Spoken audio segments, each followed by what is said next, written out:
Chapter 381. The desire in her eyes. Lin Luoer, the knight, may I have him? The woman pleaded.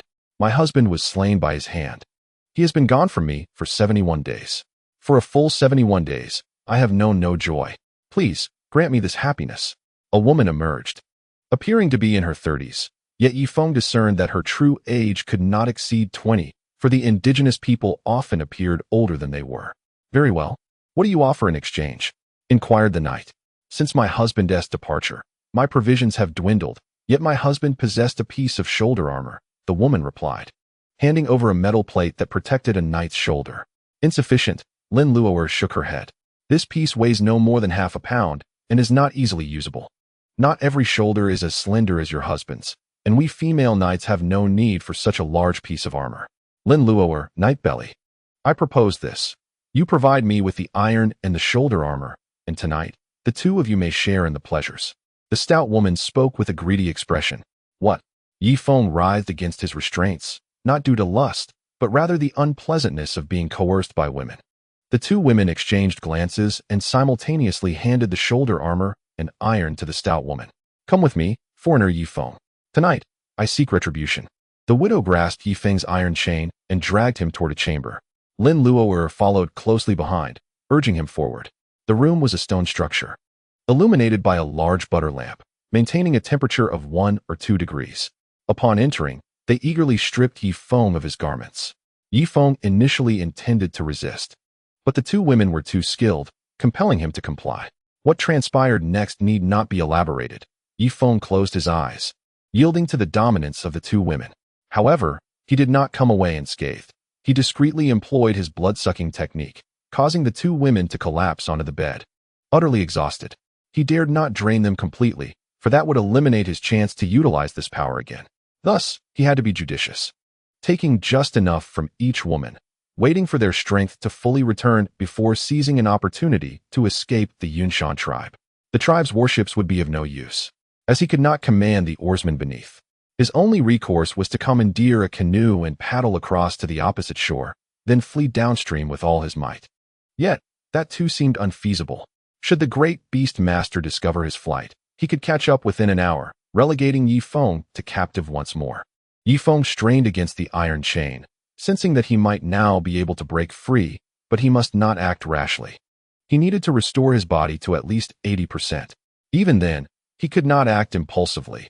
He required a significant event to unfold within the Yunshan tribe, something to keep the great beast master preoccupied.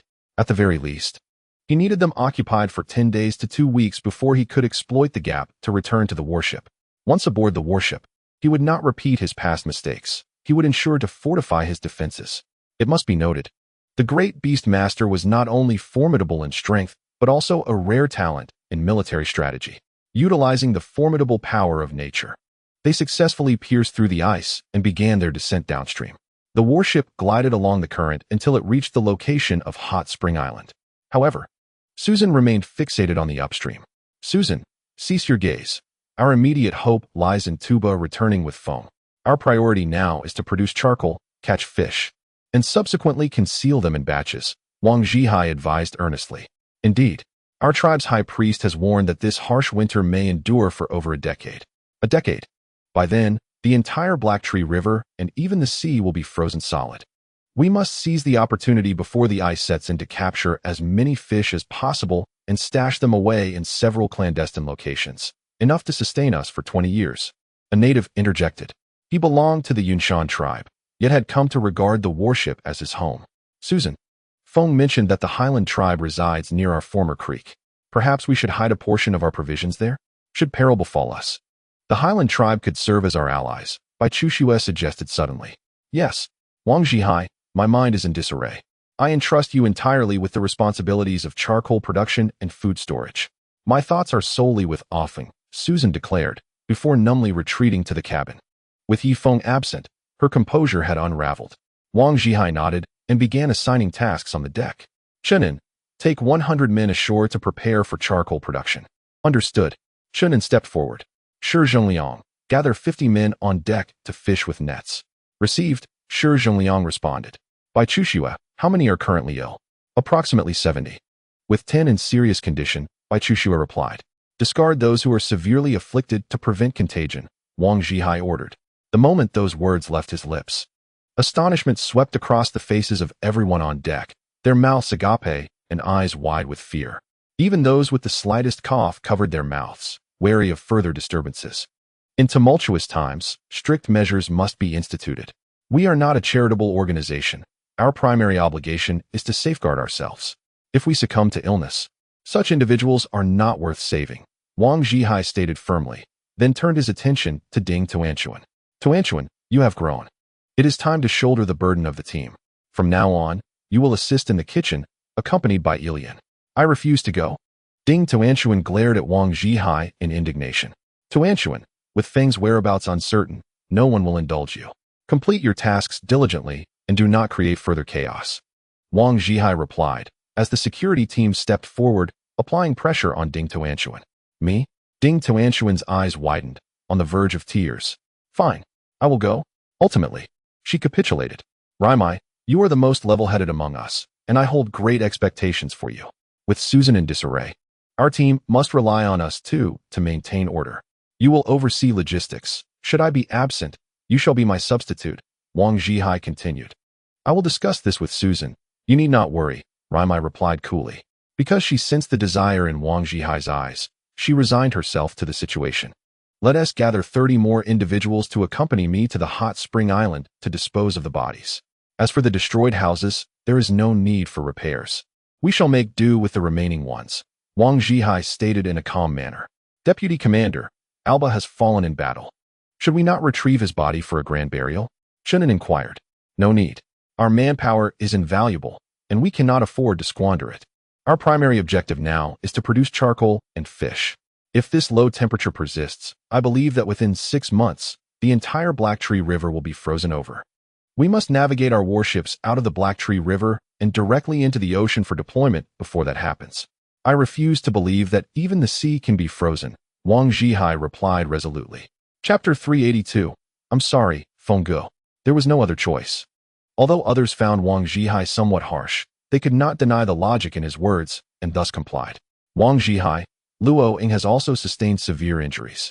You wouldn't want to abandon her as well, would you? Bai Chushu suddenly interjected.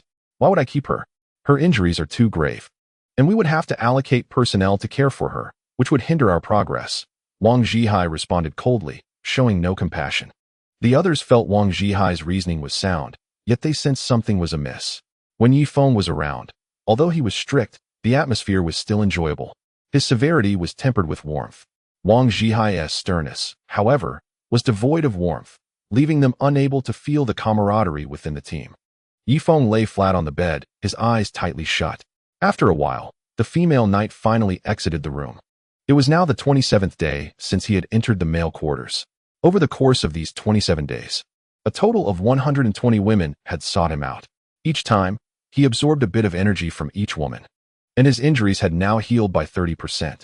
With this recovery, he could easily break free from the chains and even contend with beastmasters. However, against a grand beastmaster, he still held no chance of victory. He had to remain patient.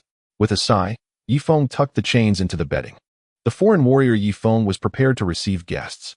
Outside, the voice of a plump woman echoed once more. Yi Feng's lips twitched slightly as he forced a smile, ready to welcome the incoming guest. However, this time, it was a man clad in armor who entered. Get out, Yi Feng exclaimed in anger. For 27 days, he had not encountered a single man, and yet, the inevitable had come to pass. Upon entering, the knight glanced around and drew the curtain shut. Yi Feng narrowed his eyes, his muscles tensing. Should this knight dare approach, he would not hesitate to reveal his strength in order to eliminate him. Feng, it's me. Don't you remember? You captured me but spared my life, providing us with food and drink every day. The native suddenly lowered his voice. You? Yi Feng scrutinized the knight once more, finding him somewhat familiar. What is your name? Yi Feng asked. Jigu, I am Tinga heir. I have returned to the Yunshan tribe, but this is not my home. My true home lies elsewhere. As Tinger spoke, he pointed to the location of the hot spring island. Yi Feng's eyes flickered momentarily, and a faint smile graced his face. Tinger, are you here to test me? He asked. Brother Feng, I assure you, I am not here to test you. Sister Susan is deeply worried about you. Ever since your disappearance, she has been in tears. Her eyes nearly blinded by sorrow, Teng'er replied. Yi Feng's gaze suddenly hardened, and after a moment, his eyes glistened with unshed tears. Indeed, there were so many waiting for him on the warship. So, do you intend to rescue me and take me home? Yi Feng countered. Yes, it is my mission. Captain Tuba is stationed on the mountain behind Yunshan's camp. There are 10 of us, and they are fully prepared to assist you, Teng'er declared. Alas, it is futile. Once I am missing, the great beast master will appear within an hour and retrieve me just as swiftly. Yi Feng sighed, a hint of helplessness in his tone. He recognized that even in his prime, he would not be able to outrun the great beast master. If this escape were unsuccessful, not only would he be confined again, but his 10 comrades would also suffer the consequences. What shall we do? You cannot remain here indefinitely, can you? Life aboard the warship has become tense without you. It is no longer as carefree as before, Teng'er whispered. Just then, footsteps passed by the stone house. It seemed that the plump woman was eavesdropping. Escaping was indeed possible, but it would require causing significant destruction to distract the elite of the Yunshan tribe, giving them a chance to return to the hot spring island. Yet, since arriving at the Yunshan camp, Yi Feng had not seen the light of day. Destruction, you say? Teng'er's eyes sparkled with newfound inspiration. Brother Feng, isn't that simple? The pyramid is the most crucial project at present. If we were to destroy it, the higher-ups of the Yunshan tribe would surely rush to address the situation, providing you with an opportunity to escape. Teng'er exclaimed eagerly. Destroying the pyramid would hardly delay the elite of the Yunshan tribe. Besides, how do you propose to cause such destruction? By smashing stones with a hammer? Yi Feng shook his head. The plan was utterly impractical. Even if the pyramid were to collapse, it would not deter the great beast master from pursuing him. Wait, set it ablaze. Burn down the entire Yunshan tribe. While they are occupied with firefighting, we can make our escape. If they are busy extinguishing flames, they cannot spare personnel to chase us. Yi Feng's eyes brightened as he pondered this idea. Exactly. I am aware that the Yunshan tribe has 7 food storage facilities. If we set fire to the granaries, the great beast master, the chieftain, and the high priest will all personally oversee the firefighting efforts. Ah, Brother Feng, you have just illuminated my path. I shall ignite the flames and burn down the 7 granaries. Teng'er exclaimed, slapping his forehead as he prepared to dash out of the stone house. Come back. Yi Feng sighed. What is it, Brother Feng? Teng'er inquired. If you ignite the first granary, it will immediately alert the Yunshan tribe. The remaining granaries will undoubtedly be put on high alert. If we are to proceed, we need 7 people stationed at each of the 7 granaries, with a unified signal. Once the signal is given, all 7 must ignite the granaries simultaneously and work to expand the flames as much as possible. Then, I noticed a fire had broken out, and I would break free from the chains, running downstream, Yi Feng stated. Indeed, I have acted recklessly. Let us devise a thorough plan.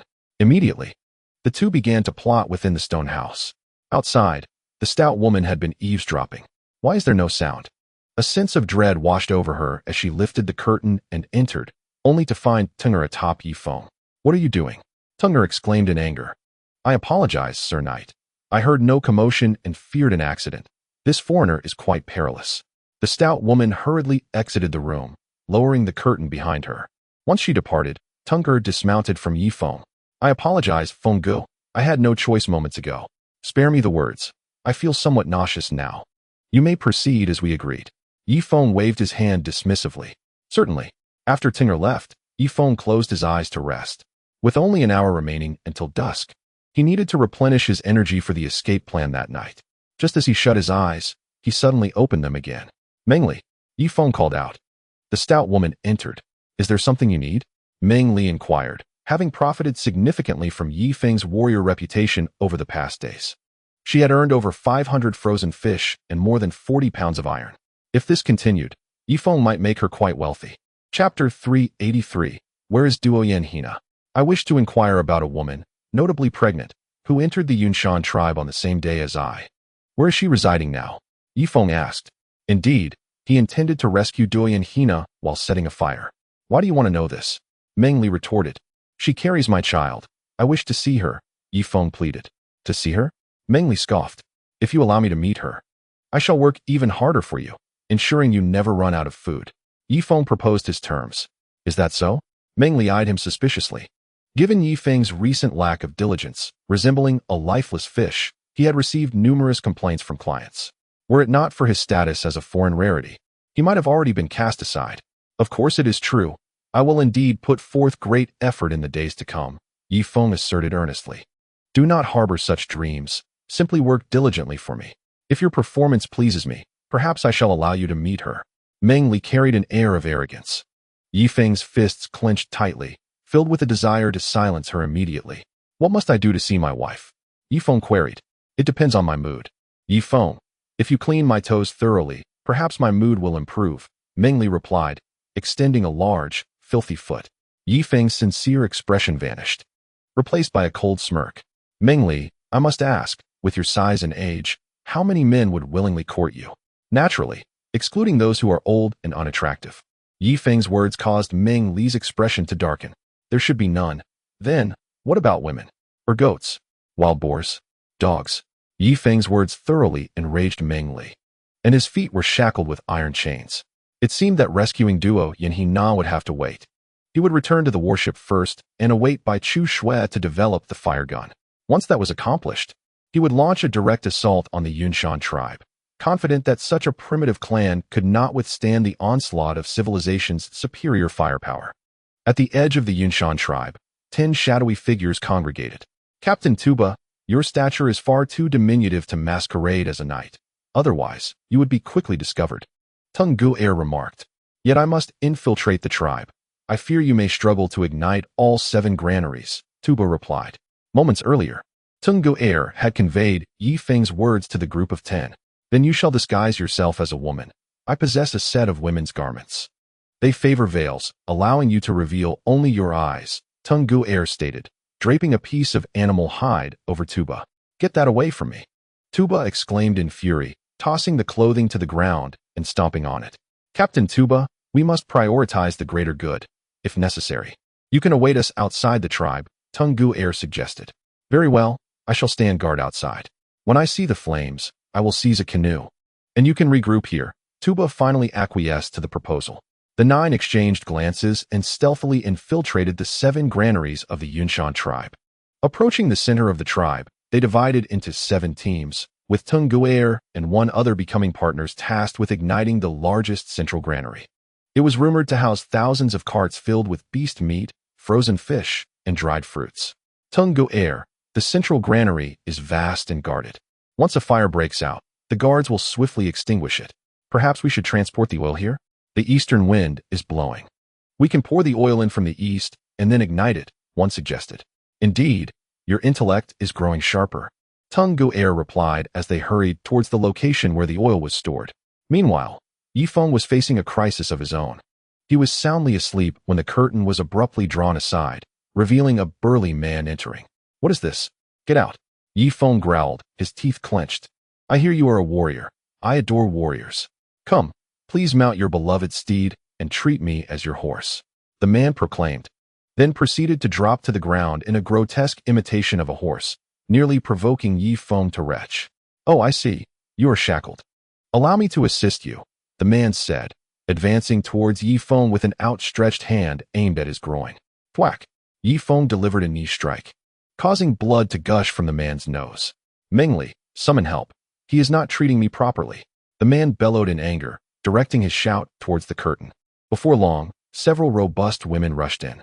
Some restrained Yi Feng's arms, others held down his legs, while yet others gripped his head. In truth, Yi Feng could break free from the chains and eliminate them all. However, he knew he must not act impulsively.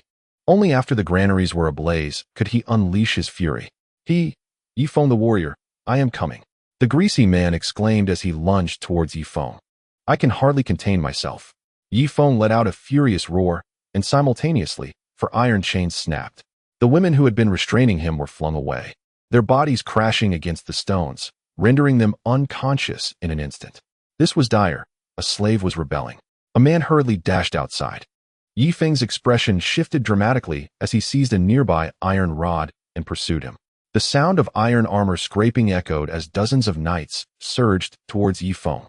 Just then, a deafening explosion erupted from the center of the tribe, followed by a towering blaze. Was the warehouse on fire?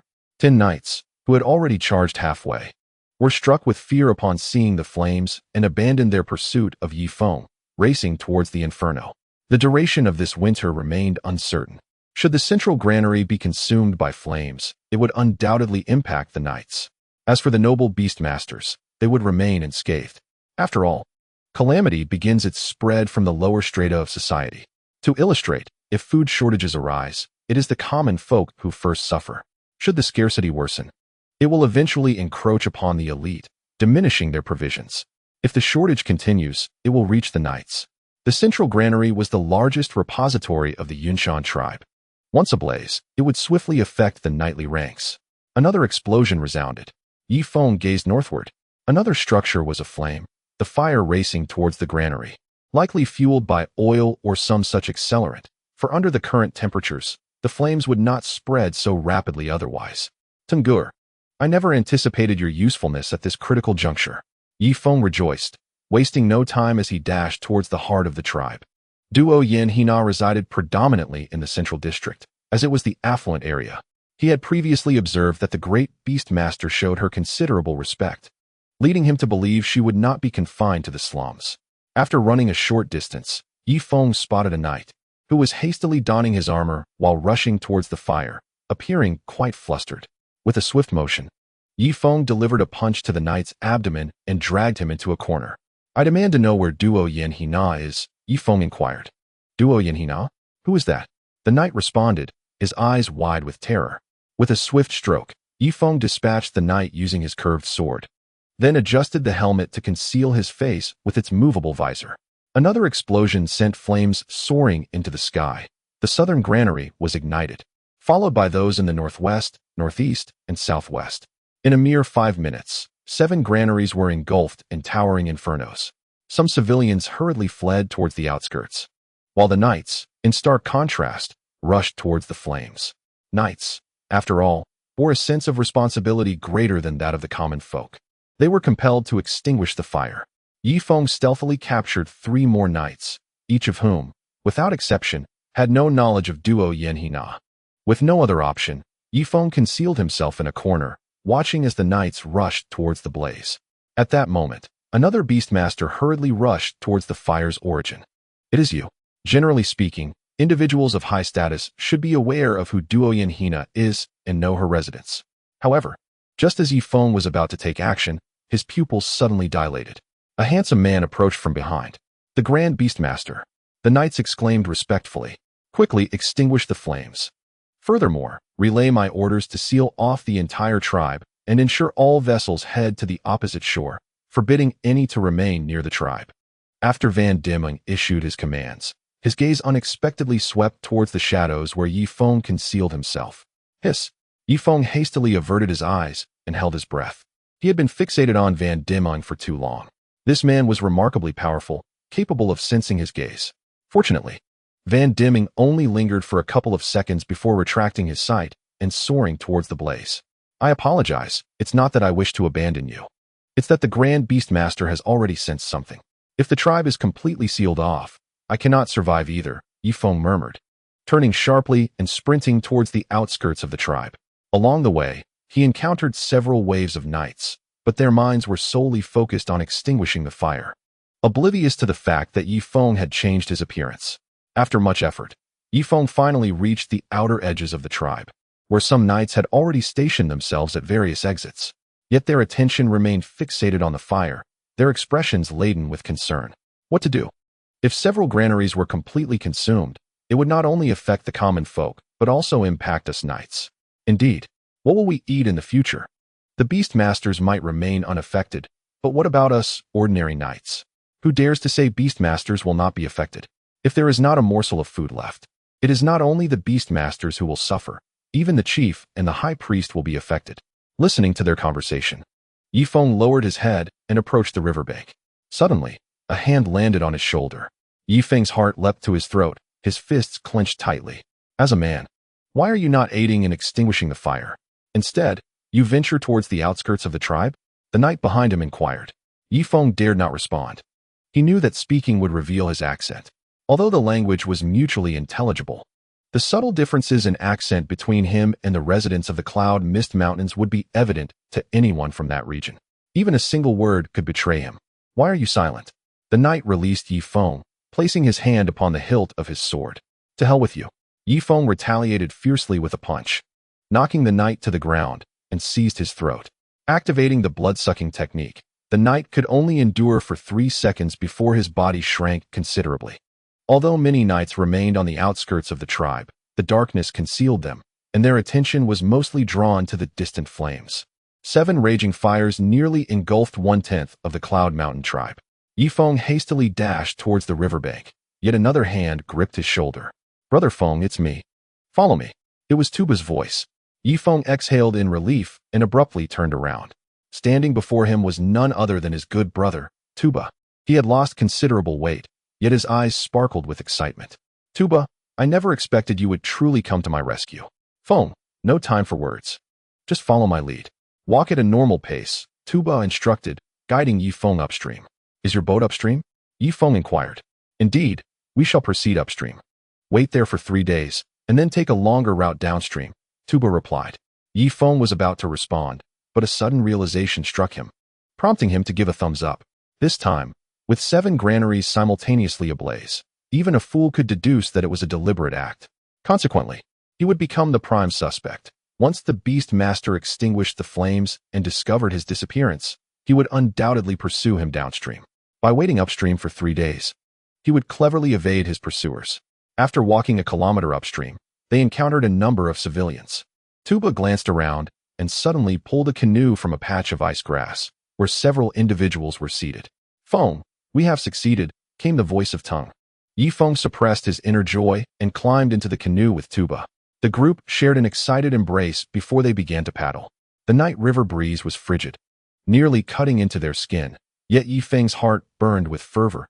He had finally escaped and was soon to reunite with Susan. Having learned from past experiences, he would not allow the Beastmaster to seize the warship. 6 paddles gently struck the river's surface, and Yi Feng noticed that many boats downstream were heading towards the opposite bank, likely following the Beastmaster's orders. Feng, the jerky we brought along should last us 5 days, but we must ration it. Tuba pointed to a large beast hide bag. Upon opening it, Yi Feng found only half a bag of jerky remaining, which would last merely 4 days. However, they planned to stay upstream for 3 days before returning, which might take 3 to 4 months. What would he eat during those months? Sighing, he decided to take one step at a time, realizing he had no other options. Yi Feng rubbed his forehead. The canoe swiftly reached the opposite bank, as the 1-kilometer stretch of river was navigated quickly by the 10 elite rescuers. Untie the canoe and let it drift downstream. Don't leave it upstream, Yi Feng instructed. Tuba swiftly severed the rope, allowing the canoe to float downstream. Yi Feng watched as it sailed away, then felt a sense of relief as he and Tuba began their ascent toward the mountains. With each step, the snow reached their knees. After climbing over a ridge, Yi Feng glanced back and his expression soured. The pristine white ground bore a long trail of footprints. If the Beast Master sent someone upstream to investigate, even a brief glance could reveal their tracks. Allowing them to be pursued through the snow, there would be no escape for the 11 of them. Chapter 385, Fearless. Forget it, let us run. Let us just hope it snows to cover our footprints. Yi Feng, accompanied by 10 companions, traversed a snow-capped mountain. At this juncture, the flickering lights of the Yunshan tribe were no longer visible. A vast expanse of pristine snow enveloped the landscape, with only a few scattered patches of snow-laden forest rising against the night sky. We shall take refuge in that grove for 3 days, Yi Feng declared, leading the way into the thicket. Within the Yunshan tribe, the inferno raged until the afternoon of the following day. The central granary was utterly consumed. Having been the first to ignite, the winter snow did little to hinder the relentless advance of the flames. Van Dyming stepped gingerly over the ashes, scooping a handful of charred remains to taste. The meat was completely carbonized, rendered inedible. What of the other 6 granaries? How much food could be salvaged? Van Dyming inquired, suppressing his fury as his shoulders trembled slightly. Great Beast Master, only the northwest and northeast granaries managed to yield some provisions. The other 4, like the central granary, have been reduced to cinders, stammered the knight. A puff of white vapor escaped Van Dyming's lips, his eyes flashing with a cruel intensity. Seal off the tribe. Gather everyone together and interrogate them one by one. We must unearth the culprit. It is better to wrongfully punish than to let them escape justice, he commanded. Understood. The knight had scarcely finished speaking when a woman rushed in, breathless. Great Beastmaster, I am Mengli. The foreigner, Yi Feng, has vanished. He has injured me and my guards, she reported. Incompetent fool. Van Dieming's curved blade swept through the air, severing Meng Li's head, which soared into the sky. It was indeed Yi Feng who set the fire. Should I organize a search party to pursue him downstream? One of the knights suggested hesitantly. No. I alone can handle Yi Feng. You shall remain in the tribe to maintain order. Anyone who dares to seize this opportunity to loot the food supplies shall be slain. With that, Van Dieming's form vanished like a wraith. In a few fleeting moments, he appeared by the riverbank. With a swift leap, he skimmed the surface of the water before soaring to the opposite shore, continuing his pursuit downstream without pause. Meanwhile, the common folk of the Yunshan tribe huddled together. Their voices a murmur of concern. Have you heard? The losses are catastrophic. All our winter provisions have been incinerated. A friend of mine, a guard at the granary, informed me of this, one lamented. What shall we do? My household supplies will last at most 10 days, another replied. Indeed, even if there are remnants of food, they will undoubtedly be prioritized for the knights and beastmasters, leaving us commoners to starve. Why don't we take advantage of the current chaos to hide some provisions? Suggested another. It was not only the commoners who were in discussion. In a shadowy corner, several knights conferred anxiously. 99% of our food has been destroyed. The remaining stocks may barely sustain the tribe for a month, but the leadership will not distribute it evenly. They might hoard the supplies for themselves starting tomorrow, leaving even us knights without sustenance, an older knight expressed with concern. Surely that cannot be the case. We could fish in the Blacktree River basin. The river's center is not yet entirely frozen, another replied, incredulously. The ice layer there is perilously thin. Even if we manage to catch a fish, we might plunge into the icy waters and meet a frigid demise. Moreover, the current in the middle of the river is swift and relentless. Indeed, unless the warship's power can stabilize amidst the tumultuous waters, not a single fish shall be caught, and lives may easily be lost to the cold. I propose a cunning plan.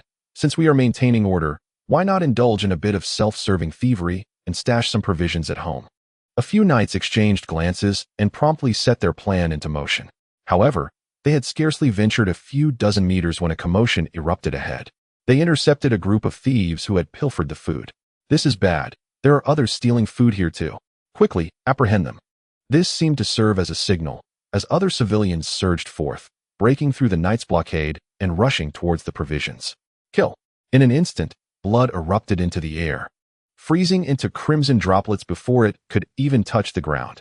The villagers, acutely aware of the scarcity of food, resolutely clutched their stolen goods and fled into the distance, refusing to relinquish their bounty even in the face of the knight's blades. Oh, my kin of the Yunshan tribe, do not steal. The chieftain has stockpiled ample provisions for us. There is no need for this chaos, or it may disrupt the chieftain's strategy, implored a beastmaster from a high platform. Yet, the people of Yunshan were no fools. They disregarded the beastmaster's nonsensical pleas, seizing what they could and fleeing without a thought for decorum. At the heart of the turmoil, the entire Yunshan tribe was thrown into disarray. The civilians relentlessly battered against the knights' barricades, each merely seeking to carry away a single sack before escaping. While some knights continued to obstruct the villagers, gradually, a shift in mindset occurred among them. Some chose to discard their armor and join the fray, shouldering their own sacks to flee. We must trust the chieftain and the high priest. The high priest foresaw this calamity and has stored a vast quantity of food in other locations. Do not steal. The beastmaster could no longer contain the chaos. Brother, cease your advising and quickly grab a few sacks to hide at home. Otherwise, once they have finished looting, what shall we eat? At that moment, a woman shoved the beastmaster aside. Nay, I am a beastmaster of the Yunshan tribe. How can I descend to their level and steal? Stop your posturing. Without food, you are no beastmaster, but merely a dead beastmaster. The woman retorted, hoisting a burlap sack and dashing away, with no knights left to impede her, as 90% of them had joined the ranks of the looters. Great priest, chieftain, esteemed beastmaster, do not blame me, the beastmaster exclaimed, then proceeded to load 3 burlap sacks upon his shoulders. The Yunshan tribe had access to burlap sacks, for they had already spun hemp into garments. So such items were not rare. At the apex of the temple, A woman draped in thick animal pelts surveyed the entirety of the Yunshan tribe. It was utter chaos, complete and total disarray. Thieves and brigands took the opportunity to force women, rob food, commit murder, and even set fires to obliterate evidence, plunging the once mighty Yunshan tribe into pandemonium. The Yunshan tribe had long been the sovereigns of the Cloud Mist Mountains, believing that no one would dare to incinerate their granaries. Yet, unexpectedly, this very calamity had unfolded, leaving the tribe's leaders momentarily bereft of a strategy. Even if a strategy emerges in a few days, the food would have been completely plundered, and the tribe thoroughly disrupted. What will they sustain themselves on then? Duoyen, you have ushered in this calamity, the high priest concluded, abruptly turning to utter a phrase into the darkness. After a moment, Duoyen Hina emerged from the shadows, her belly swollen beyond measure, as if she were on the verge of giving birth. Are you suggesting that the fire was set by Feng?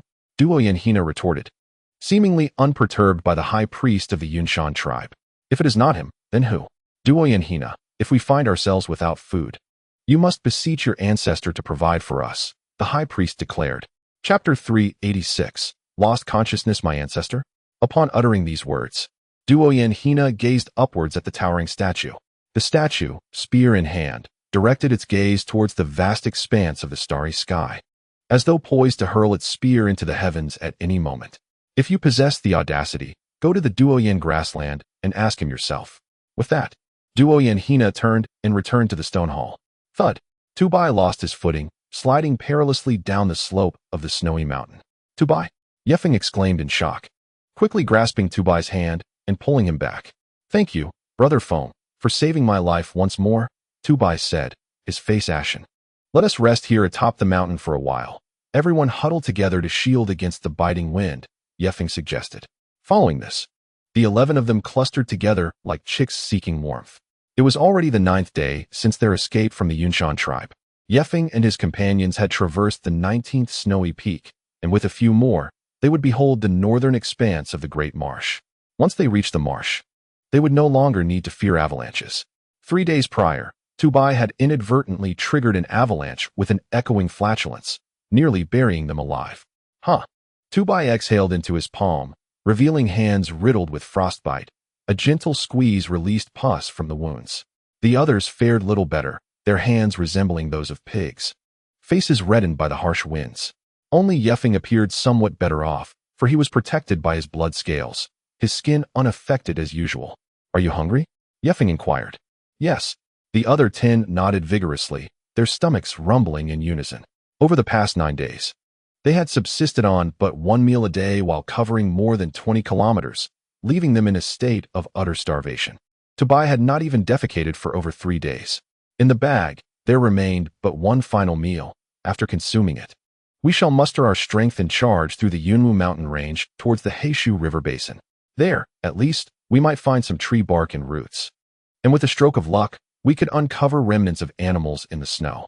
Upon finishing, Feng distributed the frozen jerky among all, taking only a single piece for himself. Eating jerky in such frigid conditions requires a certain finesse. One must first tear off a small piece and let it sit in the mouth to soften with saliva before slowly chewing. To bite down too hard would surely shatter one's teeth. Within the Yunshan tribe, the great beast master had returned, having initially journeyed over 40 miles downstream. However, upon receiving the signal from the heavenly fire cannon, he was compelled to hastily return to the tribe to maintain order. Nevertheless, a significant portion of the remaining food, a mere 10%, had already been seized by the common folk and knights. Vandiming traversed the tribe, where dozens of knights and civilians hung lifelessly in each street. These were the perpetrators of the looting, apprehended by vandiming in the act. Their execution served as a stark deterrent to the lurking bandits. This tactic proved effective, as no further acts of robbery occurred within the tribe.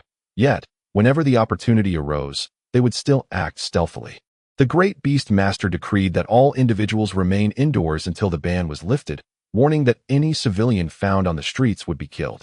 A knight shouted as he walked, while countless eyes peered from the stone houses on either side, anxiously observing the patrolling knights. The stone dwellings housed the aristocracy, or at the very least, the families of the beastmasters. They held a sense of honor and had refrained from participating in the looting. However, trouble had now arisen as they faced starvation. If they did not venture out to procure food, Would they perish within their opulent stone abodes? Food, food. I can no longer endure this. I am a woman of the Hater family. They would not dare to kill me. A woman, clutching a beast skin, burst from her stone house, only to confront a squad of patrolling knights. Return to your homes. The great beast master has decreed that anyone who steps outside shall be killed. The leading knight recognized her identity, but still invoked the great beast master's command. I am a woman of the Harf family. Do you dare to kill me? Stand aside, the woman declared, forcibly pushing past several knights as she strode upward. Clang. Her body collided with someone's back. The great beast master? Her expression shifted in alarm as she instinctively took a step back. Van Dyming slowly turned, his cold gaze directed at the squad of knights. Who is the captain? Van Dyming's voice bore no hint of emotion. Great beast master, it is I, the captain cautiously approached. I instructed that no one except knights may leave their homes. Now, a woman has stepped out before you. What do you have to say? Van Dyming's voice was laced with a chilling menace. I. The captain stammered, but before he could finish, he suddenly felt dizzy. As if the very earth had turned upside down. Darkness enveloped him, and he lost consciousness. Chapter 387. The expanding power. Van Dyming pointed at the severed head on the ground. Do you see this? This is the consequence of defying orders. And you? With that, the woman's head was sent soaring 3 meters high, her headless body flailing momentarily in the air before crashing to the ground. Impale their heads on pikes for all to see, especially for the Harf family. Van Dyming commanded before continuing his patrol elsewhere. Under the blood-soaked methods of the great beast master, the Yunshan tribe appeared to settle into a facade of peace. Yet the underlying issues remained unresolved. In the Grand Hall, over 100 beast masters congregated, engaged in fervent discussions. What shall we do? The food is gone. How will we survive the winter? Indeed, this is dire. Shall we beg the Duoyan people? Do not indulge in fantasies. The Duoyan people are both ruthless and stingy. We are unlikely to procure food and may even invite disaster upon ourselves. Our only option is to break through the ice to catch fish. Yet, I fear that as soon as you breach the surface, the water will freeze again. Do you intend to keep chiseling away? This is not feasible. Will we simply starve to death? Let us drift downstream. Feng must have returned to his warship by now. Only his vessel can fish in the depths of the ocean, and I trust the sea has yet to freeze over. However, considering how severely Feng was injured by the beast master last time, would he lend us any fish? We must at least try. If necessary, we can barter with him. Last time, he sought sulfur, iron, and salt from our Ha family, indicating his lack of these resources. Indeed, when the chief arrives, we shall propose this. At that moment, a figure slowly entered the great hall, and the murmurings below fell silent. The beast masters knelt in reverence, except for Van Dyming, who merely inclined slightly. Rise, do not be alarmed. I have dispatched someone to negotiate with the people of the vast prairie. Pray for success in our discussions. If the Duoyan are willing to allow us into the prairie, there will be an abundance of food. The chief, an elderly man with a gentle demeanor devoid of any sharpness, instilled a sense of trepidation among all the beast masters. Chief, is this feasible? The Duoyan place immense value on territory. Will they truly permit us into the prairie? Indeed, the Duoyan are notoriously fierce and miserly. It is likely they will not only deny us food, but may even slay the envoy. The assembly erupted into chaos once more. This is why I urge you to pray. If all else fails, we must venture downstream, seize a warship, and fish in the ocean. It has been said that the warship possesses great power, allowing for free passage across the sea. The old chief spoke slowly, his expression relatively calm, though a deep concern flickered in his eyes. He could easily surmise that the recent loss of food was orchestrated by Feng. Yet he needed time to uncover the particulars. Brother Feng, this root is edible. It is sweet grass, something we often consumed before, came Tuba's voice from the snow pit. Feng quickly leaned in. There, Tuba had cast out some withered roots. Starving, Feng disregarded the dirt and directly placed the roots into his mouth to chew. To his surprise, a hint of sweetness lingered. The others also eagerly gnawed on the sweet roots, not sparing the soil. Delicious. Brother Feng, after 7 days, we finally consumed something nutritious. I feel so bloated, filled with bark. Feng sighed. Do not fret. Once we finish the sweet grass, perhaps the nourishment will ease your discomfort, and you will relieve yourself. That won't work. Look at my belly. It resembles one carrying a child for 9 months. The bark simply cannot be expelled. Then, you all may as well exchange droppings. Otherwise, your bellies may burst. Yi Feng patted his own abdomen. He was ravenous. The bark held no nourishment, and he had not relieved himself in 9 days. Currently, they are not on the main channel of Heishu River, but rather beside an unnamed tributary. I can't take it anymore. I must have fish, Tunger exclaimed, striking the frozen river surface with his curved blade. After a relentless barrage of blows, his exhaustion became evident as he rolled his eyes in fatigue. Yi Feng, drawing his own curved knife, vigorously hacked at the ice. Chunks of ice splintered and struck his skin, producing a cacophony of sounds. After half an hour of this toil, a trickle of river water finally emerged, only to freeze again within mere seconds. Perhaps we should resort to fire? Tuba suggested. Thus, the group gathered once more to kindle a fire on the ice. The flames proved somewhat effective, melting approximately half a meter of ice. However, the resultant water quickly extinguished the fire. Let us go. Perhaps Susan and the others have already navigated the warship upstream, Yi Feng weakly remarked. On Hot Spring Island, the atmosphere grew increasingly tense. Wang Zhihai, clad in thick animal pelts, paced back and forth on the island, accompanied by 4 men wielding curved blades, his newly appointed personal guards. Indeed, he had seamlessly imported the feudal system.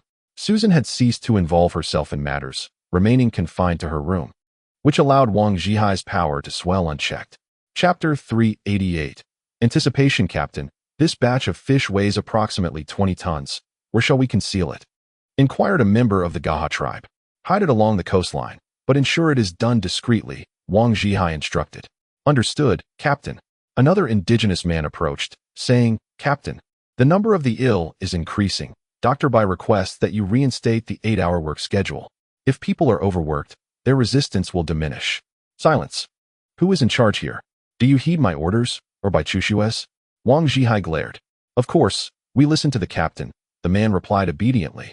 Returning to his work, Hot Spring Island began to undergo reconstruction once more, yet a discerning observer would note that the island's population appeared to have diminished by a third. Vice Captain Wang, I have developed frostbite on my hands. May I rest for a day? We have already hidden hundreds of tons of fish at various locations, enough to sustain us even if this winter lasts 20 years. Ding Tuanshuan approached, her face weary and her hands swollen like pig trotters. No way. I'm not your Feng Go. I want to indulge you. Keep fishing until we secure 2,000 tons before you rest. And remember, call me Captain. Wang Zhihai emphasized sternly. Feng Go is the captain, not you, Ding Tuanshuan retorted defiantly. Wang Zhihai averted his gaze and instructed his personal guards. Inform the kitchen that there will be no dinner for Ding Tuanshuan tonight. Yes, the guards dutifully complied. They were the 4 strongest men aboard the warship. In truth, they remained loyal to Yi Feng, yet he had not returned for over 2 months, leading them to believe he was lost. Now, the sole figure capable of bearing the banner was Wang Zhihai. Reluctantly, they became his close protectors, executing their duties with unwavering resolve. Wang Zhihai, you must not go too far. At that moment, Shunan approached, appearing even more emaciated than before, resembling a mere reed. What is the matter? Wang Zhihai narrowed his eyes. How can you treat Xiao Tuanshu in this way? Aren't you afraid that Feng Ge will come back to settle scores with you? Shunan retorted angrily. Indeed, upon hearing Yi Feng's name, a flicker of guilt crossed the faces of the 4 guards behind Wang Zhihai. Order the kitchen. Since Chunan dares to defy his superior, he shall have no food tonight, nor tomorrow morning, Wang Zhihai commanded. Yes, replied the guard, nodding. To be frank, they also disapproved of Wang Zhihai's methods, yet what could they do? At least Wang Zhihai was storing food and producing charcoal, contributing to the team. In contrast, the others lacked the ability to command effectively. Raimai could only manage logistics, but had no aptitude for personnel management. Bai Chushue was solely focused on the hospital. As for Susan, she hadn't left her quarters for 7 days. Even if she did venture out, her management skills were a mere fraction of Wang Zhihai's. If I must go without food, so be it. However, Xiao Tuanshuan is still growing. Could you possibly advance my food for the day after tomorrow for her?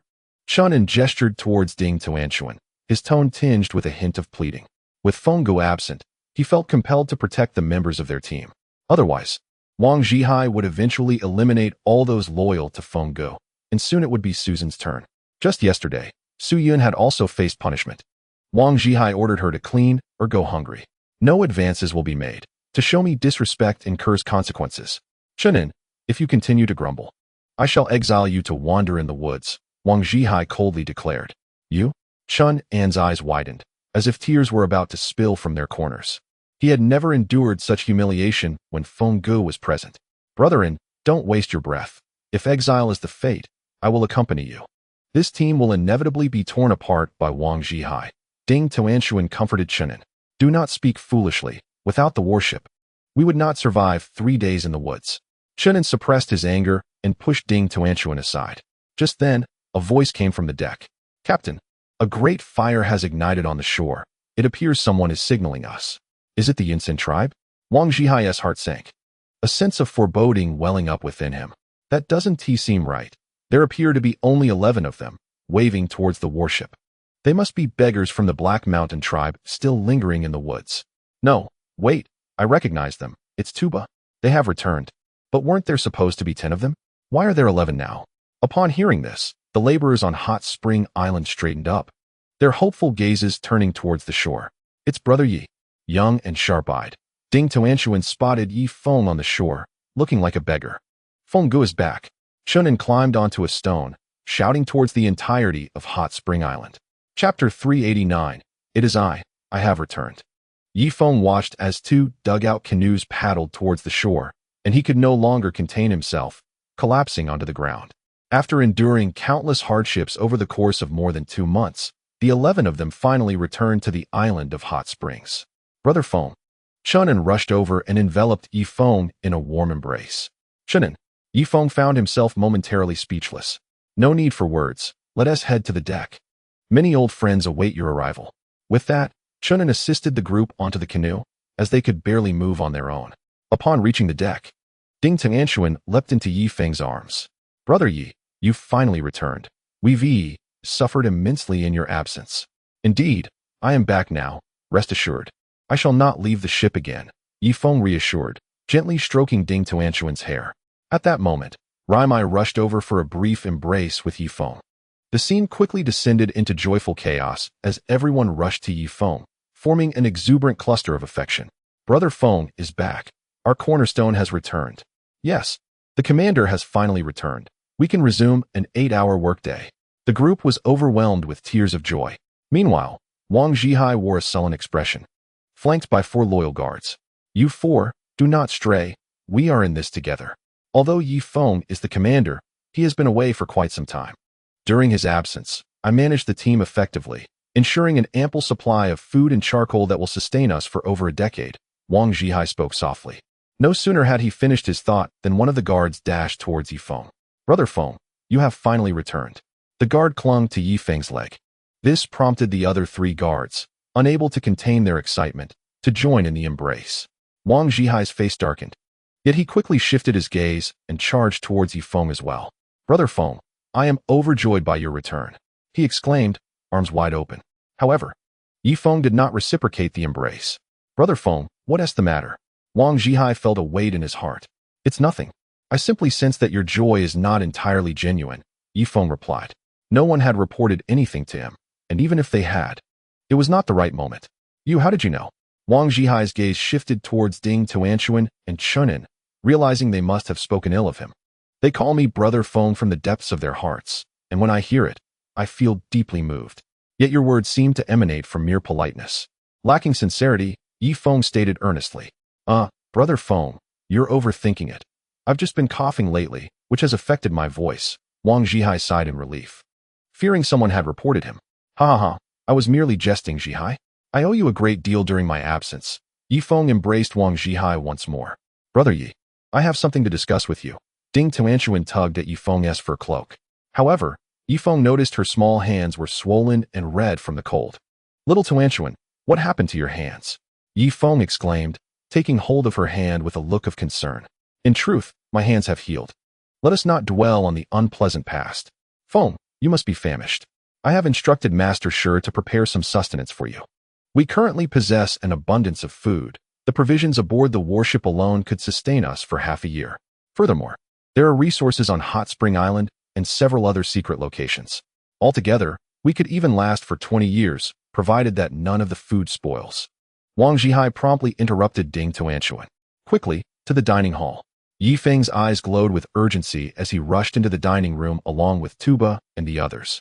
These past few days have been incredibly tough for them, having not tasted a morsel of rich food. Please inform Master Shi to prepare anything edible to satiate our hunger. We have no demands regarding flavor or presentation. Even if the meat is minced and boiled in water, we would gladly consume it. My only request is for it to be ready swiftly, Yi Feng urged.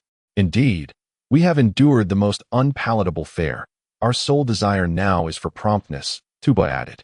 5 minutes later, Shi Zhengliang directed a group of 11 individuals who arrived at the dining hall carrying buckets. Feng, please partake. As per your request, I have chopped the fish and meat and placed them in water. Before Shi could finish, the 11 individuals had already thrust their heads into the buckets, foregoing utensils entirely and feasting directly with their mouths. Everyone stood in stunned silence, only to be followed by a pang of sympathy. What kind of life has Feng endured these past months? Within 5 minutes, the contents of the 11 buckets were completely consumed. Tuba reclined in his chair, adopting a relaxed posture, but soon found himself clutching his stomach and rushing to the restroom. The others followed suit, experiencing a chaotic release as they finally expelled the bark that had been lodged in their bellies for months. Feng, let me take you for a bath. At that moment, Bai Chuxue approached and took Yi Feng's hand. Is that appropriate? What about Susan? Yi Feng glanced around, perplexed as to why Susan was absent while everyone else was here to welcome him. Let us bathe first, Sister Susan as well. Bai Chuxue assured him as she led Yi Feng to the lower deck, scrubbing his body thoroughly. The others did not enjoy the same privilege as Yi Feng, pairing off to assist one another in bathing. Once he was clean, Yi Feng donned fresh animal hide, transforming back into a handsome figure. I will go check on Susan, he declared, pushing open the door. Susan sat despondently on the bed, her demeanor suggesting a disquieted state of mind. Shaner, Yi Feng approached slowly, parting her hair to reveal her haggard face. What has happened to your eyes? He exclaimed in astonishment, noticing her tightly shut eyelids. Ah Feng, have you returned? Susan asked calmly. It is I. I have returned, Yi Feng replied, enveloping her in his embrace. If this is a dream, I wish to remain in it forever. Should anyone awaken me, I shall take vengeance upon them. Susan's tone remained tranquil. Having been single for nearly 30 years, Yi Feng was her first love, and she had devoted all her affection to him. Consequently, when Yi Feng departed, she felt as though her soul had been lost, and she dreamt nightly of their reunions. In this moment, it feels as though I have encountered it in a dream. What has happened to your eyes? Yi Feng gently caressed Susan's face. Her eyes had transformed into a deep brown, reminiscent of someone who had not slept in ages. Ah Feng, I'm not dreaming. It truly is you? Yes, it is indeed me. This is no dream, he affirmed. The two embraced tightly, while the others tactfully withdrew, closing the door behind them. In the dimly lit restaurant, Wang Zhihai cautiously approached Ding Tuanshuan with a sheepish smile plastered on his face. Little Tuanshuan, I sincerely apologize for my previous irrationality, but you must also understand my predicament. With Feng absent, I had to be stern. If it weren't for my leadership, we could not have stored so much food or amassed an abundance of charcoal. Even the potency of our gunpowder has been significantly enhanced. Chapter 390. The living must be seen, the dead must be witnessed. Ding Tuanshuan raised her chin defiantly. Her lips pursed in disdain. I refused to listen. She covered her ears with both hands. All right, little Tuanshuan, I concede. I may have acted a tad hastily. However, without that urgency, we would not be facing our current situation. During Yi Feng's absence, Wang Zhihai had thoroughly exhausted Yi Feng's loyal followers, even exiling Luo Ying to fend for herself in the wilderness. Now that Yi Feng had returned, Wang Zhihai was eager to appease everyone in the team. Otherwise, once Feng awoke, it would spell his doom. Noticing Ding Tuanshuan's indifference, he turned to Chun and brother-in. Though I hold the position of vice-captain by seniority, you are technically my elder. I acknowledge my past missteps, and when Feng awakens, please do not hold it against me. I promise, you may dictate terms moving forward. Wang Zhihai, I, Chenin, am also a reasonable person. It cannot be denied that during Feng Ji's absence, you indeed made some decisions. We have food stored for 20 years, enough charcoal to propel a warship for 1,000 kilometers, and even Bai Chuxue has developed a more potent form of gunpowder. However, we have lost a third of our personnel. Feng established this team with a focus on the human element, a crucial aspect you have overlooked. Do you understand? Chenin finally expressed his grievances, admonishing Wang Zhihai from his seat. Yes, Yes, brother-in, you are absolutely right. I will change my ways. Now that we have ample food supplies, I assure you that I will prioritize our people, Wang Zhihai responded, rushing off to curry favor with others. Time passed, and suddenly, a native shouted from the doorway, Feng has awakened. He had once been Wang Zhihai's personal guard, but upon Yi Feng's return, he betrayed Wang Zhihai in a mere 3 seconds. With a clamor, the 100 individuals in the restaurant rose in unison, directing their gaze towards the entrance. The moment Yi Feng stepped into the restaurant, thunderous applause erupted. Clap, clap, clap, clap. Feng Ge. Chunin gazed at Yi Feng with excitement, his nostrils flared, leaving Yi Feng feeling somewhat uneasy. He was unaware of the hardships they had endured in his absence. Feng Ge. Bai Chushua approached, her face alight with enthusiasm as she looked at Yi Feng. Feng Ge. Ding Tuanshuan gazed at him with admiration. Under Wang Zhihai's leadership, such fervor had never graced the restaurant. It was a heartfelt display of loyalty towards Yi Feng. Feng Ge, Captain. As Yi Feng passed by each individual, they greeted him with palpable excitement. Was such a grand reception truly necessary for someone merely returning from a harrowing escape? It was not as if he had accomplished some monumental feat. Perplexed, Yi Feng turned his gaze towards Wang Zhihai. Brother Feng, please take a seat, Wang Zhihai said, swiftly moving a chair for him. Faced with so many eager eyes, Yi Feng gingerly settled into the chair. What are you all doing? He inquired. Brother Feng, having returned in triumph, shouldn't you say a few words? Wang Zhihai suggested. Triumph? Return? Yi Feng's expression darkened, sensing a hint of mockery in Wang Zhihai's tone. The others gazed at Yi Feng with anticipation. Brother Feng, please share a few words. We love listening to your charming tales. Your stories are particularly logical and imbued with beauty, Chunin urged. Are you certain you are not jesting? Yi Feng replied, his face falling. Having been a captive for several months, it felt rather ironic to be welcomed so fervently by this group. Unbeknownst to him, interpersonal dynamics often emerge from contrasts. During his leadership, he had ensured that everyone enjoyed a comfortable life with an 8-hour workday, ample food and drink, and evenings filled with storytelling and romance. In stark contrast, under Wang Zhihai's leadership, they endured a grueling 996-work schedule, sometimes even 007, where a slight illness could lead to exile in the woods to fend for oneself.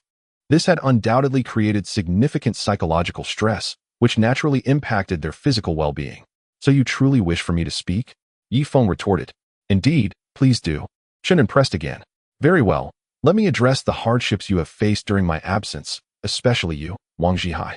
Although I was not with the team, I could sense your struggles. Managing such a formidable group must have brought you considerable distress, Yi Feng concluded, casting a heartfelt look towards Wang Zhihai. Wang Zhihai's expression froze. His eyes reddened, brimming with tears. Brother Feng has not blamed me. Have I misjudged him all along? Was I in the wrong? Brother Feng, please do not indulge Wang Zhihai. During your absence, he subjected us to a 996 schedule. Look at my hands. Ding Tuanshuan raised her hands. Wang Zhihai, did you mistreat them in my absence? Yi Feng's expression darkened. Wang Zhihai was about to respond when Chunin interjected. Brother Feng, before your return, Wang Zhihai even threatened to exile us to the woods, leaving us to fend for ourselves. Brother Feng, I must also report that Wang Zhihai exiled Luo Ying to the woods, and she suffered severe injuries. She is likely dead by now. Additionally, Ilian was exiled on the same day. Bai Chushua also stood in anger. What? You abandoned our people like this? Yi Feng's eyelids twitched violently as he slammed his hand against the armrest. Wang Zhihai, terrified, fell to his knees. Where did you exile them? Yi Feng demanded furiously. They were exiled by the riverbank, but now I do not know where they have gone. They are likely starving by now. Wang Zhihai trembled as he spoke. Yi Feng took a deep breath. Wang Zhihai, I temporarily relieve you of your duties as deputy commander. Upon my return, I shall conduct a reselection. Chunin, prepare the canoes. We must venture to the shore to search for Luo Ying and Ilian. By the way, Wang Zhihai, how long have you exiled them? 7 days. Wang Zhihai replied. 7 days? Perhaps they have not perished from hunger yet. Chunin, hurry. Under Yi Feng's urging, 3 canoes glided toward the shore. Chunin was the first to step onto the icy surface. Brother Feng, when Wang Zhihai exiled them from here, I suspect they are both cold and hungry, and surely could not have traveled far. With that, Chunin urged Xiao Haizi to lead the way. Brother Feng, there are footprints here. Chunin pointed to the ground. Everyone listened intently. From this point, Search in all directions. We must find them alive or recover their remains, Feng commanded, and the group eagerly complied. Thus, everyone began to radiate from the forest, while Feng ventured deeper into the woods. Luo Ying and Ilian, one gravely injured, the other merely a child. If I were in their position, what would I do? The river wind was biting, especially at night. Even sheltering in the woods would not spare one from becoming frozen by the gale. Their only hope lay in discovering a cave or finding a tribe. Ah, the tribe. Windspring Island was merely a few kilometers from the original site of the Gay tribe. They must have headed there. Feng slapped his forehead. Brother Feng, are you suggesting that Luo Ying and Isu have gone to the Gay tribe's original site? Chunin inquired. Indeed. The others will continue searching here. Chunin, you shall accompany me to the Gay tribe's original site. With that, Feng hastened downstream. As the temperature plummeted to -40 or 50 degrees, the once vibrant tropical rainforest transformed into a frigid coniferous forest. The world fell into a profound silence, devoid of sound, save for the labored breaths of Feng and Chunin. After 10 minutes of running, Chunin could no longer keep pace. Feng, taking matters into his own hands, hoisted Chunin onto his shoulder and sprinted downstream. The frozen tributaries saved them considerable time, eliminating the need for detours. Thus, the original 20-kilometer journey was reduced to merely 5 or 6 kilometers. The remnants of the Gay tribe stood as an icy citadel, the snow nearly burying the majority of the wooden structures. Brother Feng, the warships used to dock here. Fortunately, the Gay people never uncovered the warship's kinetic energy. Otherwise, we would have faced annihilation this winter, Chunin remarked with a hint of relief. Let us commence our search. Feng and Chunin split up, with Chunin tasked with scouring the Gay tribe's original site, while Feng searched the adjacent woods. As expected, there was no sign of Luo Ying and Ilian. In truth, Feng had anticipated the dire outcome for the two women from the outset, yet he felt compelled to exhaust all efforts. An hour later, the two reconvened at the riverbank of the Gay tribe. The area, once a large crater blasted by artillery, was now frozen over, blanketed by a layer of snow. Shall we search the opposite bank? Chunin suggested. Very well. The two stepped onto the ice, making their way toward the opposite shore of the Gay tribe. This is the location where the warships are anchored, surrounded by numerous severed vines, now adorned with icicles. Feng, Uncle Feng, is that you? At that moment, a voice emanated from beneath the ground. Feng scanned the area, and his gaze fell upon the shifting snow nearby. Ilian? He rushed to the snow, clearing away the withered branches. There, a pit had been excavated, and Ilian was curled up inside, draped in a khaki military coat. Little Ilian. Feng pulled her out, enveloping her tightly in his embrace. Ilian had become so thin, weighing no more than 50 kilograms, her small face etched with exhaustion. Where is Aunt Luo Ying? Feng exhaled warmth onto Ilian's hands. Aunt Luo Ying, she. Ilian did not cry. Her expression was one of numbness. Feng quickly removed her military coat, then opened his fur garment, cradling her small body within, using his body heat to provide warmth. Chunin, go down and investigate, Feng instructed. Yes. Chunin jumped directly into the snow pit. It was dark inside. No, this doesn't seem to be excavated by Ilian. Ilian, is it? Chun-An's voice echoed from the pit. No, it isn't. This snow pit has always been here, Ilian replied, her small head peeking out from Feng's clothing. I'll come down to take a look. Feng descended into the pit with Ilian. With a whoosh, a torch was ignited, and Chunin proceeded forward through the snow pit. It appeared to be an underground passage, the terrain descending further within. Feng tapped the surrounding stone walls. This had undoubtedly been carved out with modern tools. Could it be a second military base of the Germans? He mentally chastised himself for not realizing such a simple truth sooner. Given that the German warships were stationed here, it was certain that another military base lay hidden below. Perhaps even weapons and ammunition. Chunin, be cautious with the torch. Avoid contact with the surrounding objects. I suspect there is an underground base below, Feng cautioned. I think so too. This passage certainly does not appear to be crafted by indigenous people. Only modern tools could create such a smooth corridor. Chun-An's voice trembled. Whether from the cold or excitement, he could not tell. After proceeding further, Feng estimated they had descended 20 meters underground. At this point, the passage no longer sloped downward but extended forward. Oh dear! Chun-An stumbled over something. Fortunately, Feng was quick to catch the falling torch. When they turned their attention to the ground, Their eyes widened in unison. Soon, the cave echoed with their cheers. Machine guns, an entire cache of machine guns, along with boxes of ammunition. These boxes were wrapped in several layers of waterproof cloth, keeping the ammunition pristine. Brother Feng, these must be Maxim heavy machine guns, right? I knew it. How could the Germans possibly have only one machine gun? They were all hidden here. Shunan gently caressed the Maxim machine gun before him. Surrounding him lay numerous boxes, some filled with ammunition, others with machine guns.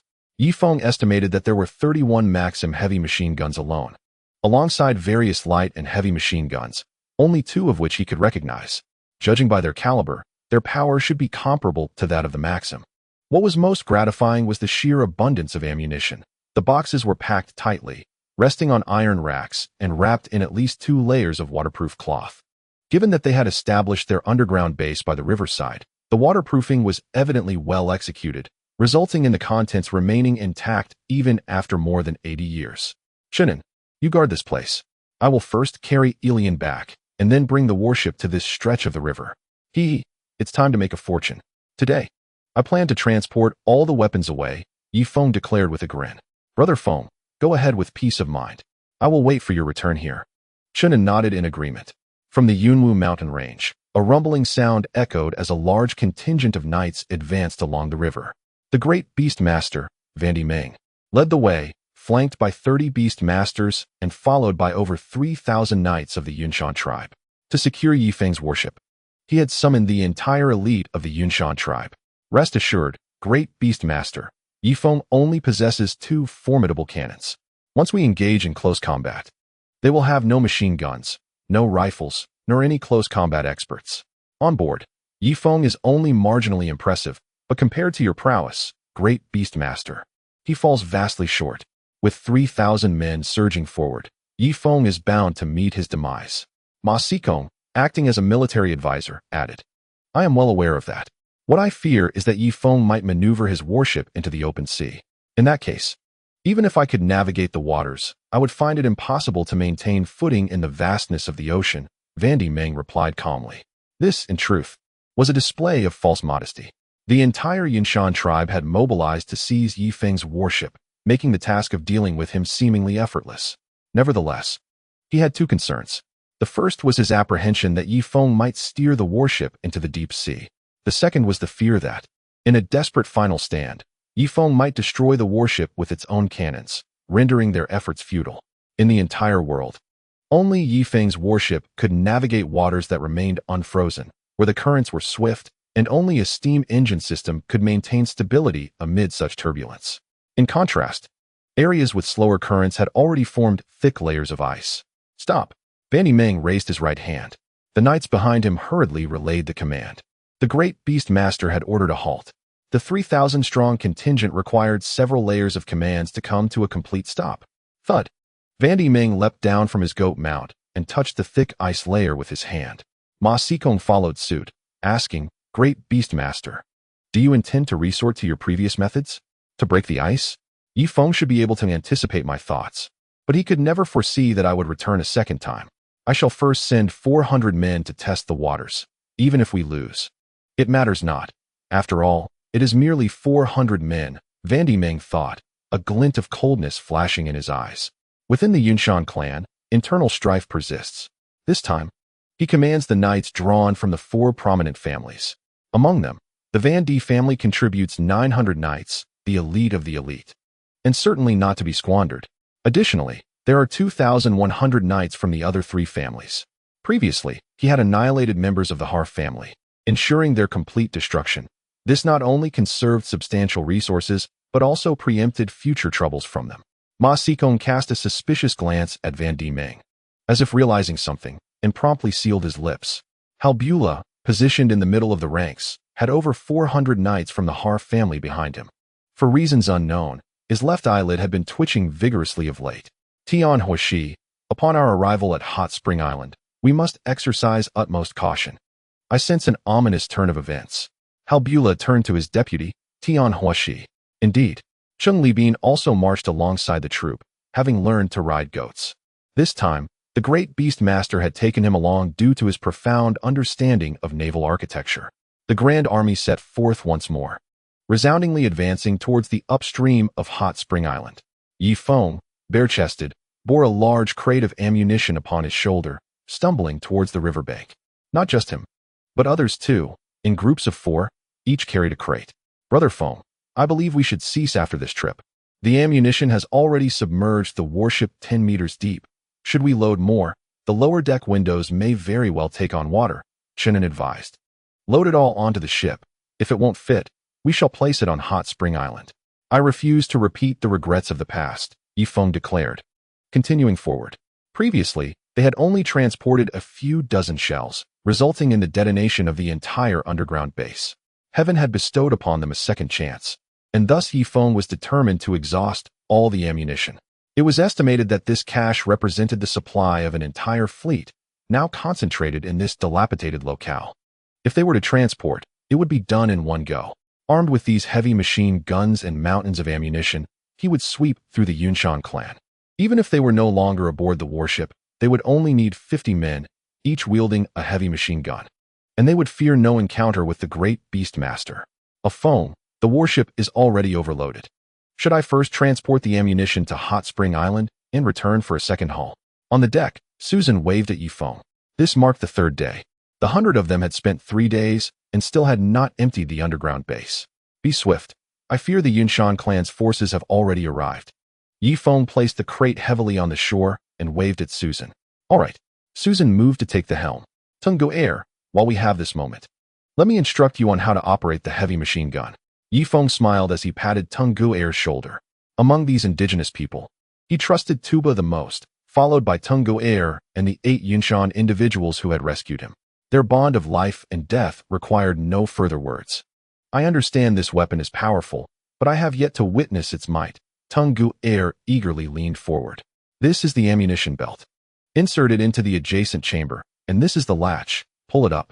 With a steady gaze, crosshair aligned, and target fixed, the 3 points formed a straight line. And then he pulled the trigger. Yi Feng completed his sentence and fired. The heavy sound resonated as the Maxim machine gun flattened the trees ahead. The indigenous people, including Tinga stood agape, their mouths almost wide enough to swallow a papaya, astonished by the immense power of the machine gun. Come here. I shall give you a brief training, Yi Feng instructed. After 3 hours of training, only Tunga managed to grasp the technique to some extent. Ordinarily, a machine gun weighs over 60 pounds, making it impractical for an average person to operate alone. However, Tunga, being a knight of extraordinary strength, could wield the heavy machine gun with the same agility as Yi Feng in a charge. Imagine the sight of hundreds bearing machine guns in a charge. Even the gods themselves would tremble in fear. As time passed, 3 more days elapsed. Yi Feng now stood on the deck. Place the machine guns here. Encircle the entire deck, and add several more to the gun platform. Store the ammunition nearby, covered with waterproof cloth to prevent rust, he commanded. The warship was already surrounded by various devastating weapons. Though the power of machine guns could not rival that of autocannons, a single bullet hitting a body, even that of a mighty Beastmaster, would create a hole, and a few more shots could obliterate even the strongest. At that moment, 2 natives raised their guns above their heads and unleashed a barrage into the river, sending splashes flying. What a hopeless endeavor. Did I not mention that when shooting, one must align 3 points, the eyes on the crosshair, and then on the target? Yi Feng sighed deeply. Brother Feng, the noise is unbearable for our ears, the 2 natives remarked. They then imitated Yi Feng's stance, aligning their shots towards the river, and their accuracy indeed improved significantly. However, after firing just a few dozen rounds, they reverted to holding the gun above their heads, a reflex ingrained in their genes. The natives, having never experienced the industrial age, could hardly tolerate such loud noises. Shannon, bind those fellows and fire a gun beside their ears daily to acclimatize them to the noise. Otherwise, in the event of an enemy encounter, they want to know where their bullets will stray, Yi Feng commanded with a wave of his hand. Now, flush with resources, Yi Feng had constructed 5 ammunition depots on Hot Spring Island, all filled with bullets. The warship was no different. The upper 2 layers of the deck were nearly overflowing with machine gun ammunition. Moreover, Yi Feng had strategically placed numerous machine guns along the northern edge of Hot Spring Island, each fortified with sandbags and stones, topped with sturdy canopies. 10 kilometers upstream along the tributary, 3,000 troops remained stationed. Chapter 393, nearly suffocated. Everyone began to chip away at the ice, breaking it apart to let it flow downstream. Halbula, you are to lead the knights of the Hal family onto the ice and charge downstream, commanded Van Diemen. A flicker of anger flashed in Halbula's eyes, yet as the Beast Master was their commander, he could only nod in reluctant agreement. 3,000 individuals commenced the arduous task of carving through the ice, shards scattering in every direction, with some fragments drifting downstream, effectively serving as an advance warning for Feng. Naturally, Van Diemen was acutely aware of this, yet he deliberately chose to overlook it.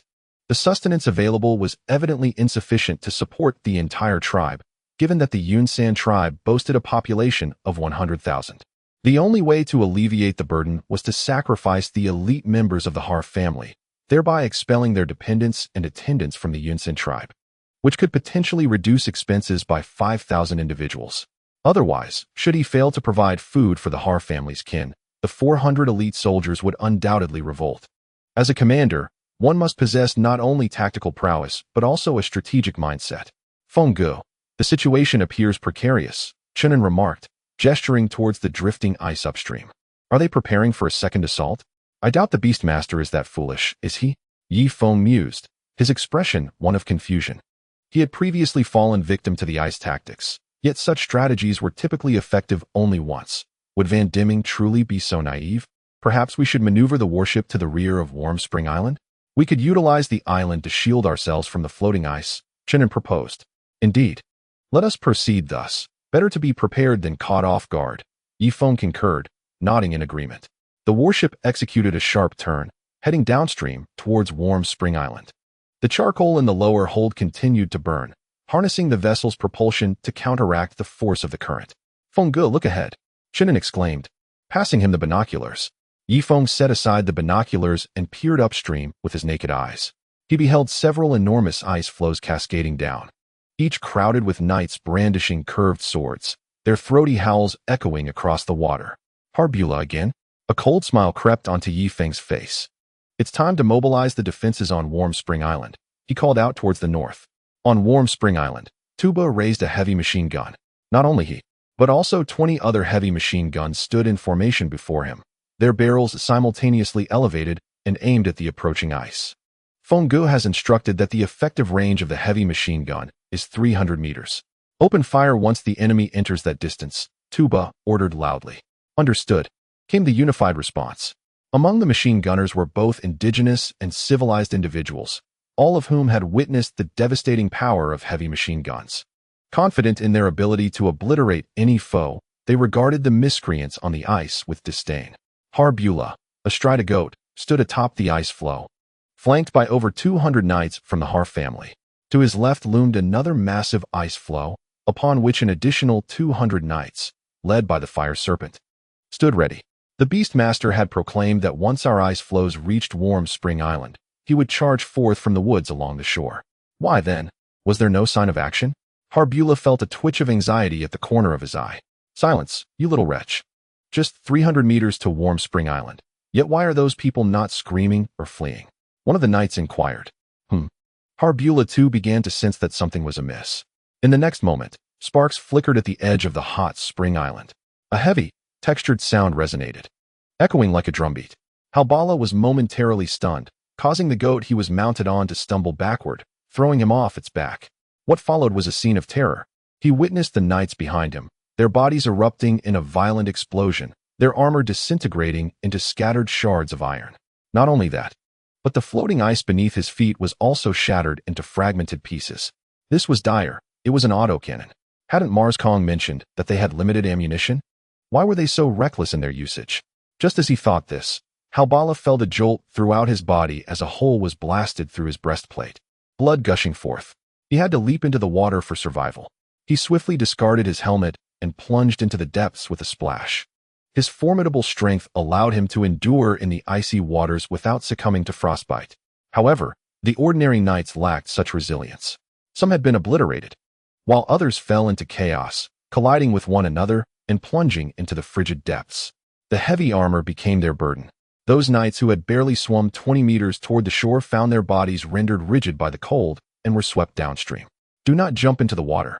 Rush onto the hot spring island and confront them. The fiery serpent showed remarkable tenacity, shedding his breastplate and darting across the layers of ice, swiftly reaching the most heavily fortified position. Thud! Ah! One of his arms was severed. I shall take your lives, you abominable creatures. Just as the fiery serpent finished his exclamation, a gaping hole appeared in his chest. With a splatter, Tuba, witnessing the fiery serpent sinking into the river, aimed his firearm at the ice above.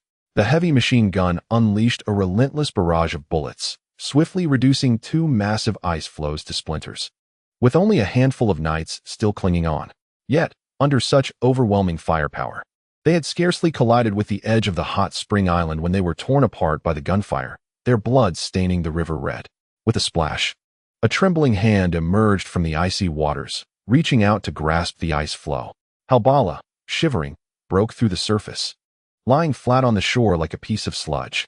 After resting for a minute, a gust of river wind swept over him, nearly suffocating him.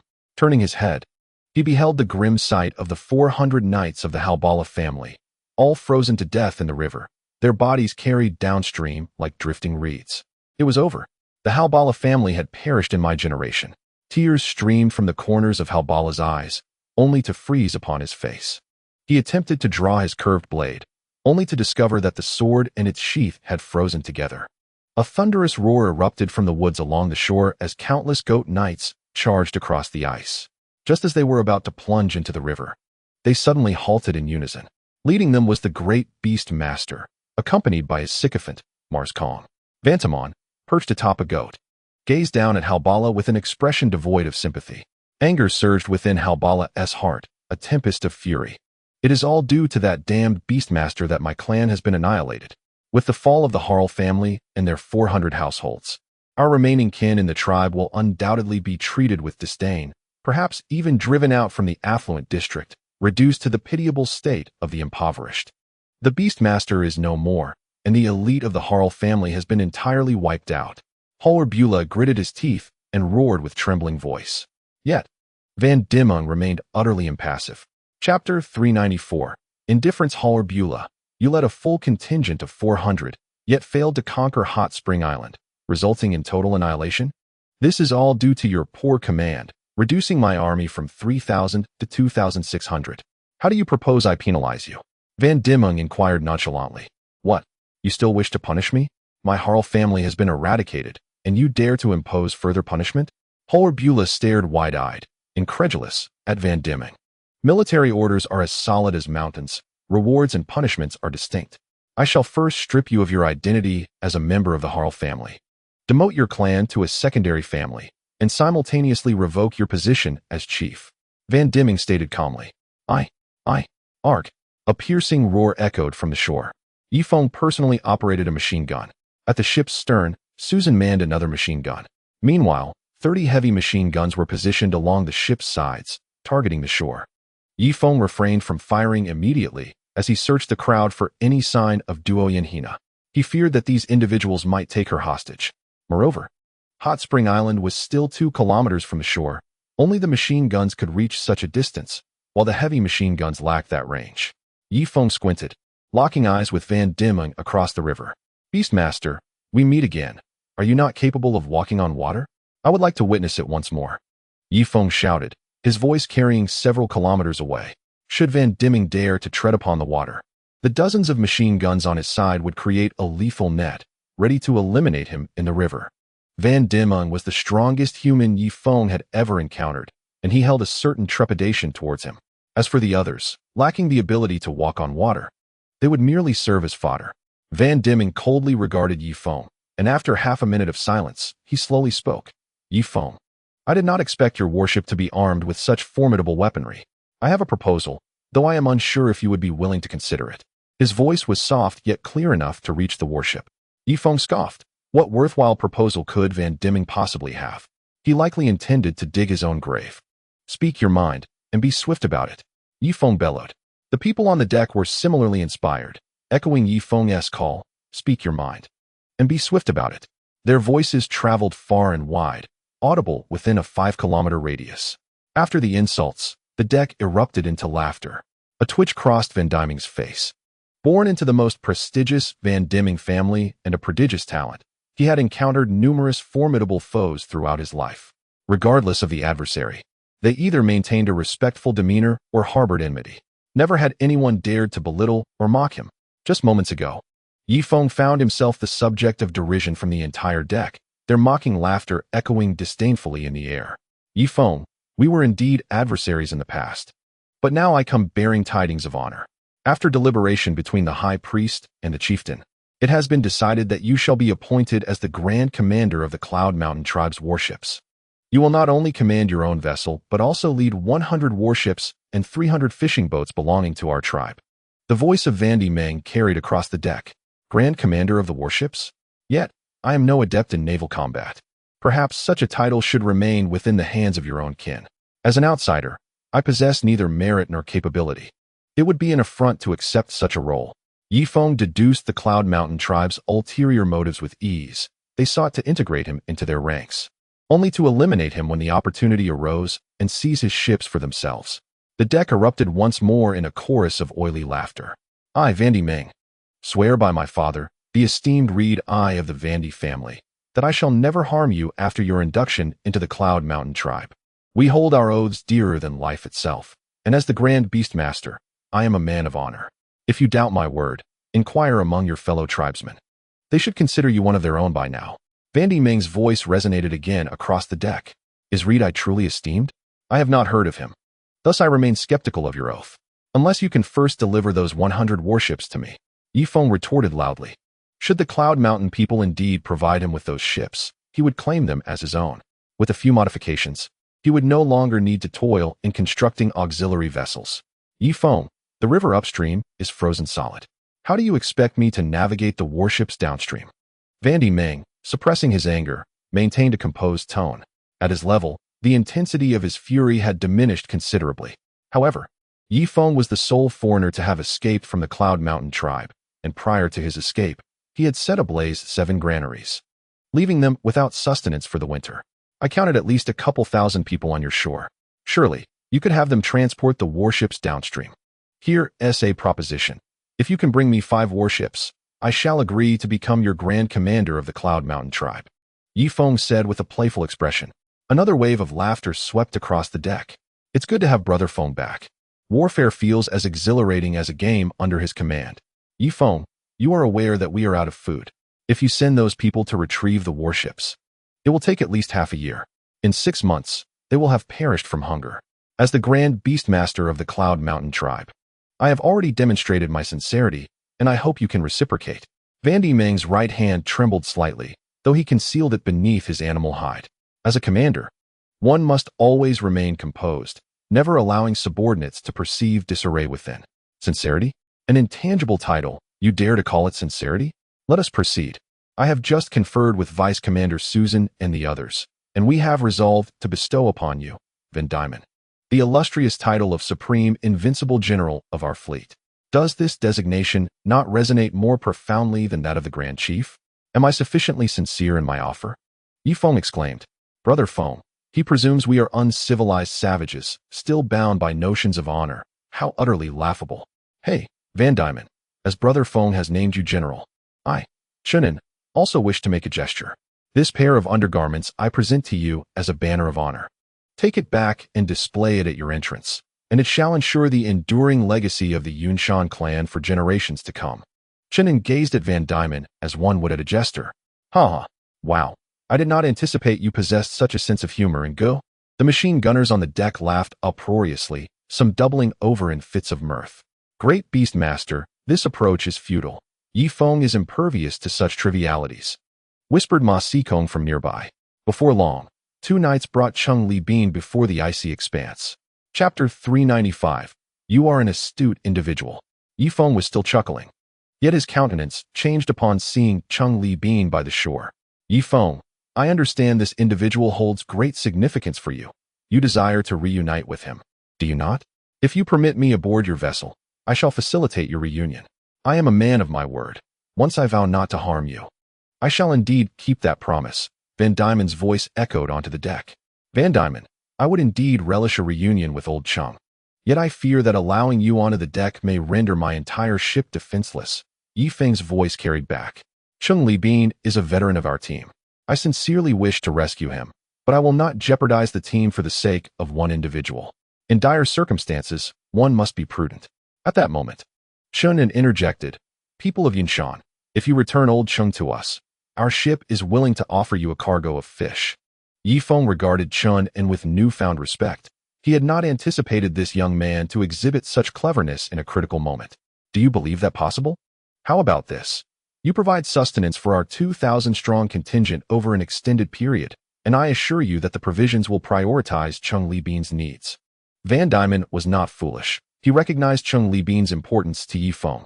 Feng pondered for a moment, gathering his emotions, and cupped his hands to form a horn. "Cheng, I am truly sorry. I fear I am unable to satiate the appetites of the Yunshan folk. Do you have any final wishes? For instance, in civilized society, are there any loved ones whom you wish for me to look after? Please provide their names and addresses. Should I ever return, I shall certainly take care of them. My daughter's name is Cheng Lele, and my wife's name is Liaru. If you have the opportunity to return, please inform them that I died a hero." Cheng Li Bin shouted, his cheeks frozen with tears. He understood that if the negotiation faltered, his fate could be sealed. "I comprehend, old Cheng. If one day I can return, with my soup to nourish me, there will be meat for them to consume. Even if I perish, Chunin and Susan will ensure your family is cared for." The voice of Feng resonated from afar, reaching the shore. Cheng Li Bin let out a sigh of relief, slowly lifting his head to gaze at Van Diemen with a rebellious glint in his eyes. Van Diemen narrowed his gaze, surveying the 3,000 troops behind him, then scrutinizing the animal skin bags each soldier bore. Having journeyed from the Yunshan tribe to Hot Spring Island, their provisions had dwindled significantly. "Feng, with 3 boats of fish, you can exchange for Cheng Li Bin," Van Diemen proposed, making a concession. At present, he had no alternative but to resolve the issue of food. As for seizing Feng's warships, that could be contemplated later. "Is this true?" Feng exclaimed with delight. Cheng Li Bin, who had resigned himself to death, also displayed a flicker of hope. Who wouldn't desire to live? Even the bravest among us, when confronted with mortality, experiences trepidation and doubt. "I, Van Diemen, never deceive," he asserted. "Very well." Feng turned to the crowd behind him. "Who among you is willing to paddle a canoe to deliver the provisions and bring back old Cheng?" A murmur of hesitation swept through the group, as everyone took a step back. After all, Van Diemen had a fearsome reputation. What if he demanded not only food but also captives? "I shall go." Tuba bravely stepped forward. Feng hesitated, scanning the faces of the others. "Wang Zhihai, I recently relieved you of your position as deputy captain. If you are willing to lead a team to deliver the food this time, I shall grant you another opportunity to resume your role," Feng declared, specifically naming him. He was reluctant to send Tuba into danger. Conversely, Wang Zhihai, since losing his title, had caused Feng considerable strain, as he had to handle many trivial matters personally, leaving him with no time to rest. Sending Wang Zhihai to deliver the fish would be advantageous in multiple ways. "I am willing." Wang Zhihai quickly stepped forward. Having tasted the fruits of power, he could not let go. He was determined to push toward the center of authority, no matter the obstacles. 3 canoes set out toward the shore, with Wang Zhihai himself manning the heavy machine gun at the bow, while the rear was filled with frozen fish. Upon reaching the shore, Wang Zhihai immediately disengaged the safety, keeping his aim fixed on Van Diemen. "Esteemed Beastmaster, I am but an anonymous member of Feng's team, here specifically to deliver provisions. I have erred within the team, and Feng has sent me to atone for my mistakes," Wang Zhihai said nervously. Van Diemen remained silent, regarding Wang Zhihai with a frigid gaze. Around him, an imposing aura seemed to envelop the space, causing Wang Zhihai to breathe rapidly, nearly paralyzed with fear. "You are no mere nobody. Your earlier words reveal you to be a remarkably astute individual," Van Diemen spoke slowly. With a creak, Wang Zhihai quickly raised his weapon. His teeth clenched. Should Van Diemen dare to act, he would unleash all his ammunition. Chapter 396. Have you come to terms? Remove the fish and return the man to them. Ultimately, Van Diemen did not detain Wang Zhihai. He commanded that all frozen fish be moved onto the ice. Cheng Li Bin hastily jumped into the canoe, disregarding his still healing wounds, and began to paddle. Meanwhile, Wang Zhihai kept his weapon trained on the shore. As the canoe drew near to the warship, he finally seized the other paddle and exerted every ounce of strength to row. "Hurry, pull us up with the rope. My legs are trembling." Wang Zhihai shouted from below, his voice cracking under strain. At Yi Feng's command, the others hastily assisted in pulling them aboard. The moment they reached the deck, Wang Zhihai discarded his trousers and relieved himself into the river. Despite the frigid weather, his back was damp with sweat. The formidable aura of the Beastmaster had been overwhelming, his gaze piercing as if it could penetrate the very soul. Brother Feng, I have finally returned alive. Wang Zhihai sobbed, collapsing into Yi Feng's embrace. There, do not cry. You have accomplished a great feat this time. As your commander, I hereby reappoint you as deputy commander, Yi Feng said, gently pushing Wang Zhihai away. Thank you, Brother Feng, thank you. Wang Zhihai exhaled a sigh of relief, feeling that this deputy position had been earned at the cost of his very life. He vowed to tread carefully moving forward, for such a position was a rare privilege. Yi Feng keenly observed Wang Zhihai's expressions. He understood that only those things acquired at a steep price would be valued, while positions given freely would not be cherished. Such is human nature, and Yi Feng had once again employed his strategy with precision. Yi Feng, my words remain unchanged, as long as you are willing. You shall still be the grand commander of my Yunshan tribe, capable of commanding 100 warships, Fan Dimming called from the shore. And my words are also steadfast. Provided you transport 100 warships to the Black Tree River Basin, I shall assume the title of your grand commander, Yi Feng replied, devoid of mockery. Intent on presenting a challenge to the Yunshan people, Fan Dimming cast a long, contemplative glance at Yi Feng before gesturing to his men behind him. The 3,000 troops seamlessly vanished into the forest, eluding Yi Feng's sight. Yi Feng's expression remained grave. Fan Dimming was no mere fool. If this man lingered in the woods, his peace of mind would be shattered. Each of you devise a plan, preferably one that can either eliminate Fan Dimming or drive them back to the Yunshan tribe. We cannot allow him to remain in our vicinity, Yi Feng instructed. Turning to the strategists on the deck, given our ample ammunition, we could directly land 50 men and use heavy machine guns to annihilate them, suggested one indigenous man. The forest is filled with cover. This plan is unfeasible. Yi Feng promptly dismissed the idea. We still have one artillery shell aboard. Next time, we could lure Fan Dimming out and blow him to bits, proposed a member from the civilized society. That won't work either. Ma Sikong is part of Fan Dimming's contingent. If the shell flies over, he will certainly intervene. Yi Feng rejected this notion as well. Let them work for us. We shall provide them with food, Chunin suggested. Chunin, do you not grasp my intention? I wish to drive them away, not allow them to remain on the shore indefinitely, Yi Feng sighed. Brother Feng, I certainly understand your intent. We let them toil for us, and when they are utterly exhausted and come seeking their due, we shall refuse. Their frustration will drive them away when they realize they gain nothing, Chunin replied with a sly smile. Yi Feng raised an eyebrow and remarked, while this approach may be tactically sound, it constitutes a strategic failure. Do you not recall our aim to issue currency? The issuance of currency must be underpinned by trust.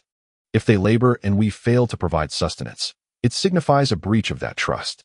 How then shall I wield financial control over this deserted island in the future? Brother Feng, I have a plan, Wang Zhihai interjected.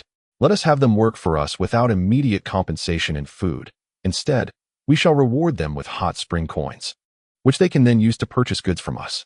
Under the Belt and Road Initiative, would this not elevate the status of our hot spring currency? Wang Zhihai's ingenuity struck a chord.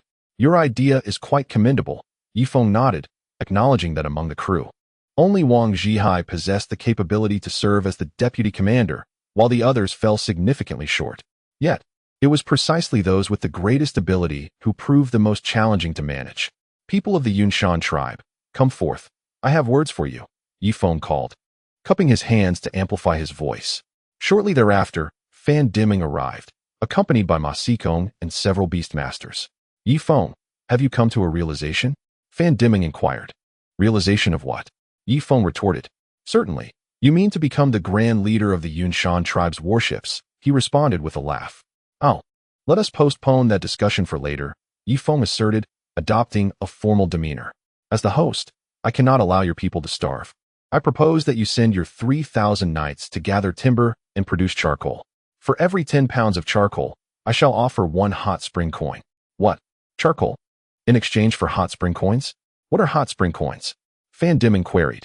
Hot spring coins are our currency here. With my hot spring coins, you can procure food.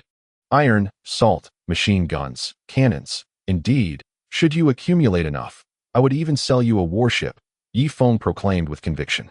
Yi Feng, do I appear to you as a fool? Fan Diming bristled with indignation. Do not be hasty.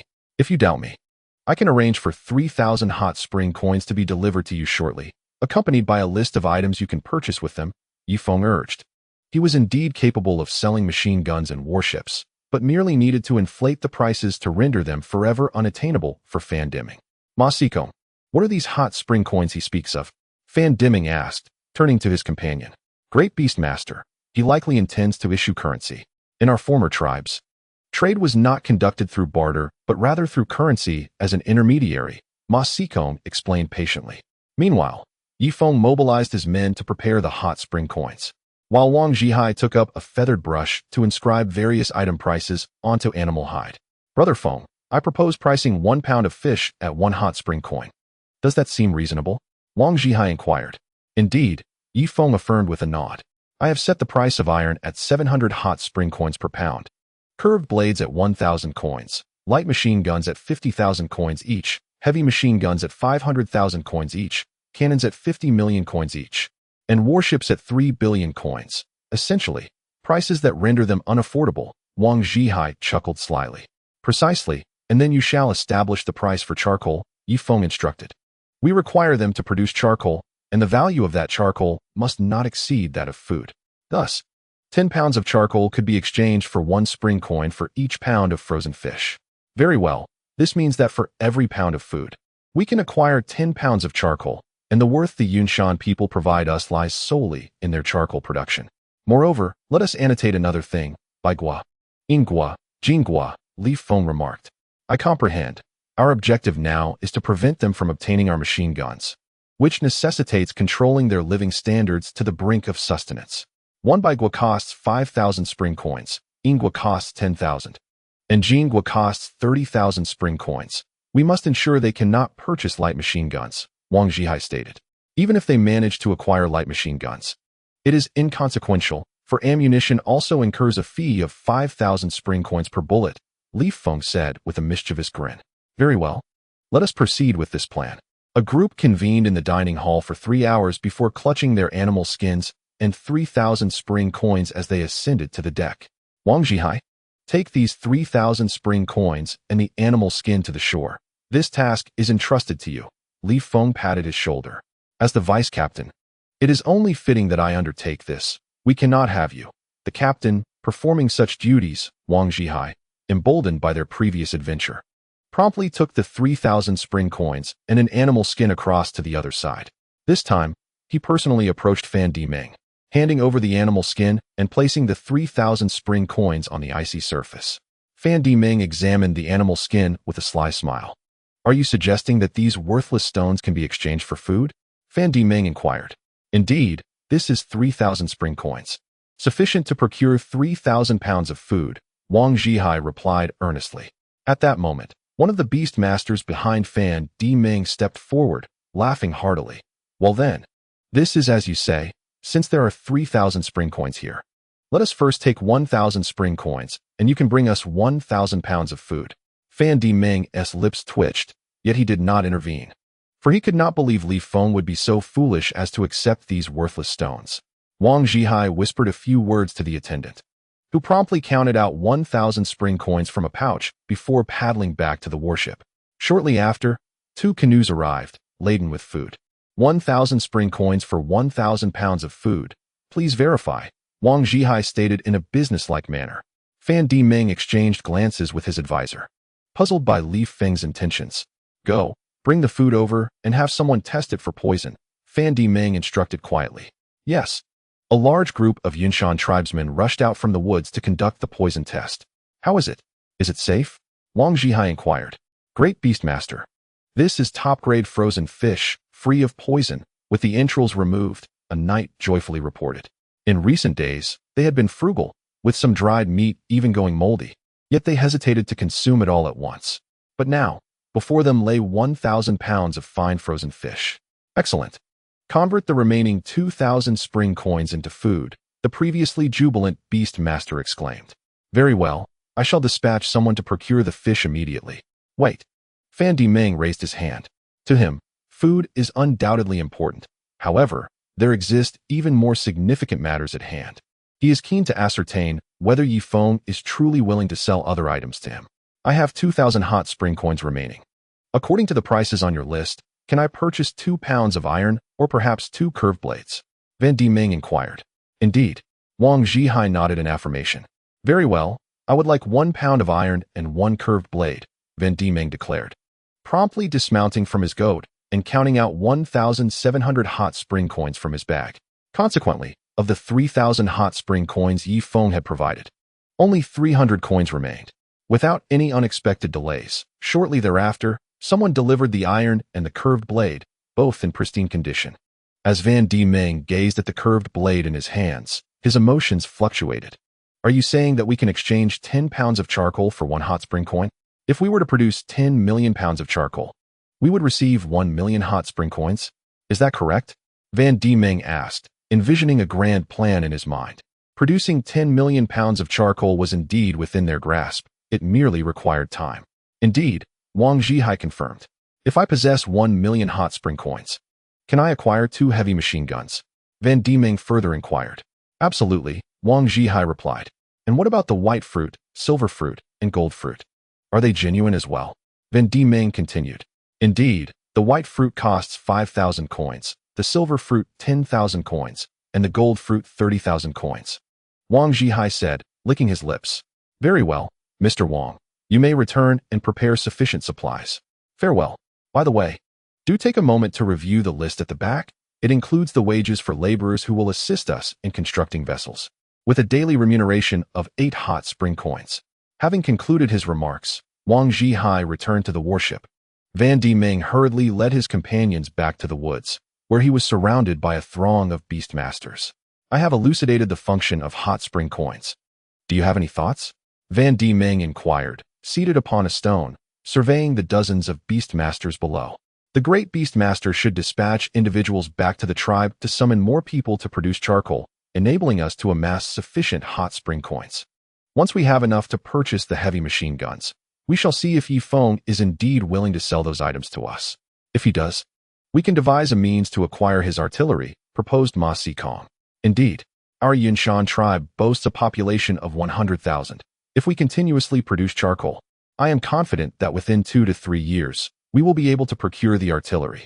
With the artillery in our possession, Feng and his group would no longer hold any advantage, suggested another beastmaster. Very well. You must now dispatch individuals back to the Yunshan tribe and instruct the chief to relocate all capable members of the tribe to this location, Van Ming commanded. Then turned to another beastmaster. We must not remain idle here. Let us prepare to produce charcoal so that we can earn some hot spring coins to sustain ourselves before our kin arrive. Understood, great beastmaster. Only 4 individuals remained in place. Ma Sikong and 2 other beastmasters from the Van D family, loyal confidants of Van Ming. Feng desired the white fruit, the Van Dai, and the Van D goldstone. He instructed, bring forth your knights and commence the search along the entire length of the Black Tree River for the white, silver, and golden fruits. The greater the quantity, the better, for we require these resources to amass wealth. After all, charcoal is earned through arduous toil, and the returns are painfully slow. Yes, my brother. Yes, great beastmaster, the 2 responded, embarking on their mission, leaving only Ma Sikong behind.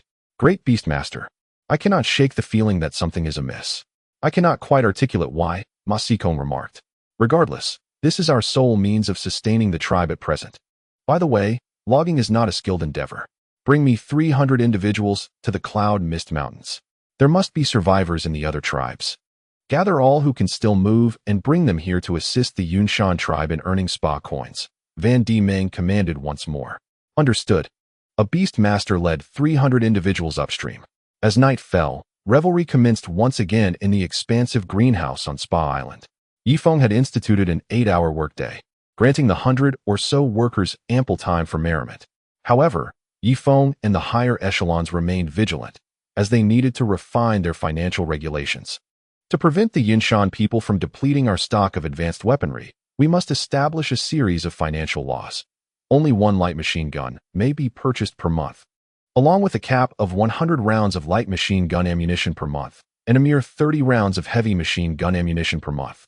Upon concluding his statement, Secretary Susan swiftly noted everything down with a quill. Chu Shui, your firearms must also be mass-produced promptly.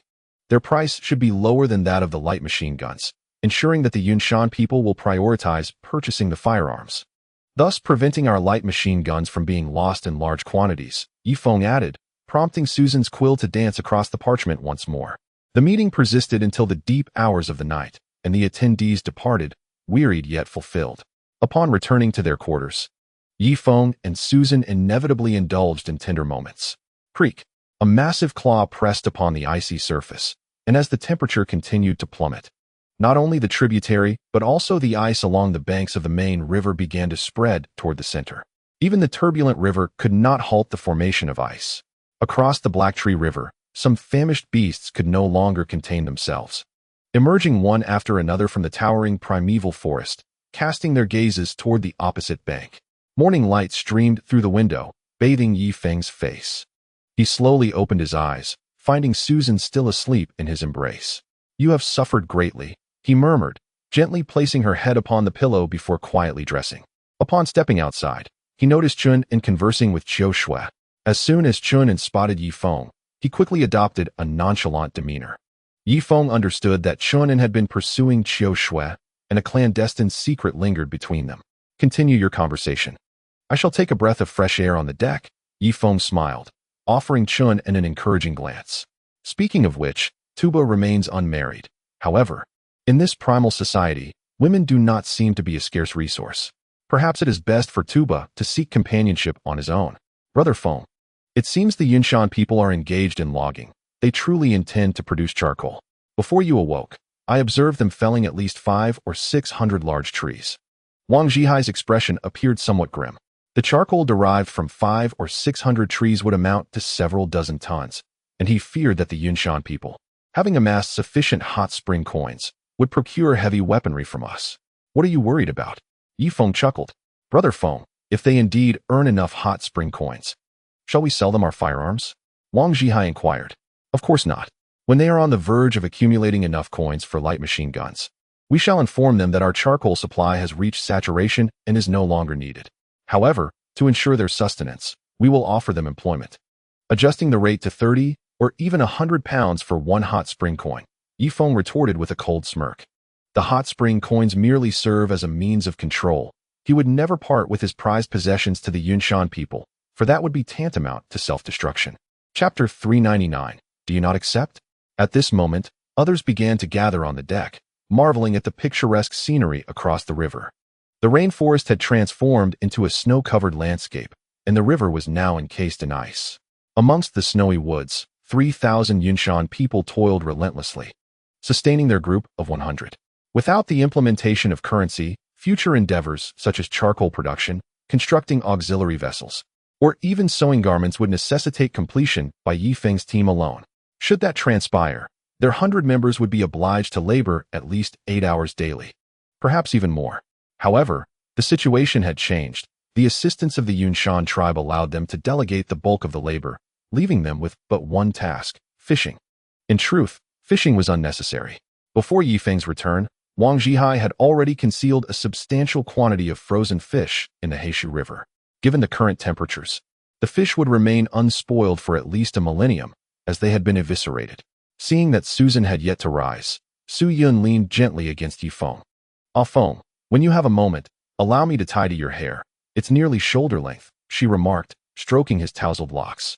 Indeed, not only Feng, but also the other men in the team had grown long hair and beards.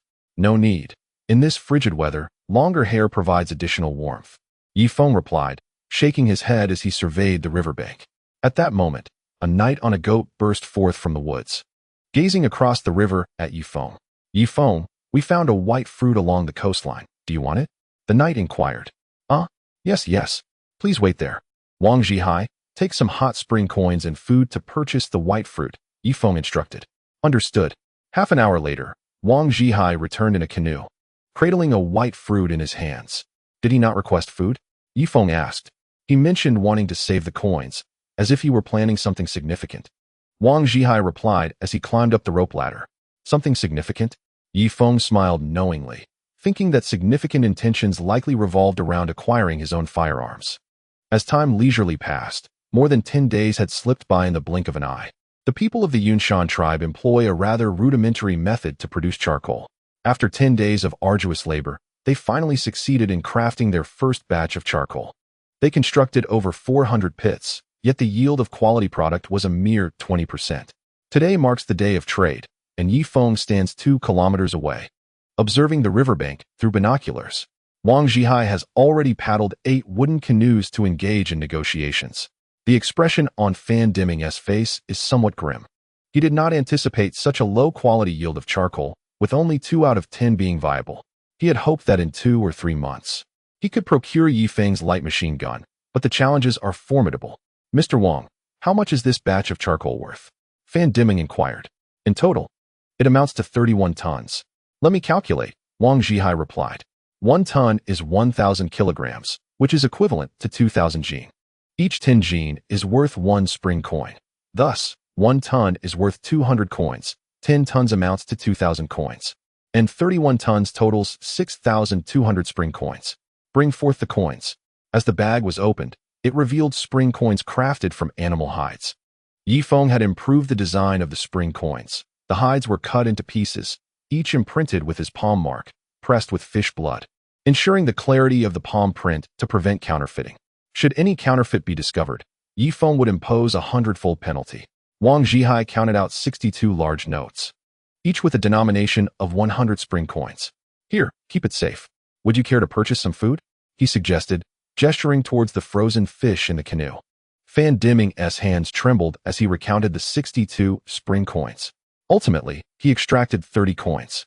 Let us trade for 3,000 jin of frozen fish. By the way, the fish entrails should be inexpensive, right? Here are 5 coins for some entrails. He presented 5 more coins, resulting in his 10 days of labor yielding only 2,700 coins to keep. Is this little enough to sustain the daily expenses of 3,000 people? Wang Zhihai queried. It should suffice, but I did not expect the quality yield of charcoal to be so low, with only 2 out of 10 being viable. Fan Deming replied, wrapping the remaining 27 notes in a piece of hide and carefully tucking them into his bosom. It would be best to exchange for a bit more. Otherwise, I fear you won't last until the next batch of charcoal is ready, Wang Zhihai advised. At that moment, he bore an air of arrogance, resembling a wealthy benefactor. No need for more. This frozen fish, supplemented with some coarse vegetables, will be ample for my people for 10 days. Fan Deming shook his head, gazing ambitiously at Feng's warship. Food alone would not satisfy his aspirations. He yearned for the formidable weaponry aboard the vessel. With such armaments, he envisioned not only seizing Feng's warship, but also, as he contemplated this, his gaze drifted towards the distant north. The Duoyan steppes, where the frigid temperatures had yet to fully encroach, teemed with countless animals. The inhabitants of the Yunwu mountain region had been driven into the secluded mountains by the Duoyan people, and with Feng's weaponry, he could put an end to the cavalry era and rise as the sovereign of the steppes. Currently, they were reduced to battling on goats, as even horses had been monopolized by the Duoyan. I have a proposal, Wang Zhihai inquired. I can send 2 technicians to guide you in the process of charcoal production, potentially elevating your yield to around 50%. What do you think? That sounds splendid, but is your assistance unconditional? I fear it may not be that simple. Fan Deming replied, aware that Wang Zhihai would undoubtedly impose conditions. Of course, our 2 technicians will be stationed in your tribe. Firstly, we require a clean dwelling, where charcoal will be produced year-round. Their clothing and hides must be laundered daily, ensuring they are impeccably clean, Wang Zhihai stated. That is reasonable, Fan Deming nodded in agreement. Furthermore, the technicians cannot work without compensation. Their monthly salary is 500 spring coins each, totaling 1,000 spring coins for both. Additionally, daily sustenance must be provided, along with a measure of respect. 1,000 coins? Fan Deming's eyes twitched slightly. Do you refuse? Wang Zhihai asked calmly. Yet, the laborers you provide are compensated with merely 8 coins a day, amounting to a mere 240 coins monthly. Why should I pay your technicians double? Fan Deming countered. However, they will raise your yield to 50%, while you can only ensure 20. Do the math. You will end up with over double the charcoal. Do you realize how much more you could earn in a month? Wang Zhihai sighed, shaking his head in disappointment at the indigenous people's lack of business acumen. Fan Dimong turned to the Beastmaster, Ma Sikong. Esteemed Beastmaster, considering this calculation, we stand to gain. If our people work a few additional hours each day, they could easily cover the technicians' wages. At worst, we can have the knights working 16 hours daily, allowing for 6 hours of rest. Chapter 400. I am truly grateful to you. That seems to be the only option, Fan Dimong conceded with a nod. Very well. I will arrange for the technicians to come over shortly. You must prepare a wooden house for them. Remember, it should be well lit and as warm as spring, with no fleas on the beds. A servant must be assigned to clean it regularly, Wang Zhihai concluded before paddling his canoe home. As he watched Wang Zhihai depart, Fan Dimong felt a surge of frustration. He was angry and resentful, yet powerless. How could a mere bald man command such respect? He touched the spring coins in his pocket, feeling slightly more at ease. It's all for profit. After all, there is no shame in that. Upon returning to the woods, he found rudimentary wooden huts already constructed. As for nighttime charcoal production, that was out of the question. Charcoal was meant for trade, and Fan Dimong was not so generous. Only he and the Beastmaster had 2 pieces of charcoal to maintain a low temperature at night. The ordinary knights huddled together for warmth. The 2,600 knights, who had once set out with vigor and well-defined muscles, were now gaunt and weary, their eyes reflecting profound exhaustion. You, take 50 skilled knights and construct a wooden house, ensuring it surpasses my dwelling in specifications, Fan Dimong commanded. Are the chieftains coming? One of the Beastmasters inquired. Why ask so many questions? Just do as instructed, Fan Dimong replied coldly. Before his kin, he finally reclaimed the majesty of the great Beastmaster. As the others listened, he proclaimed that after 10 arduous days, they had finally acquired sustenance. Therefore I announce, this evening we shall feast grandly, and everyone shall indulge to their heart's content. Upon hearing this, a wave of cheers erupted from the forest, and all the knights were moved to tears. After 10 days of merely 1 meal of fish each day, they could finally revel in abundance tonight. Yet, when the evening arrived, they were met with disillusionment. Before each individual lay a ceramic bowl containing a viscous substance. Some even discovered fish entrails within. But predominantly, it was an assortment of greenish wild vegetables and leaves. Eat, everyone. Indulge yourselves, he urged. To demonstrate his impartiality, Vantamon also partook of the viscous food. The knights, with downcast faces, silently began to eat. This banquet did not last long, as they soon returned to their wooden cabins, exhausted. For there was wood to fell and charcoal to produce the following day. In the ship's dining hall, Feng spat out a mouthful of fish. Sure. Have you been preoccupied with creating people lately? Your culinary skills seem to have waned. You've added too little salt. After speaking, Feng disposed of the entire fish into the trash bin. Not my fault. It was my disciples who prepared this. Try this dish made from fish faces. Using only the tender meat of the face, discarding the rest, Shi Zhengliang remarked as he presented another platter. Feng took a bite and promptly spat it out. My apologies, I misjudged you. It must be my poor appetite of late. With that, he discarded the fish face into the bin as well. Brother Feng, do not waste so much. The Yunshan tribe on the shore is still subsisting on wild grasses. How about this? I, Chunin, in my personal capacity, shall donate the food from the trash bin to the Yunshan people, and I will send someone to deliver it tomorrow, Chunin stated solemnly. I am also on a diet.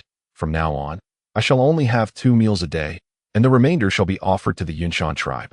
Ding Tuanshuan stood up as well. Feng's face lit up with appreciation. Under his influence, little Tuanshuan had transformed into a compassionate young woman. Little Tuanshuan, tomorrow I appoint you as the ambassador of kindness. Take 500 pounds of frozen fish, board a dugout canoe, and extend our goodwill to the Yunshan tribe on the shore, Feng declared decisively. Will they detain me? I am not a nameless nobody. I am one of your closest companions, Ding Tuanshuan asked cautiously. At this moment, Wang Zhihai chuckled, rest assured, with a full meal and every meal. The Yunshan people know their priorities. If they dare detain you, they will forfeit our provisions. Moreover, the great Beastmaster holds our 2,700 in funds. Should he detain you, that amount shall be rendered void. Indeed, if they dare detain me, our hot spring bank will impose sanctions and freeze that 2,700. Ding Tuanshuan sighed in relief. The following day, Ding Tuanshuan embarked with 500 pounds of frozen fish aboard the dugout canoe. Chunin and Tunger rowed cautiously behind, keeping a vigilant watch on the Yunshan people by the shore. Indeed, Ding Tuanshuan serves as an ambassador of goodwill, while Chunin and Teng'er are technicians dispatched by Wang Zhihai to assist the people of Yunshan in enhancing the quality of their charcoal production.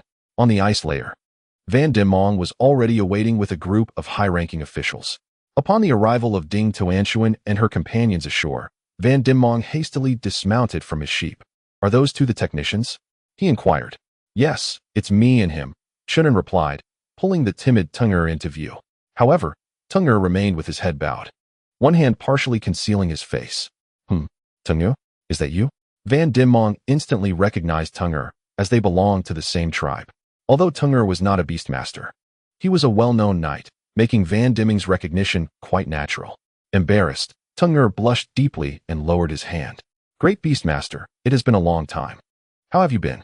Despite having left the Yunshan tribe, Teng'er still harbored a sense of trepidation towards the great beastmaster. "Well?" Van Dimong squinted slightly. "I am Ding Tuanshuan. Yesterday, I noticed that the people of your Yunshan tribe were struggling to secure food. So I took the liberty of purchasing 500 pounds of frozen fish with my personal funds to assist you," Ding Tuanshuan stated. "Oh." Only then did Van Dimong take notice of Ding Tuanshuan. After all, wealth commands respect, and his demeanor shifted to one of earnestness. "I am exceedingly grateful," he declared, placing his right hand on his chest and bowing to Ding Tuanshuan. The beastmasters behind him also wore smiles. They contemplated embezzling the entire 500 pounds of fish, deeming it unnecessary to share with the lower-ranking knights. By the way, should Miss Ding wish to provide assistance in the future, it would be more convenient to convert it into hot spring coins, thus avoiding the trouble of transporting such a large quantity, Van Dimong suggested. He had his own calculations. Hot spring coins would undoubtedly retain more value than frozen fish, as currency can be exchanged for myriad goods. "No. What if you do not allocate those funds for the lumber workers?" Ding Tuanshuan shook her head. "Very well. I shall graciously accept your goodwill, Miss Ding. To demonstrate my integrity, I kindly ask you to accompany these frozen fish to the tribe, where I will announce to everyone that it was you who provided them with 500 pounds of frozen fish," Van Dimong proposed. "All right." Ding Tuanshuan steeled her resolve and followed the group into the woods. Chapter 401. Meat. What purpose does it serve if not for consumption? A group of Yunshan individuals were monotonously continuing their labor. Their interest piqued little, even by the vibrant and youthful presence of Ding Tuanshuan. Warriors of the Yunshan tribe. This is Miss Ding Tuanshuan, who has generously provided us with 500 pounds of frozen fish. Tonight, I shall host a feast for everyone using this bounty. Van Dimming's voice resonated throughout the forest. Instantly, the seemingly lifeless knights perked up and rushed forward. "Wonderful. Thank you, Miss Ding, for providing us with sustenance. Thank you. Thank you." The knights nearly fell to their knees in gratitude. Though they once held honor in high regard, the gnawing pangs of hunger rendered such sentiments inconsequential. "No need for such formality. Come closer. Chunin, Teng'er, please assist in slicing the frozen fish so that each person may receive a portion. Let none be overlooked." Ding Tuanshuan commanded. "Yes, yes. Huh. You are Teng'er? Teng'er, my brother. How could you betray us?" Some knights recognized Teng'er's identity. He quickly lowered his head, slicing the frozen fish into large chunks and distributing them. Vandemont called the 4 beastmasters aside. "Remember, this Ding Tuanshuan must be well protected. She is young and could be persuaded to provide us with invaluable assistance, thus saving us a significant sum of money, which we could then use to purchase weapons from Feng," Vandemont stated. "Understood." The 4 beastmasters nodded, their expressions turning grave. In truth, it was unnecessary for Vandemont to remind them, for these seasoned beastmasters possessed a high level of awareness. Not only must Ding Tuanshuan remain safe within their territory, but the 2 technicians also could not be harmed. Otherwise, who would be willing to guide them in charcoal production? "Little beauty, I have not seen my wife for 80 days. Could you grant me this one request?" At that moment, a man from Yunshan lost his sanity and strode towards Ding Tuanshuan. His words seemed to resonate, as 3 more men from Yunshan approached, surrounding Ding Tuanshuan and her companions. "What do you want?" Ding Tuanshuan's face turned pale with fright. "Come now, little sister. It is merely a matter between men and women. You would not lose a piece of flesh, and instead, you would find joy in it. Indeed, let us indulge in a moment of happiness." The faces of the Yunshan men twisted into greasy smiles. Even in their starvation, their minds wandered to such matters. This is the nature of savages. At that moment, for figures squeezed into the crowd. What are you doing? The leading Beastmaster inquired. My lord Beastmaster, this girl is too lively. I quite like her. Let us enjoy ourselves just this once. Enjoy? Drag him away and execute him. With a wave of his hand, several fierce knights lunged forward, dragging the instigator outside. Thud, thud, thud, thud. For heads rolled in the snow. The eager Yunshan men were taken aback, feelings of resentment surging within them. To protect a foreign woman, the Beastmaster had killed his own kin. Yet, some sensible individuals stepped forward. Well done. This compassionate envoy, Miss Ding, provided us with food without charge. How dare they offend her? They deserved their fate. However, these were still our kin. Among our people, there existed some foolish and short-sighted individuals. Thus, the Yunshan men subtly divided into two factions.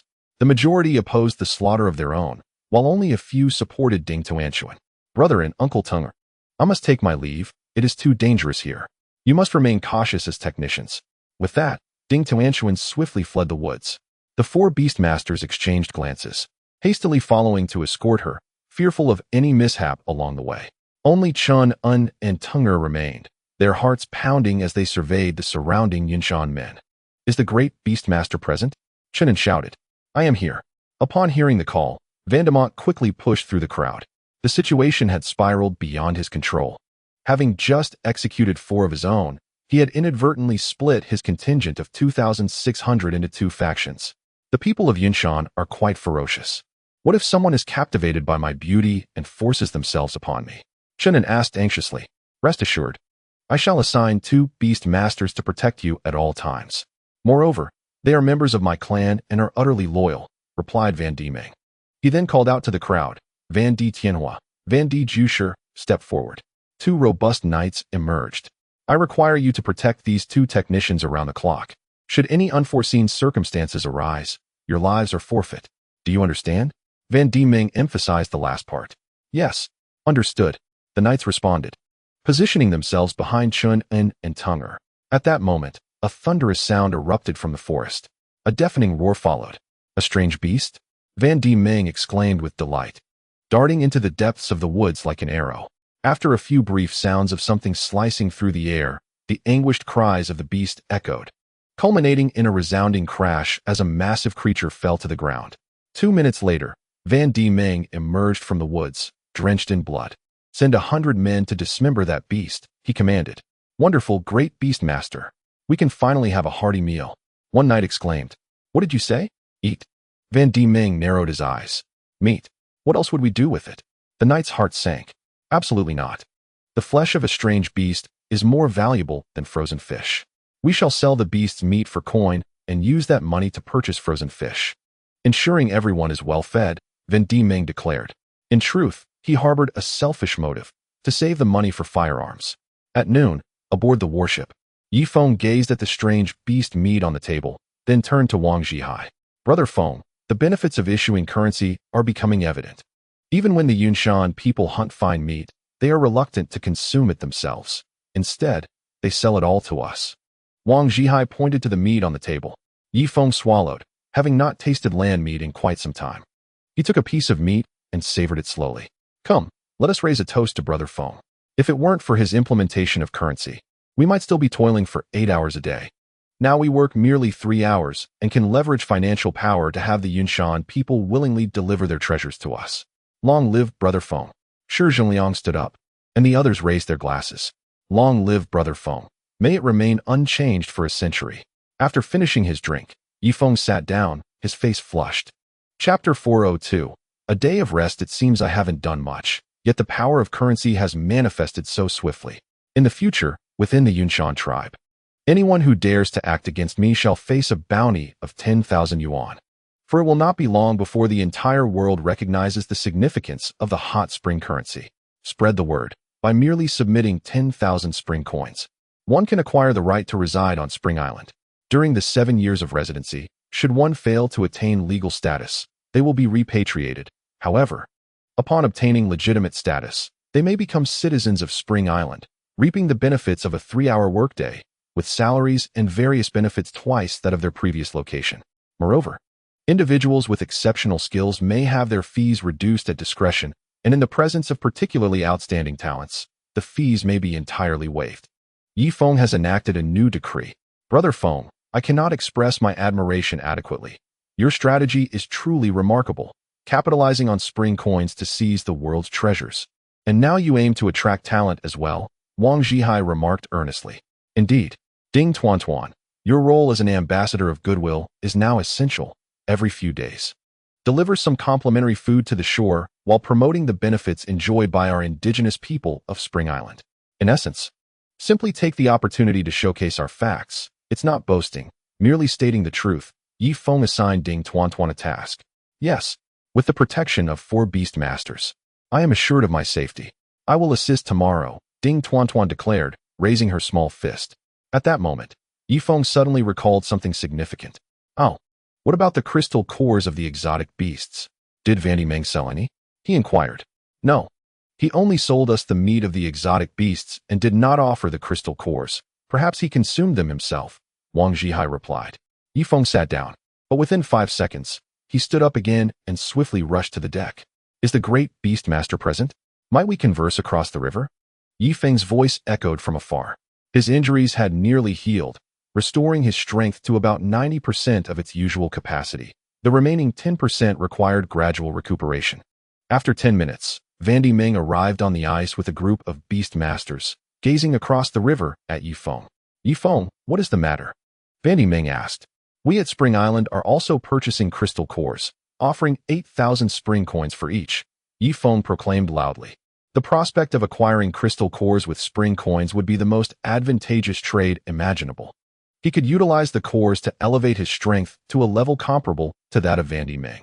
With this, Spring Island would possess 2 formidable assets capable of threatening the Yunshan people, the first being advanced weaponry, and the second being himself as a human weapon. Crystal cores? Vandy Meng pondered. Everyone recognizes the value of crystal cores. He would not easily part with them. Moreover, these treasures are rare, requiring one to venture across the great river to hunt exotic beasts. Primarily, some of these beasts possess strength that rivals even that of a great beast master, and even he risks potential demise. Regrettably, I cannot sell the crystal cores. Vandy Meng resolutely shook his head. 10,000 spring coins. Consider this carefully. 10,000 spring coins could procure 10,000 pounds of food, thus sparing your subordinates from subsisting on wild grasses and leaves daily, Yi Feng asserted vocally. The 10,000 spring coins represent the pinnacle of what he can offer. Any further increase is beyond his capacity. Otherwise, it wouldn't be long before the value of these coins collapses, for he cannot genuinely part with a heavy machine gun intended for the people of Yunshan.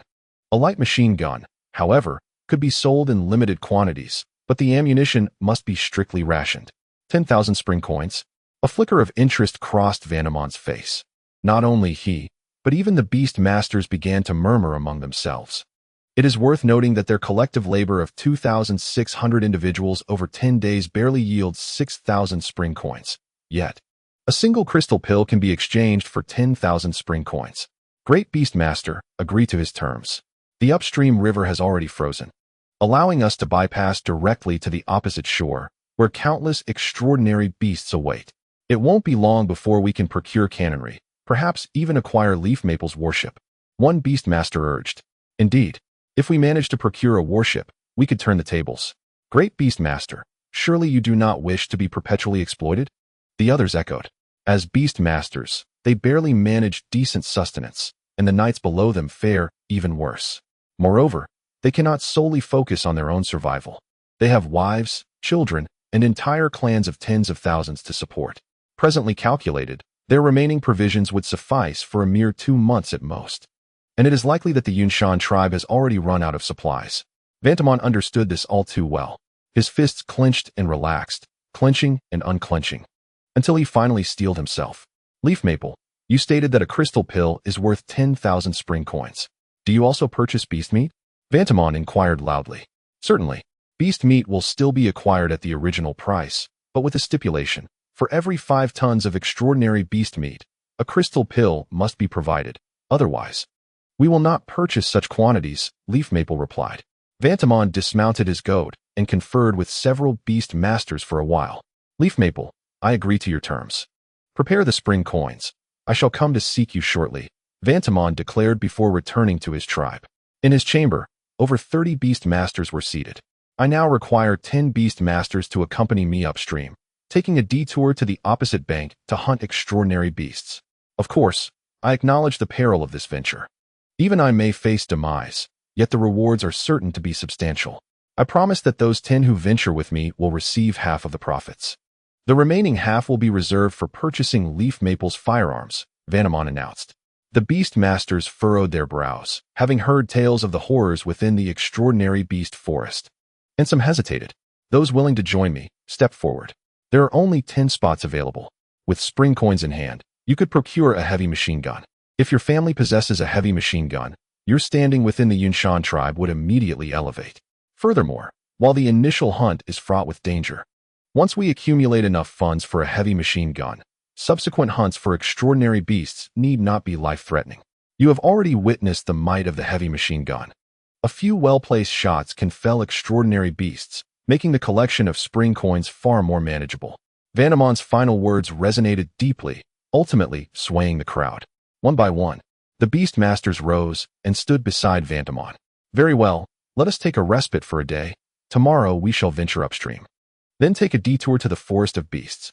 However, remember that we are to hunt only at the periphery, and must not enter the depths of the forest of beasts.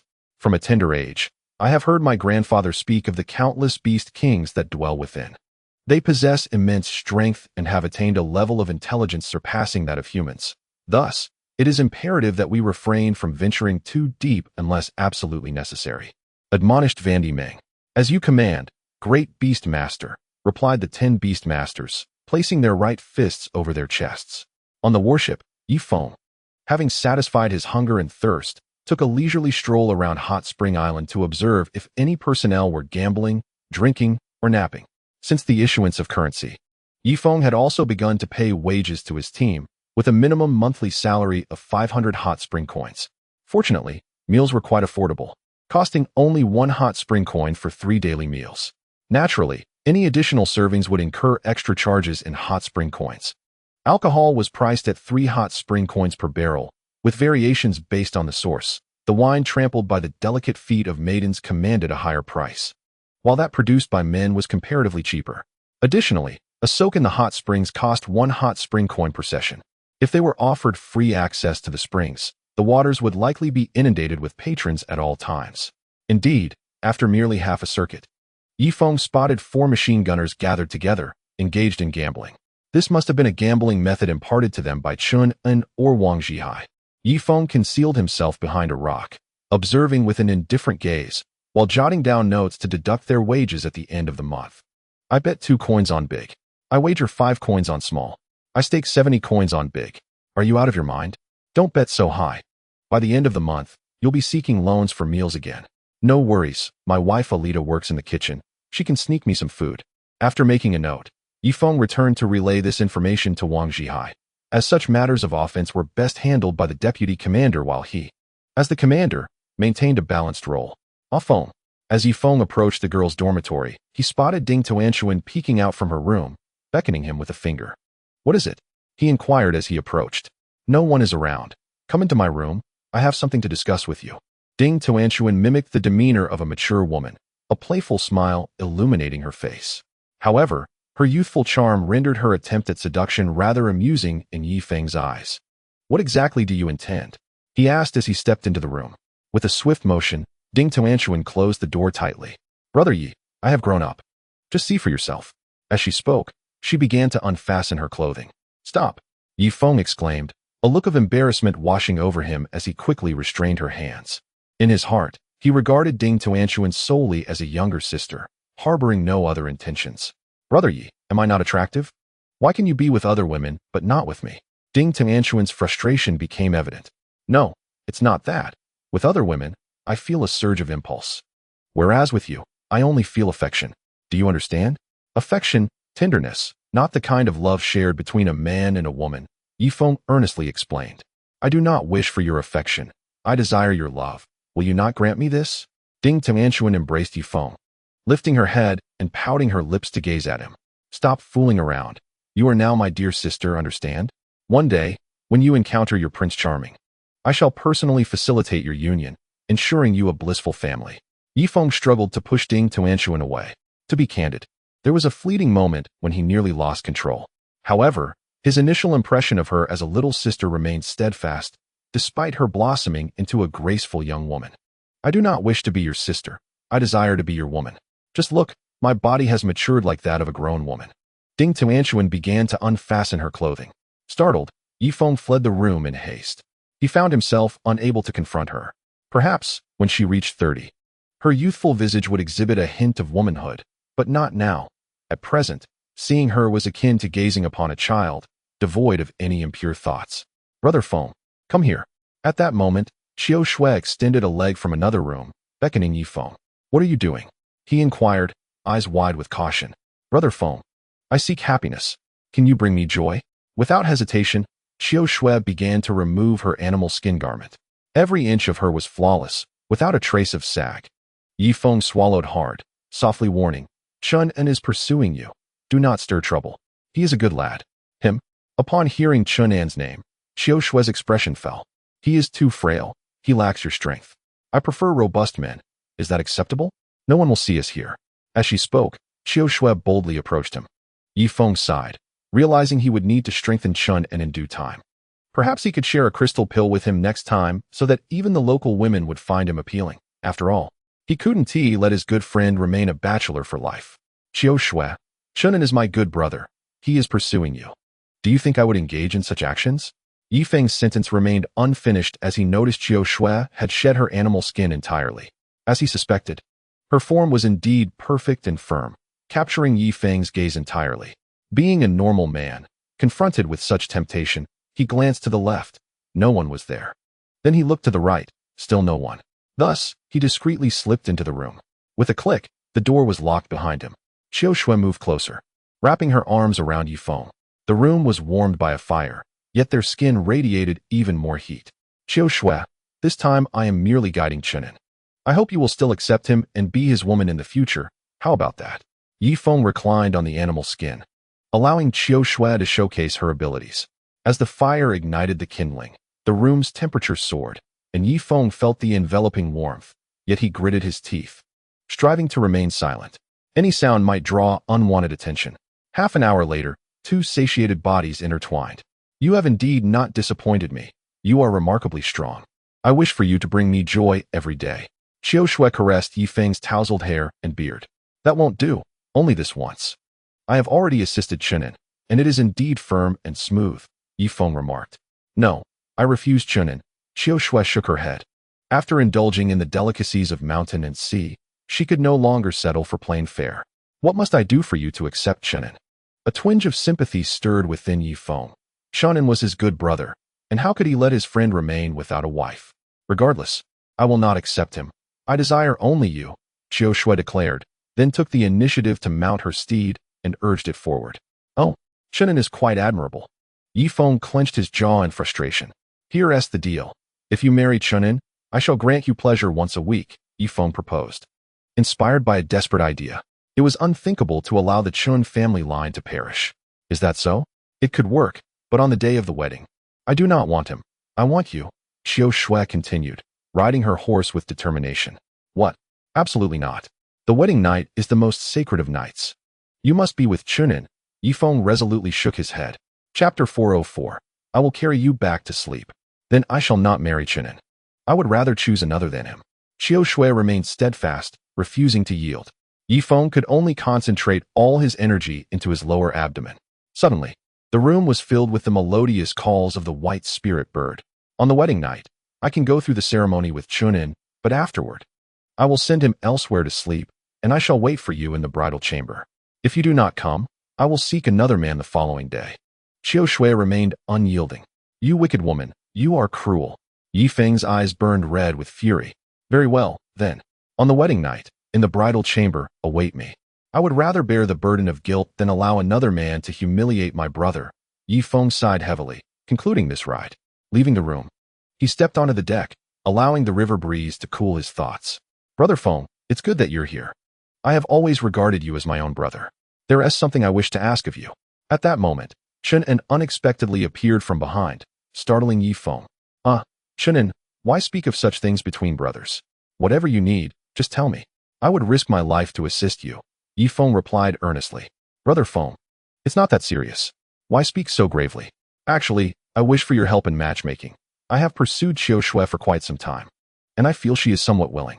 Therefore, I hope to marry her within 3 days and leave behind an heir on the deserted island, Chunan said shyly. Feng's expression turned solemn as he nodded heavily. As the elder brother, I shall take charge of your marriage. I will ensure it is splendid. Brother Feng, thank you. You are truly my brother. I will go through fire and water for you, even if it costs me my life. I would not blink an eye, Chunan said, his eyes glistening with gratitude. Why say such things? By the way, I have other matters to attend to. Please excuse me. Feng's face flushed as he averted his gaze from Chun-un and descended to the lower cabin for inspection. I found standing to be somewhat more comfortable. Upon entering the lower cabin, however, Feng was startled by the sound of a woman's voice. He quickly softened his footsteps and stealthily peered around the boiler. To his dismay, he discovered 2 boiler workers engaged in unspeakable acts with a native woman. How could these 3 men behave in such a manner? What if they were summoned to operate the warship above? Would they have time to don their clothes? Feng sensed the temperature in the lower cabin. Approximately 7 to 8 degrees, the warmest spot on the entire vessel. The trio remained oblivious to the fact that they were being watched, lost in their revelry. He realized he could no longer bear to observe. It was becoming increasingly uncomfortable. Hastily, he exited the lower cabin, intent on informing Chung Li Bin to keep his subordinates in line and perhaps impose a fine. Indeed, when one is well fed, thoughts tend to wander. With over 2,000 members of the Yunshan tribe providing sustenance, their days consisted of eating, drinking, and sleeping, working only 3 hours daily without concern for safety. This led to an abundance of energy within the crew, naturally prompting them to engage in mischief. Uncle Feng, is that you? At that moment, the voice of Ilian echoed from around the corner. Feng quickly rounded the bend and spotted the young girl. After a fortnight of recuperation, she had regained her adorable form, her complexion perfectly normal. Little Ilian, what are you doing on the 2nd level? Why aren't you at school? Feng crouched down to regard the charming child. Brother Yi, I'm so scared. Little Ilian leaped into Feng's embrace. His heart softened as he lifted her up. The little one, now weighing around 60 pounds, was 13 years old this year. She shone like the morning sun, a beacon of hope for the next generation of the hot spring island, destined to assume a significant role, perhaps as a leader, upon his retirement. After holding her for a moment, Feng sensed something amiss. Little Ilian, I must ask, how did you see me just now when I was around the corner? Did you catch a whiff of my scent? After speaking, he still felt uneasy. There was a distance of over 20 meters between them, with a corner in between. Ilian was no bloodhound, incapable of detecting a scent from such a distance. I saw you just like that, Ilian replied in her sweet voice, exuding the fragrance of childhood. Just like that? Feng set her down and gazed into her eyes, ensuring she was not lying. Little Ilian, lying is not commendable. I appreciate honest little girls. Do you understand? He tucked her golden hair behind her ear, revealing her adorable face. Brother Yi, it's true. I really saw you, Ilian insisted, her large, earnest eyes sparkling with sincerity. Very well, let me test this. In a moment, I will stand at the corner and perform an action. Then you shall describe what I did. With that, Feng released Ilian and moved to the corner, making a silly face. Uncle Yi, you're making a silly face. Upon hearing this, Feng felt the hairs on the back of his neck stand on end. In this primitive society, surveillance is inconceivable. Yet little Ilian is able to see herself making faces. Moreover, she perceives this from around a corner. Consequently, he decided to perform a handstand. Uncle Yi, you are upside down, came Ilian's voice from the corridor.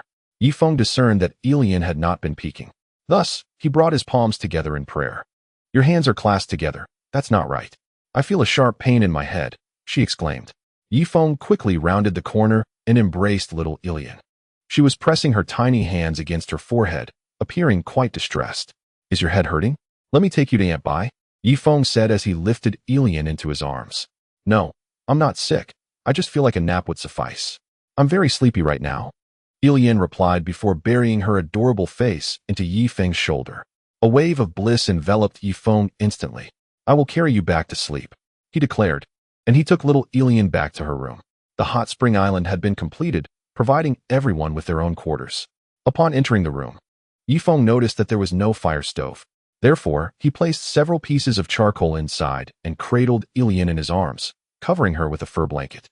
He intended to warm the bed with his own body heat to prevent little Ilian from catching a cold. After some time had passed, Feng left the room, leaving the door ajar. Just then, a voice from the deck echoed. All personnel on alert. Quickly summon Brother Feng to the deck. This is bad. The Cloud Mountain people have arrived, so many of them. Hurry to find Deputy Captain Wang. Look for Brother Feng. Upon hearing the commotion, Feng rushed to the deck. The next moment, his eyes widened in shock. On the icy shore of the Wind River, a throng of Cloud Mountain tribesmen stood densely packed, nearly filling the entire ice surface. 2 machine guns were pivoting, aiming at the tribesmen on the ice. Chapter 405. How much are you willing to sacrifice? A group of senior officials clustered around Feng. The location of the hot spring island attracted numerous boats headed towards the warship. Brother Feng, quickly obliterate them. We have plenty of ammunition on the hot spring island, and with them so densely packed, one shot could take out 2, Shunan suggested from behind. With a clatter, dozens of machine guns were readied. Wait. Feng waved his hand, scrutinizing the Cloud Mountain tribesmen by the shore. Among them were armored knights, ordinary peasants clad in simple furs, and some nobles dressed in pristine white furs, representatives of various social strata. They did not seem to be attacking the warship. They appeared to be refugees. Feng's gaze sharpened as he carefully observed these Cloud Mountain people. Each one was emaciated, their eyes filled with longing as they stared at the warship. The others breathed a sigh of relief. After all, the sudden appearance of so many Cloud Mountain people had cast a shadow over them, causing panic within their ranks. Brother Feng, there must be at least several thousand of them. If they remain on the shore, we are in great danger, Chunin stated nervously. Will they swim over? Ding Tuan Tuan inquired. No, if they attempt to swim, they will surely freeze solid, Feng assured them. Chunin, arrange the canoe. I wish to personally venture to the shore, Feng declared. No, Brother Feng, those people will devour you. Susan was the first to seize Feng's arm. Indeed. Brother Feng, the individuals on the shore are driven mad by hunger. If you approach, there may be nothing left but bones, Chunin added in caution. Nay, I have more pressing matters at hand. Feng resolutely disregarded their objections, descending the rope ladder into the canoe and taking up the oars himself. As he drew nearer to the shore, his heart raced with mounting trepidation. When the canoe was still 200 meters from the bank, Feng ceased rowing. Is there anyone who knows the whereabouts of Duo Yanhina? Feng's voice echoed into the distance. Yet, the expressions of those on the shore remained blank, their eyes reflecting only the primal instinct of hunger. Whoever tells me where Duo Yanhina is, I shall give them this fish, Feng proclaimed, producing a fish from the canoe. Upon sight of the fish, the starving masses extended their hands forward, advancing like zombies. With a sudden splash, 2 individuals fell into the river, prompting the others to recognize the peril and halt their advance. Duo Yanhina, where are you? If you are among the crowd, let me see your face, Feng cried hoarsely. Who is Duo Yanhina? At that moment, a knight clad in armor spoke up. She is a woman, pregnant. Her belly may be large, or perhaps not so, but she surely holds a child. Feng's heart raced. It had been 2 or 3 months since he left the Yunshan tribe. By the natural term of human gestation, Duo Yanhina should have given birth by now. The knight swallowed hard and suddenly declared, I know where she is. Feng took a few steps forward. Where is she? Tell me. And the frozen fish is yours. Feng raised the fish in his hand. First, give me the fish. Once the meat is in my mouth, I will naturally reveal her location, the knight replied. No, you must bring her to the shore first. Let me see her face. Once I have seen her, I shall not only give you a frozen fish, but can also take you to that side, Feng insisted, gesturing toward the bustling hot spring island.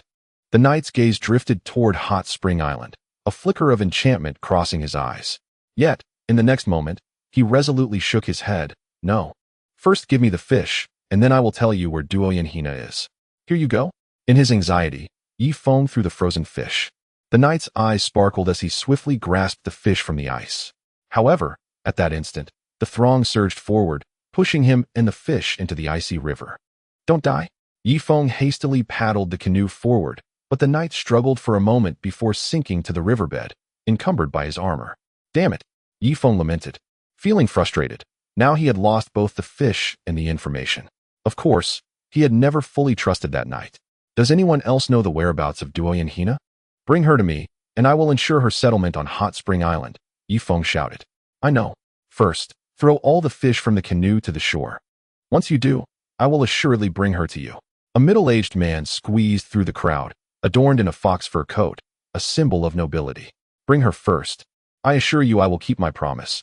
Feng had learned to be more astute this time.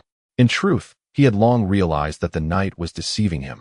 However, Duo Yanhina held too much significance for him. No, you must provide us with food first. Once we have eaten, I will immediately bring her to you. Is she not beautiful?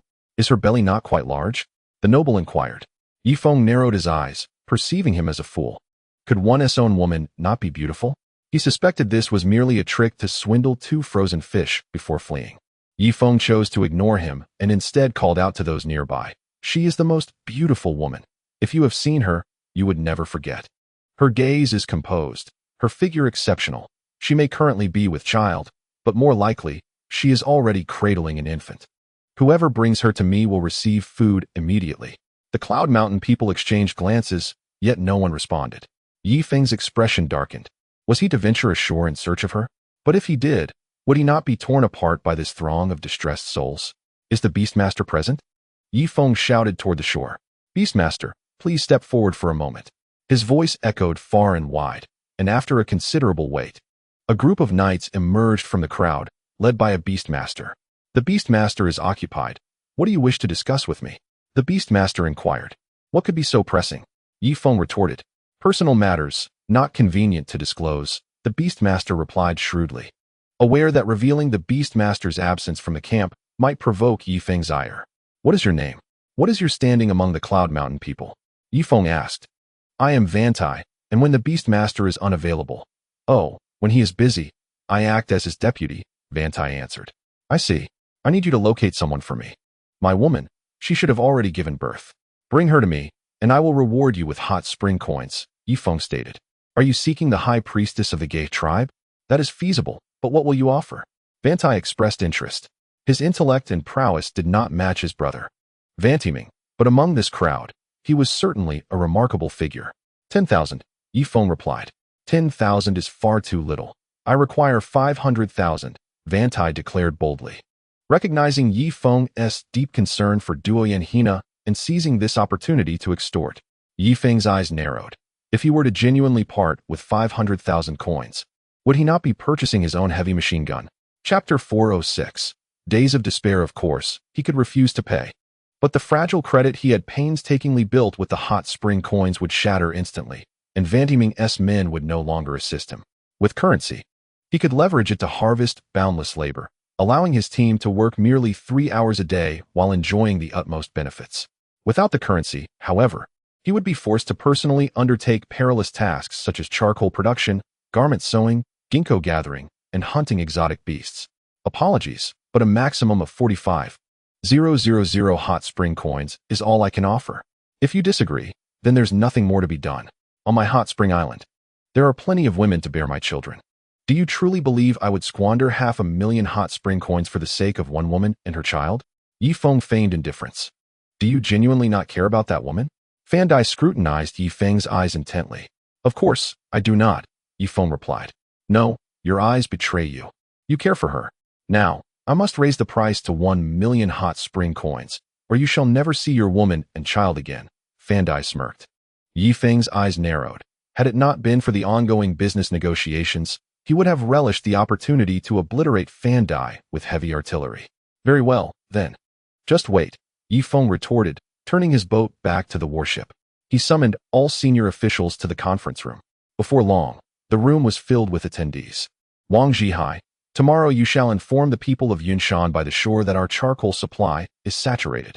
At present, 10 pounds of charcoal will not fetch even 1 hot spring coin. Only 100 pounds will exchange for a single coin, Feng instructed. Understood, Brother Feng. Since they refuse to release Duo Yanhina, we shall impose sanctions upon them, Wang Zhihai noted, diligently taking notes with a quill. Furthermore, food prices will increase tenfold. It will now cost 10 hot spring coins for a pound of frozen fish, Feng continued. His warship was the sole provider of a continuous food supply, and for the people of Yunshan to survive, they would have no choice but to purchase food from him. His machinations rendered the labor of the Yunshan people 100 times cheaper. Received. Susan organized the meeting notes. On shore, Fandai returned to his residence with his entourage. Master Beast Tamer, Your strategy is truly remarkable. I can see that Yi Feng holds Duo Yanhe Na in high regard, one of his knight attendants praised. Indeed. Gather the other beast tamers. We must search among these refugees for Yi Feng's woman. Once found, we shall provide for her. She is an invaluable asset. As long as we hold her as a hostage, Yi Feng will obediently dance to our tune, Fan Dai commanded. Before long, all the beast tamers had assembled in his wooden cabin. However, they displayed a certain disrespect towards Fan Dai, as their allegiance lay solely with the Grand Beast Tamer. And they looked down upon him as merely the brother of the Grand Beast Tamer, believing his position to be one attained through connections rather than merit. Thus, my offer stands at 1 million. Tomorrow, Yi Feng will undoubtedly send someone to negotiate with me. At that time, I shall increase the price to 2 million, and we shall continue this escalation. In the end, Yi Feng will have no choice but to yield to me. Fan Dai chuckled. Ha ha ha, this tactic is truly brilliant. The day after tomorrow, we shall raise the price to 4 million. We are certain to drive Yi Feng to madness. Yi Feng, ha ha ha. The beast tamers echoed in agreement. Though they felt resentment internally, they maintained the facade of compliance. You may send someone to search, but I suspect Duo Yanhe Na is not among the disaster victims. She is a high-ranking high priestess. Even if we all starve, the high priestess of our Yunshan tribe will ensure she receives food, as they belong to the same temple and are not considered part of our Yunshan people, Fan Dai remarked. What? If we cannot find Yi Feng's woman, how shall we compel him to pay? One beast tamer asked, his expression darkening. Fan Dai chuckled softly. Heart, your mental reflexes are as sluggish as that of a tortoise. Allow me to enlighten you. Even in the absence of Duo Yanhe Na from the tribe, we need not inform Yi Feng. He possesses the bloodline here and will still provide us with financial support. Heart's expression darkened. As a proud beastmaster, he could not tolerate such affront. He abruptly rose, drawing his curved blade with fervor. Return to your position. 2 attendants shielded Fan Dai. Yet, Fan Dai waved his hand dismissively and approached Heart unarmed. To draw your weapon against me is a sign of disrespect towards a grand beastmaster. Today, I shall witness the true capabilities of the Heart family. The other beastmasters, eager for entertainment, quickly dispersed to witness the unfolding spectacle. Although they derided Heart, deep down, they secretly hoped he would be vanquished by the acting commander. I shall remain unarmed, for you lack the merit to compel me to draw my blade. Fan Dai spread his arms and advanced step by step towards Heart. You shall perish. The two soon clashed violently. One could not deny the prowess of the Fan Dai lineage. After exchanging a flurry of strikes, Heart found no advantage with his blade and even suffered a kick to his rear. Kill, kill, kill. The roars of beastmasters and knights reverberated around them. The warriors of Yunshan were fierce and combative, often engaging in duels for honor, where the vanquished would typically lose their heads. After several more exchanges, Fan Dai seized Heart's wrist, positioning the curved blade against his throat. Heart of the Heart family, do you submit to me, Fan Dai? Fan Dai's voice was cold, sweeping over the surrounding beastmasters. Indeed, today he sought to establish his own authority. I submit. Please spare my life. I shall never draw my blade against you again. A tear of humiliation trickled down Heart's cheek. Fan Dai cast Heart's curved blade to the ground, spreading his legs. To demonstrate your complete submission, crawl beneath my legs, and I shall spare your life, he taunted. You? Fan Dai, I hail from the noble Heart family, one of the 4 great families of the Yunshan tribe, and you would dare to humiliate me thus? Heart's eyes blazed with fury. No, the Heart family has been rendered impotent due to the incompetence of 2 successive leaders. We no longer belong among the 4 great families. Perhaps you lack even the right to reside in stone houses. From now on, your kin shall dwell in wooden abodes, mingling with the commoners. Fan Dai spoke without restraint. As the younger brother of Van Di Meng, he was determined to execute his brother's strategy, dismantling the Heart family and stripping them of any means for revenge. Clang. 2 curved blades were pressed against Heart's neck. Crawl, live, refuse, die, the attendants declared.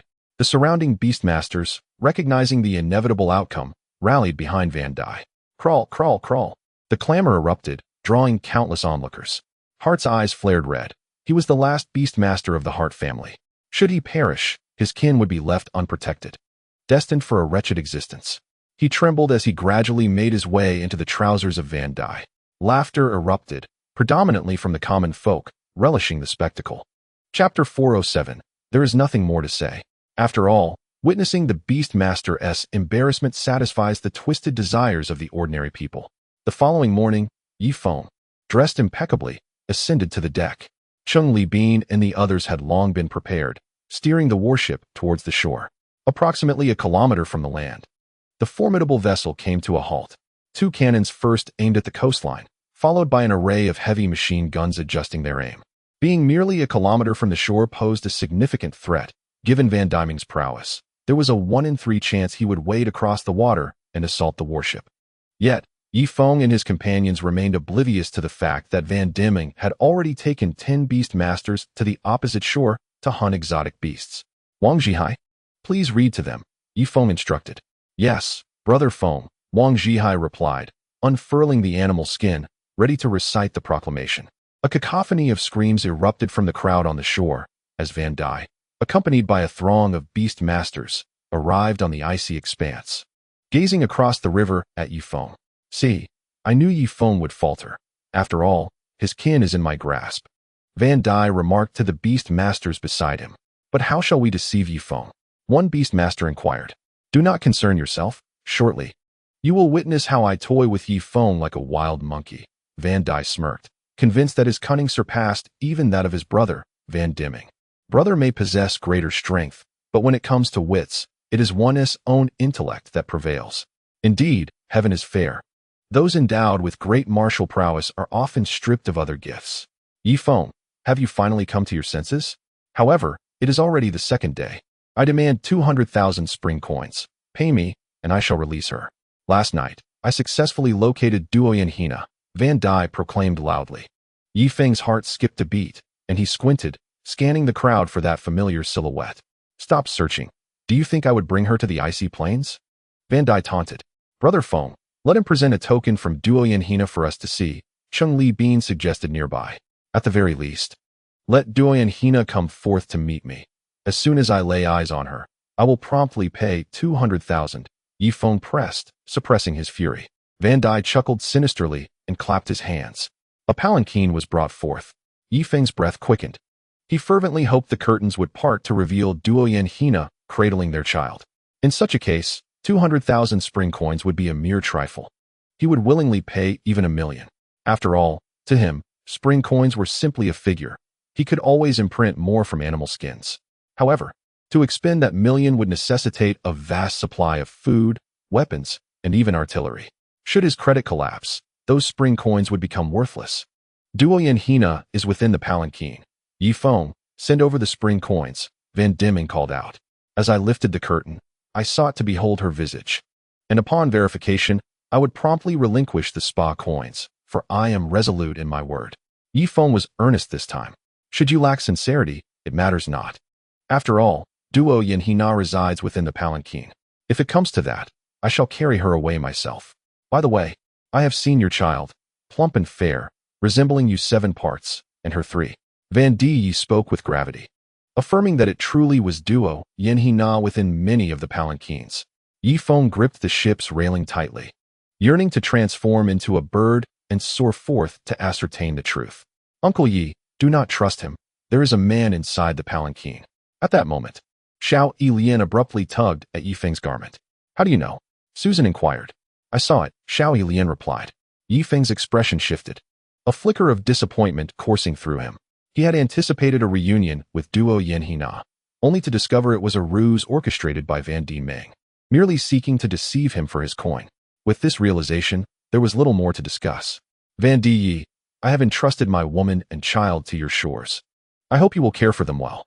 As for the 200,000 spa coins, not a single one shall be paid, for I, Yi Feng, am a man of principles, unwilling to incur a 200,000 loss upon my team for the sake of my own family. Yi Feng declared with a facade of righteousness upon the deck. Once the facade of Western affairs was unveiled, he felt no reservations, ready to unleash retribution upon Van Dieming. I apologize. We have neither money nor food on our shores. Your woman and child will be fortunate to receive but 1 meal a day. Van Dai, unaware that Yi Feng had seen through his ruse, continued to use Duoyan Hina as leverage. Is that so? Then there is no recourse but to let them suffer. As a father and husband, I feel both guilt and helplessness. Yi Feng feigned wiping away tears. Van Yi exchanged glances with the beastmasters behind him, greed evident in their eyes. After a brief consultation, Van Yi spoke again. Yi Feng, if you wish for me to care for your woman and child, you must first prepay 50,000 spa coins. As you know, we are impoverished, barely able to sustain ourselves, let alone 2 outsiders. Yi Feng narrowed his eyes slightly and signaled Wang Zhihai. Understood. Wang Zhihai stepped forth, bearing the beast hide. To the people of Yunshan, due to our recent saturation of charcoal, we no longer require your supply. However, our brother Feng is merciful, though we no longer need charcoal. We shall still grant you a means of survival, provided that the price of charcoal is reduced tenfold from this moment onward.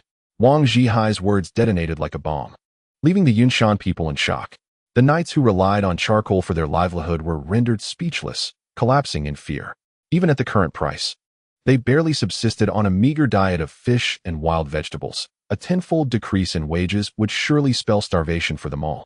Van Yi bit his lip, unable to grasp Yi Feng's intent. What about white fruit? A knight inquired, reasoning that while charcoal may no longer yield profit, the white fruit was a rarity, and Yi Feng would certainly purchase it at market value. As for white fruit, the price remains unchanged, Wang Zhihai replied candidly. The knights breathed a sigh of relief. Although they were unable to profit from charcoal production, they could still earn a living through the sale of ginkgo nuts, especially since they had goats that could traverse the snowy forest with remarkable agility. What about the meat of exotic beasts? Inquired one of the beast masters, contemplating his own escape route, as the meat of these creatures was rare, and Yi Feng would undoubtedly purchase it at its original price. However, acquiring such meat was not without its risks, requiring a certain degree of danger to obtain. Exotic beast meat will be bought at the original price, while crystal pills will be purchased at double the original price, Wang Zhihai proclaimed. The beast masters exchanged glances and collectively exhaled with relief.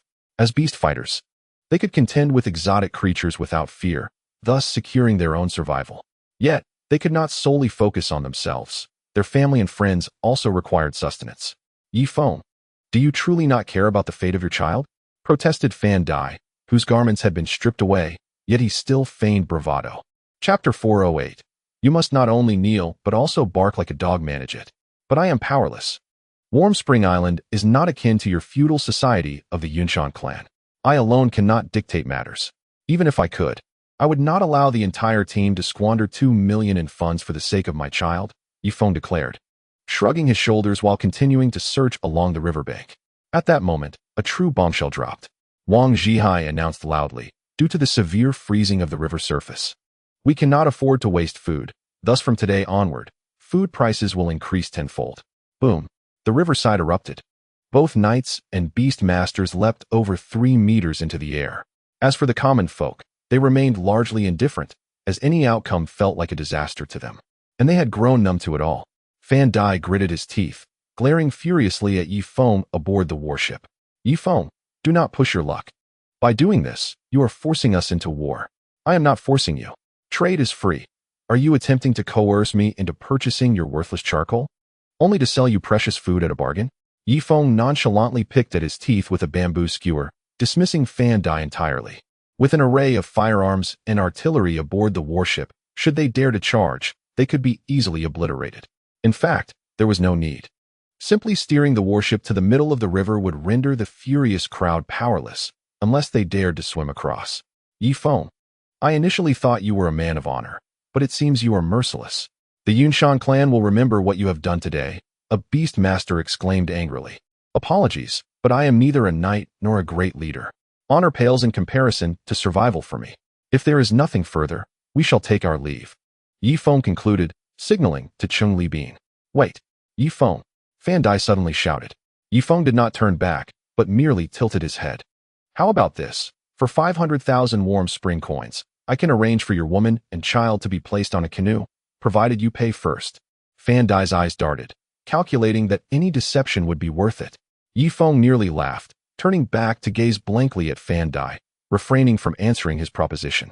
After a silence of half a minute, Fan Dai could no longer contain himself. Yi Feng, will you agree or not? If you agree, send the money now, and I will return your woman and child to you. You have no idea how lovely your child is, and how beautiful your wife is. I worry for her safety in the tribe, as she may be taken care of by several men. Yi Feng remained silent, a glimmer of murderous intent flashing in his eyes, but he quickly shifted his posture to meet Vandea's gaze. 300,000 spring coins, hand over the money, and I will reunite your family. Vandea's breath quickened. If Yi Feng truly imposed sanctions on them, the tens of thousands on the shore would not survive even a month and would perish from hunger. The beast masters might endure a bit longer. But how could he explain this to his brother? 100,000 is my bottom line. Yi Feng, do not push too far. This is detrimental to both sides. Tears nearly welled in Vandea's reddened eyes. 10,000 spring coins, a hand for the money, a hand for the people. Yi Feng, what do you say? Vandea's voice trembled. Yi Feng sighed. If Vandea had been more honest, perhaps he would have ceased the sanctions against the Yunshan people. After all, such measures benefited neither party. But this man had revealed his desperation and was still trying to act tough. There was no choice now. He would strip him of his last shred of dignity, for he had already lost all sense of shame. Vandea, I find myself suddenly disinterested in your wife and child. Instead, how about this? You kneel down and bark like a dog. If you do, I will grant you 10,000 spring coins. While that is no small amount, I, Yi Feng, still have the authority to decide, do I not, Chu Xue? Yi Feng turned to Bai Chu Xue, the Minister of Finance and Logistics beside him. Yes, Bai Chu Xue nodded. What? Yi Feng, I am a member of the most noble Van Di family in the Yunshan tribe, the most esteemed beast master. And you dare to make me kneel and bark like a dog? Vandea roared in anger, drawing his waist knife. However, his blade was still a kilometer away from Yi Feng, and he lacked the courage to swim to the warship, so he could only wave it helplessly on the shore. Vandea, you truly will not kneel? Yi Feng's eyes narrowed. Do you think that is possible? I have stated that I am a noble beast master, Vandea panted. He certainly did not wish to kneel, but the other beast masters had different thoughts. Deputy Commander, our current food supplies can only sustain us for 7 days. If the cavalry is to share, it would barely last 2. However, if we could manage an additional 10,000 spring coins, we could at least hold out until we find white fruit, exotic beast meat, and spirit pills, one beast master urged swiftly. Deputy Commander, for the survival of our Yunshan tribe, please, consider compromising. Deputy Commander, we beseech you. Faced with the crowd's pleas, Vandea hesitated. To uphold glory or to ensure survival. One could only choose one. As Deputy Commander, you are stripping us of our right to survive. When the Grand Beast Master returns, how will you explain this? At that moment, a cold voice rang out. Vandea turned to see Harder, the one he had humiliated yesterday. Harder, I spared your life yesterday, yet you remain obstinate. There is no choice left. I shall cleanse my humiliation with your head. Clang. Vandea drew his sword. Clang. Harder also drew his blade. At that moment, 5 beast masters stood between the 2 individuals. Do not act like this, Deputy Commander, Hard asserted. Your miscalculation has cost us the food from Yi Feng. Just kneel for a moment. Rest assured, we shall not mock you. Indeed, we shall not only refrain from ridicule, but will instead express our gratitude for your sacrifice. Deputy Commander, please save us. You are our last hope. Faced with the earnest gazes of the crowd, Van Di Meng wavered once more. He sheathed his sword, took a deep breath, and took a step towards the warship. Meanwhile, Susan was feeding Yi Feng nuts. Yi Feng, I, Van Di, kneel before you for the survival of the entire Yunshan tribe. Thud. Both knees struck the icy surface as Van Di knelt upright, fury flashing in his eyes. A soft chuckle escaped from the crowd, and a knight quickly lowered his gaze. Ha. Another laugh broke out. Van Di turned angrily, discovering that everyone wore similar expressions, striving to maintain seriousness, yet the upward curve of their lips betrayed them. Yi Feng placed the nuts aside and wrapped his arms around Susan's waist. Van Di, have you forgotten? Our agreement stipulates that not only must you kneel, but you must also bark like a dog. Damn foreigner. Van Di sprang to his feet, drawing his sword once more. Deputy Commander, do not be impulsive. You have already knelt. Do not let it be in vain. It would be wise to comply with Yi Feng. Once winter passes, we shall assist you in eliminating him, cleansing your shame with his blood. Chapter 409, we shall all starve. Indeed, you have already knelt. What is a mere 2 barks? If the Deputy Commander is reluctant to bark, I can find someone to provide a voiceover, for from such a distance, no one would know it was you. As long as your lips match the sound. A clever suggestion was put forth. Thud. Van Di's curved blade swept through the air, severing the head of the clever speaker. I see that today, not barking is not an option. I, Van Yi, am straightforward in my actions. If I must bark, I will do so without need of another's voice. With that, Van Yi knelt once again before Yi Feng's warship. Everyone craned their necks in anticipation of the spectacle. Woof, woof, woof. Van Yi barked quickly 3 times, eager to receive his payment and depart from this sorrowful place. Thud! Another chuckle erupted from behind him. However, Van Yi did not turn to glare, for he understood that the expressions around him were similar, and they were undoubtedly struggling to contain their laughter. As those who had laughed noted that Van Meng did not turn back, their laughter grew bolder. Ha! Ha! Ha! The deputy commander is barking like a dog. Yi Feng looked on with a cold smirk at Van Yi, who was imitating a dog by the shore. Van Yi, my warship was about to set sail. But thanks to you, I have wasted a considerable amount of charcoal. Thus, from the initial 10,000 hot spring coins, only 5,000 remain. Yi Feng's voice echoed from afar. Van Yi felt a ringing in his head as silence engulfed the surroundings. This silence did not last long. 3 seconds later, he abruptly stood up, brandishing his curved blade before plunging into the icy water. I shall kill you. I shall slay you. I will chop that wretched Yi Feng into pieces. Quickly, pull the vice commander up. Do not let him freeze to death. A group of beast masters hastily threw ropes, ensnaring the furious Van Yi. Indeed, do not let him perish. Who knows, we may need him to bark like a dog next time, in exchange for hot spring coins. Hurry up. What are you all dawdling for? Pull him. Ultimately, after the concerted efforts of 5 beast masters, the enraged Van Yi was hauled back to safety. Yi Feng calmly regarded the livid Van Yi on the shore, his voice dripping with indifference. Van Yi, your wrath is quite terrifying.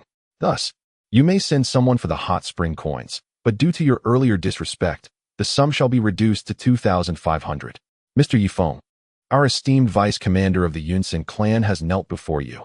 Is that all worth a mere 2,005 hot spring coins? Questioned one beastmaster. Do you wish to dispute that? Yi Feng retorted, disinterested in further conversation, as it was nearly noon, time to return for lunch. Very well. I shall send someone to collect the money. The beastmaster summoned a knight who paddled over in a canoe beside the warship. Here you go, 2,005. As promised, and this 100 hot spring coins is a reward for you. Yi Feng tossed the coins twice. Thank you, Mr. Yi Feng. The knight gratefully accepted his 100 hot spring coins, joyfully paddling back home. The warship emitted billowing black smoke as it made its way back to Hot Spring Island. In the snowy forest, Van Yi walked silently with his head bowed. The nearby Yunshan people buzzed, seemingly mocking him. In truth, they were merely discussing what to eat next. No one intended to ridicule him. However, a troubled mind perceives the world differently. What did you just say? Van Yi seized a commoner. My lord Beastmaster. I was merely discussing tomorrow's meal. No, it was the previous remark you made. I said dog meat is quite fragrant. What? Are you mocking my barking? No, please spare me. Blood splattered as Van Yi sheathed his curved blade. Did you all see that? This is the fate of those who dare to mock me. From this day forth, anyone who mentions dogs, kneels, or inexplicably laughs shall meet their end by my blade. With that, Van Yi stormed back to his quarters, isolating himself within. A group of disaster victims gathered around the corpse. Most wore expressions of longing, while only a few displayed indignation. If the great Beastmaster does not return, we shall all perish at Van Yi's hands. He is not a competent commander. His incompetence prevents us from trading with Yi Feng. A voice rang out among the crowd. That of Harder. Although others did not voice agreement, their eyes betrayed a sense of accord. In truth, Yi Feng's ire is solely directed at Van Yi. We are innocent and should not bear the burden of his transgressions. Would you not agree? Harder posed once more. The group of disaster victims exchanged glances, and a few daring knights nodded in assent. If we were to sever the hands of Van Yi and hand him over to Yi Feng, perhaps Yi Feng would restore the previous prices, allowing us all to secure stable livelihoods. Otherwise, we shall all perish from hunger. Upon hearing Hart's words, those around him gasped in astonishment and quickly stepped aside, feigning ignorance. The Beastmaster held a position of great esteem within the Yunshan tribe. Previously, a commoner had cunningly assassinated a Beastmaster, resulting in the execution of hundreds of innocent civilians, who were speared and left standing along the roads as a grim deterrent to all. Why are you running away? The Yunshan tribe has already crumbled. No one will concern themselves with these matters. Our only hope lies in survival, Hart implored, seizing a knight. "Oh, esteemed Beastmaster, spare me. I have a son," the knight pleaded, breaking free from Heart's grasp and fleeing in haste. At that moment, a Beastmaster approached from the distance. "Heart, it is time for the meeting," the Beastmaster stated. Heart narrowed his eyes. "What? Is Van Dai going to publicly execute me?" "Incorrect. This meeting is not convened by him. It is a private gathering among us Beastmasters, and I assure you, the content will be to your liking." After speaking, the Beastmaster made his way into a secluded corner of the forest. In the conference room of Hot Spring Island, Wang Zhihai was articulating his views. "Brother Feng, our current enjoyment of a 3-hour workday, with 5 days on and 2 days off, is entirely dependent on the sustenance provided by the Yunshan people. If you truly sever their means of survival, allowing them to starve, then in the future, we will have to personally engage in the production of charcoal, the construction of auxiliary vessels, or the hunting of exotic beasts to procure ginkgo nuts." With that, Wang Zhihai took his seat. "I concur. Our comfortable existence hinges upon the impoverished Yunshan people. Just look, I've even gained several pounds recently," Bai Chushue remarked, gesturing to the flesh on her face. Yi Feng smiled calmly. "I understand. Fear not, the sanctions will not endure for long. In 7 days, we shall find a suitable reason to inform the Yunshan people that our charcoal has become damp, and we suddenly require a large quantity once more, returning the prices to their former state. However, there is a prerequisite: Van Dai must be punished. Otherwise, we shall continue our economic sanctions against them," Yi Feng decisively concluded. Chapter 410. Jumping around like a lapdog. Brother Feng is indeed astute. Wang Zhihai led the applause. The room resonated with the sound of flesh colliding. On the shore, within a wooden house, 7 Beastmasters stood, all high-ranking individuals deeply dissatisfied with Van Dai. The majority of other Beastmasters remained loyal to the Van Dai family. Even if they did not wish to show respect to Van Dai, they still owed allegiance to the great Beastmaster. "That fool Van Dai has severed our avenues of survival. His foolishness has led Yi Feng to inflate food prices tenfold," one Beastmaster exclaimed in fury. Heart breathed a sigh of relief, realizing they were kindred spirits. "If we directly sever Van Dai's head and present it to Yi Feng, he might recognize our sincerity and potentially restore the situation to its previous state," Heart suggested.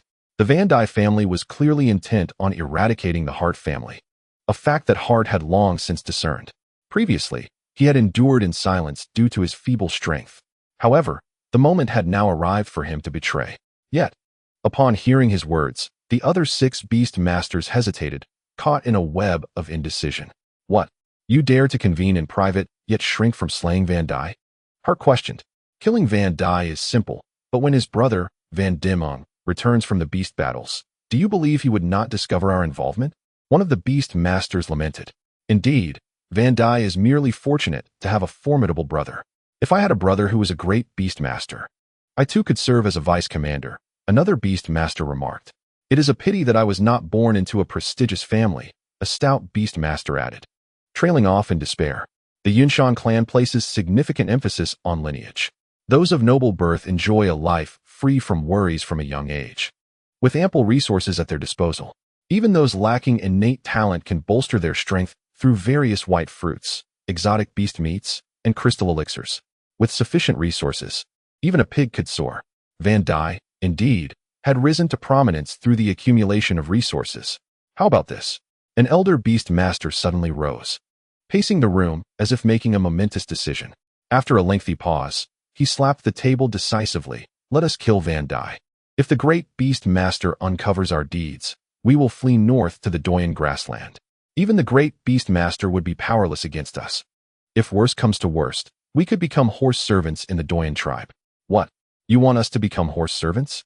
Several Beastmasters vigorously shook their heads. They had grown accustomed to lives of privilege, and the thought of becoming slaves was more unbearable than death. "Very well. Tonight, I shall quietly row to Leaf Maple's Hot Spring Island. Although Leaf Maple nearly annihilated our Heart family, I bear him no grudge in the face of war. Such actions are understandable. If Leaf Maple is willing to accept us 7, I shall return and immediately act, bringing Van Dai's head to pledge our loyalty to him." Heart declared. "You must be cautious. Do not let Leaf Maple mistake you for an assailant and kill you," the elder Beastmaster cautioned, patting his shoulder. A thunderous roar erupted from the opposite bank of the Black Tree River. 5 or 6 figures stumbled out of the forest in disarray, with the fastest being Van Dimming. However, at this moment, he was drenched in blood, a beast skin bag slung over his shoulder. "Great Beastmaster, save me!" Another Beastmaster cried out, limping forward. His leg grievously torn, Van Dimming furrowed his brow and continued his flight without hesitation. A chilling scream pierced the air, and then silence enveloped the forest. Van Dimming dared not linger, pressing onward for over 10 kilometers before finally halting. Gasping for breath, he spat out another mouthful of blood and collapsed onto the ground. The exotic beast forest was indeed perilous. Had he known the dangers that lay deeper within, he would have refrained from venturing so far. Now, out of the 10 beast masters he had led, only 4 remained after that recent battle. Wiping the blood from the corner of his mouth, Van Dimming unfastened the beast skin bag. Inside lay 4 crystal elixirs, one as large as a fist, and the other 3 no bigger than eggs. "Great Beastmaster." A Beastmaster wobbled toward Van Dimming. Van Dimming hastily tightened the bag. The 4 crystal elixirs within were earned through the sacrifice of his life. Initially, he planned to casually hunt a few exotic beasts at the forest's edge, but as the chill set in, the creatures retreated deep into the woods, forcing them to venture several kilometers inward. No sooner had they entered than they lost one Beastmaster. Eventually, they encountered the colossal ape. In comparison to other exotic beasts, the ape's stature was not particularly imposing, standing just over 5 meters tall. However, its body seemed forged from tempered steel. Each strike from Van Dimming's blade merely left shallow scratches upon its form. In contrast, his curved sword was either chipped or dulled at the edges. The Beastmaster is gone, and the others are likely lost as well. "We should distribute these crystal elixirs now. Each of us could take 2, said the Beastmaster. Clutching his chest, he had been struck by the ape's powerful hand, his insides nearly displaced. Only by consuming the elixirs could he regain a portion of his strength. "No, the elixirs are for currency. Once we gather enough money, we can purchase heavy machine guns, and we won't have to risk our lives to hunt that giant ape anymore. Do you understand?" Van Dimming replied coldly. "But my injuries are too severe." The Beastmaster weakly leaned against a tree. "I am injured as well. It's manageable. If we endure, once we acquire the heavy machine guns, we can traverse the exotic beast forest freely. Then, a steady supply of crystal elixirs will come our way, and we can strive for a day when every Beastmaster in our tribe possesses a heavy machine gun." Van Dimming's vision was admirable. However, the 4 crystal elixirs in his bag fell far short of the cost of a machine gun, even if they managed to buy one. Ammunition would also require funds, and there were monthly limits on sales. On Yi Feng's side, everything was interconnected. How could they truly grasp the civilization of a millennium later? The meat of the 4 exotic beasts would likely not make it back home. As soon as there was a hint of blood, other beasts would be drawn to it, and it would probably be consumed almost entirely. After speaking, Van Dimming slowly made his way upstream. He realized he had brought too few people this time. Next time, he thought to bring Mas Kong and the crossbow. In the dead of night, Yi Feng's hot spring island was ablaze with lights, where dozens of men and women congregated in the pavilion. "Qiu Shui, the day after tomorrow marks our joyous occasion. After marrying you, I vow never to gaze upon another woman," Chenin said, bouncing around like an eager puppy beside Qiu Shui. In contrast, Qiu Shui maintained a dignified demeanor, occasionally casting glances at Yi Feng. Wang Zhihai began recounting a tale. It is said that Cao Cao led an army of 800,000 southward, advancing by land and water, with chariots and ships in tandem, banners stretching for hundreds of miles. Yet the Jiangdong Navy numbered merely 30,000. How could they stand against such a formidable force? Chapter 411. The inability to conceive at this point. Tunger's eyes widened in astonishment. 800,000? That exceeds the entire population of our Yunwu mountain range. And that's just the soldiers. Wouldn't their total population surpass that of the Duoyin Great Prairie? Other natives were equally taken aback. The term claimed. Do you understand what it means? The historical records mention a figure of 800,000, which I believe to be an exaggeration. The actual number is likely no more than 200,000, with half of that comprising laborers. Therefore, I deduce that Cao Cao's regular army amounts to merely 100,000. As for the 30,000 from Jiangdong, I estimate there to be only about 10,000 regular troops. Wang Zhihai elucidated. I understand now. They are quite similar to us Yunshan people. Though their embellishments exceed ours significantly, we might exaggerate by a factor of 2, while they inflate it tenfold. Tunger chuckled with a sense of relief. Yi Feng reclined in his chair, cradling a bamboo cup, lost in the beauty of the greenhouse. What a splendid day it is. I must preserve this beauty, ensuring that no one disrupts it. However, my team has dwindled to merely 100 individuals, which feels insufficient. If we could reach 1,000, we might barely establish a semblance of civilization. At that moment, a duty officer burst into the greenhouse. Not good. Feng, we are under attack. What? Yi Feng kicked over a table and hurried outside. The others ceased their enjoyment, their expressions grave as they rushed out of the greenhouse. A chilling gust of wind struck them, nearly lifting them off their feet. Where's the enemy? Yi Feng raised a torch, peering across to the opposite shore of Hot Spring Island. Feng, it's him. A guard approached, escorting a man at gunpoint. Who are you? Yi Feng narrowed his eyes. Feng, I recognize him. He is Haltet. Tunger stepped forward. Haltet, you have audacity indeed to dare launch a surprise attack on my Hot Spring Island. Speak, where are your companions? Where do they hide? Yi Feng's gaze was sharp as he scanned the entirety of Hot Spring Island. Mr. Yi Feng, this is not a surprise attack. I came alone by boat, intending to negotiate an agreement with you, Haltet replied. Just you? Yi Feng felt a slight sense of relief, yet remained cautious. Tuba, inspect the entire Hot Spring Island and instruct the people on the warship to enhance their patrols, Yi Feng commanded. Understood. Tuba acknowledged and departed. Bring him into the greenhouse.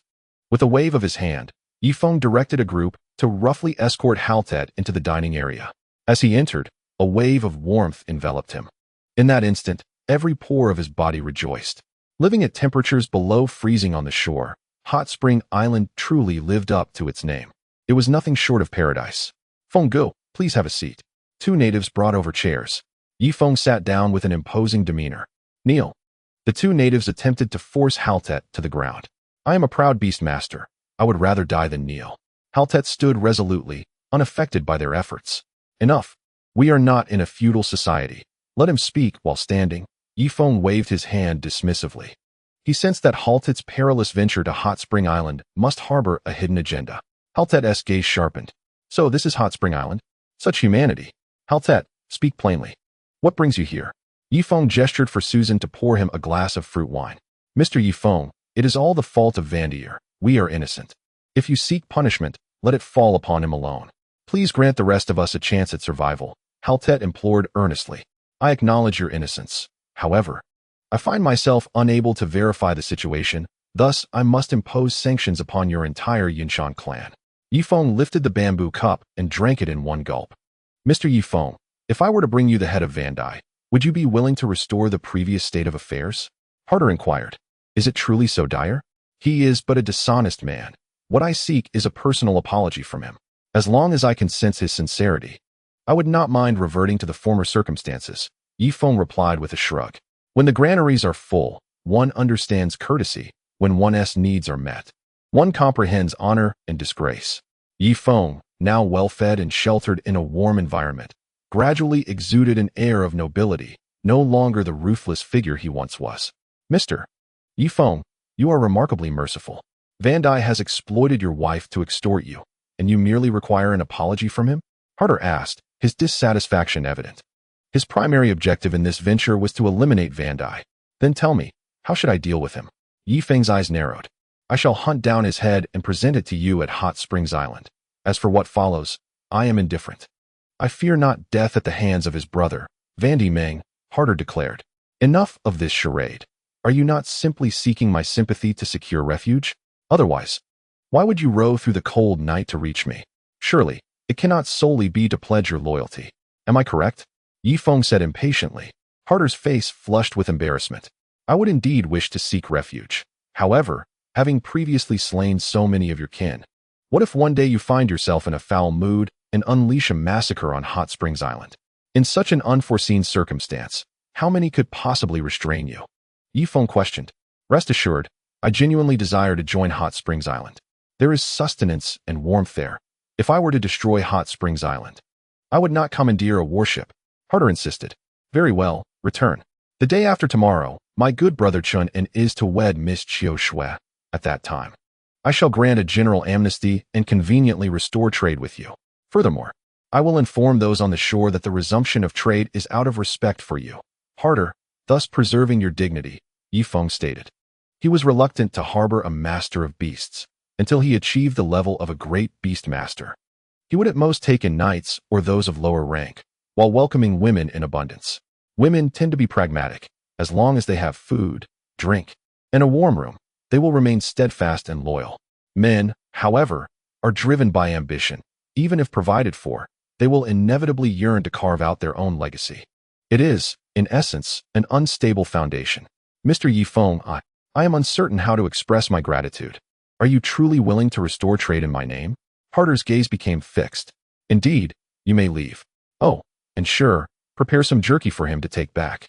After all, he has rowed for so long to reach Hot Springs Island. He should not make the journey in vain. Feng generously commanded. Understood. Shortly thereafter, a group waved towards the river. Harder began to paddle. Farewell, Harder of the Harder family, Wang Zhihai called out, fully aware of the significance of diplomacy. Goodbye, Mr. Harder. In 2 days, our Feng Gu will fulfill his promise. Chunan waved vigorously. Feng listened to storytelling in the greenhouse for a while longer before returning to embrace Susan for sleep. Naturally, before they slept, he engaged in vigorous procreation 3 times. Strangely, each time with Susan, it felt like Wu Tao, yet Susan remained unable to conceive. Chapter 412. Contemplating the Uncertainty. Could it be that only Duo Yanhina could bear his offspring? This thought troubled Feng, for he feared that if Duo Yanhina were to perish, his lineage would end. No, once the hot spring currency becomes fully popularized, he must offer a reward of 2 million to ensure the Yunshan clan delivers Duo Yanhina to him intact. This was Feng's final thought before slumber.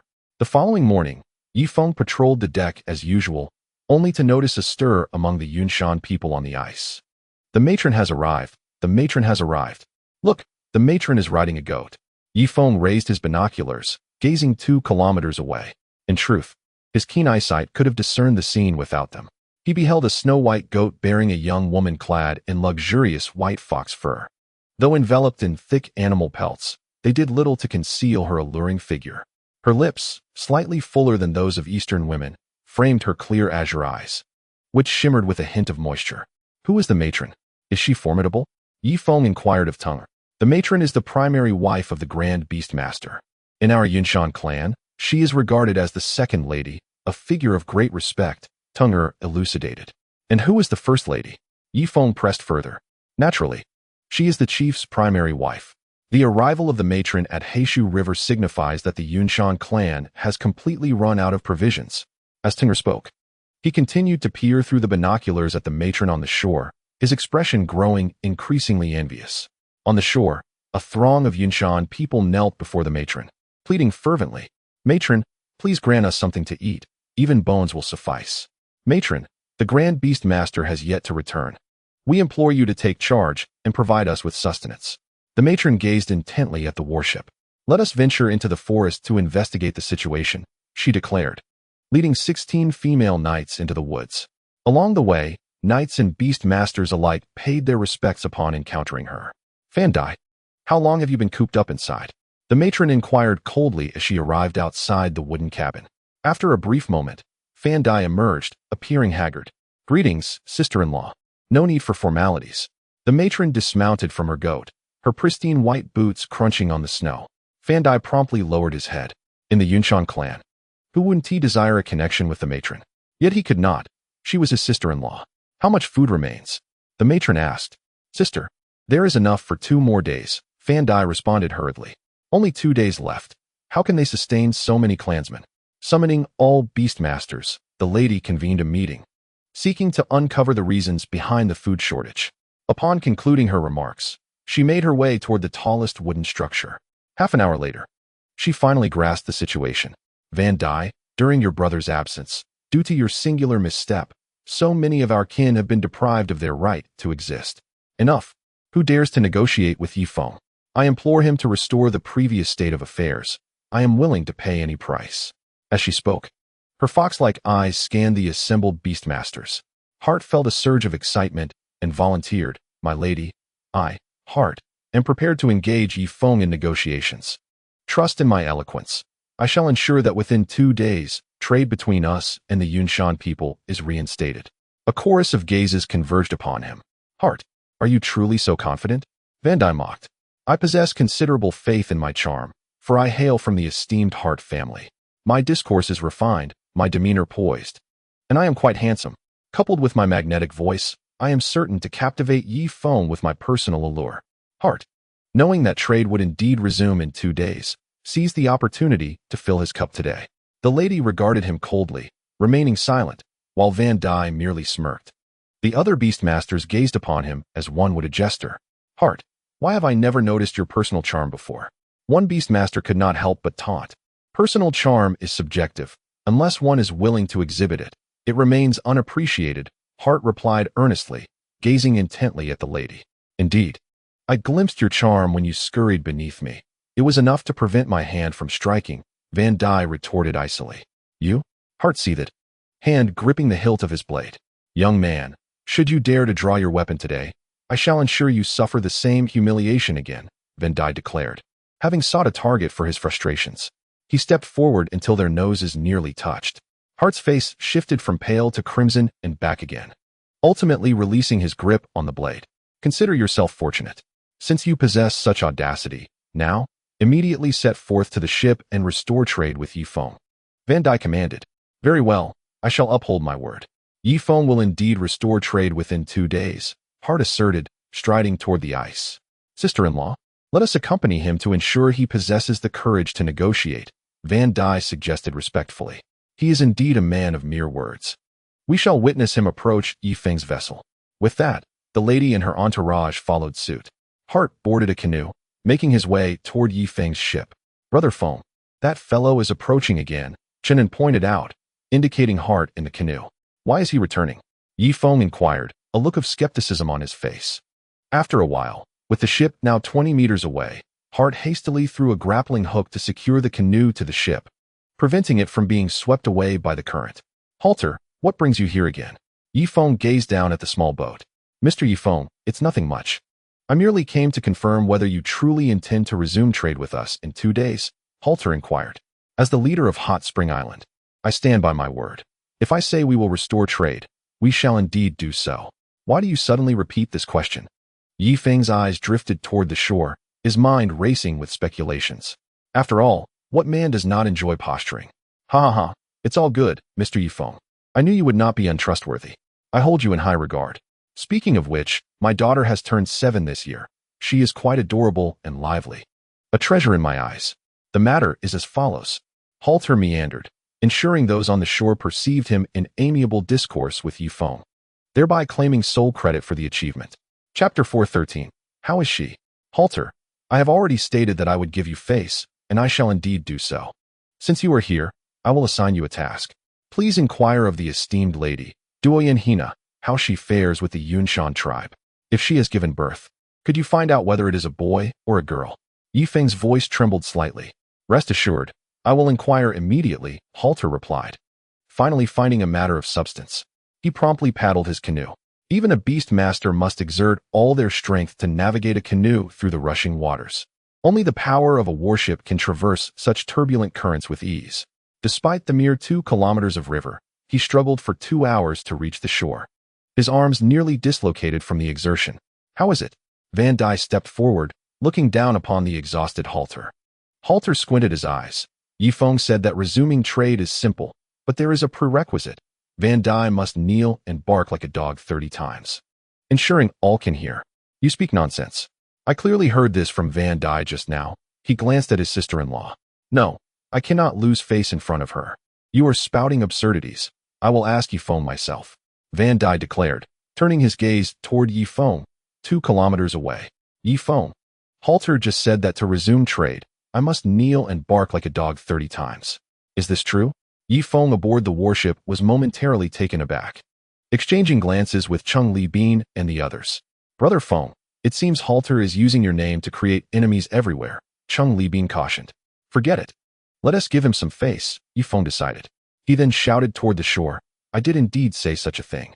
Upon hearing Yi Feng's response, Van Dai's face darkened, humiliation flooding his features. While barking like a dog might be tolerable on ordinary days, with his sister-in-law present today, how could he endure such disgrace? Though she is my sister-in-law, my feelings toward her are tinged with something inexplicable. Halter let out a sigh of relief, casting a grateful glance toward the warship. Yi Feng is truly generous in granting face. You are a member of the Van Dai family. How could you engage in such disgraceful acts? Tell Yi Feng that I, Hua Luo Qing, wish to speak with him and request that he bring the warship closer. The esteemed lady has spoken. Originally, her name was Hua Luo Qing. Yes, sister-in-law. Fan Dimeng summoned all his strength and shouted at the warship, Yi Feng, our esteemed lady wishes to speak with you, so bring the warship closer. I apologize, but it is impossible for me to move the warship. If the lady wishes to see me, she may row over herself. Yi Feng replied disdainfully from the deck. Has he truly lost his mind? Sister, Yi Feng currently possesses food, and we are in need of his assistance. What shall we do? Fan Di inquired. Very well. Harder, you shall row and take me beside the warship. I need to discuss the matter of food with Yi Feng, Hua Luo Qing stated calmly. What? Harder nearly fainted. His arms were already exhausted, and he never anticipated being tasked with such labor again. Yes, ultimately, under the pressure of the doctor, he could only nod in agreement. Yi Feng stood on the deck, watching as the lady gradually approached him. When they were 20 meters away from the warship, the canoe extended its grappling claws and connected with the warship. Yi Feng's eyes brightened. Upon closer inspection, the lady's demeanor was indeed remarkable. Although she could not rival Duoyan Hina, her frosty expression suggested that everyone owed her a debt. Despite having the alluring visage of a vixen, she maintained a stern countenance, exuding a contradictory beauty that compelled one to desire to unveil her true nature. If this untamed ice-cold matron were to be subdued, would her face still bear that icy expression? Tung Ge and the other men hurriedly covered themselves. Yi Feng swallowed hard, casting a disapproving glance at the men behind him. Pathetic. We are negotiating with foreigners. Maintain some decorum, Yi Feng reprimanded before turning his attention back to Hua Luo Qing. You are the original wife of the great Beastmaster? Indeed, and you must be Yi Feng? I am Yi Feng. A pleasure to meet you. Hua Luo Qing's fox-like eyes flickered with a hint of displeasure. Yi Feng, is it proper for a guest to speak to you while looking up? If the lady wishes to board my warship, that is acceptable, but the person accompanying you cannot come aboard. He is a Beastmaster, and we cannot allow anyone too powerful on the ship, Yi Feng declared. Very well, lower the rope so I may ascend, Hua Luo Qing replied, then commanded harder. You may row back by yourself. Soon, the rope ladder was lowered, and Hua Luo Qing adeptly climbed up, showcasing considerable agility. However, Yi Feng sensed that while she might possess some combat skills, she certainly had not reached the level of a Beastmaster, nor even that of a knight. Hello, I am Yi Feng. Yi Feng extended his hand to her. Yet, Hua Luo Qing merely tucked her hands within her sleeves, casting a detached gaze across the entire deck. Internally, she was a tempest of emotions, yet her expression remained composed. She could not appear naive, lest she be ridiculed by the foreigners. Your warship is quite large, but it does not match the quantity of our battleships. Long ago, I visited the Duoyan grasslands and the Duoyan River, where I encountered even more luxurious warships. Hua Luo Qing remarked with indifference. You are indeed well-traveled, esteemed lady. I am in admiration of your knowledge. Given your status among the Yunshan tribe, you must be well informed about the internal affairs of Yunshan, correct? Yi Feng inquired. Indeed, I am the esteemed lady, second only to two others in the hierarchy of women, and there is little that escapes my knowledge. Hua Luo Qing gently caressed the barrel of Yi Feng's heavy machine gun. Is this truly a heavy machine gun? Its craftsmanship is exquisite and feels substantial, a clear indication of fine steel. Esteemed lady, I have a matter to inquire about. You must be acquainted with Duoyan Hina, correct? Please, enlighten me about her current circumstances. Yi Feng's breath quickened, for concern breeds turmoil, especially since Duoyan Hina carries his first child. Duoyan Hina? Hua Luo Qing's delicate form quivered slightly. What? Is she well? Yi Feng involuntarily tensed. As the limited medical resources on the deserted island pose dire risks for women in labor, particularly given the scarcity of food among the Yunshan tribe, which could lead to malnutrition and complications during childbirth. This is the only matter of which I am unaware. The high priest has kept her hidden within the stone tower. Hua Luo Qing replied. In truth, Duoyan Hina had long departed with the high priest to the Duoyan grasslands, aiming to leverage her status to procure food from the grassland king. Whether they succeeded remains to be seen. Thus far, the high priest has yet to return to the Yunshan tribe, likely indicating that their endeavor was unsuccessful. Yi Feng's face fell in disappointment. When you last saw her, Had she delivered the child? If so, was it a boy or a girl? He pressed further. Chapter 414. She mentioned having something important to discuss with you. Hua Luoqing sensed the depth of Yi Feng's concern for Duo Yanhina. She hesitated before responding, leaning against the ship's railing. Yi Feng, your hospitality leaves much to be desired. In our Yunshan tribe, a feast is customary for guests. Might I inquire about my own banquet? Upon uttering this, she absent-mindedly stroked her abdomen. For the past 7 days, she had subsisted on but one meal a day, and it was hardly sufficient. Sure, make arrangements at once. Yi Feng commanded, gesturing for her to follow. After all, he sought her favor. In the ship's dining hall, Yi Feng occupied the seat of honor, while Hua Luoqing sat to his left at the head of the table. As she beheld the exquisite delicacies before her, she could no longer restrain herself. Diving in with her hands. Do not rush. We have ample food, more than enough to satisfy, Yi Feng assured her. Hua Luoqing removed her snow fox coat, draping it over the adjacent chair, revealing her voluptuous figure. Tuba and the others eagerly devoured their meals, yet their eyes frequently darted toward Hua Luoqing. This woman exuded an irresistible allure, a spirited mare in every sense. Hua Luoqing felt a surge of exhilaration, despite being the second wife of the great beast master. She had never experienced such delectable fare. Moreover, the dining hall boasted 8 large stoves, maintaining a temperature of over 40 degrees Celsius, far warmer than the outside chill. How wonderful it would be to dwell here permanently. No, Hua Luoqing, you are the primary wife of the great beast master. How could you reside in the abode of the enemy? She quickly dismissed this unsettling thought. After feasting to her heart's content, Yi Feng had fruit wine and nuts brought forth. Hua Luoqing's expression momentarily froze as she delicately took a sip of the fruit wine, rich and delectable, with a hint of sweetness. Such indulgence is a privilege she can only savor during the summer months. Yet recently, she has scarcely been able to enjoy even the simplest frozen fish. How wonderful it would be to remain here indefinitely. I extend my heartfelt gratitude to Mr.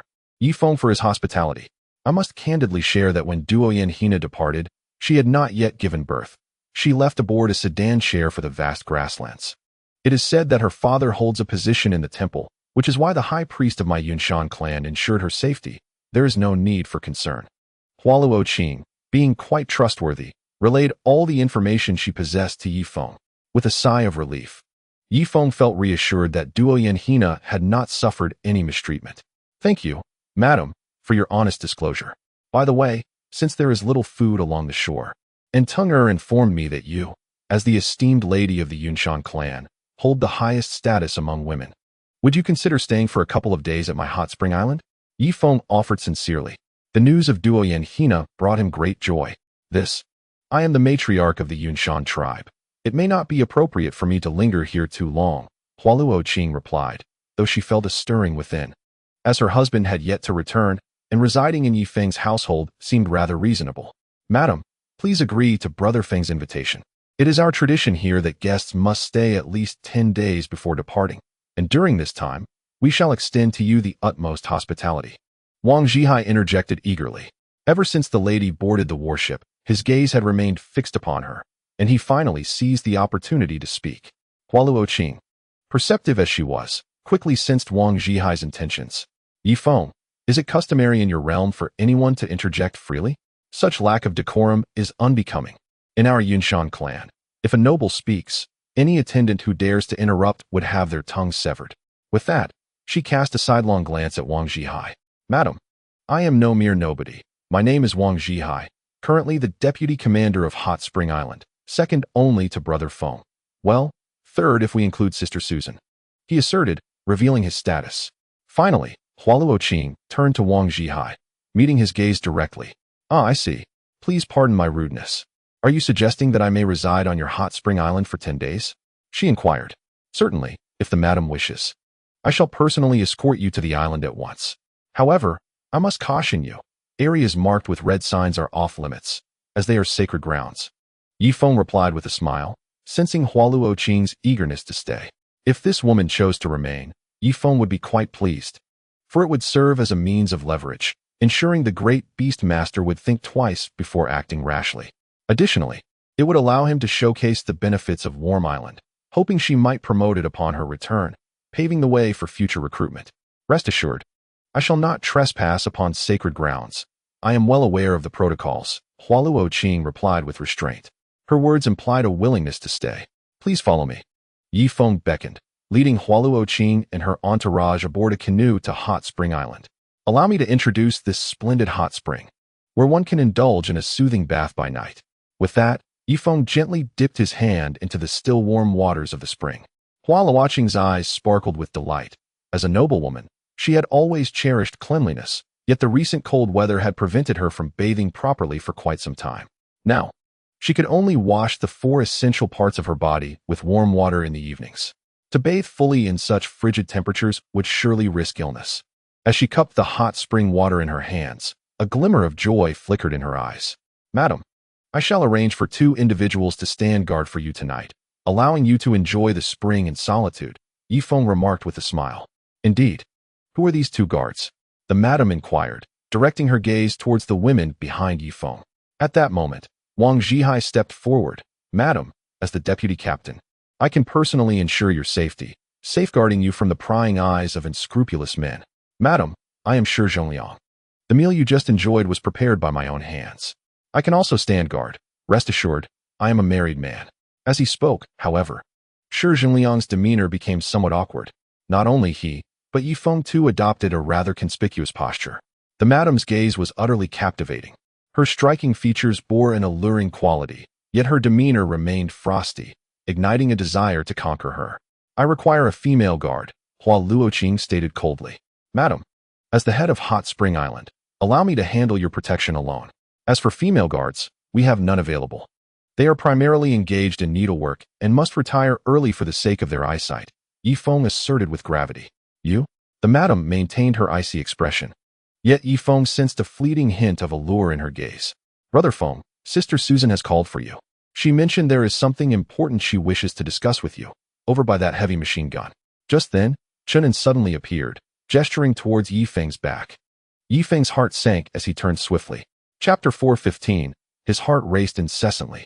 There stood Susan, 30 meters away, toying with the heavy machine gun, its barrel seemingly directed at him with intent.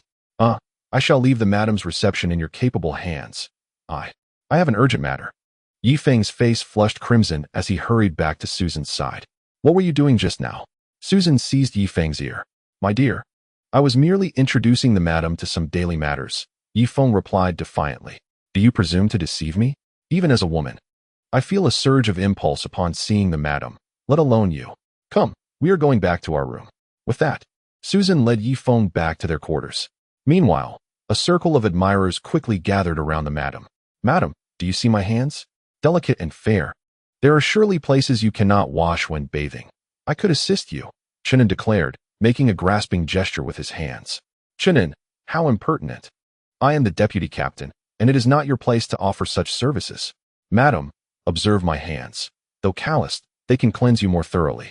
Madam, if you allow me to assist you with your bath, I shall take full responsibility for your meals, dedicating my utmost effort to prepare them, ensuring you gain a bit more flesh, Shi Zhongliang chimed in, edging closer. Beside them, the upright Tuba could no longer contain himself. Do not go too far. This esteemed guest belongs to Feng. Should you offend her, be wary of Feng seeking retribution later. With that, Tuba approached the lady, saying, Madam, from this day forth, I shall safeguard your safety. I can protect you from this rowdy bunch at all hours. Hua Luoqing coldly regarded the men before casting her gaze towards the place where Yi Feng had vanished. Do you truly wish to assist me in bathing? She inquired. Absolutely. I would be delighted to oblige. Allow me to scrub you down. I assure you, you will emerge as radiant as the purest snow. A few eager admirers rushed forward, clamoring to assist her. Very well, but if you are to help me bathe, I have but one condition. You must present me with a gift. Hua Luoqing suddenly smiled. A delicate bloom that captivated the onlookers. Speak your wish. I shall procure any gift for you, even if it be the moon or the stars, Wang Zhihai quickly asserted. Very well, I desire a heavy machine gun. I have a fondness for firearms. Pray tell, gentlemen, do any of you possess a gun? How formidable is its power? Hua Luoqing's lips curled into a playful smirk. Upon hearing this, the eager admirers abruptly came to their senses. I apologize. I must return to accompany my wife. Shi Zhongliang was the first to take his leave. I have much work to attend to. Take care, Wang Zhihai followed suit. I must go to win over my bride. In 2 days, we shall wed. Chenin also departed. Only Tuba remained. Madam, may I keep you company? As for the machine gun, I regret to inform you that even I, as a mere deputy commander, lack the authority to bestow such a gift. If need be, I shall inquire with Feng. Tuba had learned to be clever. Hua Luoqing's expression shifted slightly. No, you must not mention it to him. Subsequently, Tuba guided Hua Luoqing on a tour of all the buildings on the hot spring island. This is the observation tower, from which one can see far and wide. This is where we usually gather for meals. There is someone inside recounting tales. And here is our dormitory. Tuba brought Hua Luoqing to his own single room. Her gaze froze. What a pristine room. There are no unpleasant odors, the pelts are neatly stacked, and the wooden floor is impeccably clean. Furthermore, a full pelt is laid at the footstep, allowing one to tread barefoot upon it. Is this Yi Feng's room? Hua Luoqing inquired, caressing the furniture within the single room. There is a table and chairs. Although devoid of intricate carvings, they exude simplicity and grace, offering a sense of crisp efficiency. No, this belongs to an ordinary citizen. As for Feng's quarters, they are in that 2-story villa in the distance, Tuba pointed outside. Does each of your rooms have a fireplace? Hua Luoqing asked again. Of course. How else would we keep warm at night? Tuba chuckled. Reflecting on a year prior, he had been a wild man living on the edge of the swamp, facing uncertainty each day. Yet now, he had become a person of some standing on the hot spring island, residing in a clean and warm room, with the women of the island eagerly seeking his affection. Among the indigenous people that Feng cherishes most, the foremost is himself, followed by Ter. How much charcoal is consumed in the furnace daily? While waking inquired. I have not calculated it, but charcoal generally does not cease. For us, it holds little value. Tuba replied with a smile. Oh, while waking was genuinely intrigued this time. One could say that the facilities on Hot Spring Island were hardly inferior to her stone house in the Yunshan tribe. Moreover, when they needed convenience at night, they had to utilize a wooden tub, which would later be emptied by attendants the following day. However, this practice would leave an unpleasant odor lingering in her dwelling. In contrast, this single room bore no trace of such an odor and instead exuded a delightful fragrance. What should one do for convenience at night? While waking asked again. Please follow me, Tuba said, opening a wooden door adjacent to the room. Inside was a stone squat toilet, and behind it stood a water tank, heated by charcoal beneath to ensure that the water did not freeze. This is the place for convenience. After use, pull this rope, and the waste will be flushed into the sewer, carried downstream by the river, Tuba explained, tossing a piece of refuse into the squat toilet and pulling the rope. A loud rush of water followed, sweeping everything away. Hua Luoqing's eyes widened, her heart racing with excitement. This hot spring island was truly a paradise. In her Yunshan tribe, there were designated areas for the nobility, yet those facilities merely consisted of a fixed bucket placed beneath a wooden plank, where they would sit to relieve themselves. Afterward, they would use a wooden stick to clean up, wiping it with animal skin for the next person. Of course, she was different, as a lady of high status. She possessed her own wooden stick, and dozens of attendants accompanied her on outings, some carrying animal skins, others holding sticks, while still others helped with her skirts. But on Hot Spring Island, such items were entirely unnecessary. It was astonishingly clean. Oh, madam, I almost forgot. This is for that purpose, Tuba said, referring to an item Feng called grass paper, which was derived from tree pulp. It was still somewhat coarse, but the technology would undoubtedly improve. Tuba then handed a pale yellow sheet to Hua Luoqing. It felt soft and absorbent, and most importantly, it was lightweight and hygienic.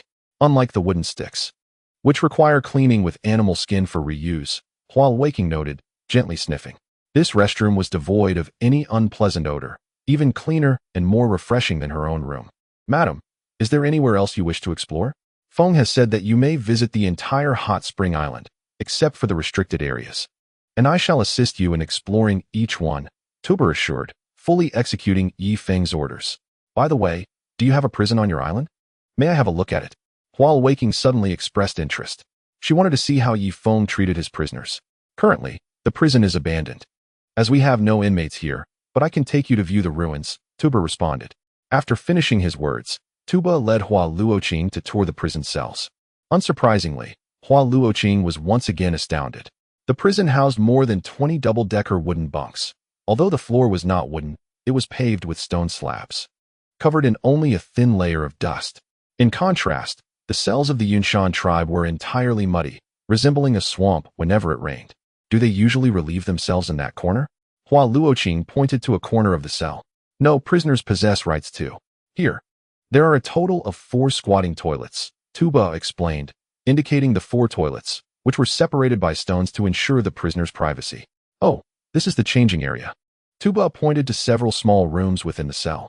Hua Luoqing was thoroughly impressed by the grand scale of the hot spring island. Surely, this could be considered paradise? Soon, evening fell, and Yi Feng invited Hua Luoqing to dine in the greenhouse. There were no particular formalities. Men and women could dance, sing, tell stories, and perform.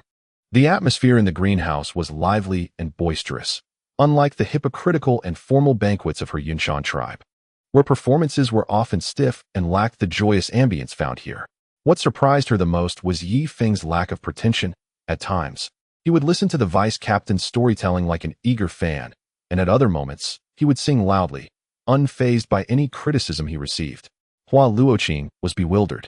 How could the chief of the hot spring island mingle so freely with ordinary people, even embracing them? Nevertheless, this atmosphere made her feel relaxed and secure. Madam, may I invite you to dance? Yi Feng put down the microphone and approached Hua Luoqing gracefully. The others breathed a sigh of relief, hastily throwing the microphone out the window. Dance. Yes. Hua Luoqing found herself inexplicably yielding to Yi Feng's gentle grasp, not resisting at all. Meanwhile, Vandy Meng, accompanied by the remnants of his beastmasters, finally descended from the upstream tributary. The beastmaster following him was severely injured, famished, and swollen, nearly at the end of his wits. As for Vandy Meng, his reputation preceded him. He had set out with 10 beastmasters, but only one returned. The others were either missing or had perished at the hands of strange beasts. Yi Feng, enjoy your moment of triumph while you can. Once I earn enough to purchase your cannon, I swear by the honor of the Vandy family that I will shatter your warships, seize your women, and reduce them to mere playthings for the Yunshan people. As for you, I shall bind you, slicing off a piece of your flesh each day, preparing it as food right before your eyes, and feeding it to you. Vandy Meng vowed through gritted teeth. Great Beastmaster, why did you not bring back any beast meat while hunting? Now, even if we return to the tribe, we will likely have nothing to eat, the Beastmaster weakly remarked. Move. Vandy Meng lifted him onto his back and sprinted downstream at a swift pace. Half an hour later, he encountered a group of indigenous people from the Yunwu mountain range. They also migrated towards the island of Hot Springs. Among them were the Cloud Mountain people, the Snow Mountain tribe, the Black Mountain tribe, the Yellow Mountain tribe, and a few lesser-known clans. Look, it is the Beastmaster, the esteemed Beastmaster of the Cloud Mountain tribe. The famished crowd recognized Vandamon, their eyes lighting up with hope. Long live the Great Beastmaster. Great Beastmaster, surely you have provisions in your bag. Please, grant us a morsel, even if it is merely bones. I would settle for some animal entrails, even if they are tainted. The desperation of the hungry grew bolder. Noticing Vantamon's silence, their subsequent words became less courteous. Noble Beastmaster, you cannot focus solely on your own survival while disregarding ours. We are under the dominion of your Cloud Mountain tribe. You gluttonous Beastmaster of the Cloud Mountain tribe. Vantamon's gaze swept over the gaunt faces of the starving, who slightly recoiled. They thought to block his path, convinced he must have food. A famished Yellow Mountain man, delirious from hunger, rested a hand on Vantamon's shoulder. In an instant, a dagger flashed, spilling the man's entrails onto the ground. A throng surged forward, encircling the Yellow Mountain man. But the multitude of the famished was overwhelming. Some obstructed the Beastmaster's companions. The surrounding hungry ones reacted swiftly, converging towards the center. Vantamon felt a weight in his heart. He had little strength left, and if he were truly surrounded by this crowd, he would become the first Beastmaster to fall to the starving. Clear the way. I am a Beastmaster. A noble Beastmaster. The throng grew denser, and soon the Beastmaster was encircled and toppled. Stand back. According to the first law of Cloud Mountain, a direct gaze into the Beastmaster's eyes warrants no mercy. Ah, Great Beastmaster, they are? Help. Ah, help me, Great Beastmaster. Please take me away from here. Hearing the screams behind him, Vantamon quickened his pace. At last, he spotted the island of Hot Springs ahead. A Cloud Mountain knight sounded the horn. The Great Beastmaster has returned. The Great Beastmaster has returned. Quick, inform everyone. Vanty, leading a large contingent, rushed in to shield Vantamon. Seeing the Cloud Mountain warriors, Vantamon breathed a sigh of relief. Brother, you have finally returned. Quickly, bring me some jerky and hot water. Vantamon's first words were for sustenance. What? Brother, did you not venture to hunt the otherworldly beasts? Do you mean to say you have no beast meat? Although Vanti spoke thus, he unfastened his bag and scraped out some scraps from the bottom, barely enough for a bite. Vantamon, undeterred by any foul odor, directly began to chew. After swallowing with great effort, he finally managed to say, the otherworldly beasts are acutely sensitive to blood. As soon as we extracted the crystal cores, the others were drawn by the scent, leaving us no time to process the beast meat. The beast masters exchanged glances, a flicker of despair passing between them. Chapter 417. Today is your day of joy, little brother, yet there are some gains. There are 4 crystal cores within. Vantamon handed the bag to his brother. Crystal cores? 4 of them? Van Dai was filled with immense joy as he hastily opened the bag, and despite the heavy snowfall, a peculiar and enchanting fragrance wafted through the air. For crystalline elixirs lay exposed to the atmosphere, drawing the attention of the beast masters and knights who gathered around, their eyes gleaming with desire for these precious treasures. Although they prided themselves on their ability to confront exotic beasts head-on, the reality was that they could only hunt solitary creatures with the aid of many companions. However, venturing into the beast forest was an entirely different matter. It was the home turf of the beasts, who were intimately familiar with the terrain and could summon reinforcements at any moment. Thus, these crystalline elixirs were exceedingly valuable to ordinary beastmasters. Van Dai noticed the longing in the eyes of the beastmasters and quickly tightened his grip on the bag. He intended to sell these elixirs to accumulate funds for purchasing the most formidable weapon available, an artillery piece from Feng. But, Van Dai, a beastmaster, interjected. The artillery costs 50 million spring coins. We should prioritize securing food first. Our knights haven't eaten in 2 days. Van Dai looked perplexed. While I was away, did you not exchange charcoal for money? Indeed, but Feng has drastically reduced the price of charcoal. Previously, we could trade 10 pounds for 1 spring coin and then exchange that for a pound of frozen fish. Now, however, it requires 100 pounds of charcoal for a single spring coin, and we can no longer obtain any frozen fish. As Feng has not only lowered the price of charcoal but also increased that of frozen fish, explained a beastmaster. Feng. Van Dai's chest heaved with agitation, nearly driving him to reckless violence. Brother, fear not, Van Dai's sibling assured him. Feng promised that after tonight, the prices will revert to their former state. Let us wait until tomorrow morning to sell the charcoal. Halt, a member of the group, opened his mouth, but ultimately refrained from speaking. He certainly would not jeopardize their brotherly bond in front of Van Dai. Such folly was beneath him. Yet he knew someone would eventually reveal the truth to Van Dai, leading to a reckoning for Halt. At that moment, Van Dai called out, Halt! I'm here. Halt stepped forward. Despite his family's lineage having been indirectly annihilated by Van Dai, he still held a deep admiration for the great beastmaster, for in the Yunshan clan, strength was revered above all. You shall take the 4 crystalline elixirs, row a canoe, and seek out Feng to exchange them for currency.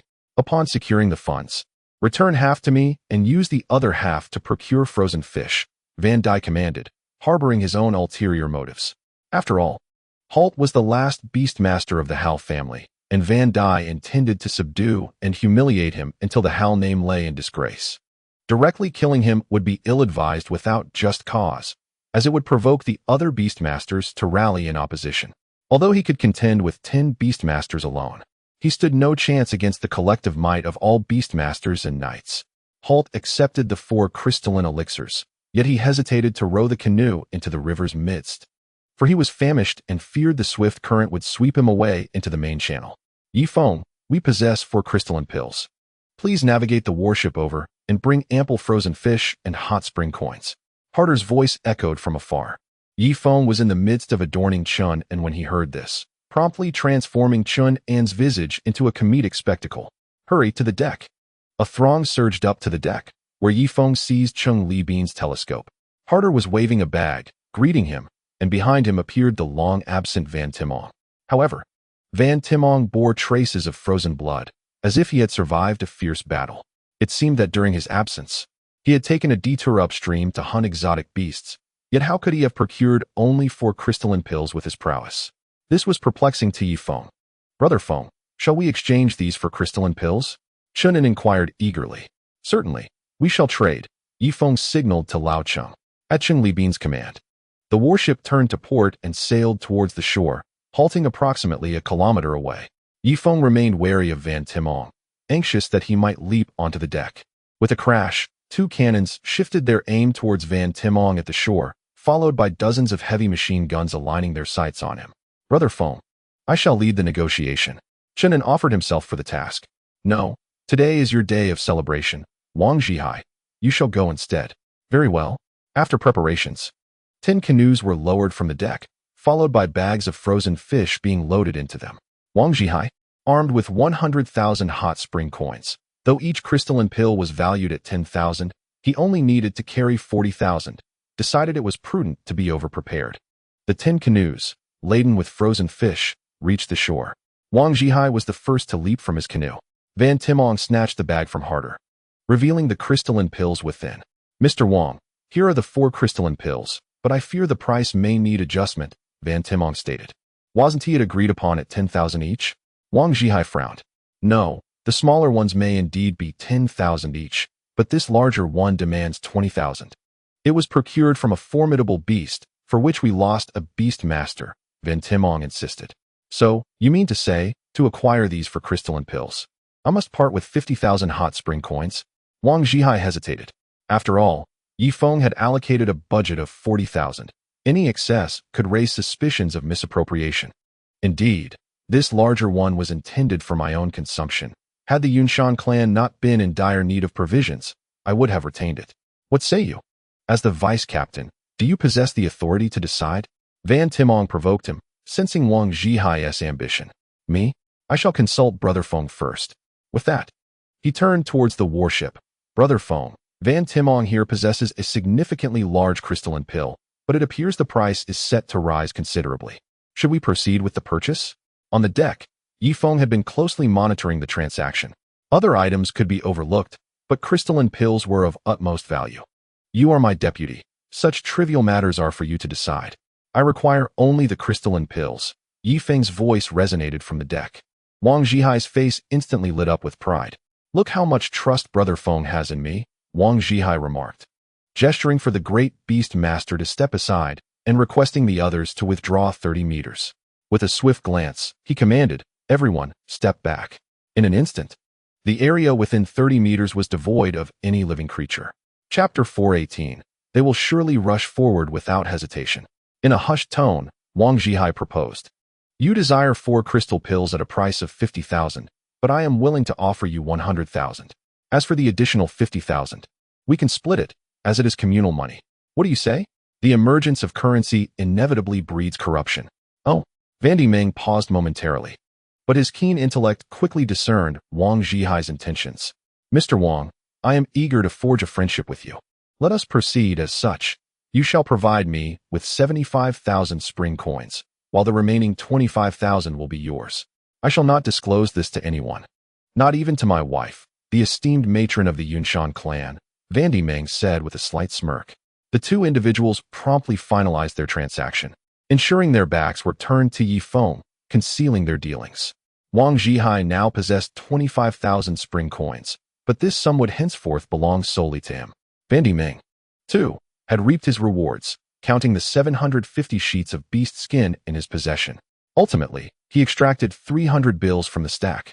With this 30,000, I shall procure 30,000 pounds of frozen fish, he declared. If I were you, I would wait until tomorrow to purchase food. Brother Feng's sanctions against you are not yet concluded. With your 30,000 coins, you can only acquire 3,000 pounds of frozen fish today. It will be tomorrow morning before you can obtain 30,000 pounds, Wang Zhihai cautioned. Thank you for the advice, my most cherished friend, Van Meng replied. And the two shook hands. Out of humanitarian concern, Wang Zhihai tossed a dozen frozen fish to Van Meng before issuing the command for 10 wooden boats to return to the warship. Upon reaching the deck, Wang Zhihai quickly masked his smile, adopting a somber expression. Brother Feng, Van Meng sacrificed 10 beast masters to acquire these for crystal pills, hence his exorbitant price. He claimed that each beast master's life is worth at least 10,000, so I handed over the 100,000 spring coins, averaging to 25,000 per crystal pill. Wang Zhihai lamented, feigning distress. Yi Feng narrowed his eyes, gently stroking the head of the little alien beside him. Brother Feng, why do you gaze at me so? You don't suspect that I, Wang Zhihai, would engage in embezzlement, do you? Speak, Brother Feng. Your stare sends shivers down my spine. Wang Zhihai's heart raced uncontrollably. Yi Feng continued to caress Ilian's small head before nodding in agreement. Vice Commander Wang, our spring coins are merely in their infancy. I have every confidence that you would not succumb to corruption. Otherwise, should the spring coins devalue, our firearms would fall into the hands of the Yunshan people. Once they possess firearms, our advantage would vanish, unless we choose to breach trust and render the spring coins void. Wang Zhihai discerned the caution embedded within Yi Feng's words. However, he had just engaged in a transaction with Vandy Meng while turned away. Could it be that Brother Feng's perception was so acute? Little Ilian, go and assist your sister Qiuxue with her attire. A bride must be adorned beautifully. Yi Feng, with a tender gesture, playfully nudged Xiao Ilian. She nodded, casting a deep glance at Wang Zhihai before darting into the cabin, for the chill outside was unbearable. Brother Feng, actually, Wang Zhihai began to confess. But Yi Feng interrupted, patting him on the shoulder. Vice Captain Wang, I have faith in your character. You are our vice captain, to put it aptly. I am their father, and you are their mother. They are your subjects. With that, Yi Feng led a group back to the cabin to prepare for the evening's wedding. Wang Zhihai remained frozen on the deck, engulfed by an overwhelming sense of guilt that rendered him nearly paralyzed with shame. I promise, I will never engage in such dubious dealings again. Brother Feng trusts me so deeply. How could I betray him?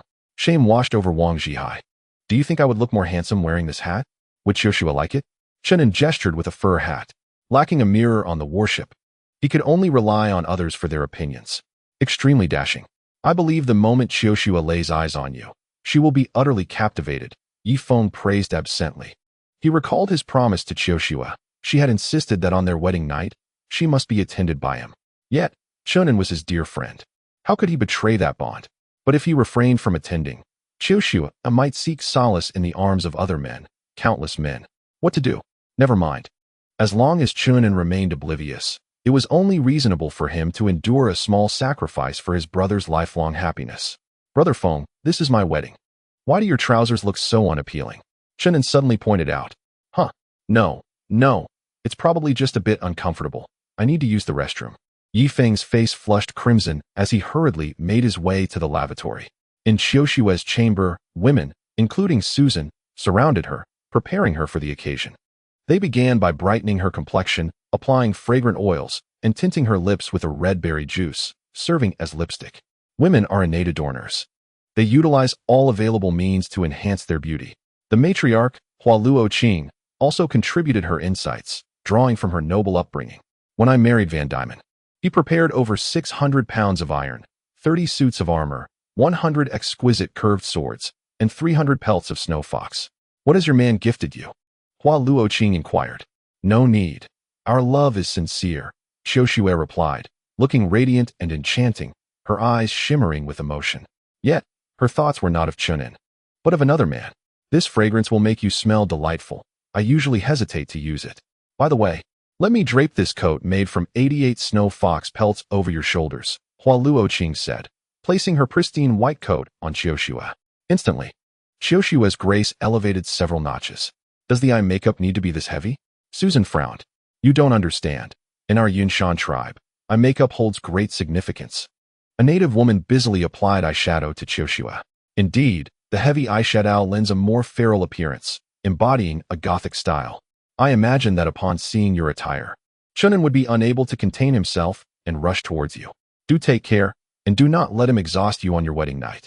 Several ladies stifled their laughter behind their hands. Rest assured, it will not be Chenin. Oh no, he wouldn't do that. A smile graced Qiushue's face as the image of that robust figure resurfaced in her mind. As time passed, night fell. The women departed from Qiushue's chamber, gently lowering her red veil. The red beast's head was indeed crafted from animal skin, yet dyed crimson. In the mess hall of the warship, around 80 guests had gathered. As for the additional 20 to 30 individuals, they were on duty and thus unable to attend the wedding. However, they were still required to contribute to the gift. The ceremony was presided over by Chung Li Bin, an elder well-versed in such matters. Chapter 419, Return My Wife. Susan assisted Qiu Shui as they ascended towards the dining hall, while Ding Tuanshuan and Yi Lian helped carry the long train of Qiu Shui's gown. The handsome Chun En was supported by Yi Feng, and the two couples stood side by side before Cheng Libin.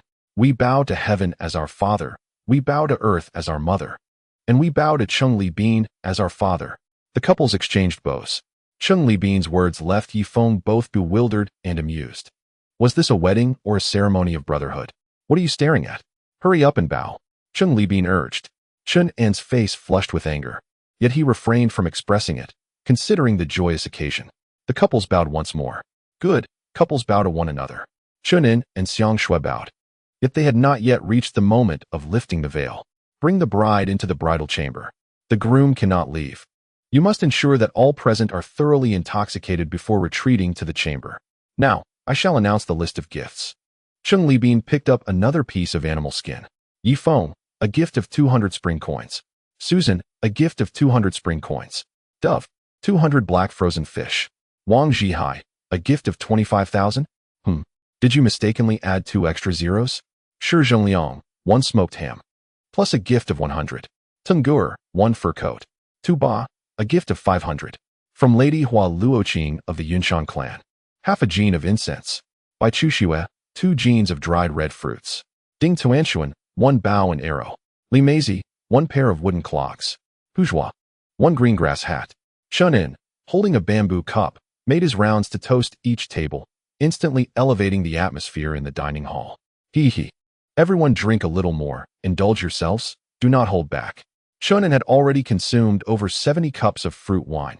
Although the alcohol content was low, it still left him feeling dizzy, as if he might topple at any moment. Chun En, if you cannot drink, then partake sparingly.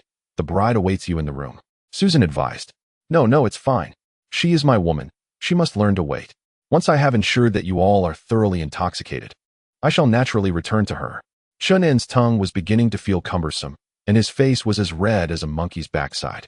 Yi Feng hung his head low, consuming cup after cup of liquor in silence, his heart torn in turmoil. Chun En is indeed a dear brother to me. Is it truly appropriate to act in such a manner? Moreover, today marks their momentous wedding day. Yet, Qiu Shui is an assertive woman. She has proclaimed that if she does not take Chun En's place tonight, she shall seek out another man, indeed, any man. Yi Feng perceives that Qiu Shui is capable of fulfilling her words. The mentality of indigenous women diverges significantly, as they do not adhere to notions of fidelity. The lioness selects only the strongest lion for mating, regardless of how many lionesses he already possesses. This is the instinct of the animal kingdom. Similarly, indigenous women are driven by primal instincts, unbound by societal morals. Inside the restaurant, Chun En is indulging in drunken antics, barely able to walk, relying solely on Tuba for support. At this moment, Susan has taken a seat beside the men, positioning herself closely next to Yi Feng. Your brother's wedding is quite splendid. I wonder what my own wedding will be like. Susan's comment is rather provocative. Yi Feng quickly lowers his head to drink, attempting to mask his embarrassment. Hey, I'm talking to you. What? I've had too much to drink. My hearing is quite impaired. Yi Feng feigns ignorance. Just then, Cheng Libin rises, holding a bamboo cup. Ladies and gentlemen, we have nearly finished our drinks. Now it is time for the raucous part of the celebration. What are you waiting for? Gentlemen, carry the groom to the bridal chamber. A throng of young men stands, erupting in cheers as they rush towards Chun En. No, I'm not drunk yet. I still wish to drink. Chun En attempts to move towards the bridal chamber, but in his intoxicated state, for every 2 steps forward, he stumbles 3 steps back. Completely out of control, amidst the raucous laughter of the men, he is pushed into Qiu Shui's boudoir. Bang! The door slams shut, and a group gathers outside, pressing their ears against the door to eavesdrop. Hey, don't go too far. At least allow my good brother Chun En some privacy. Everyone out. Yi Feng crosses his arms behind his back. The crowd reluctantly retreats to continue drinking. Once everyone has vacated the corridor, Yi Feng leans in to listen. Qiu Shui, hee. After waiting for so long, the day has finally arrived. I must tell you, don't be deceived by Chun En's seemingly robust appearance. In reality, I wake up several times each night.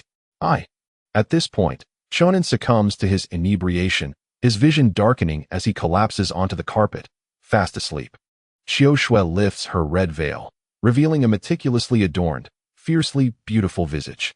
She glances expressionlessly at the unconscious Chunin, steps over him, and drags her flowing gown to the door. Click. She opens the door a crack, then returns to her seat, readjusting her red veil.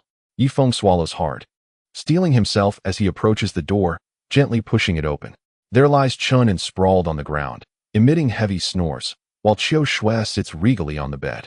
Her gown trails over 5 meters, accentuating her as a proud peacock. Must one ultimately take that step? Yifeng locks the door, taking a deep breath. He lifts Chunin and lays him on a nearby bench, covering him with a hide. Oh, dear brother, I deeply regret my actions, yet if I do not proceed, you will be burdened with countless responsibilities. Choosing the lesser of two evils, I must act. After Li Feng spoke, he stepped toward Qiu Shui, seizing the groom's staff to lift her red veil. On Qiu Shui's icy countenance, a shy smile finally emerged. She slowly raised her misty eyes, locking them in a passionate gaze with Li Feng. The atmosphere seemed to solidify, a potent wave of desire enveloping the bridal chamber. Today, you are my groom, Feng. Please fulfill your duties as a bridegroom, Qiu Shui softly stated, seated like a delicate flower, awaiting Li Feng's indulgence. Very well, Qiu Shui. I hope you honor your promise to live well with Chunin, otherwise, you shall incur my wrath. Do not mention him. Will you take it off, or shall I? Qiu Shui leaned back, playfully extending a foot toward Li Feng.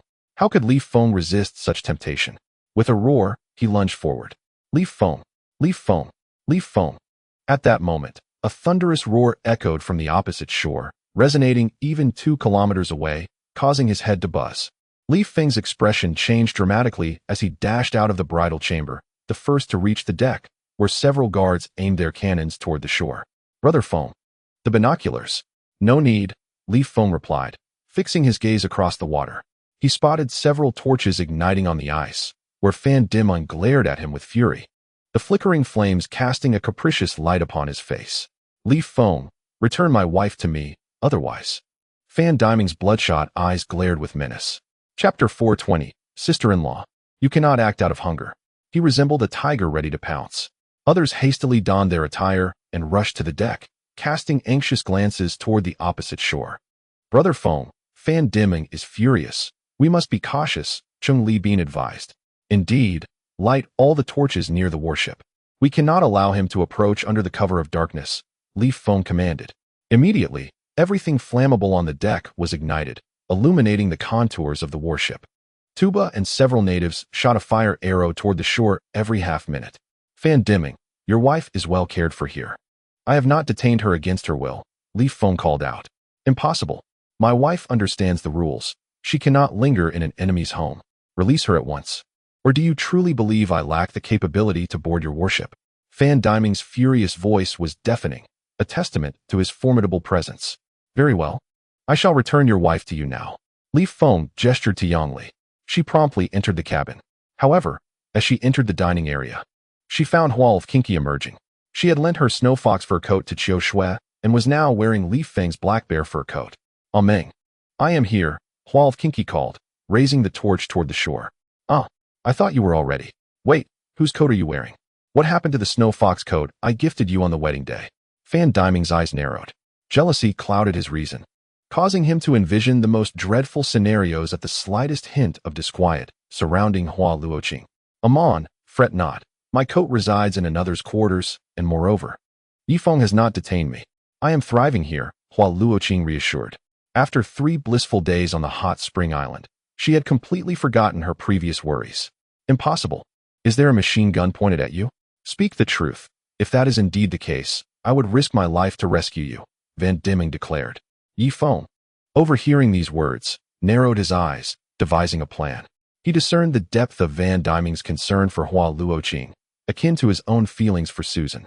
If he could manage to keep Hua Luoqing aboard the warship for an extended period, it would essentially provide him with an additional hostage. Henceforth, Van Dimeng would have to contemplate the implications of a ransom should he wish to stealthily approach the warship. I am truly not being held captive.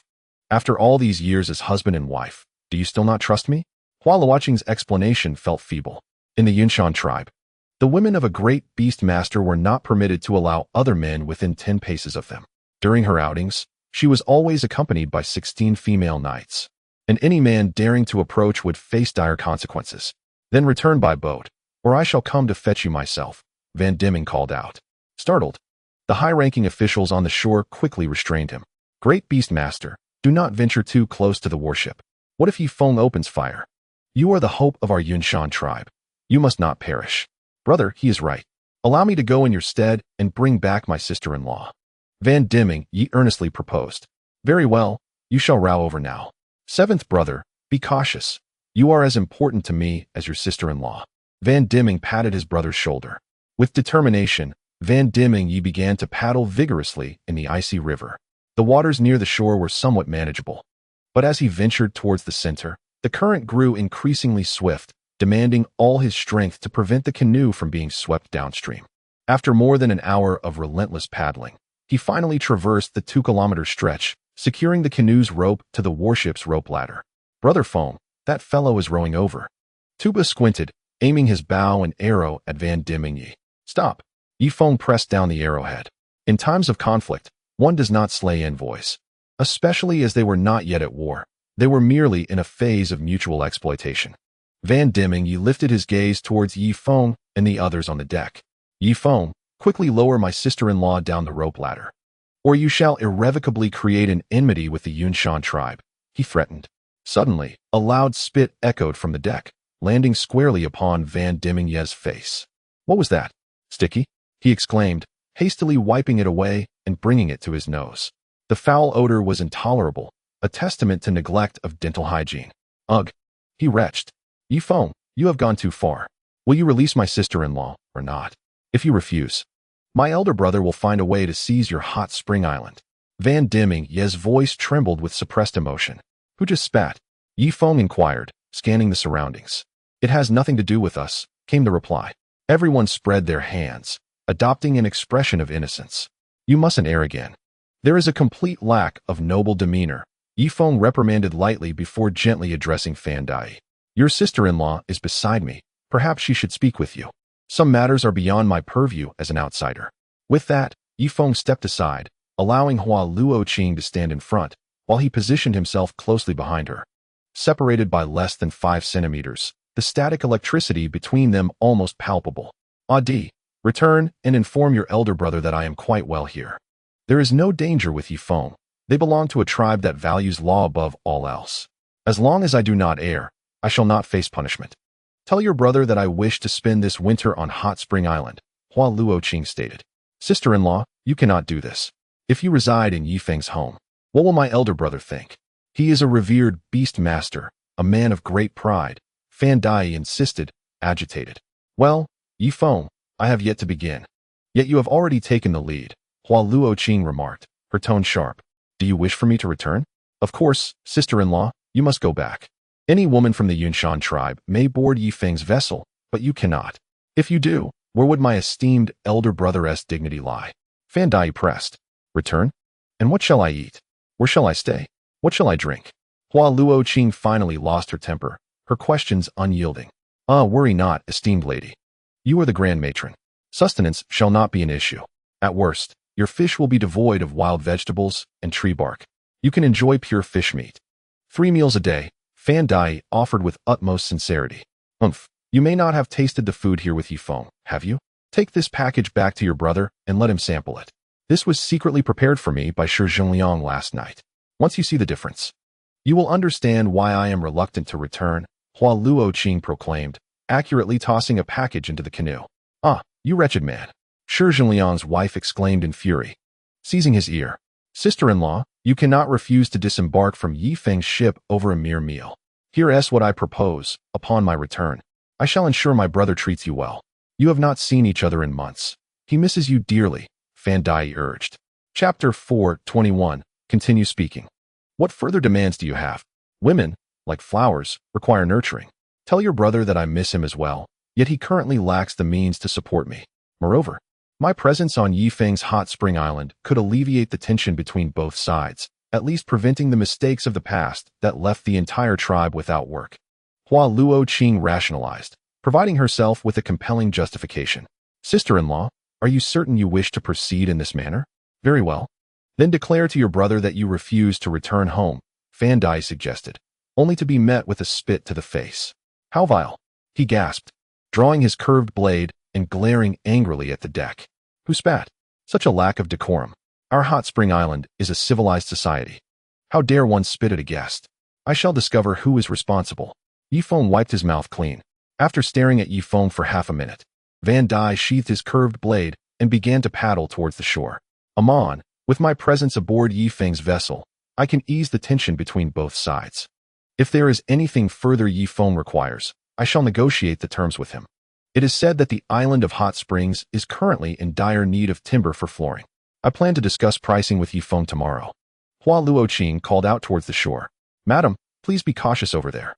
Lock your door at night, and keep your distance from those men. Do not allow them within 10 paces of you, Van Dai observed. Realizing his wife's steadfast resolve to find sustenance aboard Feng's ship, however, he felt compelled to utter a few pleasantries, lest they be ridiculed upon their return. Let us go. The deck is far too cold, Hua Luoqing remarked, leading the way into the cabin. In truth, she felt a deep discomfort. It had been months since she had been separated from her husband, and she longed for Van Dai's gallant figure day and night. Yet, what could she do? A woman must learn to endure. Remaining on Feng's warship was essential for maintaining trade relations. She understood her husband was a man of fiery temperament. Without her mediation between him and Feng, their trade would likely falter within a few months, and how then would they sustain the 10,000 people of Yunshan? Aside from the night watchman, everyone else should return to their quarters for rest. We must remain vigilant. I fear Van Dai may act out of rage and desperation. Feng instructed the security captain, Tuba. Rest assured, I shall handle everything. Tuba replied, nodding in agreement. He too decided against sleep, choosing instead to patrol the deck. At last, Feng and his companions could return home. Shaner, you should retire first. I wish to be alone for a while. Feng said solemnly in the dining hall. No way. I must ensure the Yi family bears a son. Come on. Susan tugged insistently at Feng's attire. It's quite all right. I shall remain here in silence, contemplating what tasks remain for the disaster-stricken populace on shore. They are not solely the Yunshan tribe. There are also the oppressed commoners from the Cloud and Mist Mountains. While our ship's fishing capacity may not fully sustain them, it can at least prolong their survival through this winter. Feng lamented with compassion. Stop right there. I must ask, whose room did you just emerge from? Did I not see you? Susan grasped his ear firmly.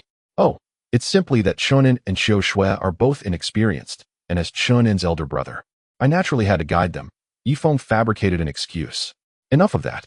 Come home with me, Susan insisted, unrelenting as she dragged Feng back to their quarters. At that moment, a distant roar echoed through the air. Roar. A woo. The continuous cacophony of beastly howls resonated, reminiscent of the creatures across the Black Tree River. Feng hurriedly opened the window, peering towards the confluence of the tributary and the main river. To his astonishment, the number of strange beasts on the opposite bank was staggering. In that brief moment, he had heard dozens of different roars. That night, the entirety of Hot Springs Island was enveloped in the sounds of these roars, as if something momentous were unfolding in the forest of strange beasts. The following morning, Feng encountered Hua Luoqing in the dining hall.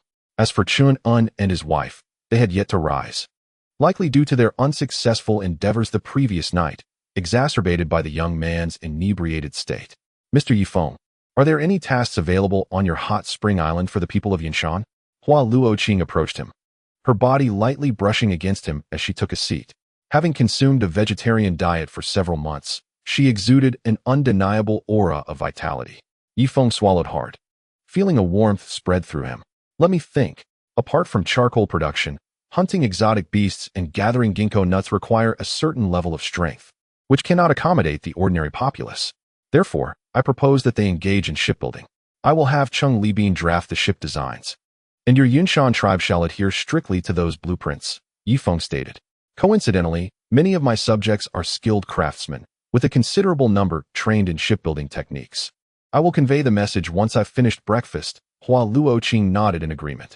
By the way, what will be the daily remuneration for the shipbuilders? She inquired, hitting upon a crucial point. Ah well, Chen Gong, Wang Zhihai, could you come over? We need to establish the wages for the craftsmen. Feng called for the two professionals, as he was not well versed in this matter. Chung Libin and Wang Zhihai quickly joined him, and the four convened. Here is the plan. The carpenters will receive 10 hot spring coins per day, but they must work the entire day to earn that wage.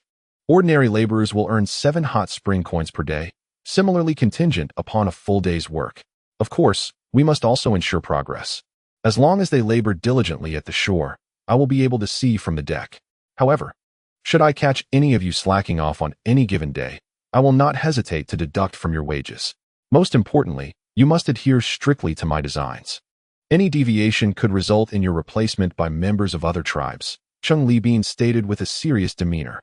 He was tasked with constructing a secondary ship, which would be over twice the size of the largest warship of the Yunshan tribe, yet significantly smaller than a military vessel.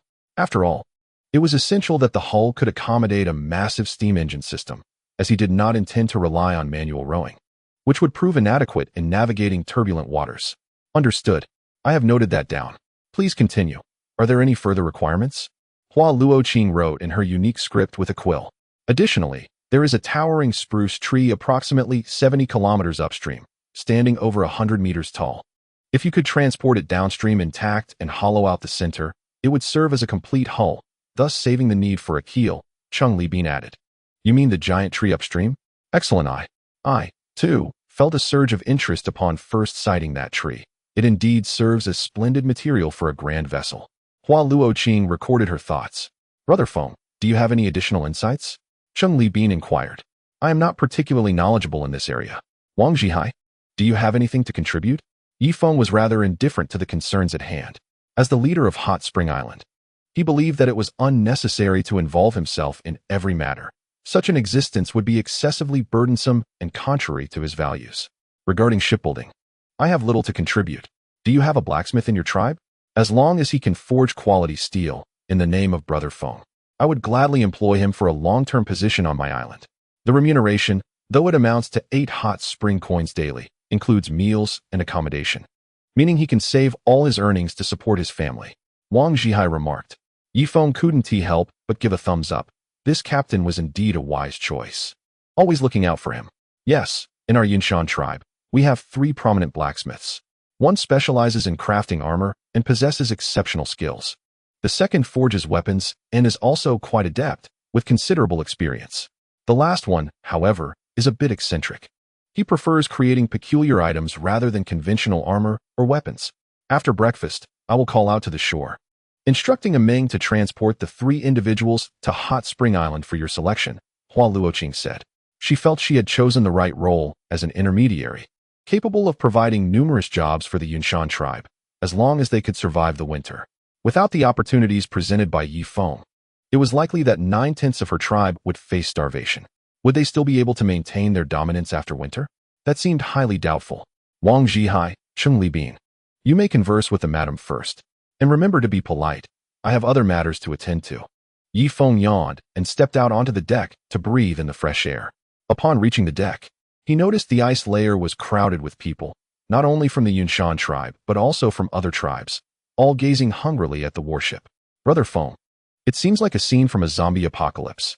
Chenin, now awake, remarked from behind Yi Feng. Chenin, did you enjoy yourself last night?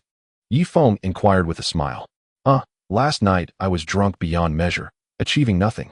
I intended to make my move this morning, but was chased away by Qiu Shui.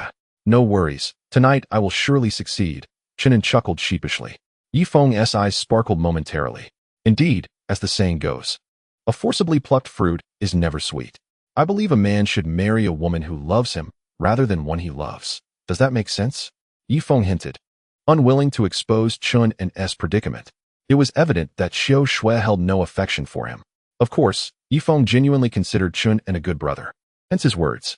With anyone else, he would have remained silent, merely encouraging the couple to lead a happy life. Brother Feng, it's all right. I truly like Qiu Shui. The moment I laid eyes on her, I fell head over heels. In fact, it was Sister Susan who played matchmaker for us. I owe her a debt of gratitude. Chenin grinned foolishly. Yi Feng sighed deeply, realizing it was time to shift the conversation. Tell me, how many indigenous people are there on the ice layer? He asked. Surely at least 20,000. If this continues, we might crush the ice beneath our feet, Chenin assessed after a brief glance. I observe that much remains concealed within the woods, rendering it invisible to us. Therefore, I estimate that the indigenous population migrating near Hot Springs Island is approximately 70 to 80,000. After accounting for the elderly, the infirm, women, and children, the number of able-bodied men should be around 10,000. What do you think? Are you inclined to recruit them and establish our own army? Feng chuckled. But how do we sustain such a multitude? Yunshan interjected. Unless our warships fish around the clock, it seems unlikely we could provide for 70 to 80,000. Even supporting 10,000 would be a formidable challenge. Not necessarily. Feng replied. Surely you heard the beast roars last night. We now possess heavy machine guns and an almost limitless supply of ammunition. If we aim for the heads of these creatures, we can dispatch them with a single shot. Even if this winter were to linger for 2 years, our ammunition would suffice. If each beast weighs 5 tons, hunting 10 a month would yield enough meat to sustain an army of 10,000. As for the ordinary civilians, we can select some fertile women to lay the foundation for the kingdom's future. What do you think? As he spoke, Feng's enthusiasm surged. Indeed, when they first found themselves on this deserted island, his aspiration was to reign as a local sovereign. And what kind of emperor could exist without an army? There were ample human resources along the shore to construct modern warships, and armor was readily available. Bai Chuxue had also made significant progress with gunpowder. Once the blacksmith produced quality steel, they could manufacture flintlock guns. He envisioned the establishment of a modernized army that would eventually sweep across the world. Recently, he had heard from Tunger that this was not merely a deserted island, but a vast land. To his knowledge, the northernmost region boasted the Duoyan grassland, populated by even more people.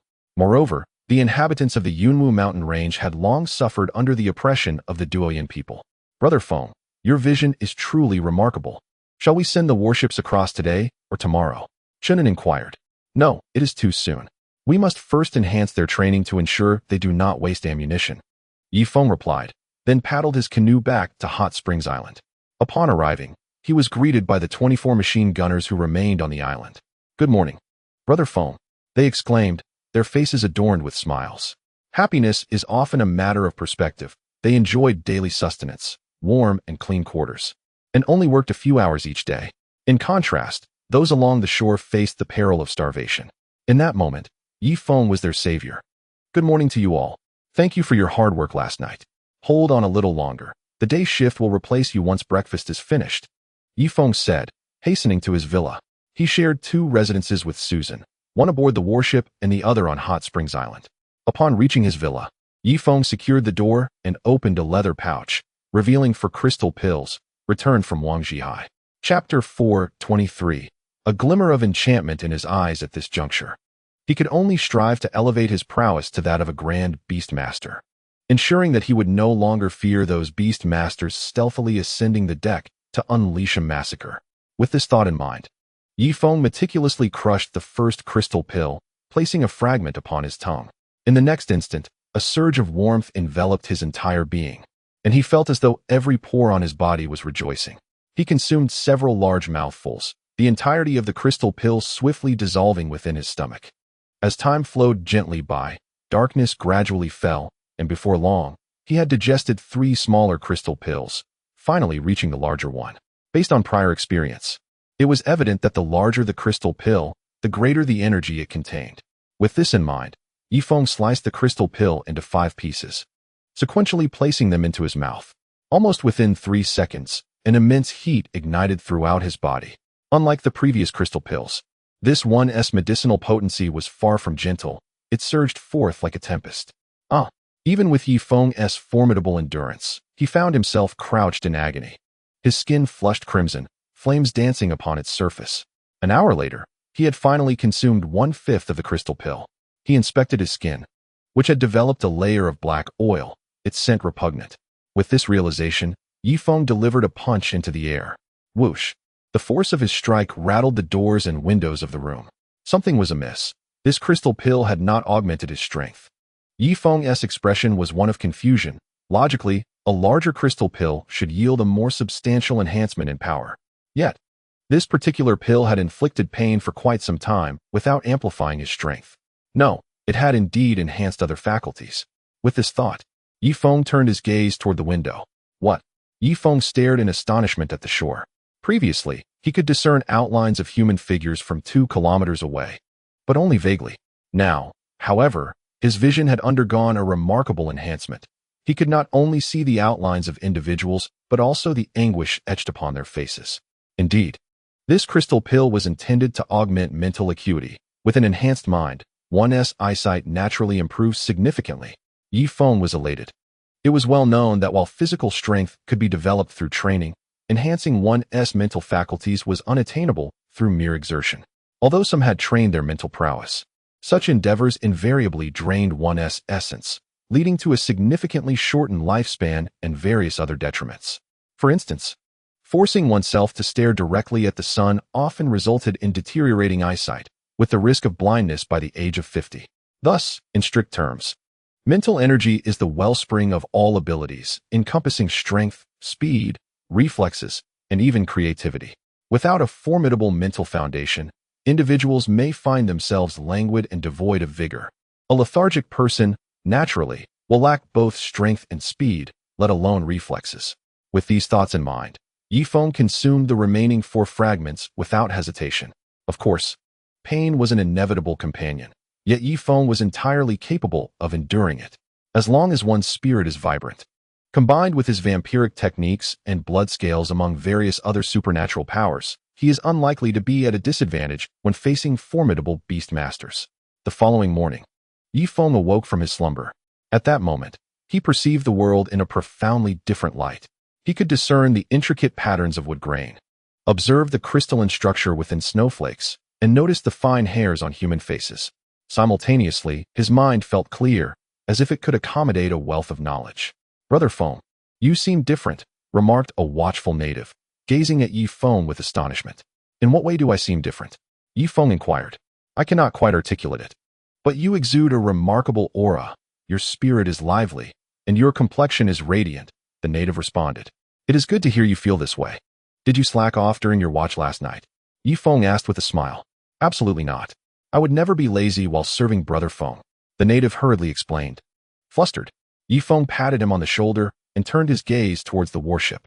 Below, a canoe was anchored, occupied by 5 individuals, led by Wang Zhihai, with the Duchess seated behind him and 3 robust, dark-skinned men rowing, who did not appear to be part of Feng's team.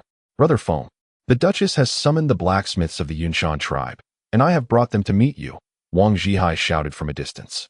"So they are blacksmiths?" Feng sighed in relief. Had anyone dared to bring them aboard the warship without authorization, it would have been a grave offense, typically punishable by death. The canoe reached the edge of Hot Spring Island, where 2 guards swiftly secured it. Feng strode forward eagerly, as he was in dire need of blacksmiths. With their expertise, he could devise a method to smelt steel and subsequently forge items such as gun barrels. Creating flintlock guns would ensure that he would not squander his limited ammunition when confronted by enemies. Upon disembarking, the 3 blacksmiths scanned their surroundings, their eyes reflecting a hint of enchantment. Chapter 424. Feng, come to my room, it is wonderfully warm here. The temperature of Hot Spring Island is at least 10 degrees higher than that of the shore. Moreover, the sanitation is impeccable. The snow has been cleared to reveal a network of accessible pathways. These paths are not merely trampled earth, but rather paved with bluestone, adorned with a layer of frost. Gentlemen, if you are indeed skilled blacksmiths, you are welcome to reside on our Hot Spring Island. Feng addressed the trio. "Indeed, absolutely. That sounds splendid," they replied, albeit with a certain reticence reminiscent of the capable engineers from Feng's former company. "However, to reside on my island, you must undergo an assessment. We shall commence with a verbal examination. I would like to inquire how you would refine high-quality steel," Feng stated as he led them into the warmth of the greenhouse. The 3 blacksmiths were elated, eagerly exploring their surroundings within the greenhouse. "There are impurities in iron ore, and the quality of steel is directly related to the amount of these impurities," one blacksmith remarked. "Quite astute," Feng commended, raising his thumb in approval. Despite his lack of in-depth knowledge regarding steelmaking processes, his modern background afforded him a certain level of insight. Another blacksmith, tilting his head in contemplation, responded, "Quality steel must possess not only strength, but also resilience and the ability to withstand impact. Otherwise, when 2 blades clash, a blade unable to endure the shock will shatter." Feng nodded once more, gratified that the most skilled blacksmith of the Yunshan clan had not disappointed him. He had a modicum of understanding regarding metallurgical processes, and the two assertions were indeed accurate. Now, it was the turn of the third blacksmith. However, this smith exhibited a rather disrespectful demeanor, frequently casting his gaze around. "And you, what constitutes good steel?" Feng inquired. "Good steel must be categorized," the smith replied. "A curved blade requires at least two types of steel. The cutting edge of the blade must possess sufficient hardness, while the spine must exhibit a degree of toughness. Thus, even if the hard edge shatters, the spine will remain intact. For instance, in armor, the breastplate should be crafted from resilient steel. Yet, resilient steel tends to be heavier, necessitating a composition of 3 parts toughness to 7 parts hardness. Furthermore, movable leg and arm guards should also be made of steel that allows for some flexibility, ensuring that a warrior's movements are not overly rigid." Feng's gaze intensified. The insights of this individual evidently surpassed those of the previous 2 blacksmiths by a significant margin. "Esteemed master, may I inquire your name?" Feng's expression grew solemn. "I am called Valerie," the smith replied. "Ah, Master Valerie, I wish to engage you as the engineer for our Hot Springs Island, to guide our ironworking endeavors. However, what I seek to create is not armor or curved blades, but rather gun barrels. I shall provide you with the blueprints in due course," Feng stated with gravitas. "I cannot forge alone. I have several apprentices who have trained alongside me for many years. If you are willing to bring them to Hot Springs Island as well, I shall be glad to assist you," Valerie responded. "Is that so? Among your apprentices, do you have any beastmasters of notable skill?" Feng inquired. "None," Valerie replied. "I have 5 apprentices, and they work in perfect harmony with me. I hardly need to instruct them. They instinctively know what to do." Feng exchanged a glance with Wang Zhihai. "It is settled then, Master Valerie. I entrust the engineering of Hot Springs Island to you.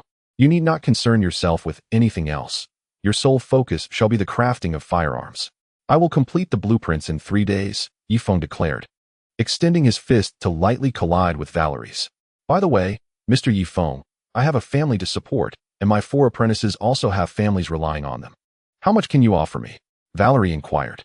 Feng conferred once more with Wang Zhihai. Ultimately, Wang Zhihai spoke. "Master Valerie, I shall pay you 10 hot springs coins daily, and your 5 apprentices shall receive 8 coins each per day. You will incur no expenses for meals or lodging. Essentially, all your earnings can be exchanged for food, which will be delivered to the shore for your families." "Agreed," Valerie said, pleased. "Master Valerie, you may now collaborate with the other 2 engineers to design the blacksmith shop. Should you require anything, do not hesitate to approach Wang Zhihai.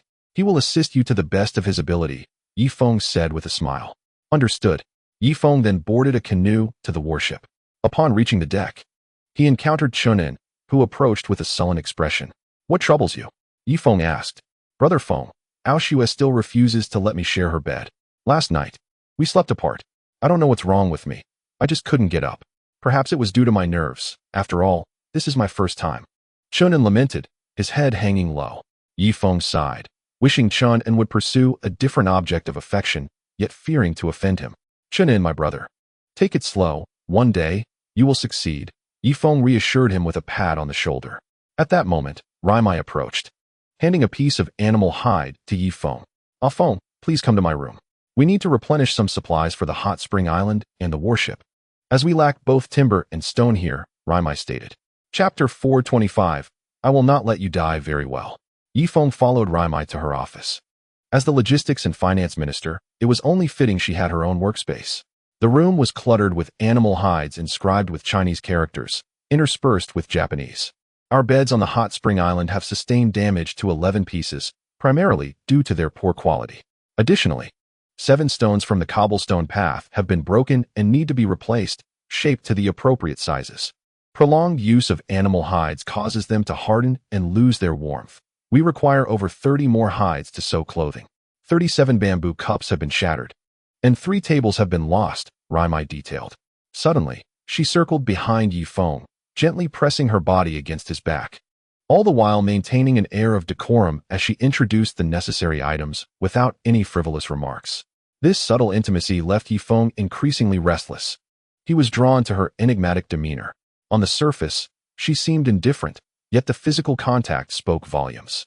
"If we were to craft these items ourselves, it could take us a year, considering our population is only 100.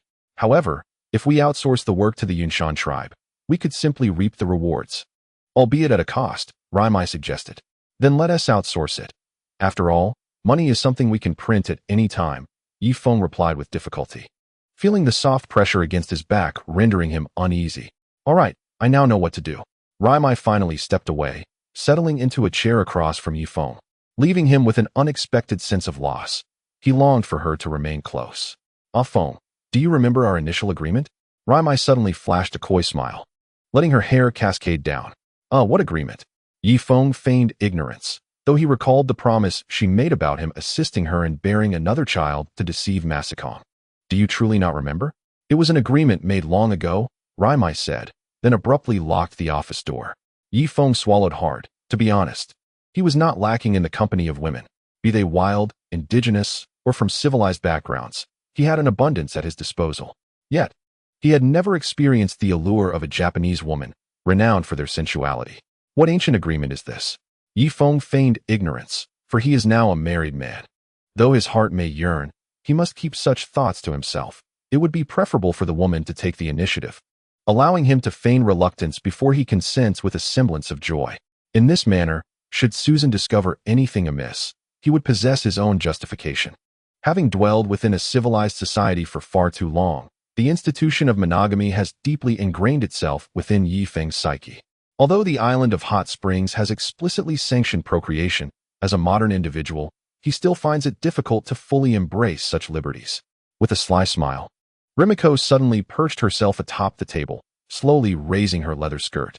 Her alabaster calves ascended gradually, causing Feng's eyes to widen in astonishment. Just as she approached the point of revelation, Rimiko abruptly lowered her skirt. All right, that's enough. You may leave now, she resumed her serious demeanor. Wait, you can't just, Feng exclaimed, panic evident on his face. Just as he was on the brink of witnessing something significant, Rimiko's abrupt withdrawal left him frustrated. Is there anything else? She inquired, seated behind her desk, her expression devoid of any prior occurrence. Nothing. Feng sighed, dejectedly departing from Rimiko's office. In the ensuing days, little of note transpired on the island of hot springs.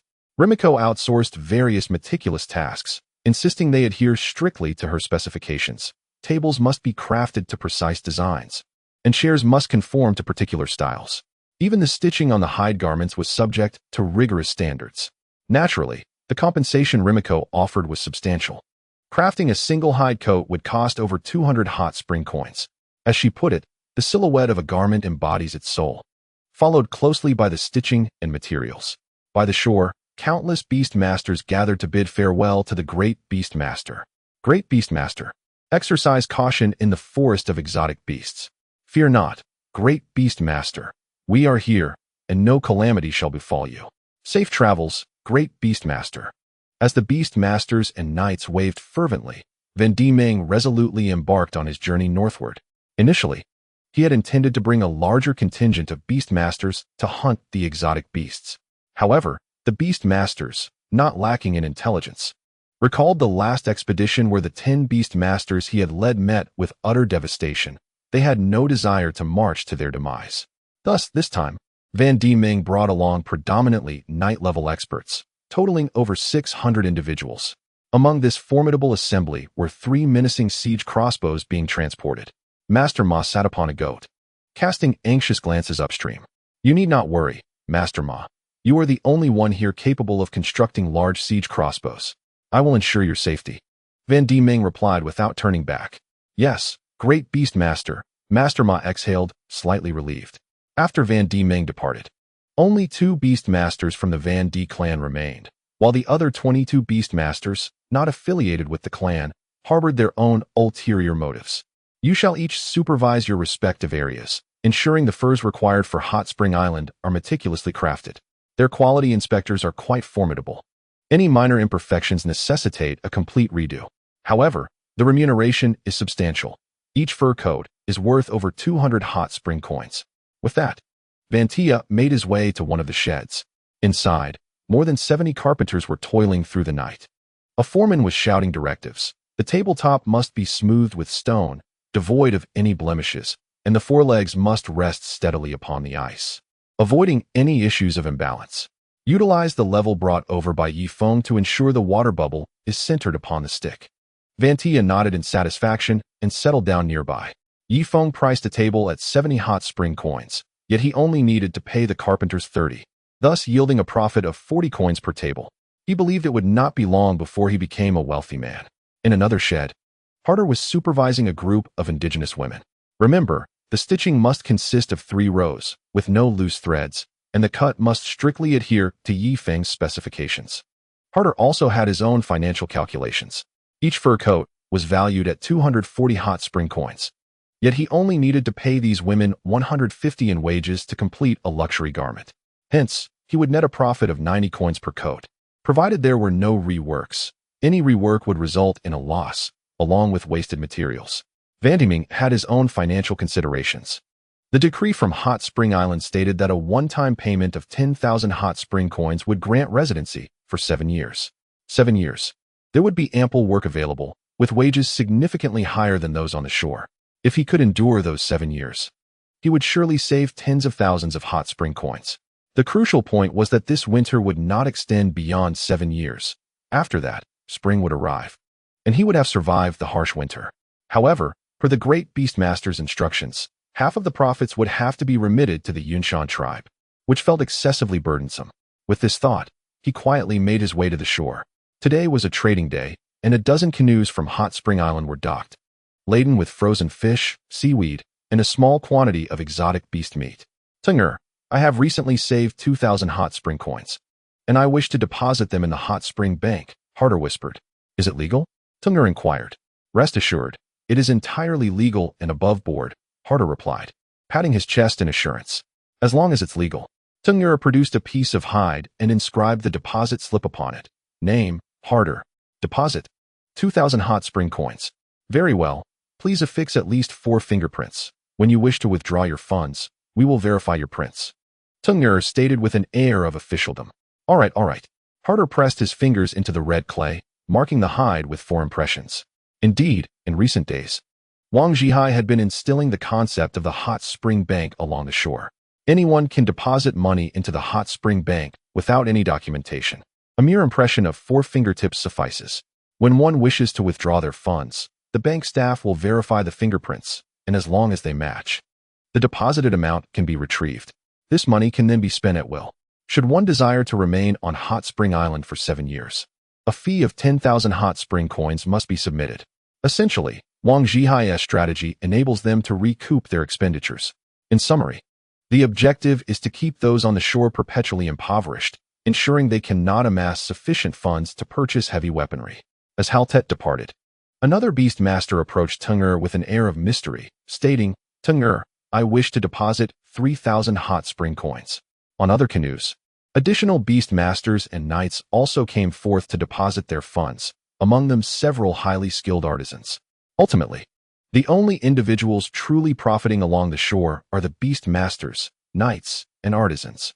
The former 2 profit by exploiting labor, while the latter earn through their craftsmanship. As time passed, Yi Feng convened a meeting on Hot Spring Island. Brother Feng, reportedly Maisie, the logistics department has replaced all the old beds with brand new ones, crafted entirely from sturdy mountain pear wood and mahogany, durable and aesthetically pleasing. The roads on Hot Spring Island have been paved with bluestone slabs, far sturdier than ordinary stone, resistant to damage. Additionally, we have crafted 600 exquisite leather coats, ample for our needs. Upon her conclusion, it was Chun An's turn to speak. Brother Feng, the blacksmith has successfully smelted the first batch of steel, with impurities in the iron reduced several-fold. At this rate, I believe that within 3 years, we will be able to produce high-quality steel sufficient for manufacturing gun barrels. After his report, Chun An took his seat. Excellent. Yi Feng expressed his satisfaction, as gun barrels were his primary concern. Brother Feng, the total deposits at the Hot Spring Bank have now surpassed 400,000. Of which 350,000 comes from the beast masters, knights, and senior artisans of the Yunshan tribe.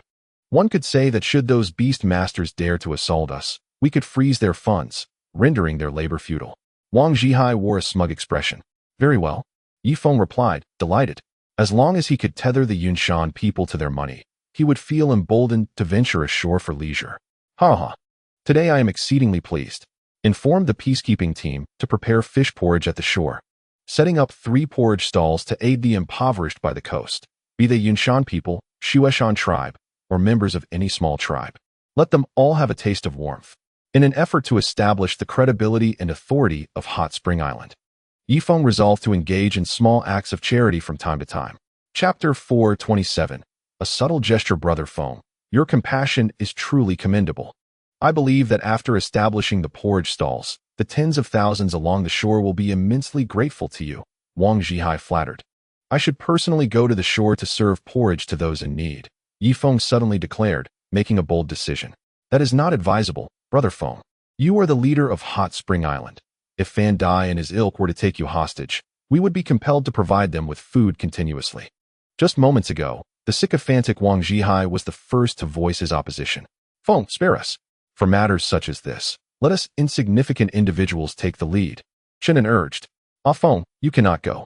You are the very soul of our Hot Spring Island, and once you reach the shore, it will be the domain of the Yunshan people. They could seize you at any moment for their own gain. Bai Chushue also protested. You must not go. It is imperative that you stay. Faced with the collective dissent, Feng smirked. What is there to fear? Vandy Ming has ventured into the beast forest, and now, the only one in control is Vandy Yi. Wang Zhihai, does he not have 1,000 hot spring coins deposited in our bank? If he dares to detain me as a hostage, I shall freeze his assets. Feng chuckled mischievously. Well, that makes sense. But what if he does not care about that 1,000 hot spring coins? Wang Zhihai remained hesitant. I have made up my mind.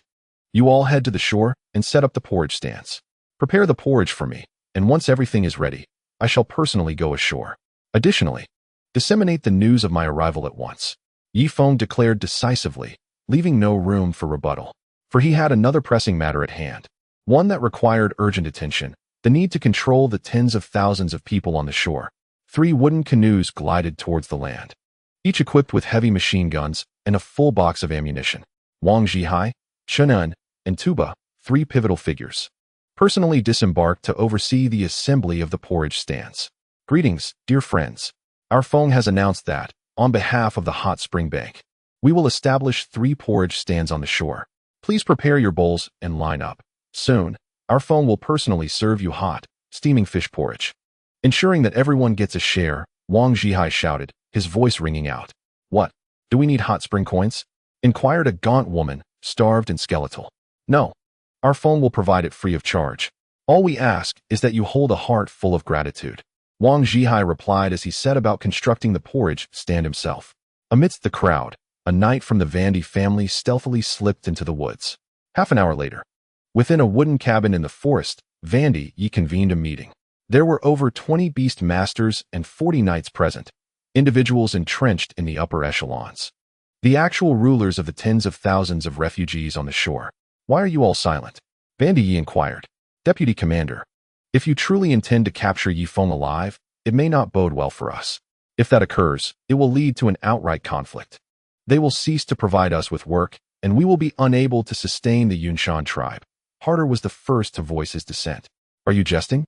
He has already deposited over 4,000 hot spring coins in the bank. Once he amasses 6,000, he can immigrate to Hot Spring Island. At this critical juncture, how can we even think of kidnapping Feng? I concur with Harder. Capturing Feng would equate to declaring war on Hot Spring Island. Who will guarantee our future food supplies? Another beast master chimed in. He had also deposited over 1,000 hot spring coins, albeit a modest sum. Yet it established a connection with Hot Spring Island. Moreover, his ambitions were considerable.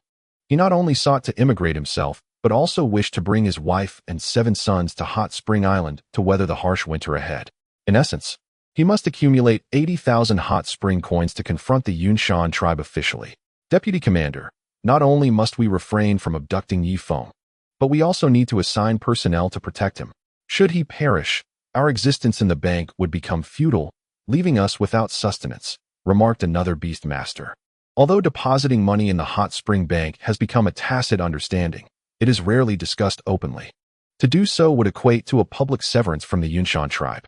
Moreover, these beast masters occasionally sell internal information to the Hot Spring Bank for a monetary exchange.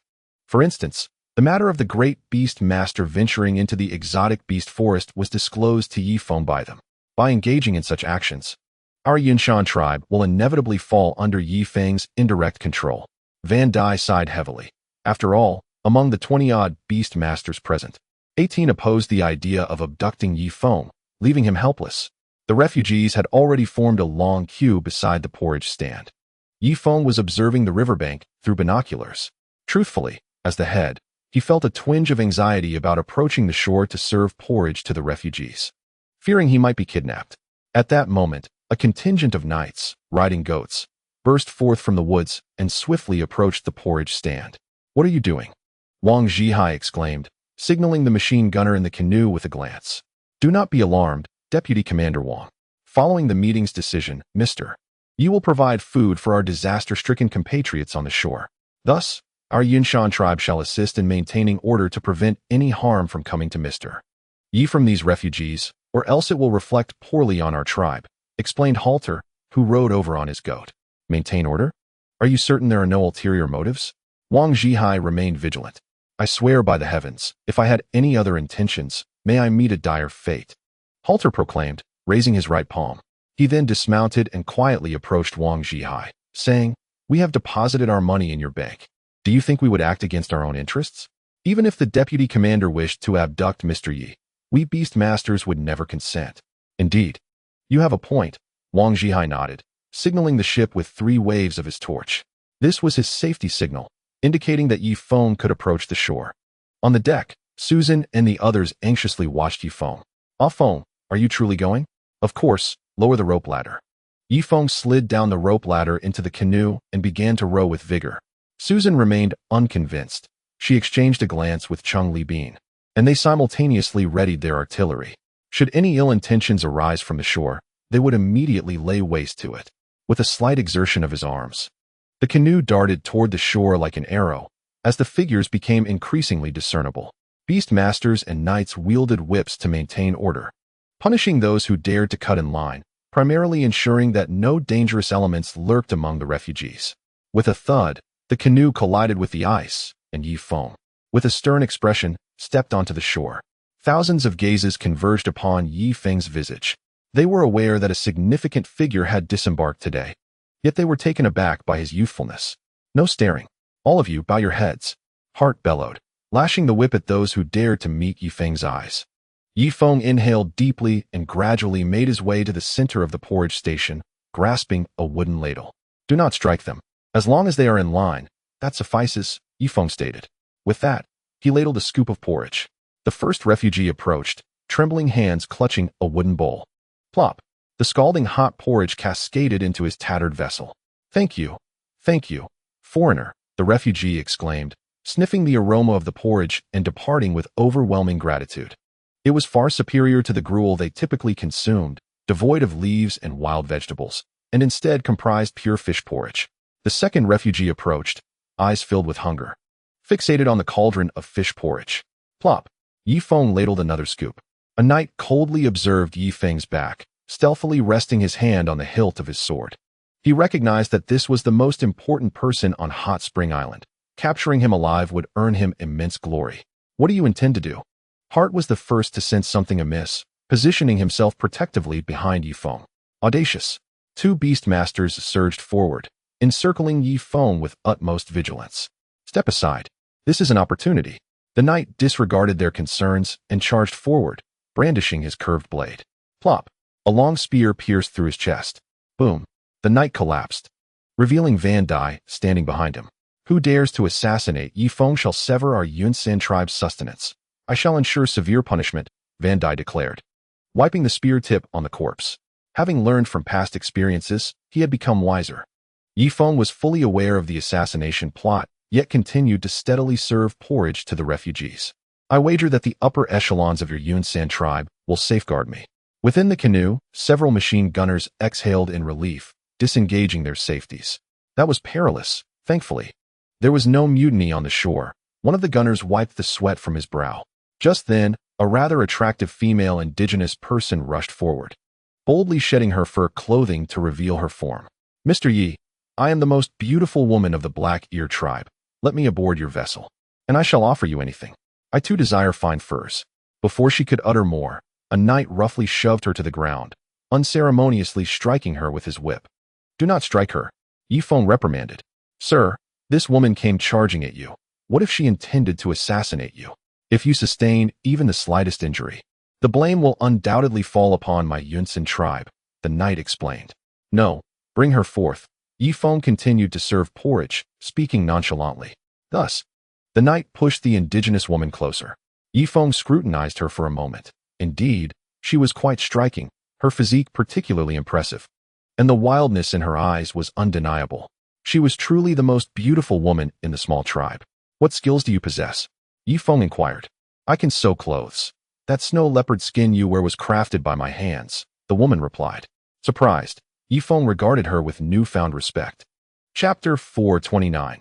Leaving her with a favorable impression of my hot spring island at present, the snow leopard skin adorned Susan, showcasing not only exquisite design, but also meticulous stitching. Clearly a labor of love. Very well, stand behind me for now. Once I finish preparing the porridge, I shall take you to Hot Spring Island, where you can teach the women there the art of fine needlework, Feng stated. The woman gasped, momentarily at a loss for words, overwhelmed by immense joy. Feng's words had stirred a hornet's nest. In the distance, 4 or 5 other attractive women approached, mimicking the first, as they unveiled the splendor they held in their arms. Kind Mr. Yi, our sewing skills are no less than hers. Please allow us to join you on the island. Mr. Yi, I seek employment, as I have 2 children to support. Mr. Yi, I cannot bear the thought of starving on the shore. Please grant me passage to the island. Feng's expression darkened instantly. Should this trend continue, his hot spring island would soon be inundated with throngs of people. Hart, keenly observing the situation, swiftly summoned a squadron of knights to disperse the crowd. Feng did not intervene. He merely instructed the knights to refrain from using whips. This charitable endeavor persisted from dawn until dusk. Although not every individual received fish porridge, at least half were fed. Should the generosity continue, the frozen fish aboard Feng's warship would soon be depleted. Everyone, we shall continue tomorrow. This concludes our efforts for today. Feng tossed aside his spoon, preparing to conclude his day. Mr. Yi, thank you for the provisions you have provided. This goat possesses 10% of the bloodline of a rare beast, enabling it to traverse rugged paths with remarkable speed. I would like to present it to you, Hart offered, mounting the goat. That seems inappropriate. How could I take what belongs to another? Feng feigned reluctance. In truth, upon first sight of the goat rider, he had fantasized about riding a goat himself to gauge its speed. Mr. Yi, you must accept this. It is a token of my gratitude. To refuse my gift would be a disgrace to one of my profession, Hart insisted solemnly. Since you place such importance on this matter, I shall graciously accept your kindness. However, I, Feng, have never been fond of taking advantage of others. Therefore, I will augment your bank deposit by 3,000 hot spring coins, bringing your total to 7,000 hot spring coins. Feng whispered. I cannot thank you enough. This is precisely what I desired. Hart bent low, grasping Feng's hand tightly, his humility reaching its zenith. Other beast masters approached, their faces alight with eagerness, shaking Feng's hand fervently. It is imperative to maintain a facade of amiability, for all my savings reside within the thermal springs bank. Should I entertain any rebellious thoughts, the consequences would render over a month of diligent effort futile. Moreover, depositing funds in the thermal springs bank serves as a means of survival. Even if the inhabitants of the Yunshan tribe were to perish from starvation, they would ensure their own continued enjoyment of life on Thermal Springs Island. Naturally, this enjoyment must extend to their families as well. Consequently, an increased amount of Thermal Springs currency is required. Feng had intended to return home, but was besieged by a throng of beast masters. They lined up, approaching him one by one, extending their hands with sycophantic smiles. Following the beast masters were some distinguished knights, either well-connected or formidable in strength, who also had wealth deposited in the Thermal Springs Bank. After the knights came a group of artisans. Ultimately, once sufficient wealth was amassed, a family trip to Thermal Springs Island was inevitable. Thus, it was wise to cultivate familiarity with the island's leadership. The elite class on the shore had already rallied behind Feng. Even if the Grand Beast Master Vandi Meng were to return and command these individuals to assault Feng's warship, it was likely that Feng would receive advance warning from the Beast Masters, allowing him to prepare thoroughly. This, of course, presupposes that Vandi Meng possesses such influence. Even if these individuals were coerced into sending troops to attack Thermal Springs Island, their commitment would likely be half-hearted, and at a pivotal moment, they might even betray their orders. There was no ulterior motive. It was merely an act of goodwill towards Yi Feng. As four canoes dipped their paddles, Yi Feng returned to the warship. "Let us return to Thermal Springs Island," he commanded, gesturing grandly as the ship executed a sharp turn. "Today, I have brought back a skilled seamstress. You shall impart modern concepts to her, and with her craftsmanship combined with your contemporary ideas, we shall create more exquisite leather garments." After speaking, he pointed to the native woman behind him. "Is that truly the reason you brought her back?" Susan rolled her eyes. "Of course. By the way, what is your name?" Yi Feng inquired of the native woman. "I am called Eileen." "A lovely name. Remy, please arrange accommodations for Eileen and prepare dinner, ensuring she leaves with a favorable impression of Thermal Springs Island," Yi Feng instructed. "Understood," Remy nodded, leading Eileen away to change her attire. "Ah Feng, that bird's injuries have healed sufficiently. If you wish to tame it, today would be the perfect time to begin," Bai Chushua interjected as she approached. "Oh." Yi Feng's eyes sparkled with excitement. The memory of soaring through the skies on that magnificent bird was still vivid in his mind, akin to a divine experience. While others would take days to traverse the distance, he could merely tug at the giant bird's feathers, and it would cover the journey in less than half an hour. Estimating its speed, Yi Feng concluded that within half a day, he could fly to and fro along the Black Tree River. Once tamed, he could journey to the Duoyan Prairie to seize an opportunity to retrieve Duoyan Hina and their child. "Shaner, I shall not return to my room tonight. I will be sleeping in the bird shelter, so do not wait for me," Yi Feng declared with enthusiasm. "However, without you, I find it impossible to sleep." Susan grasped Li Feng's arm. "I have more pressing matters to attend to. By the way, if you truly cannot find rest, take this to prop yourself up." Li Feng tossed a long object aside and dashed towards the bird enclosure. Creak! The enormous wooden door swung open, revealing a pitch-black interior, where the pungent smell of bird droppings lingered in the air. "Light the torch," Li Feng commanded. The two guards nodded and ignited the fire pit. Before them lay a giant bird, its feet and neck ensnared by several iron chains, each tethered to massive stones to prevent it from launching an attack. Upon seeing Li Feng enter, the creature emitted a cacophony of raucous cries. The guards quickly shielded their heads, grimacing in pain. In the past, Li Feng would have been overwhelmed by its piercing screeches, but now, having consumed a crystal elixir, his mental fortitude had grown immensely, rendering ordinary noise utterly inconsequential. "You may leave, I shall handle this." "Yes." The guards hastily retreated, fearing that lingering too long might lead to dire consequences. Li Feng closed the door, locking eyes with the giant bird. It glared back defiantly. "You're quite obstinate, aren't you? No matter, I have ample time to wear you down." Li Feng unsheathed his dagger and thrust it into the bird's leg. Clank! The chains clattered loudly. The giant bird, filled with rage, struggled futilely against its restraints. "I know you can comprehend my words. Now, I command you to crouch down so I may mount your back," Li Feng said coldly. "Caw!" The bird lunged forward, nearly piercing Li Feng's chest with its beak. "Damn it! I had hoped for a more merciful approach, but today, I must subdue you." Li Feng heated the dagger in the torch flame and applied it to the bird's leg. The shrill cries echoed throughout the hot spring island. The following morning, Li Feng emerged from the enclosure, his face etched with exhaustion. He felt on the brink of collapse, yet the giant bird remained unyielding. As the king of the skies, it had never faced defeat and would not be tamed easily. "Brother Feng, are you the one enduring it, or is it enduring you?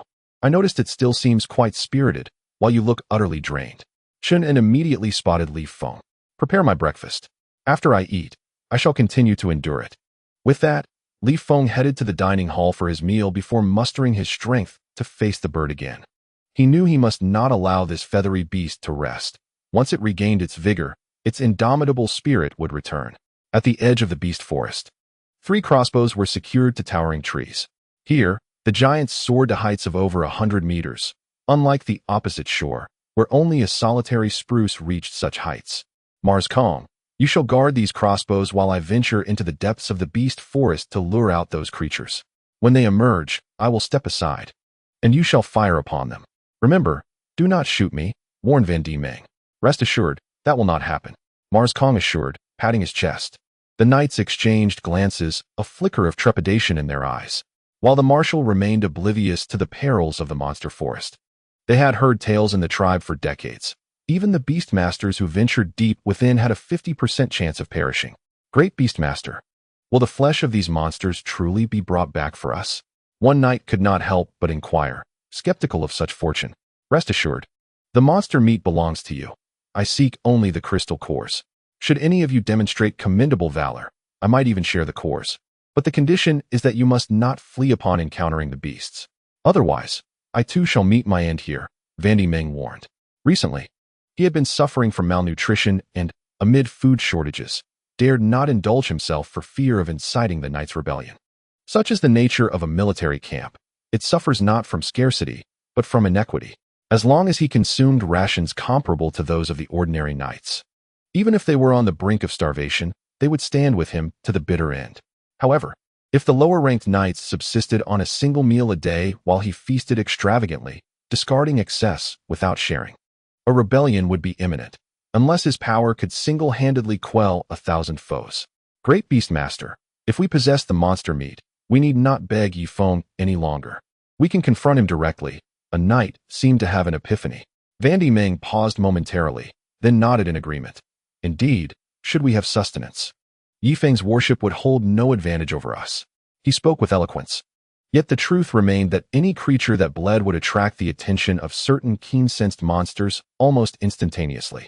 Furthermore, 90% of the beasts in the monster forest were endowed with acute olfactory senses. Unless they possessed warships capable of swiftly transporting the monster meat across the river, the beasts would not dare pursue into the frigid waters, lest they too become lifeless husks. Chapter 431. Taming in the far northern reaches of the Cloud Mist Mountains. The expanse of towering peaks lay open and boundless. Powerful cold currents swept around the majestic mountains, ultimately converging upon a region lush with ryegrass and sagebrush. The Duoyan Prairie, situated north of the Cloud Mist Mountains, was nourished by the melting snow from the peaks, which carved 3 grand rivers across the land: the Duoyan River, the Drinking Horse Lake, and the Wolf Creek. Within this fertile pasture thrived over 200 tribes, both large and small. However, all tribes now recognized the Duoyan tribe as their sovereign, revering its chieftain as the Celestial Khan. Naturally, not every tribe was inclined to submit to the Duoyan's rule. The dozen or so tribes nestled within the mountains were fiercely independent and had been relegated to the mountain recesses, forever barred from galloping freely across the vast grasslands. Suddenly, a thunderous sound erupted across the tranquil pasture. A water buffalo raised its head, gazing northward across the prairie. In the next instant, its eyes were filled with terror as it beheld an approaching contingent of cavalry, their hooves trampling the ryegrass, a dark mass of riders stretching endlessly into the horizon. In a dimly lit chamber, the clanking of iron chains echoed, accompanied by a long, sorrowful sigh. Duoyan Hina pressed her palms against her chest, murmuring incantations. Brother Feng, I feel utterly powerless. Qiu Shui still refuses to let me into her bed. It seems she harbors no affection for me at all. On Wenshu Island, Chunan wept beside Yi Feng. What are you crying for? A true man should not lament the absence of a partner. If she does not love you, then let her go. You deserve better, Yi Feng promptly reassured him. But I care for her deeply. Besides, it was Sister Susan who acted as a matchmaker. Even if Qiu Shui does not harbor feelings for me, I cannot betray Sister Susan's goodwill. Chunan lamented. Meanwhile, Wang Zhihai could no longer contain himself and coldly remarked, Stop making excuses. She does not like you at all. Just ask those around you. The moment I saw the way Qiu Shui looked at you, I knew you were not meant for each other. If all else fails, divorce her. You deserve a woman who adores you wholeheartedly. Only then will you find happiness. Upon hearing Wang Zhihai's words, Chunan quickly turned his gaze toward Ding Tuanchuan. Don't look at me, Ding Tuanchuan replied seriously. What Wang Zhihai said appears to be accurate. Chunan then looked at Bai Chushua. Indeed, Bai Chushua nodded in agreement. On the verge of despair, Chunan cast a pleading glance at Yi Feng. Unwilling to believe that Qiu Shui felt no affection for him, Yi Feng sighed deeply and embraced Chunan Wu. Brother Feng, I shall never pursue high-end configurations again. I have made up my mind. I shall settle for something low-end. A person like me, with high-end resources, can only end up like a foolish man taking medicine. Chunan cried out in distress. At that moment, a snowy white hand rested on his shoulder. And go, it is Qiu Shui who does not deserve you. In truth, I have harbored feelings for you for a long time. If you are willing, we can consummate our union tonight. The voice was sweet and melodious, causing Chunan to tremble as he slowly turned around. Before him stood a robust woman gazing at him with longing. Ah, A ghost. Chunin instinctively threw a punch. Ah! The woman screamed in agony, collapsing to the ground. Ha ha ha! Chunin, how could you strike a fan? That is unwise. I believe you two make a perfect pair. Laughter erupted among the crowd. However, moments later, their smiles faded. The woman, who had been struck, lay on the ground convulsing, foam spilling from her mouth. This is bad. Yifeng hurriedly helped her to her feet. It has nothing to do with me. I didn't strike her with much force. Chunin stood there, dumbfounded. Quick! Call Chushue over to see if she has contracted a disease, Yifeng instructed, lifting the native woman onto the table. Wang Zhihai rushed over to pinch her philtrum. At that moment, the woman ceased convulsing and sat up as if she were a normal person, scanning the room with a composed gaze. What? Yifeng stepped back warily. For some inexplicable reason, he felt a sense of familiarity with the woman's demeanor. Yifeng, the woman spoke. What happened to you just now? Yifeng regarded the native woman with a face full of suspicion. I am Duoyan Hina, and you need not be surprised. She bears my curse. Upon uttering these words, everyone recoiled in terror, gazing fearfully at this woman. Yet Yifeng, in stark contrast, stepped forward. You have used her as a medium? This is of little consequence. I am now imprisoned by our Duoyan tribe. Tian Kahan has declared that he shall not harm me, for I am a legitimate member of the Duoyan. However, he intends to harm our child. Tian Kahan has vowed that as soon as the child is born, it shall be killed. I should have given birth long ago, but I have been too afraid. I have been using sorcery to control it. Yet my strength wanes, and soon, within a month at most, my body will no longer be able to contain the birth. You must take me away swiftly. As the stout woman spoke the last words, her eyes turned crimson. Clearly, this remote control exerted a grave toll on the medium. Where are you imprisoned? Yifeng's heart ached, his nails nearly piercing his flesh. His beloved endured such torment while he indulged in a life of oblivion. Most pressingly, the child. They must not allow her to give birth within the Duoyan, or on the very first day, the child would be slaughtered by that despot, Tian Kahan. With a sudden expulsion of blood, the stout woman gasped. Yifeng, the medium can no longer bear it. With that, the indigenous woman fainted. At that moment, Bai Chushue also arrived. Chushue, hurry and revive her. Do not let her die? Yifeng exclaimed, pacing anxiously. The others looked on helplessly, unable to devise a plan. Brother Feng, Tian Kahan is the sovereign of the vast grasslands. Do not take unnecessary risks. I personally believe that if the child is lost, it can be conceived again. But if you perish, then... Tunga's voice dwindled as he spoke the last words, for Yifeng was glaring fiercely at him. Wang Zhihai, Susan, Remizi. I shall be away for a time. In my absence, you shall implement a tripartite system of governance. Wang Zhihai shall oversee daily affairs, Susan shall manage legal matters, and Remizi shall handle voting and elections. With that, Yifeng swiftly made his way to the aviary. Indeed, he intended to soar toward the grasslands. Duoyan Hina was suffering there, and he must act with utmost urgency to rescue her. Otherwise, even if Duoyan Hina could forcibly suppress the birth, would the child survive if time stretched on? As he opened the aviary, the colossal bird pecked aggressively at Yifeng. Even if I cannot tame you today, I shall ride you to the Duoyan grasslands. Yifeng dodged skillfully, grasping the giant bird's feathers and climbing toward its neck. You too. Quickly released the chains from its body. Yifeng gripped the giant bird firmly, allowing it to sway while he remained steadfast. Chapter 432. The triumphant return. The two guards nodded and cautiously began to unshackle the chains. However, as soon as the first chain was released, the giant bird flipped, casting Yifeng off its neck. Simultaneously, its newly freed claw came crashing down upon Yifeng's chest. With a splatter of blood, scales erupted from his body. Even with the protective scales, Yifeng still coughed up a mouthful of blood. The colossal bird strained once more, and yet another iron chain was torn asunder. Yifeng gaped in astonishment. He had not anticipated the formidable strength of the giant bird in its prime. Though it may not rival the great beastmasters, the disparity was negligible. Brother Feng, what shall we do? Should we resecure it? Inquired the two guards, clutching the iron chains. Then, let us lock it up. Yifeng sighed deeply, assisting the guards as they labored for 2 arduous hours to rechain the colossal creature. With 5 iron chains in place, the loss of even one would grant it a modicum of mobility, enabling it to sever the remaining 4. Once the giant bird was secured, Yifeng exited the aviary in a daze. What to do? Riding the giant bird was no longer an option, and taming it in the near future seemed implausible. Should he venture to the Doyan grasslands on a goat to rescue Doyan Henna? He shook his head once more.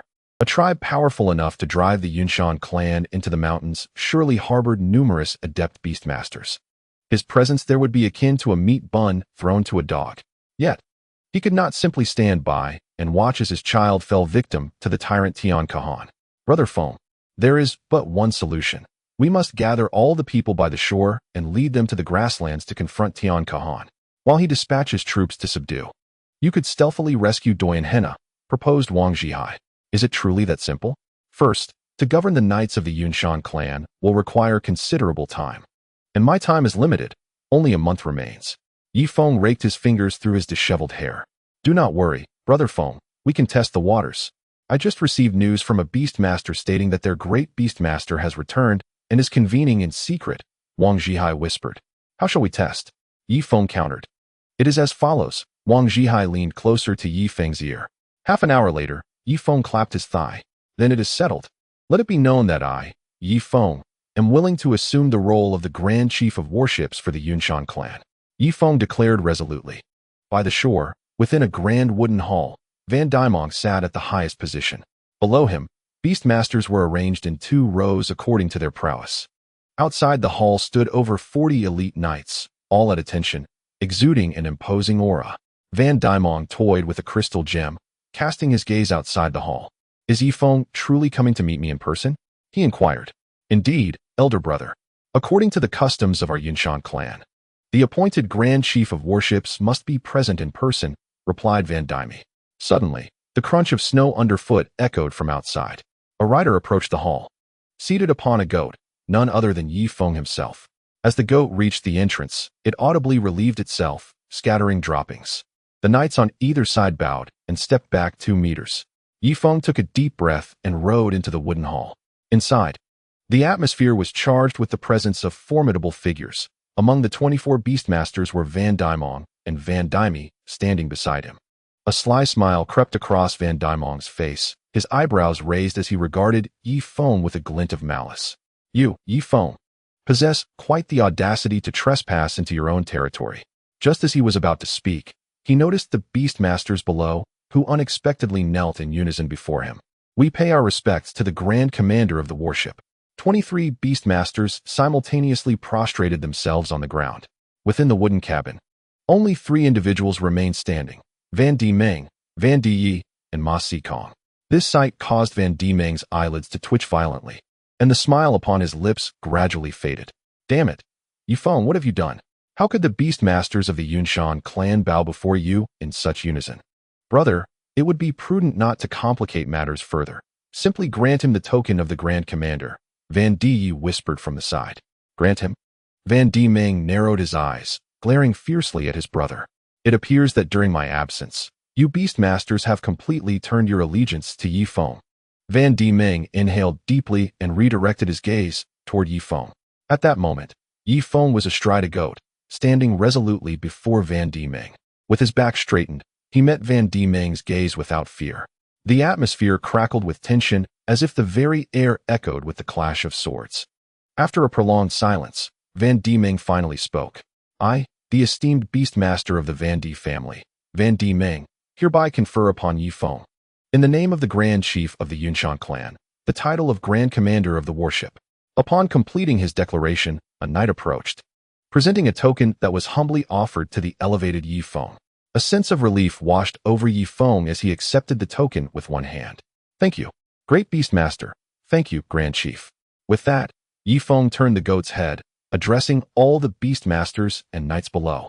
I, Yi Feng, in my capacity as the Grand Commander of the Yunshan clan's warship, command you all to ready your troops and prepare to assault the Duoyan tribe. After proclaiming this, Yi Feng raised the token high. At your command, the beastmasters and cavalry knelt in unison. Of course, there were a few dissenting knights, but the prevailing tide forced them to bow as well. Van Di Meng's eyelids twitched once more as he abruptly stood. Yi Feng, I am the great beastmaster, and I shall not permit you to launch an assault on the Duoyan grassland in the name of the Grand Commander of the Yunshan clan. Your actions will spell doom for our clan. Van Di Meng stated coldly. Apologies, but the Grand Commander of the Yunshan clan possesses the right to command all warships. While the Beastmasters and Knights are free individuals with the right to choose, will they heed your words as the Great Beastmaster or mine as the Grand Commander? Feng replied, slightly turning to the side, his retort unapologetic. Ha ha, Feng, I know not what tricks you have employed to earn the loyalty of these Beastmasters. But let me make this clear. My Van D family holds a revered status within the Yunshan clan. As long as I do not consent, they will not embark on an expedition to the Duoyin tribe alongside you. Van D Ming raised an eyebrow, regarding Feng with a mocking gaze. You, an outsider, even with your current title of Grand Commander, truly believe you hold more influence than I? I, Van D Ming, am a native of the Yunshan clan. What are you? Feng, an outsider with lesser strength than mine. What do you have to compare with me? He thought. And Van D, you shared the same sentiment. Feng indeed possesses considerable prowess, adept at utilizing the hot spring coins to control the sustenance and survival of over 100,000 souls along the shore. However, when compared to the prestige of Vantamon, he remains exceedingly distant. Is that not so? Feng leaped from the back of the goat and approached the Beastmasters and Knights gathered around. Those willing to accompany me to conquer the Duoyin tribe shall, upon our victorious return, be granted a 7-year residency on Hot Spring Island, he proclaimed loudly. The crowd below immediately erupted into a buzz of conversation. A 7-year residency. With that duration, they could endure through the winter, waiting for the arrival of spring's blossoms. We are willing to heed the orders of the Grand Commander of the warship, declared a Beastmaster as he knelt. Within the Yunshan tribe, there exists a tradition that the Grand Commander must be a Beastmaster. Yet not every Beastmaster is qualified for such a role. The Grand Commander of the warship holds the equivalent status of the Commander of the Navy. As for the title of Great Beastmaster, it is merely a designation without actual authority. Akin to how the supreme command in a war zone must be held by a general, while the Great Beastmaster ranks as a High General without any practical duties. I am willing to follow the commands of the Grand Commander of the warship. So am I. One by one, the Beastmasters drew their curved blades, roaring in affirmation towards Feng. Drawing their swords signified their readiness to fight for him. How bold! You are members of the Yunshan tribe. How can you serve a foreigner? Vantamon admonished, rising and striding toward Feng. Feng's expression shifted subtly as he swiftly dismounted from the goat's back. Since consuming those crystal pills, his strength, speed, and reflexes had ascended to another level. Coupled with the blood-sucking technique and the blood-scale armor, he pondered whether he could match the Great Beastmaster in a contest of strength. At that moment, a knight rushed in urgently. Great Beastmaster, the warship has docked, and there are 20 canoes. You should come and see for yourself. The knight gestured towards the edge of the forest. Vantamon's heart sank as he swiftly passed by Feng, his gaze sharp as a blade, fixed on the water. There, on the warship, 2 cannons were aimed directly at his wooden abode, while a dozen heavy machine guns also targeted him from the side of the vessel. Furthermore, each of the 20 canoes bore a heavy machine gun at its bow, the dark muzzles sending shivers down his spine. Should he act against Feng now, he would undoubtedly face a significant risk of perishing. Feng coldly observed Vantamon's retreating figure, keen to witness how he would navigate this predicament. Having dared to infiltrate the heart of the Yunshan stronghold alone, he must have been thoroughly prepared. Vantamon slowly turned around, his icy gaze locking onto Feng. Feng stood tall, unflinching in their mutual stare. After 5 seconds, Vantamon suddenly broke into a wide grin. Ha ha ha. Indeed, it seems that heroes emerge in youth. Feng, you possess remarkable talents. In terms of martial prowess, courage, and strategy, you are the strongest I have ever encountered. I have consented. You may now lead them to the Cloud Mountain tribe, where our hundreds of warships await to navigate the Duoyin River. I trust that after all these years, the strength of the Duoyin people may not be as formidable as it once was. Finally, Van D Meng relented. What choice did he have? His inner circle had been thoroughly infiltrated by Feng, and the 20-odd Beastmasters present had all aligned themselves with him. Not only the Beastmasters, but also the Knights, who similarly pledged their allegiance to Feng. To speak candidly, should a conflict arise with Feng, the outcome remains uncertain. Van D Meng was aware of his own capabilities. He could manage against 10 Beastmasters, but confronting over 20 at once would leave him with little chance of escape. Moreover, the presence of so many elite knights siding with Feng sapped his confidence further. Thank you, Great Beastmaster, for your understanding. Feng exhaled with relief and offered a slight bow to Van D Meng. After all, he was a great beastmaster, and it was only fitting to provide him with an exit. Severing ties would be detrimental to all parties involved. Furthermore, Yi Feng's aim was not to dominate the Cloud Mountain tribe, but rather to utilize the Cloud Mountain people to delay the main forces of the Duoyin tribe while he stealthily infiltrated to rescue those in need. Yi Feng, they are now under your command, but with one condition. You must not compel them to follow you. Their allegiance must be voluntary. Although Vandy Meng had made a concession, he still harbored resentment. He believed that even if the higher-ups were willing to follow Yi Feng, the over 2,000 knights might not share the same sentiment. Do not worry about that, great beastmaster. I will win them over with my charisma, Yi Feng replied, before mounting his goat. A throng of beastmasters quickly enveloped him, ensuring his protection. Who could ascertain whether there were extremists among the refugees? Should any harm befall Yi Feng, their fortunes would be irrevocably lost. As Yi Feng emerged from the wooden cabin, he immediately captured the attention of countless gazes, filled with yearning. As if he were a succulent roast, he sought a vantage point and guided his goat to a prominent location. Friends of the Cloud Mist Mountains, I am aware that you have endured hunger these past days. Why must you suffer? The primary reason lies in this wretched, frigid weather, which has robbed you of loved ones and friends. As he spoke, the sound of weeping resonated through the crowd. Sensing the moment was ripe, Yi Feng raised his voice once more. Yet the fundamental cause of your plight is not merely the bitter cold, but the Duoyin people who commit heinous acts. They monopolize the fertile pastures, driving you to the desolate Cloud Mist Mountains, leaving you to freeze and starve while obstructing your path northward, preventing you from seeking warmer climes. At this juncture, the sobbing within the crowd gradually subsided. Several elders cast vengeful glances toward the north. Indeed, their forebears had been driven to the Cloud Mist Mountains by the Duoyin people. Furthermore, to traverse from the Cloud Mist Mountains to the north, one must pass through the vast Duoyin prairie. However, the people of Duoyin have a clear decree forbidding them from stepping into the warm northern lands, thereby severing their only hope for survival. Regardless of whether they belong to the Yunshan tribe, the Shueshan tribe, the Heishan tribe, or any other race. As long as you are willing to follow me, I, Yi Feng, assure you that I will lead you to the warm northern lands. If the Duoyin people attempt to obstruct us, what do you propose we should do?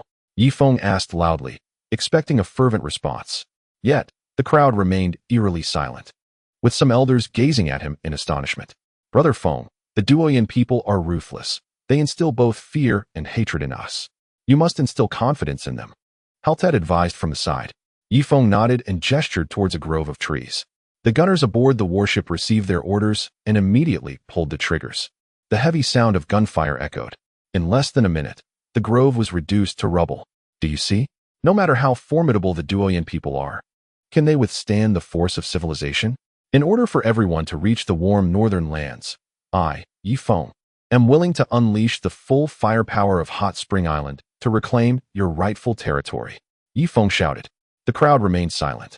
At that moment, a knight raised his curved blade, followed by a second knight, then a third, a fourth, and a fifth. Soon, the glistening curved blades dominated the icy expanse. Chapter 434. The Utterly Astute Individuals. Eliminate the Duoyin people. Annihilate every last one of them. Drive the Duoyin people back to the Great Gobi. The voices of the crowd, initially sparse, quickly grew dense within mere minutes. Soon, the clamor for retribution melded into a singular roar, shaking the snow from the treetops. All right, starting today, able-bodied men aged 14 to 40 may come forth to enlist in the military. Of course, trained women are also welcome to join my expeditionary force. Furthermore, anyone who meets my criteria will receive a salary from the very first day of service, 15 hot spring coins per person per day. You may save this money or exchange it for food to feed your families. When Yi Feng spoke the earlier lines, the crowd remained unresponsive. However, once he mentioned the latter, the crowd erupted into chaos. Some young men hurriedly pushed forward, fearing that they might miss their chance to enlist. Yi Feng smirked and summoned Haltet. Haltet, enlist them into the regular army, selecting primarily the able-bodied young men. Of course, those who are elderly or weak, as long as they are physically intact, can be assigned to the logistics unit to assist in transporting food, Yi Feng instructed. At your command, chief of the warship.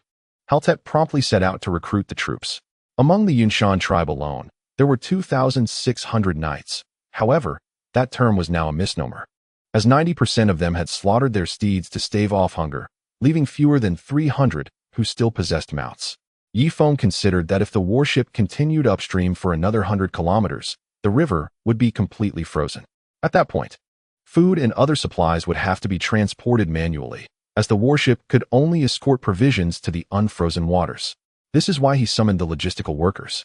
Vandeman coldly observed Feng from behind, his eyelids twitching occasionally. Great Beast Master, these individuals heed Feng's words. They are all traitors and unworthy of life. Soon, the Duoyan people will deal with them, a knight from the Vandeman family remarked. Indeed, they have already pledged their loyalty to Feng, so let them meet their demise. Moreover, we can. Just as Masikong was about to continue, his gaze froze. A canoe had docked, and a woman clad in a fur coat stepped ashore. Raimai Z? Masikong's lips trembled. Raimai Z wore exquisitely crafted animal skins, her hair elegantly styled, and her every movement exuded the grace of a noble woman. In stark contrast, Masikong, despite holding a position within the Yunshan tribe, merely scraped by. Once a resplendent little ship king, he now bore a scruffy beard, disheveled hair, dry skin, and dull eyes. If he did not utter Masikong's name, Raimai Z might not even recognize him. This instilled a sense of inferiority within him, prompting him to hide behind Vandeman, wishing to shield his former wife from witnessing his fall from grace. Once ashore, Raimai Z directed the others to bring the logistics department's provisions to the bank for military supplies. Hurry up. Feng Guo is pressed for time. We cannot lag behind. She orchestrated the operation with precision. After a while, the frozen fish from several canoes had been almost entirely transported. Raimai Z then looked downstream. We have concealed additional provisions downstream. We can retrieve them later to serve as military rations. With that, Raimai Z approached Feng. Feng, all the frozen fish from the warship is here. I estimate it will suffice for about 10 days. In that time, can you escape the Blacktree River Basin? She spoke, intertwining her arm with Feng's. This caused Masikong, from a distance, to widen his eyes, veins bulging with fury. Why are you hiding behind me? Come on. As the great beast master, I must at least bid farewell to Feng and wish him a grave without a marker, Vandeman declared, striding towards Feng and Raimai Z. Masikong, taken aback, stamped his foot and followed, deliberately tousling his hair forward to obscure his weathered face. Feng, is she one of your wives? Truly beautiful. I wish you a victorious campaign. Do not let such a lovely wife become a widow. Vandeman's words were laced with veiled threats. Feng replied, Great Beast Master, your wife is living quite well on my hot spring island. If you wish for her to continue enjoying her life, I hope you refrain from any misguided thoughts during my absence. His words darkened Vandeman's expression, nearly unleashing the murderous intent in his eyes. I will harbor no such thoughts regarding Hot Spring Island. Vandeman managed to suppress his rage, forcing the words through clenched teeth. Raimai Z released Feng's arm, regarding Masikong with a look of uncertainty. Though he appeared disheveled, a single glance sparked a sense of familiarity. After all, she had been married to Masikong for 2 years. Such feelings could not be mistaken. Masikong lowered his head, allowing his disheveled hair to obscure his face, while stealing glances at Feng from the corner of his eye. At this moment, Feng stood out like a crane among chickens, commanding attention and radiating brilliance. In stark contrast, Masikong felt akin to a rat lurking in the shadows, living a life less dignified than that of a cockroach. In such a setting, he could never acknowledge Raimai Z. Otherwise, it would be a self-inflicted humiliation. Feng, this is the order to mobilize 100 warships that I have just drafted for you. Otherwise, even if you are the commander of the warships, you would be unable to mobilize the vessels of the Yunshan faction, Fan Dimming proclaimed, extending his hand towards Masikong, for the order rested in Masikong's possession. A wave of dread washed over Masikong as he quickly lowered his head and stepped forward, extending his right hand to offer the document while his left clutched his nose, striving to conceal his face. Feng cast a curious glance at the beggar, taking the order from Fan Diming's hand. Upon unfolding it, he discovered an illustration of a sailing ship etched onto the animal hide, accompanied by Fan Diming's palm print. I graciously accept your goodwill. In return, please ensure that Maisie Jie is well cared for upon your return to Hot Spring Island. Do not let her go hungry or cold. She must live joyfully, like a citizen, Feng remarked to Raimai Z, who stood nearby. Yes, Captain Yi, Raimai Z replied.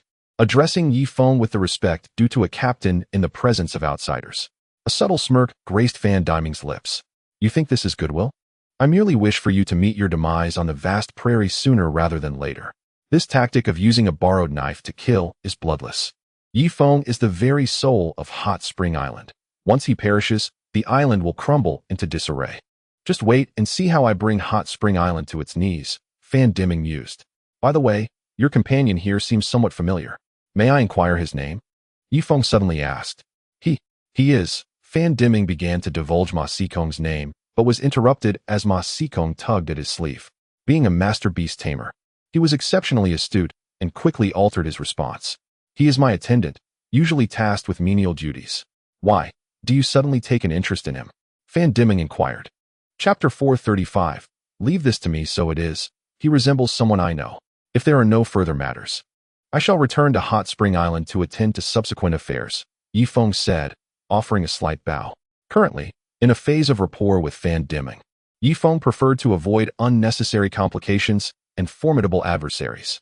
Please, go ahead, Fan Diming gestured invitingly. Yi Feng boarded the warship bound for Hot Spring Island. Chunin, summon all those with flowers on their shoulders to the conference room. Shortly, the conference room was filled to capacity. Remarkably, although there were only a little over 100 citizens on Hot Spring Island, the leadership constituted 1/5 of that number. While I am away, you must be vigilant against Fan Diming. He will undoubtedly devise schemes to seize control of Hot Spring Island. Most importantly, no one is to board the warship, including the madam. From now on, she can only operate within Hot Spring Island and must not come aboard the ship again. This woman is not to be underestimated. I can sense it, Yi Feng stated with gravity.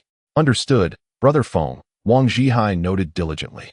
Moreover, regarding that colossal bird, while I am away, you shall take a person to endure its trials until it fully submits.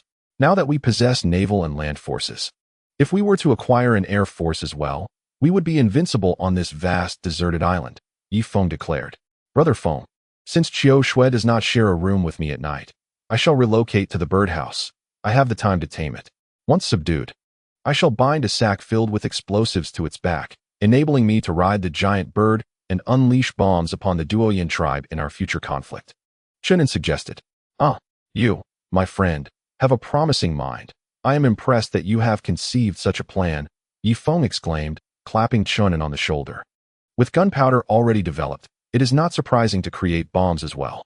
Brother Feng, having associated with you for so long, it would be foolish of me to remain dim-witted. That would indeed tarnish your reputation, Chunin replied. Additionally, while I am absent, continue to promote the hot spring currency, expanding its influence. The forthcoming cold wave will undoubtedly affect the Duoyan grassland, at which point we can control the Duoyan tribe through food, credit, and currency. Otherwise, in their impending hunger, they will certainly cause trouble, Yi Feng continued. Understood, Brother Feng. I shall take charge of this matter, Wang Zhihai responded. Among the 20 or so high-ranking officials, nearly each one held multiple positions. With only a little over 100 true citizens of Hot Spring Island, Yi Feng struggled to find capable individuals. As for the 3 blacksmiths recruited, time was still insufficient. It would take at least a year or 2 before they could be integrated into his team, and only those who demonstrated absolute loyalty to Hot Spring Island would qualify as citizens. Such unwavering loyalty could only be proven over time, as the saying goes. Distance tests a horse's strength. Then there is nothing else. Old Chung, navigate the warship to our food storage location and retrieve all provisions for military supplies, Yi Feng commanded. Understood, came the reply, as the warship sailed downstream toward the sea. Before long, Yi Feng found himself at the familiar coastline. Recalling his encounter with Su Yun in this very spot, where they had once had quite the disagreement. As he reminisced, he glanced at Su Yun, who turned back to meet his gaze.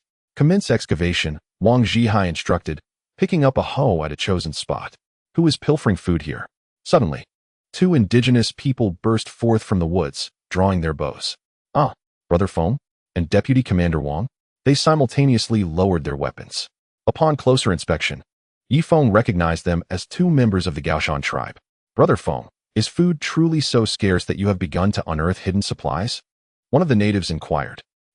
Food is not necessarily scarce. However, we are preparing for a campaign against the Duoyan grassland, thus requiring substantial provisions for our troops. Wang Zhihai explained. What? You intend to conquer the Duoyan grassland? The two were taken aback.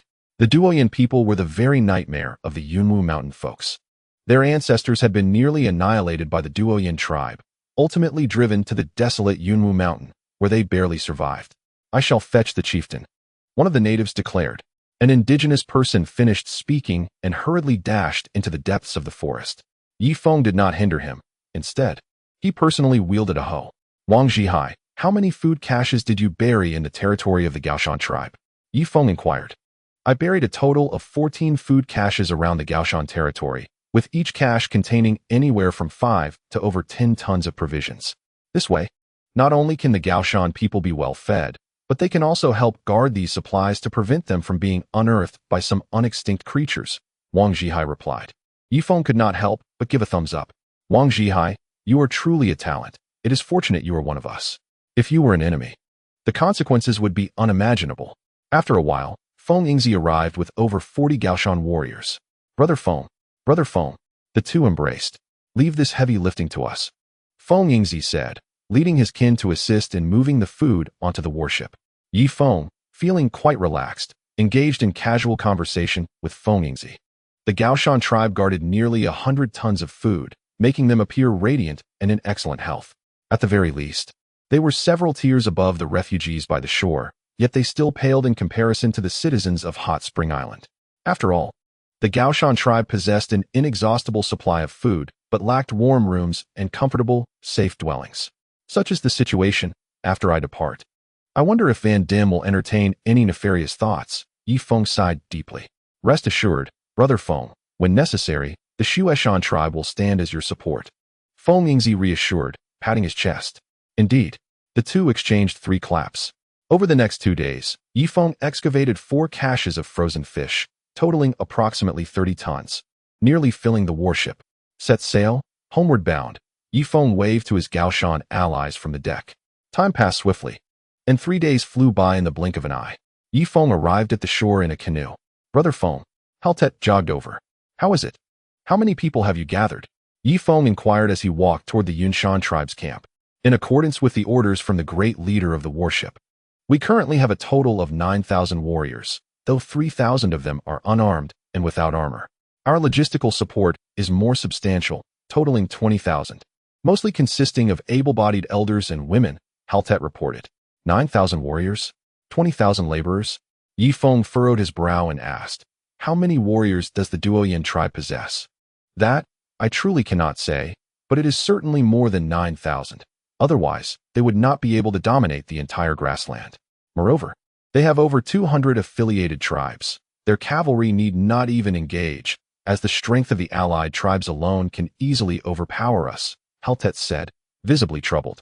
Yi Feng nodded, surveying the warriors in the camp. Chapter 436. Do not be impulsive. The number of able-bodied young men in the entire Yunwu mountain range was less than 10,000. Yet, it was sufficient, after all. Their fate had been predetermined from the very beginning. They were destined to be cannon fodder. His primary objective was to utilize the 9,000 individuals to capture the attention of the Duoyan tribe, while he himself would quietly infiltrate their ranks with his elite forces to rescue Duoyan Hina and his own child, gathering them together. Yi Feng spoke with a calm demeanor.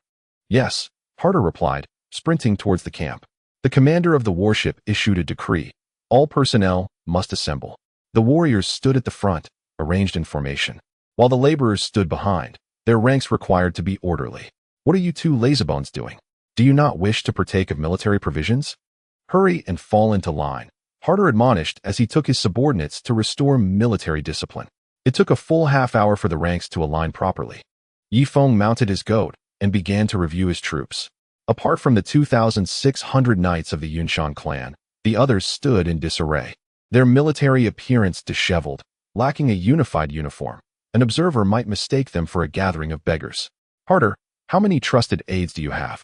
Yi Feng suddenly inquired. Our Harder family has fallen from grace. I am the sole beast master holding the fort, and there are only 17 knights remaining, Harder replied, his tone tinged with melancholy. Once, the 4 great families of the Yunshan tribe had all been eliminated. Select 2 of your most astute aides, young, quick-witted individuals with strong learning capabilities. I am prepared to allocate 2 heavy machine guns to your Harder family, Yi Feng stated with gravity. Ah, Harder exclaimed, astonished, for he knew that a heavy machine gun was worth 500,000 spring coins. What? Are you unwilling? Yi Feng's expression darkened. No, no, no. It's just that Brother Feng trusts me so much. I was momentarily taken aback, Harder stammered. The surprises do not end there. From this moment forth, I shall raise your deposit on Spring Island to 20,000 spring coins. Yi Feng continued, offering further incentives. After all, to ensure their control over the heavy machine guns, he needed to win their loyalty. Should this individual act recklessly and unleash a barrage upon the warship, it could very well sustain numerous breaches. Why? Harder's breath quickened, revealing his deep excitement. Harder, I have closely observed your every action these past days. I know you genuinely regard Spring Island as your home, which is why I place my trust in you. However, I hope you will cherish this trust, Yi Feng said, patting him on the shoulder. Brother Feng, do not say anything more. If the heavy machine guns are damaged, I shall take my own life in atonement, Harder declared, pounding his chest resolutely. Do not swear an oath to me. I only regard actions, Yi Feng replied, gesturing towards the dugout. At once, Tuba, accompanied by 4 others, brought forth 2 heavy machine guns and 2 boxes of ammunition before Harder. Tuba, instruct the members of the Harder family on how to operate the heavy machine guns and how to aim, Yi Feng commanded. Yes, Tuba nodded, gathering Harder's dozen or so aides. Meanwhile, Yi Feng continued to inspect the troops while Harder gritted his teeth and assisted in leading Yi Feng's goat. The honor of having a beast master to hold the goat for Yi Feng was rare throughout the entire Yunwu mountain range. Even a great beast master would not have the privilege of having a distinguished beast master assist him in such a manner. Is everyone prepared? Yi Feng called out loudly. We are ready. A sparse sound began to resonate. After all, apart from the 2,000 cavalrymen of the Yunshan tribe, the rest were merely a disorganized rabble. Excellent. Once we vanquish the Duoyan tribe, an abundance of food will be at your disposal. I assure you, for every Duoyan warrior you slay, I, Yi Feng, shall generously reward you with 100 hot spring coins. 2 Duoyan warriors slain will earn you 200 coins. And should you defeat 10 Duoyan warriors, a reward of 1,500 hot spring coins awaits. Yi Feng proclaimed loudly. Upon hearing this, the crowd below widened their eyes in astonishment. 1 hot spring coin could be exchanged for a pound of frozen fish. Thus, if they were to kill 10 Duoyan warriors, they would amass a staggering 1,500 pounds of food, sufficient to sustain a family for half a year when supplemented with wild vegetables. The temptation was overwhelming, igniting an exhilarating fervor among the ranks. At that moment, a commoner stepped forward and inquired, O foreigner, or rather, esteemed chief of the warship, if we commoners slay Duoyan warriors, shall we also receive rewards? Certainly. All shall be treated equally. Anyone within my army is entitled to rewards for their valor.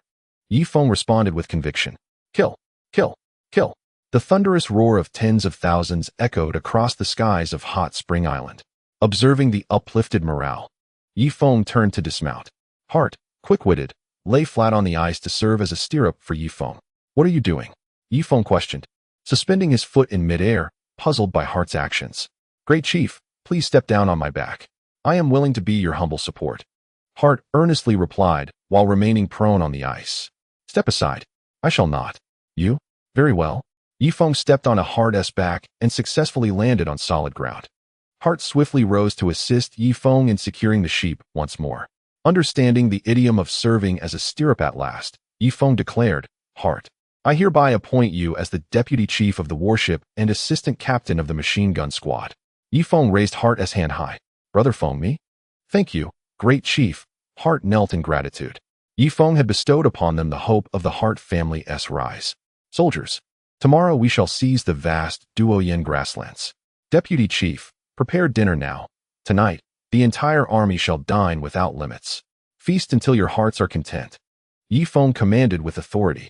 A thunderous cheer erupted from the shore once more. A single canoe approached from afar, carrying Tuba, Tunger, and 3 hot spring inhabitants ashore. Subsequently, they unloaded 2 heavy machine guns and 4 crates of ammunition. As they embarked on the expedition to the Duoyan grasslands, Yi Feng could not possibly neglect to include some of his own men. Tuba and his companions were among Yi Feng's most trusted confidants, while Hart was a secondary ally.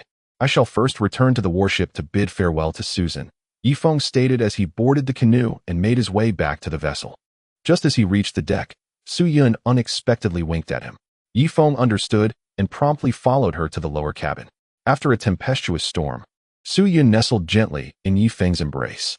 "Ah Feng, as you embark on this mission to rescue Doyan Hina and our child, I hope for success. But should danger arise, prioritize your safety above all else. Do not act impulsively," Su Yun expressed with deep concern. "Rest assured, I understand," he replied. "By the way, I still need to bid farewell to others. Do you understand?" Feng remarked. "Well, you may go," Su Yun responded, rising slowly to don her attire. Feng strode towards Susan's chamber, but suddenly, a hand emerged from the corridor, pulling him into the room. "Qiu Shui, what are you doing?" Feng asked, his face displaying wariness. Chapter 437. A lone rider leaving the dust behind. Qiu Shui was now Chun An's wife. He could not betray his brother. "You are departing tomorrow. Could you stay and accompany me for the night?" "No, I beg you. I have learned what love truly means." "Feng, I love you. Please stay." Qiu Shui clung tightly to Feng's waist. Alas, Feng sighed deeply, lingering in Qiu Shui's room for half an hour. Just as he was about to head towards Susan's room, once more, a hand seized him and pulled him inside. "Qiu Shui, you?" Half an hour later, Feng emerged from Qiu Shui's room. Traversing a mere 50 meters down the corridor, he faced numerous trials and tribulations before finally returning, utterly exhausted, to Susan's room. There, he found Susan reclining on the bed, holding a leather whip. The following morning, Feng, sporting 2 dark circles under his eyes, took to the canoe. On the icy shore, 9,000 warriors and 20,000 laborers had already assembled, along with nearly 1,000 carts laden with frozen fish and various cooking utensils. This was all thanks to Haltet. It seemed wise to appoint him as the vice leader. Upon seeing Feng disembark, Tuba and others rushed to his side. Haltet led a goat to Feng, assuming a servile posture. "Haltet, you are now a distinguished vice leader. Do not debase yourself so, for it will only lead the warriors to look down upon you," Feng admonished. "No, brother Feng, without you, the Haltet family would likely remain in obscurity. It is only fitting. Please mount my back," Haltet replied. "There's truly no need for such gestures. Do you think the people of Hot Spring Island are those who revel in stepping on others? You are mistaken. We are all equal on Hot Spring Island. And even I have no right to demean any citizen." Feng shook his head. "Brother Feng, these 9,000 warriors are unfamiliar with the laws of Hot Spring Island. If you were to mount my back as a beast master, they would genuinely revere you and follow your commands entirely. This is how to create momentum. If you were to employ the customs of Hot Spring Island now, they might struggle to accept such advanced civilization," Tuba whispered nearby. "Very well," Feng conceded. Stepping onto Haltet's back, "Let us depart." He gestured forward with his curved blade. The grand procession of 29,000 individuals commenced. Leading the way were 3,000 weaker warriors, followed by another 3,000 youthful fighters in the center. The rear was comprised of over 20,000 laborers, who carried loads and pushed carts, extending the line for more than 10 miles. Bringing up the rear were 2,000 knights from the Yunshan clan, moving at the swiftest pace, posing no risk of falling behind. As for the remaining 300 mounted cavalry, they maneuvered through the ranks to prevent any laborers from absconding with food and hiding in the woods. For heavy machine guns were stationed in the middle of the formation, personally guarded by Feng's men, while a dozen attendants from the Hal family were responsible for lifting the guns and ammunition. The warship let out a thunderous roar as it closely followed the main force along the Heishu River. This vessel was laden with several tons of provisions, which would be delivered upstream to Feng and his companions before returning to shore to ensure the sustenance and survival of the remaining disaster victims on Spring Island. Susan bit her lip, her eyes brimming with tears as she gazed at the line of people stretching over 10 miles along the riverbank. After enduring so much hardship to share a few peaceful days with Feng, why must happiness always be so fraught with obstacles? "Sister Susan, you need not worry. Chun An is currently taming that giant bird. If Brother Feng encounters danger, Chun An can ride the bird to bring him back," Su Yun reassured her from the side. Susan nodded in acknowledgement. With nearly 30,000 people having walked for 10 days, they finally reached the edge of the great swamp. Feng could faintly hear the roars of beasts from across the river. The main channel here was completely frozen, allowing some exotic creatures to easily cross the Heishu River and wreak havoc on this side. The warship could advance no further. Chung Li Bin halted the vessel and ordered the crew to toss the frozen fish onto the ice. Go, load all the food into the carts, Tuba commanded, and 2,000 laborers sprang into action. Within half an hour, they had packed up several tons of provisions. Feng, mounted on a goat, turned his gaze back to the deck of the warship, where Susan and others were waving at him. Goodbye, he called out, and without hesitation, he plunged into the misty mountain range. The rivers here were entirely frozen, and faintly visible on the ground were several human skeletons, stripped of all flesh. Do not speak loudly, and tread lightly, or you may trigger an avalanche, Haltek conveyed as he rode among the ranks. Everyone felt a tightening in their chests, their movements becoming more delicate. In the following 5 days, Feng passed through numerous small tribes, now largely deserted, most having joined his ranks. One day, he finally stepped out of the mountains and beheld the flat terrain ahead. The Yunshan tribe stood before him, the pyramid structure now devoid of any slaves or workers. Without a supply of food, all projects had ground to a halt. The once thriving tribe had become desolate, eerily silent. Haltet, perched on his goat, gazed longingly at his homeland. Releasing a long sigh, "Let us go. We must first seize the battleships. The water here has not yet completely frozen." With that, Feng galloped ahead. At last, he reached the opposite bank of the Yunshan tribe, where nearly 100 warships lay, large and small. The larger vessels measured over 20 meters in length, while the smaller ones were only marginally larger than canoes. At that moment, one of the ships began to stir, its 40 oars moving in perfect unison. Feng could faintly hear the rhythmic drumming emanating from the ship's hull. In that instant, he felt as if he had returned to the time when he was a captive. Have you returned? On the deck of the warship, a figure of great stature, a beastmaster, emerged. He immediately spotted Hart. Height. The great beastmaster has reached an accord with Feng. As of now, Feng is our warship's supreme commander. Inform the other captains to bring all the warships here to transport our troops to the Duoyin River. After Hart spoke, Feng raised the commander's token and the great beastmaster's edict. What? The countenance of the man known as Height darkened further. Although he was a beastmaster, he now appeared gaunt and emaciated, his facial bones nearly protruding. Such a significant matter must be reported to the great chieftain first. It is for him to decide. With a command from Height, the warship altered its course toward the Yunshan tribe. What should we do, Brother Feng? The great chieftain might intervene. Perhaps we should seize those warships ourselves? Otherwise, we may face considerable delays, Hart suggested. How should we seize them? Swim across to the other side. I fear that before we even reach the shore, our men will be frozen solid. Let us wait for your great chieftain to emerge. I have a way to make him acknowledge my position as the supreme commander of the warship, Feng replied calmly. He merely needed to demonstrate the might of his heavy machine gun, for he believed the great chieftain of Yunshan would also wish to return to the vast grasslands. Half an hour later, the sound of war drums echoed from 3 warships as they approached Feng's direction. When they were 100 meters from the shore, the warships came to a halt. Feng focused his gaze and noticed an imposing elderly man standing at the bow of the ship, accompanied by an elegant and captivating mature woman. Feng, let me see the great beastmaster's edict once more, the man spoke, his voice deep and steady, yet imbued with an approachable warmth. The more than 2,000 knights on the shore exchanged glances, their expressions a mixture of complexity. On one side stood their long-revered great chieftain of the Yunshan tribe, and on the other, their very sustenance. Feng nodded and wrapped a stone in the edict before hurling it toward the warship. The hide was firmly grasped by the great chieftain, who opened it for inspection. Indeed, this is the mark of my great beastmaster from the Yunshan tribe. It is genuine. After confirming, the great chieftain wrapped the hide around the stone and tossed it back to Feng. At that moment, Height quietly cautioned. What if they killed the great beastmaster and used his palm to forge the seal? Preposterous. Who could possibly slay Vandy Meng?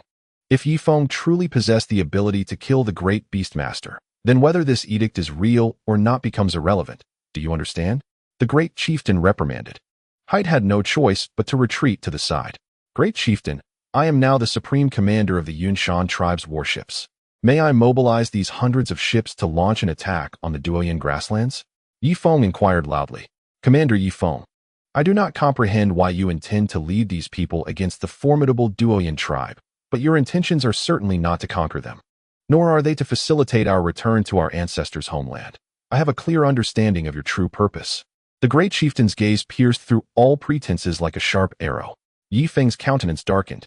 It is no surprise that one capable of becoming a great chief possesses a gaze as piercing as lightning, able to discern the essence through mere appearances.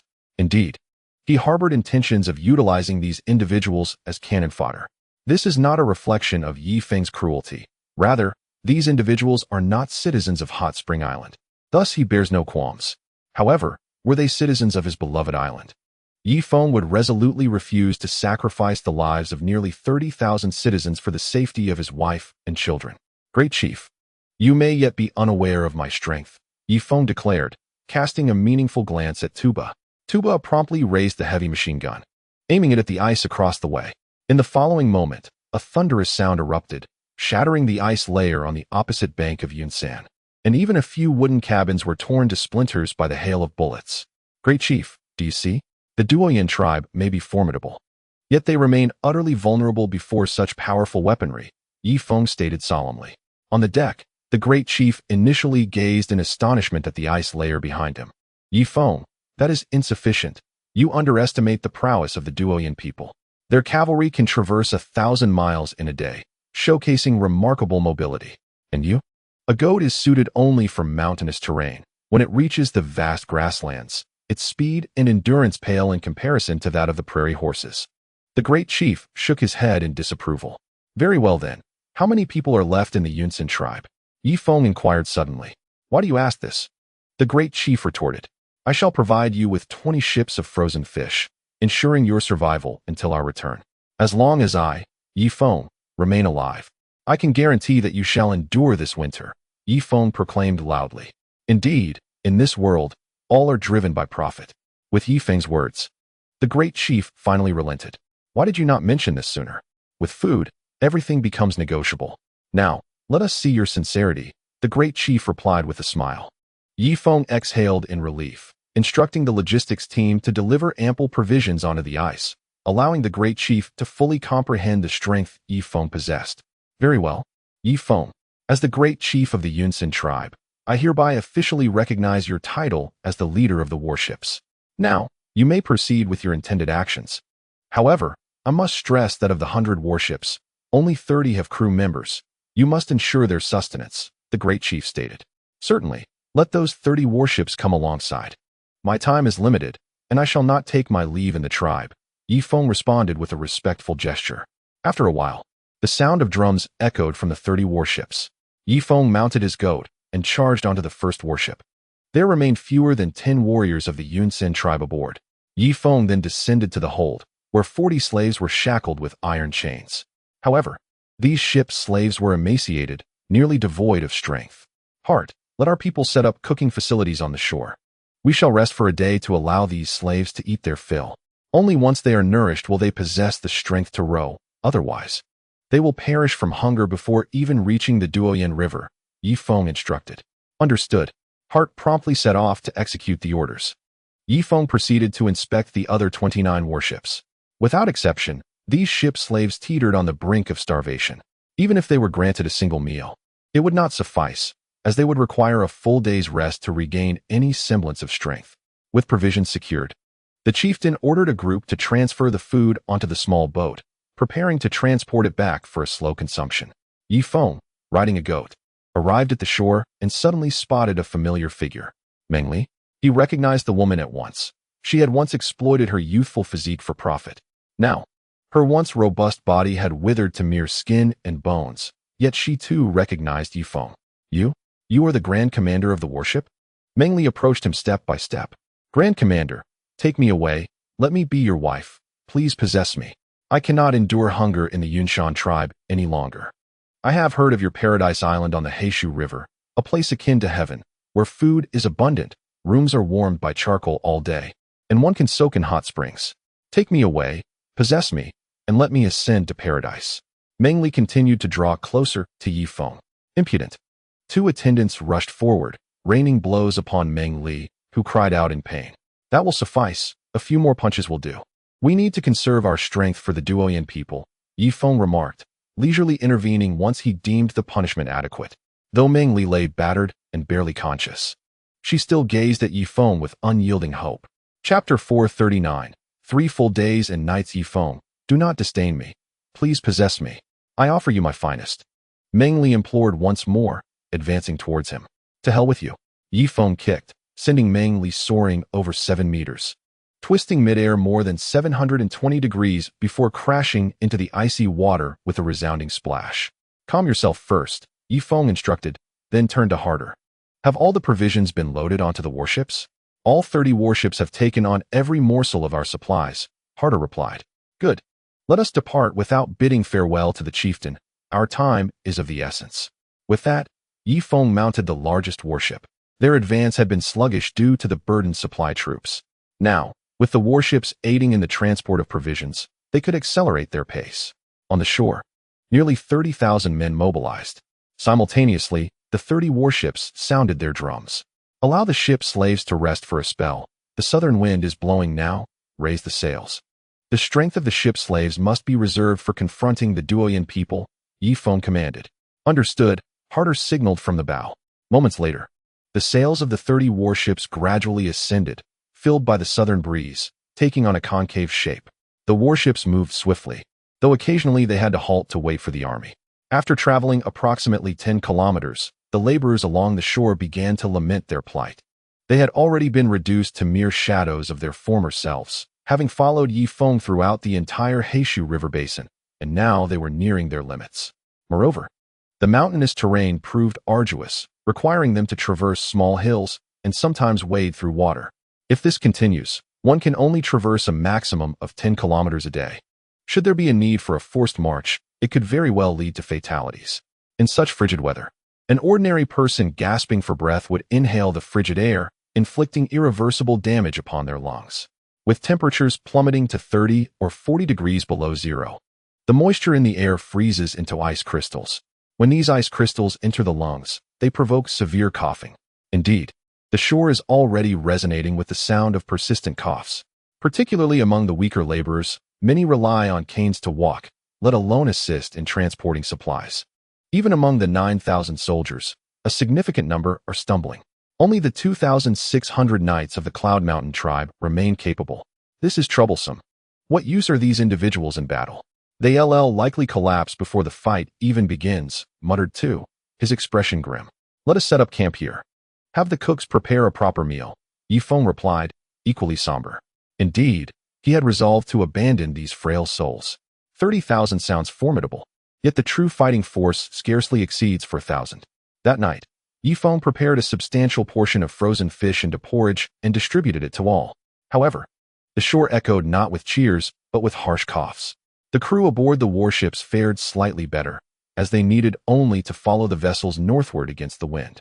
Tuba, install these heavy machine guns on the 4 largest warships, ensuring they can fire in all directions to create a comprehensive field of fire, Yi Feng instructed. Understood, replied Tuba, taking 2 trusted aides to carry out the task. At that moment, Yi Feng turned to another confidant, Tung Gu'er. How far are we from the Duoyan Great Prairie?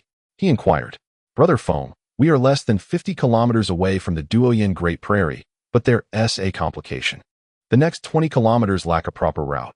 The army must take detours and even scale 7 or 8 high mountains.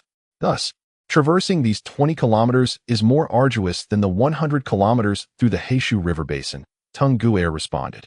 Upon hearing this, Yi Feng's expression darkened once again. What a predicament! How much longer can Duoyan Hina endure? If she were to give birth there, our child would fall victim to the heavenly Khan. The following morning, while the laborers on the shore were still enveloped in slumber, they were abruptly roused. Hey, have you noticed that a portion of our people is missing? Is that so? This is bad. The warships have already set sail. Not only the warships, but also the cavalry had departed. The elderly and weak on the shore stood up, gazing in horror at the vast whiteness surrounding them. Heavens, what do we do? Where's our main force? Amidst the chaos, a relatively robust laborer stepped forward, casting his gaze upstream. No need to speculate. We, the old and weak, cannot keep pace with the march. We have undoubtedly been abandoned by the warship's leader. Let us search the shore for any leftover provisions. A group of laborers began to scour the shoreline, and to their surprise, they uncovered 2 boats' worth of supplies. Alas, though meager, this food is sufficient for us. Let us return to Hot Spring Island and continue our lives there. With that, the laborers rallied themselves to depart. They understood that Yi Feng had achieved his purpose in bringing them here, primarily to assist in transporting food from the frozen river surface. Upstream, Yi Feng observed the soldiers aboard 30 warships, each vessel accommodating only 50 men due to the necessity of carrying a substantial amount of frozen fish. On the shore, there were an additional 3,000 troops in attendance. Brother Feng, this is much more streamlined. Now they can exhibit their utmost combat prowess, Harder praised from the side. Alas, I can't shake the feeling of guilt towards those laborers who helped us transport the food from the frozen river, only to be heartlessly abandoned by me. Yi Feng feigned wiping a tear from his eye. Brother Feng, I believe they should be grateful to you. If it weren't for you, among those tens of thousands, a tenth might have perished from starvation. By assisting you in transporting food, at the very least, they have enjoyed a fortnight of full meals. With that nourishment, perhaps they can extend their lives by several months, Harder remarked earnestly. You do have a point, Yi Feng mused, leaning on the railing as his gaze shifted upstream. Though the distance was merely 50 kilometers, it took them a full 3 days and nights to traverse. During this time, Yi Feng and his over 4,000 companions consumed half of the frozen fish. According to Tunger, the Duoyin grasslands were teeming with countless prey, allowing them to hunt while on the march. By the 5th day, Yi Feng noticeably sensed a rise in temperature. Brother Feng, do you see that massive boulder on the shore? That is the boundary marker. The Duoyin people do not permit us to cross it, and should anyone dare to trespass, they would not only slay the intruder, but also seek retribution against our entire Yunshan clan. Ting spoke with a glimmer of humiliation in his eyes. Boundary marker? It no longer exists, Yi Feng declared, promptly redirecting the machine gun. After a burst of gunfire, the boundary marker was reduced to rubble, cascading into the river below. With the rising temperatures, a variety of green plants began to emerge along the shore. Although still frosted, hints of verdancy were visible. Unlike the entirely white trees of Heishu River, not only had the colors changed, but the terrain had also transformed from towering mountains to gentle hills. Chapter 440. This is the limit of what I know. Yi Feng occasionally spotted a snow fox darting through the treetops. It had been over half a year since he last beheld any terrestrial creature. He gazed at the snow fox in the woods with an entranced expression. Just then, the warship rounded a significant bend, and the view of everyone opened up dramatically. A vast expanse of blue sky, white clouds, and green grass unfolded before Yi Feng. In the sky, a dozen vultures soared gracefully. On the ground, herds of cattle and sheep grazed on ryegrass, their tails wagging joyfully behind them. Is this the Duoyin grassland? Yi Feng gasped in awe. Although he had seen vast plains in documentaries, experiencing the grandeur of the grassland firsthand was beyond description. It evoked a sense of flight, a yearning to dash to the shore and run wild. How beautiful! The cold front had yet to fully encroach upon the grassland. Harder's eyes also revealed a hint of enchantment. Clearly, this was his first encounter with such a vast prairie. Whether sailors aboard the warship or cavalry on land, all were filled with exclamations of astonishment. With a sudden surge, the warship finally navigated from the ethereal mountains and rivers into the serene waters of the Duoyin River. Though the Duoyin River may not be particularly wide, it is intricately laced with a network of waterways, making it easy for those unfamiliar with the terrain to become lost within its labyrinth. At this moment, a group of over 10 riders approached the riverbank. They were clad not in iron armor, but in lightweight leather armor, with thick animal pelts draped over them.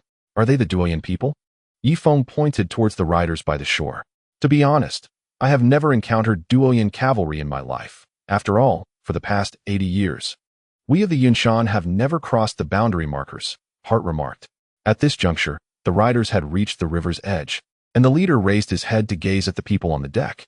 He was not mounted on a goat, but on a majestic chestnut steed, tall and robust, with muscles rippling beneath its skin. Are you from the vast grasslands of Duoyin? The leader called out loudly. Are you a Duoyin? Yi Feng inquired from below. The leader's expression shifted slightly, and he resolutely drew his sword, pointing its tip at Yi Feng. Boldly, you, the barbaric Yunshan tribe, dare to trespass upon the great grasslands. Horkoff, go and report this. The leader coldly commanded. Report? Tunger scoffed, raising his machine gun. Stop. Yi Feng suppressed the gun's muzzle, propelling himself like a cannonball onto the riverbank. Having finally encountered a few living Duoyin, he was determined to ascertain the location of the Duoyin headquarters. Otherwise, he would flounder about the grasslands like a headless fly, ultimately failing to rescue anyone and risking capture by the Duoyin. My friends, are you of the Duoyan tribe? Yifeng asked. What are you? Instead of answering, I now question you. Which tribe of the Yunwu Mountains do you hail from? The man retorted. Yifeng replied. I am the Grand Commander of the Yunshan warship. Now, can you disclose whether you are of the Duoyan? He countered, suppressing his anger. Yunshan tribe? Grand Commander of the warship? What nonsense is this? I care not who you are now. Hand over 20 individuals so that I may take their heads back as a trophy. Furthermore, when the Khan arrives to divide the spoils, he will ensure that your Yunshan tribe pays a heavy price for daring to cross the boundary markers, the man stated with indifference. Go to hell, Yifeng shouted, charging forward and sending the man tumbling from his mount. Boldly, the Yunshan tribe has rebelled. The other riders gasped in shock, rushing towards Yifeng. Alas, Yifeng's strength had long since surpassed their own. In a mere 10 minutes, the dozen riders found their legs shattered. Hart arrived with his men, subduing them with his lance. I tried to speak with you civilly, yet you forced my hand. Now tell me, where is the headquarters of the Duoyan tribe? Yifeng positioned his curved blade against the leader's neck. Speak of your mother. Unexpectedly, the man remained defiant. With a swift motion, the blade severed his head from his body. Yifeng then turned the curved blade towards the neck of the next man. Where is the headquarters of Duoyan located? A chilling aura of murderous intent radiated from Yifeng's eyes. I would rather die than reveal it.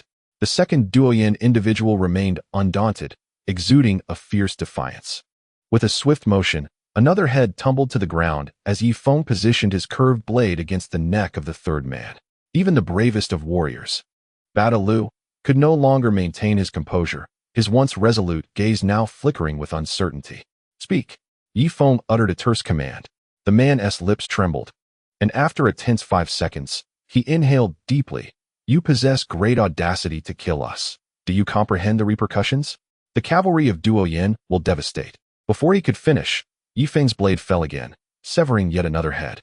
He had no time to waste on idle chatter. The curved sword was now poised at the throat of the fourth individual. Speak. Yifeng commanded coldly. The Duoyan man clenched his teeth. Casting a desperate glance at his companions, his face contorted in struggle. In a flash, Yifeng did not grant him a moment's respite, and yet another head rolled away. The blade now hovered above the fifth man's head. Speak. The man stammered. I have a son. The Duoyan tribe. If you follow the Duoyan River to the estuary of the Longxi River, you will find a stone-built settlement. That is the headquarters of the Duoyan clan. Finally, the psychological barrier of the Duoyan man was breached. After divulging the information, he collapsed to the ground, his body convulsing. In the face of death, even the most valiant warrior cannot remain composed. Stop your weeping for now. I have another question. How many beast fighters does your Duoyan tribe possess? Yifeng forcibly lifted his chin, compelling him to meet his gaze. We are not Duoyan people. We are horse slaves under the Duoyan division, the man confessed. It was no wonder they were so feeble. Then how formidable are the Duoyan people? How many beast fighters do they have? Yifeng pressed on. The Duoyan warriors are incredibly strong. Their ironclad cavalry is invincible on the plains, slaying anyone who stands in their way. Any creature taller than a horse will be cleaved by their iron chains. As he spoke, he glanced at his companions, clearly feeling guilty for betraying them. How does the Duoyan tribe classify their warriors by strength? Yifeng inquired once more, seeking clarity on how many experts, akin to Van Timming, resided among the Duoyan. Ordinary Duoyan cavalry can take on 10 foes at once, capable of hitting a rabbit's eye from 100 meters away while mounted. Above them are the captains, each leading 20 cavalrymen. Above the captains are the centurions, commanding 100 cavalrymen.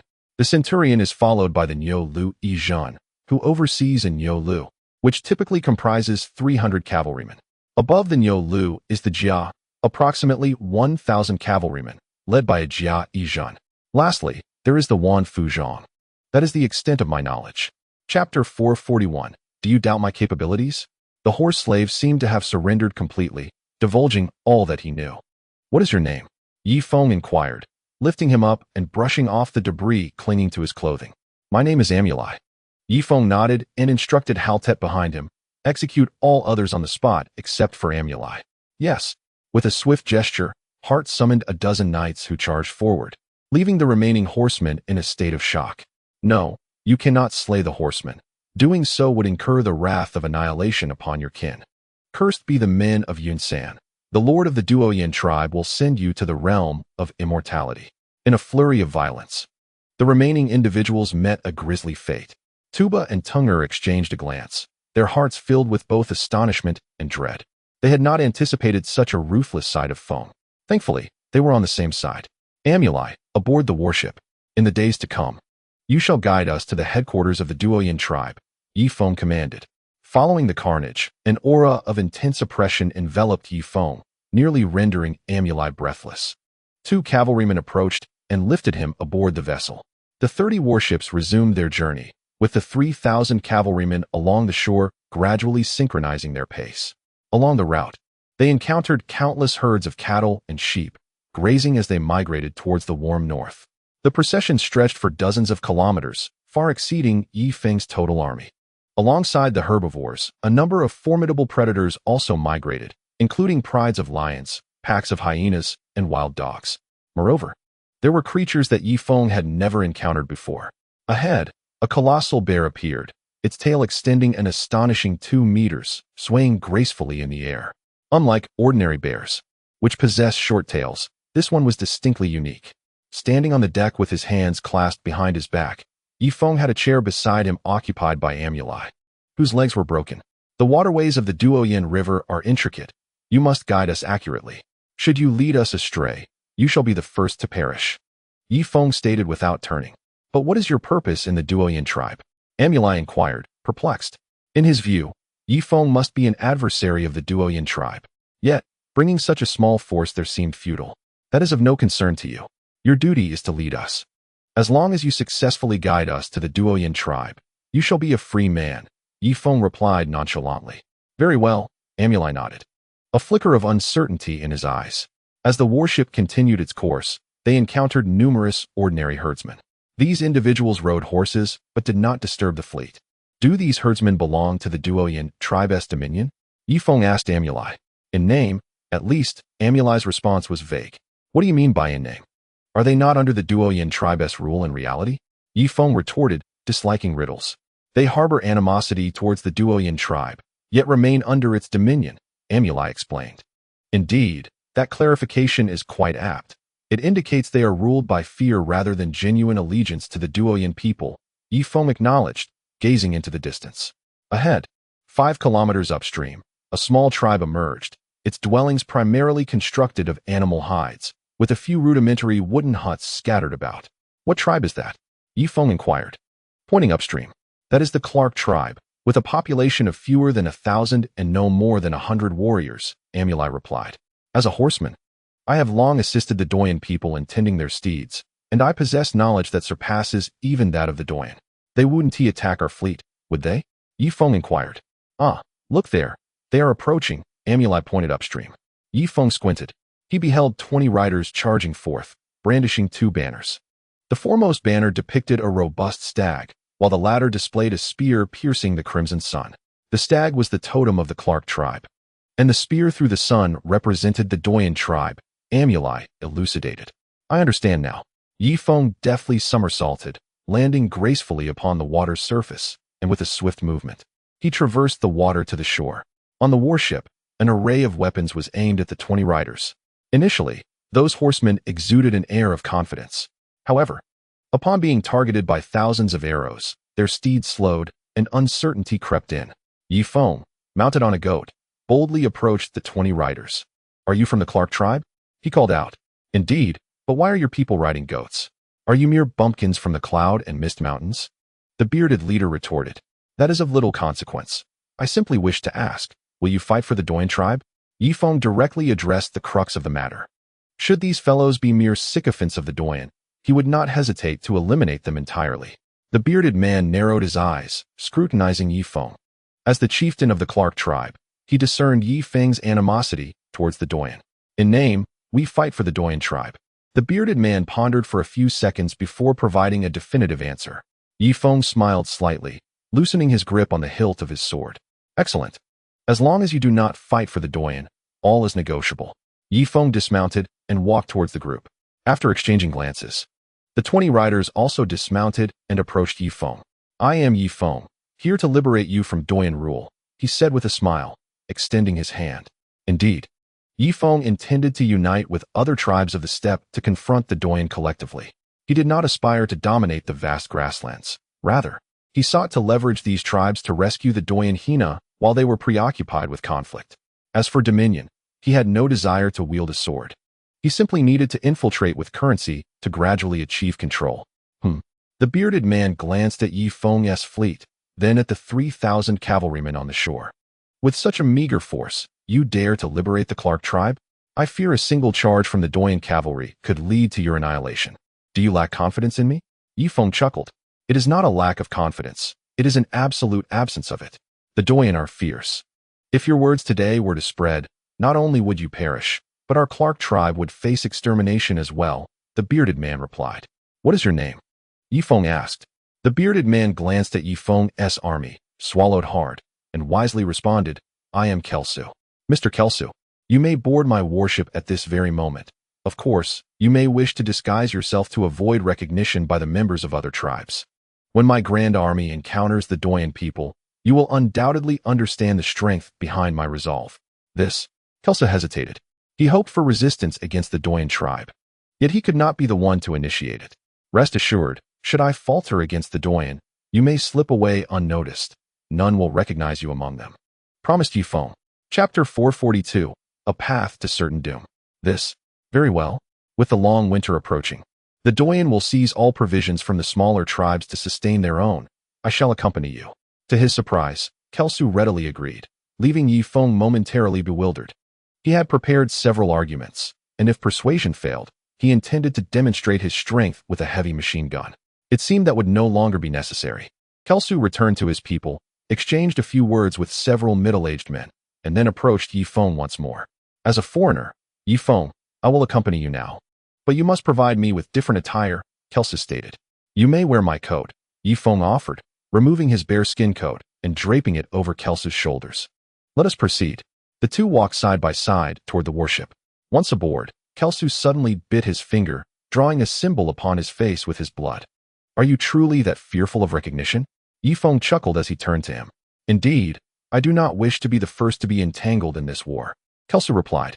If I triumph in the battles ahead, what will you do? The warship began its slow departure as Yi Feng engaged Kelsu in casual conversation. If you can vanquish the Doyen's main forces, I am willing to enlist all 62 warriors of the Kelkek tribe into your ranks, Kelsu proclaimed. Then it is settled. I find myself hoping we encounter the Doyen cavalry soon. Yi Feng smiled faintly, his gaze drifting northward. After sailing for half a day, Yi Feng narrowed his eyes. Ahead, two tribes emerged, positioned on either bank of the great river, their banners distinctly different. One bore the image of a majestic eagle, while the other displayed a human skull. The eagle banner belonged to the Zhihai tribe, while the skull banner was associated with the notorious barbarians known for their filth. However, you must exercise caution.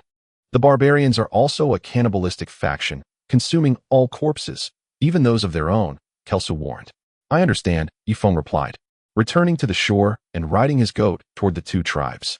The 3,000 cavalrymen were instructed to remain behind, as a large contingent could easily provoke conflict. His primary adversary was the Doyen tribe, not these oppressed smaller clans. Out of the Zhihai tribe settlement surged over 100 riders, brandishing the two banners as they swiftly approached Yi Feng. Greetings, friends of the Zhihai tribe. How do you do? Yi Feng dismounted and walked toward the Zhihai members. Who are you? Do you intend to assault our formidable Zhihai tribe? Our esteemed tribe, the Zhihai, boasts a cavalry of 500 amidst a population of 4,000. A fact that even the Doyen tribe dares not underestimate. Leading us is a burly man with a pair of squinting eyes, exuding an air of unapproachability. 500 cavalrymen among 4,000 people? Yi Feng suspected this individual was boasting, for a tribe of this size could scarcely sustain such a cavalry, given the primitive societal conditions.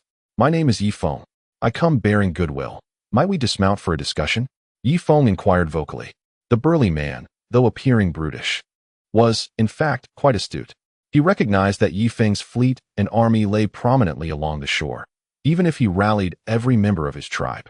He doubted they could contend with Yi Feng's forces.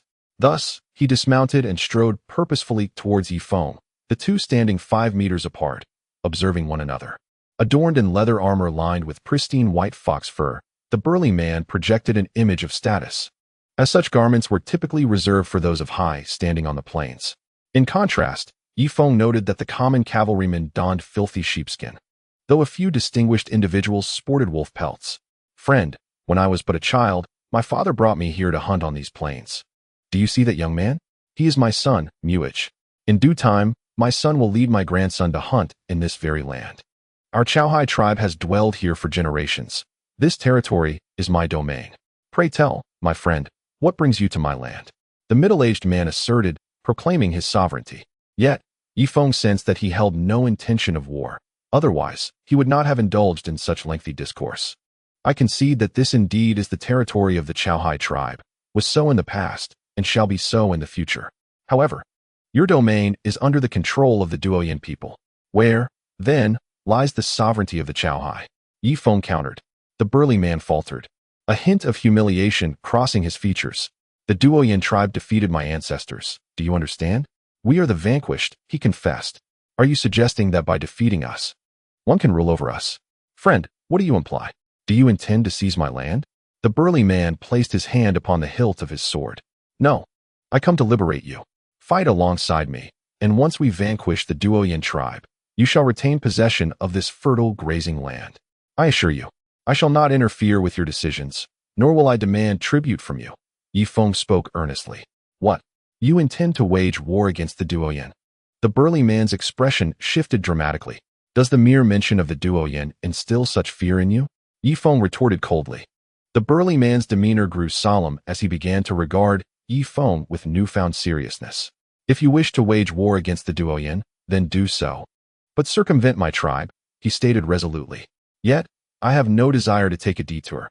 I wish for you to join me in the campaign against the Duoyan. Feng replied, glancing at the sky and sensing that time was of the essence. He could not persuade each tribe individually. Otherwise, by the time he finished, the Duoyan would have already produced offspring. Do you intend to draw my tribe into conflict, foreigner? I assure you, as long as I remain chieftain, such actions will not be permitted, the burly man declared with unwavering defiance. The war has already commenced, and the chilling winds are poised to sweep across the cloud mist mountains, extending towards the vast grasslands. You must feel the sharp drop in temperature. I ask you, when the entirety of this realm is devoid of sustenance, will the Duoyan people not come to seize your provisions? In such dire circumstances, what will you wield to safeguard your kin? Will it be your so-called 500 cavalry, or the very lives of your entire clan? As Feng finished speaking, he locked eyes with the burly man. Indeed, the man's gaze flickered several times. Yet to engage in battle with the Duoyan people now would be a path to certain doom. We would be the first to perish. The burly man's tone wavered slightly. No, you will not be the first to perish. It seems my grand army has not instilled you with confidence. How about this? You shall don a disguise and personally board my warship. Then, you will comprehend the extent of my might. Upon saying this, Feng gestured invitingly. Board your warship? The burly man furrowed his brow. Indeed, if you do not accompany the warship, how will you ascertain the strength of our forces? Feng replied with a smile. Just then, a horn echoed across the river. Feng and the burly man turned to see a sight that caused their faces to pale. Behind them appeared a dense throng of cavalry, numbering at least over 1,000. Chapter 443. What kind of weapon is this? Their military formation was impeccable, each rider clad in gleaming black leather armor. Particularly striking were the foremost riders, whose equestrian skills were nothing short of extraordinary, able to align their steeds seamlessly across the grasslands. Iron Chain Cavalry. The burly man's expression shifted dramatically as he hurriedly retreated towards his tribe. Where is the Iron Chain? Feng dashed towards his own tribe. As he drew closer, clarity dawned upon him.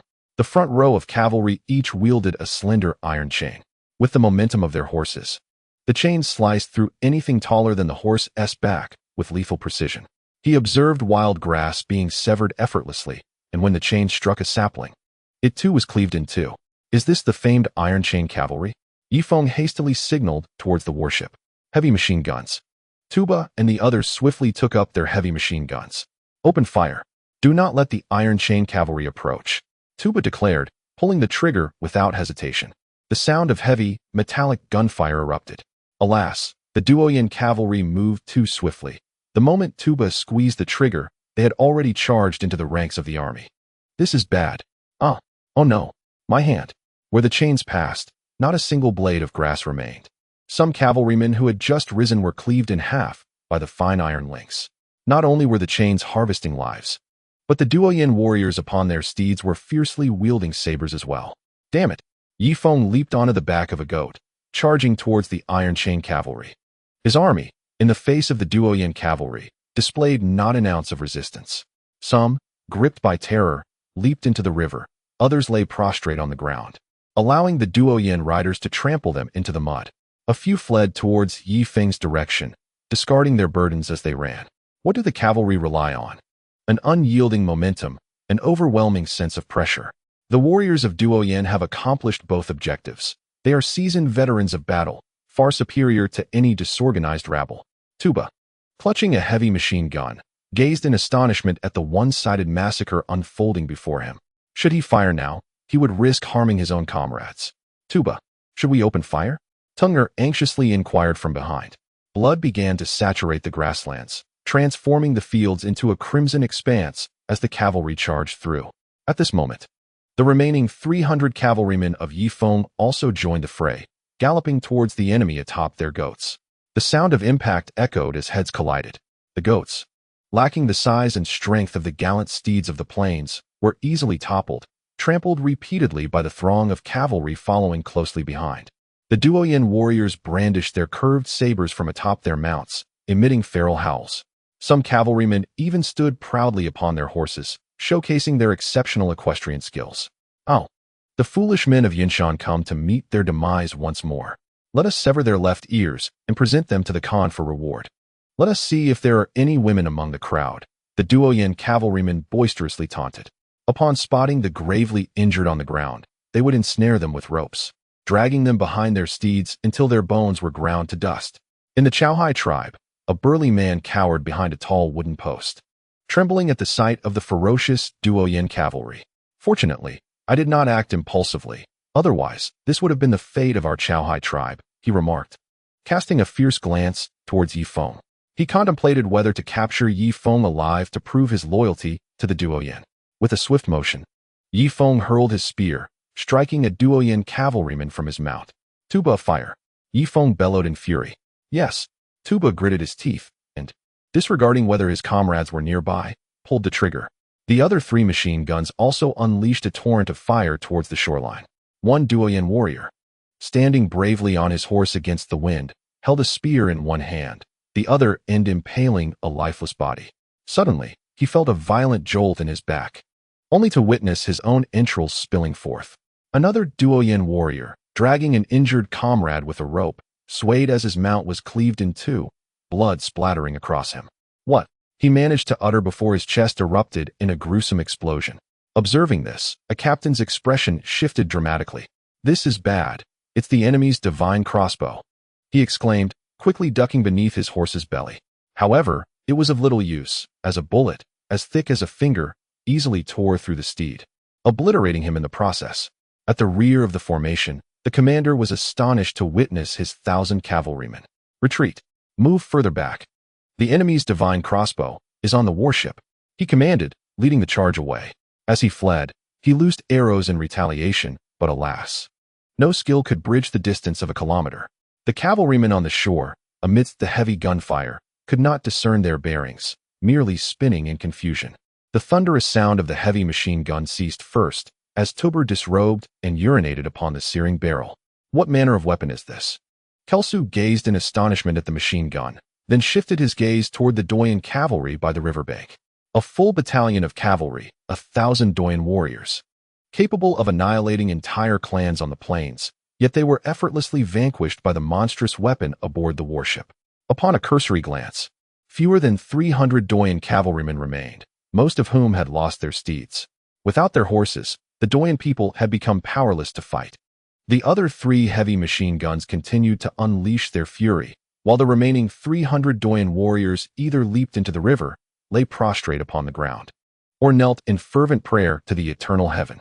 They were oblivious to the nature of the heavy machine gun, mistaking it for divine retribution. A minute later, all 4 machine guns fell silent, their barrels glowing red-hot, threatening to render them inoperable if fired any longer. Yi Feng inhaled deeply. mounting his goat and advancing into this gruesome slaughterhouse. The ground was strewn with human and equine corpses, none of which remained intact. Some grievously wounded horses struggled on the ground, yearning to rise and flee. Others among the living doyen wailed in anguish, uttering curses under their breath. At that moment, a bloodied figure emerged from the heap of corpses. Wiping the blood from his face, he seized a spear from the ground. An outsider? Today, I shall take your life, he declared, staggering towards Feng, though half of his kidney had been blown away, blood spilling profusely. Who are you? Feng coldly inquired, unwilling to engage in combat. I am a centurion of the doyen, and today, I shall send you to meet the eternal heaven. With that, the man suddenly lowered his body, launching himself like a released arrow straight at Feng. Clang! A large patch of blood scales materialized on Feng's chest. You? The centurion gasped in surprise. Feng retaliated with a swift strike, sending the centurion to meet his fate with the eternal heaven. He now had a clearer understanding of the doyen centurion's strength, comparable to that of the most rudimentary beast masters. This indicated that the overall prowess of the doyen people surpassed that of the Yunshan by several folds. As the entire Yunwu mountain range boasted no more than a mere 100 beast masters, whereas a single centurion on the doyen vast grasslands possessed similar power. In the distance, the scattered army gradually regrouped around Feng, originally numbering nearly 3,000. They had suffered the loss of over 500 men and sustained injuries to more than 600 due to the sudden onslaught of the doyen cavalry and their ironclad charge. The primary cause lay in the unexpected appearance of the enemy and the rapidity of the doyen steeds. Had the warship been able to detect the doyen forces in advance and unleash the heavy machine guns, the casualties would not have been so severe. Tuba and the others approached, with Harder anxiously querying, Brother Feng, what shall we do? We have already lost so many before even reaching the doyen tribe. It was his first encounter with the doyen cavalry, and the overwhelming sense of oppression nearly drove him to despair. Next time, we must station a lookout on the mast to ensure that the doyen do not approach our army again, Feng stated coldly. Yes, Brother Feng, Halt nodded in agreement. The remaining soldiers began to scour the battlefield. For the surviving doyen, they rushed in to deliver the final blow. The injured warhorses were led away for their own use. As for the horses that had been killed, they dismembered the carcasses on the spot, transporting the meat onto their warships. Feng gazed into the distance. There were still about 10 doyen cavalrymen lingering a few kilometers away, daring only to observe from afar, unwilling to enter the range of the heavy machine guns. Brother Feng, shall we eradicate them now? Tuba inquired. No, their horses are too robust. You would not be able to catch up. Even if you did, you would not stand a chance against them unless you pursued with heavy machine guns, but your riding skills cannot compare to theirs. Feng stood atop a stone, intently watching the 10 riders in the distance. He finally understood why the doyen were formidable. When they could not win, they could flee, even in failure. They dared to linger around, rendering one helpless. If you dispatched a large force to pursue them, they would simply gallop away, and you would never catch them. If you sent a smaller unit, it was likely to end in futility. How does one counter such tactics? Yet Feng's objective had already been achieved. He intended to draw the doyen's attention to himself, allowing him to discreetly execute his grand plans. After a brief exchange of glances, the 10 riders finally spurred their horses and vanished from Feng's view. Clearly, they were returning to report, and he anticipated that a larger-scale battle would ensue in a matter of days. I have seen the strength of the foreign tribe. Can I now summon my Clark warriors? As chief, he declared, Clark shall fight alongside you. Kursu also descended from the warship, his expression filled with astonishment as he regarded Feng. One must place their bets early, otherwise, when the outcome is clear, there will be little to gain. One must realize that 1,000 doyen cavalrymen are invincible on the prairie. Yet, upon encountering Feng's forces, they were met with overwhelming resistance, illuminating the prospect of victory. Excellent. Tuba, provide him with a horse so he may return and summon the warriors of his tribe. Tuba nodded and led a surviving horse to Kursu. I will bring the warriors of my tribe here before sunset, Kursu assured, mounting the horse and galloping southward. At that moment, the gates of the Chao Si tribe swung wide open, and over 100 knights galloped forth. They too had war horses, but compared to the steeds of the doyen, theirs were evidently inferior. The 100 riders approached Feng, led by a burly man who dismounted and knelt before him. Warrior Feng, I am Modeo Fu. And from this moment onward, Half of the military strength of my Chao Si tribe is at your command. Upon concluding his words, the brawny man gestured towards the 100 cavalrymen behind him. Moments ago, the might of the heavy machine gun had shattered his worldview, dispelling all his reservations. He was convinced that if each warship possessed such a formidable weapon, even when confronted by the main forces of the Doyan people, Feng would undoubtedly be capable of engaging in battle. After all, they had long been oppressed by the Doyan, and even his daughter had been sent to the Doyan clan for the amusement of their elites. At this juncture, what better time than to ally with Feng? However, he harbored his own cunning plan, retaining half of his forces within the Grass Sea tribe. Thus, although he boasted of 500 cavalry, he truly commanded only 200. Very well, Madhav, when I, Feng, unify the vast grasslands, your Grass Sea tribe shall never pay tribute and will enjoy equal standing with us. Feng understood his desires and began to issue empty promises. Excellent.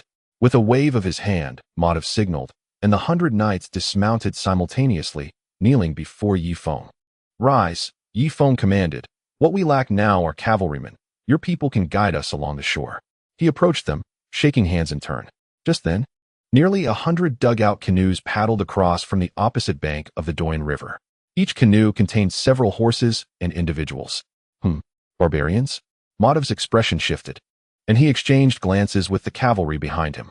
The horsemen mounted their steeds once more, directing their piercing gazes towards the canoes on the river. What is the matter? Are you at odds with the tribes across the river? Feng inquired. They are a branch of the cannibal tribes, true savages, Madhav replied, a hint of disdain crossing his face. As the 100 canoes finally reached the shore, a group of disheveled men clad in tattered animal hides disembarked, leading the warhorses from the canoes.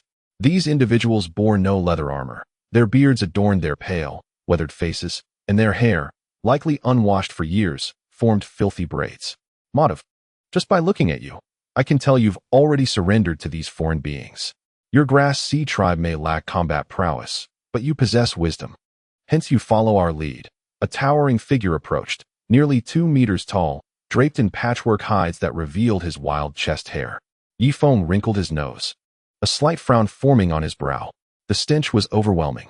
As over 200 barbarians drew near, a potent miasma began to coalesce. Feng was the first to succumb, as he was a product of a civilized society. Next were Tuba and Feng, who had recently enjoyed a comfortable stay on Hot Spring Island and had seldom encountered such foul odors. However, those of the grasslands were more accustomed to this scent. Madhav stepped forward, unflinchingly locking eyes with the barbarians. Who says you lack wisdom? At least you possess the self-awareness to follow my example, Madhav retorted coldly.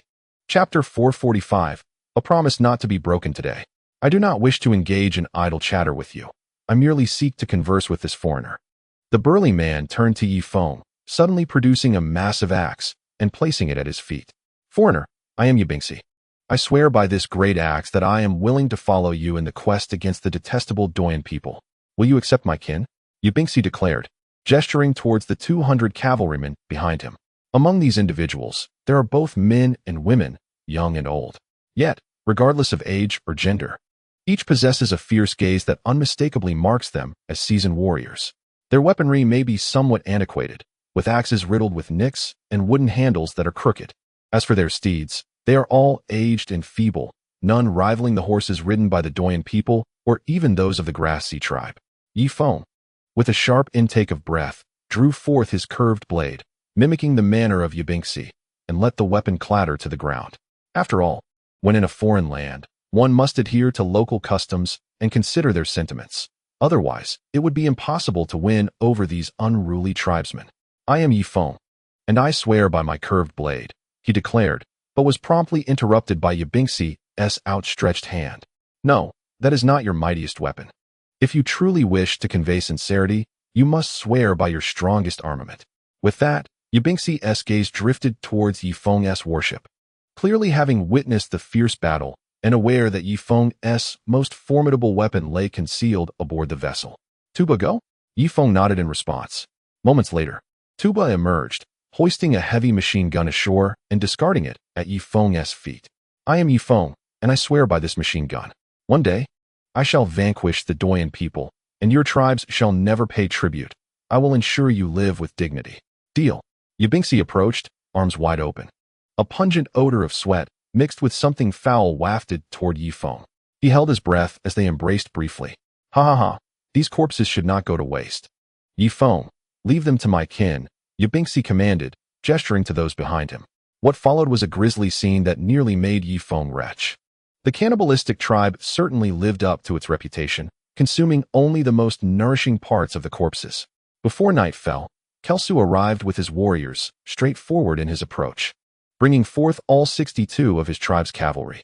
All right, Modolf of the Grass Sea tribe, Yabingxi of the Barbarian tribe, and Kelsu of the Chukrak tribe.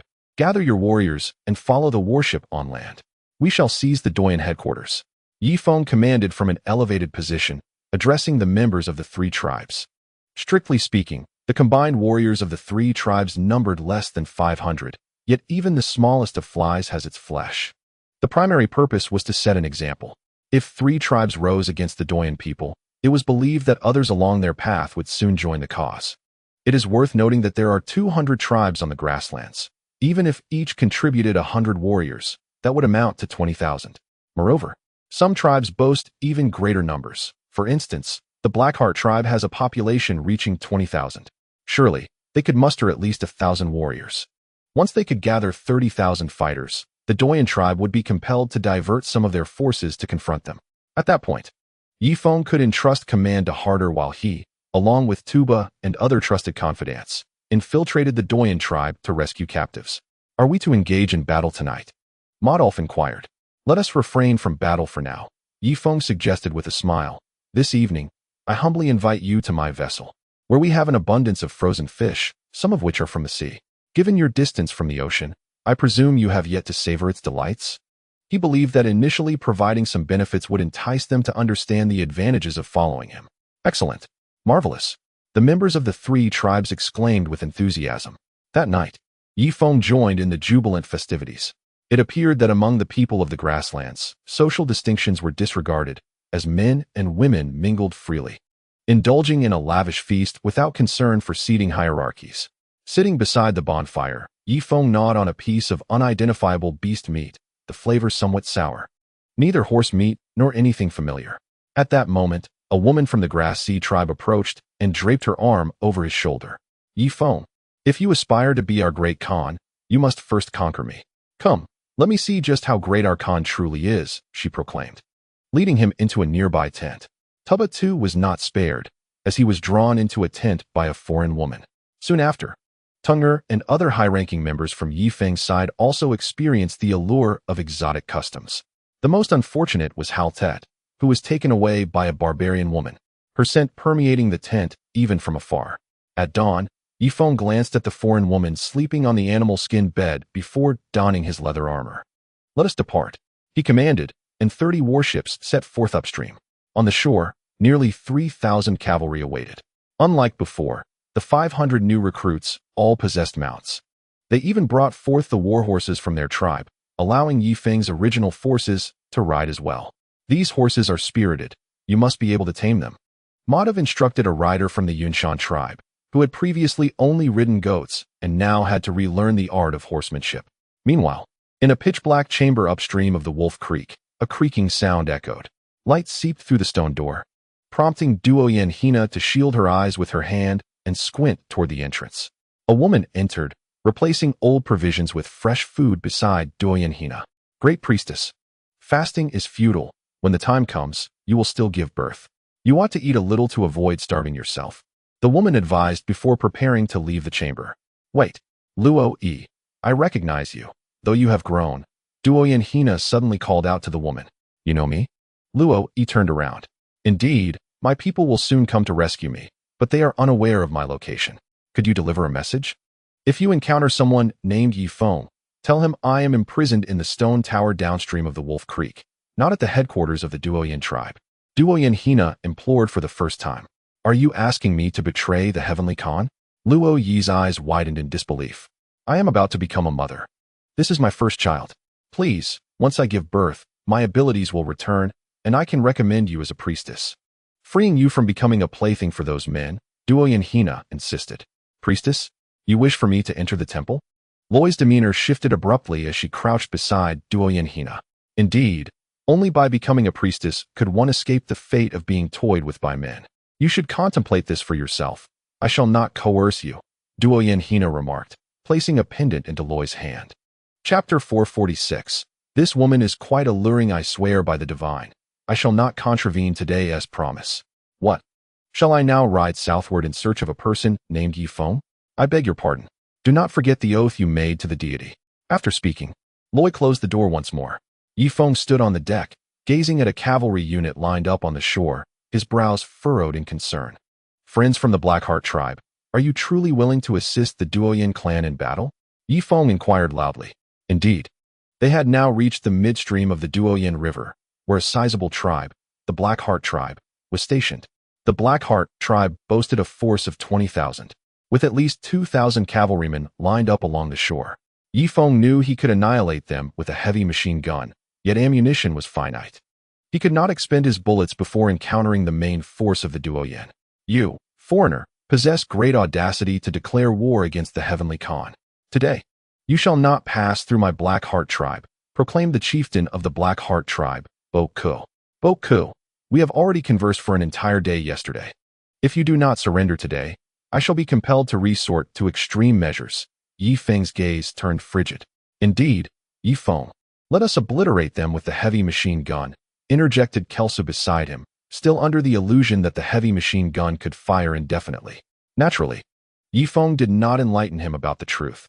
Had this group realized that the ammunition for the heavy machine gun was limited, they would have regretted their earlier decisions. Ha ha ha, foreigner Yi Feng, I am aware that you defeated a Duoyen cavalryman, but so what? Our Blackheart cavalry are the mightiest on the steppes. If you dare to contest, come forth, Bo Ku boasted, brandishing his saber from atop his horse, showing no regard for Yi Feng's dual forces. There was no other recourse. Yi Feng personally took up the heavy machine gun, lowering the muzzle, aligning it in a straight line, targeting Bo Ku's torso. Of course, aiming for the head would be ideal, yet it was not entirely necessary. Given the power of the heavy machine gun, whether striking the torso or the head, the outcome would be the same. Bo Ku, seasoned in battle, felt a fleeting change in his expression, a sense of foreboding creeping over him. In the next moment, boom. His upper body was obliterated, blood and entrails splattering across the faces of those behind him. What? The Blackheart tribe erupted into chaos. Alas, the chieftain is dead. The chieftain is dead. The previously orderly formation began to disintegrate, as several leaders hastily rushed towards Bo Ku's corpse. Their abandonment of their posts rendered the formations they commanded unstable. Kill. At Yi Feng's command, the cavalry on the shore surged forward. Oh no, the cavalry is charging. Form up quickly. Move to the left. Raise your spears. Prepare the shields. In the absence of leadership, every chieftain issued different commands, and in an instant, their formation was utterly shattered. With a thunderous roar, Yi Feng's 1,000 cavalry surged into the enemy formation with an indomitable spirit. Oh, my hand. Help. Run. The riders of the Blackheart tribe were utterly defenseless. Some attempted to flee backward, only to be obstructed by their own comrades. Others fell from their steeds, trampled into mincemeat by the hooves of their fellow tribesmen. A few darted to the sides, yet they were swiftly encircled by Yi Feng's cavalry. The air was filled with continuous cries of despair. Standing at the bow of the ship, Yi Feng wore a fierce expression, a harbinger of bloodshed for his soldiers, lest they believe he was merely skilled in the art of rhetoric. The massacre persisted for 2 hours. Most of the Blackheart cavalry were annihilated, with only just over 200 managing to escape back to their tribe. After all, it was a tribe of 20,000, fortified with wooden walls and sharpened stakes, which somewhat mitigated the cavalry's charge. On the shore, Yi Feng's cavalry scoured the battlefield, delivering final blows to those still clinging to life. The barbarian warriors rejoiced, carving the most succulent parts from the corpses to stow away in their leather pouches. Great Chief, the tally is in. 32 of our warriors perished, 41 sustained severe injuries, and 134 suffered minor wounds. The enemy lost 1,820, effectively decimating the main force of the Blackheart tribe, reported Harder from the shore. Excellent. Tend to the wounded, and bring them aboard the warship for rest. Those on the ship shall reinforce the shore and gather the warhorses to replenish our losses. Yi Feng instructed calmly. Yes, Great Chief. And what of the Blackheart tribe? They still have nearly 20,000 civilians, Harder inquired. Ignore them. We only eliminate the warriors. Yi Feng waved dismissively, aware that he had no time to waste. After collecting the war horses, he would continue on to the Duoyan tribe. It had been 40 days since he received word, and he wondered if Duoyan Hina had given birth. He estimated that she likely had, but even the slightest glimmer of hope compelled him to seek her out. At that moment, Amulai spoke up. Great Chief, this is the only route back to the Cloud Mist Mountains. Allowing such a large tribe to remain on your retreat path could prove disastrous if you need to withdraw after a defeat. You would be intercepted by the Blackheart tribe, who possess a full 20,000 civilians. Having witnessed Yi Feng's prowess over the past few days, Amulai had fully aligned himself with Yi Feng, casting aside thoughts of the Duoyan tribe. That, Yi Feng pondered for 5 seconds, casting a piercing gaze toward the Blackheart tribe. Pillage the city. His cold voice reached the shore. Harder revealed a sinister smile, and the other knights shared expressions of exhilaration. Pillaging the city meant they could act with impunity. Blackheart women could be toyed with at will, lives could be extinguished indiscriminately, and fires could be set freely. Wasn't that the very essence of warfare? A woman appeared atop the wooden wall of the Blackheart tribe, flanked by a sparse group of warriors. Leaf Maple of the Cloud Mountain tribe, we of the Blackheart tribe are willing to surrender. Please refrain from slaughtering our city. If you seek food, I can provide it for you. If you desire horses, we can furnish you with war steeds. The woman possesses considerable beauty, and Leaf Maple glanced at Mordoff beside him. Chapter 447, The Essence of Hormones. Great Chief, this is the daughter of the Blackheart chieftain. If you desire her, after breaching the tribe, I shall send someone to bring her aboard the warship, Mordoff remarked with a sly grin. Wait, Leaf Maple raised his right hand, redirecting his gaze to the woman. How many war horses do you have? How much food? His voice echoed into the depths of the Blackheart tribe. We possess plenty. Should you choose to raise the city, we shall incinerate the food and poison the horses. Unexpectedly, the woman displayed a fierce resolve. Aware that the tribe could not withstand the assault, she opted for defiance. Then there is little left to discuss. Harder, do what you must, Leaf Maple coldly commanded. Harder licked his lips and raised his curved blade high. Behind him, nearly 3,000 cavalrymen formed ranks. Brothers, into the tribe. Seize food, horses, and women. The most beautiful women are reserved for Brother Maple. The cavalry surged forward into the tribe with fervor, their battle cries resounding. The heavy machine guns swept across the gate, shredding the wooden barriers into 1,000 splinters, and with a gentle push, the gate collapsed. The barbarian warriors led the charge, and several Blackheart warriors who attempted to resist were cleaved in half by their massive axes. On the wooden walls of the Blackheart tribe, Bakugan trembled, shocked by the massacre unfolding before her. Brave warriors of the Blackheart tribe, defend your homeland, protect your kin. As a woman, she grasped a curved blade and rushed towards the wall. Yet, after only 2 steps, a blunt blow struck her from behind. The assailant was a chief of the Blackheart tribe. Alas, at this juncture, we can only barter the chieftain's daughter for Leaf Maple's mercy. The chief exchanged glances with several high-ranking members of the Blackheart tribe. They ensnared Bakugan in a sack and hastily carried her towards the city's outskirts. Ha ha ha. This is the chief of the Blackheart tribe. Kill. Kelsu charged forth with his 62 warriors. No, we surrender. We surrender. Several chiefs quickly knelt in submission.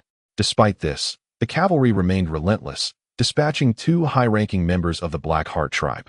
The great chief and 5 or 6 others were surrounded by the cavalry, shackled in iron, and dragged behind horses toward Leaf Maple's position. Leaf Maple had dismounted and was seated on a small hillock, flanked by Tuba, Mordoff, and the incapacitated Amulai. To ensure Leaf Maple's safety, Harder had assembled a guard unit composed of 12 formidable cavalrymen. Look, Kelsu is bringing over some captives. Tuba pointed into the distance. Indeed, Leaf Maple stood, his brow furrowed. He sensed, inexplicably, that Duoyan Hina had given birth. Why he felt this way eluded him, but he was certain that Duoyan Hina had indeed become a mother. Ha ha ha, Great Khan, look whom I have captured. After Kelsu finished speaking, he directly forced several individuals to kneel on the ground and untied the sack. A stunning beauty tumbled onto the grass, her face smeared with blood, glaring at Yi Feng with indignation. Upon a closer look, the daughter of the Blackheart tribe's chief possessed remarkable beauty and exuded the demeanor of a valiant general. Yi Feng, feeling the weight of the situation, implored, if there must be punishment, let it be directed at the chief. Please spare the innocent civilians of the Blackheart tribe. This is the chief's daughter, Bo-Kachin. She can be handed over to you. A man resembling a major chief knelt on the ground. Yi Feng approached and swiftly drew his blade. The chief's head was severed from his body. Those who seek personal gain at the cost of others deserve death.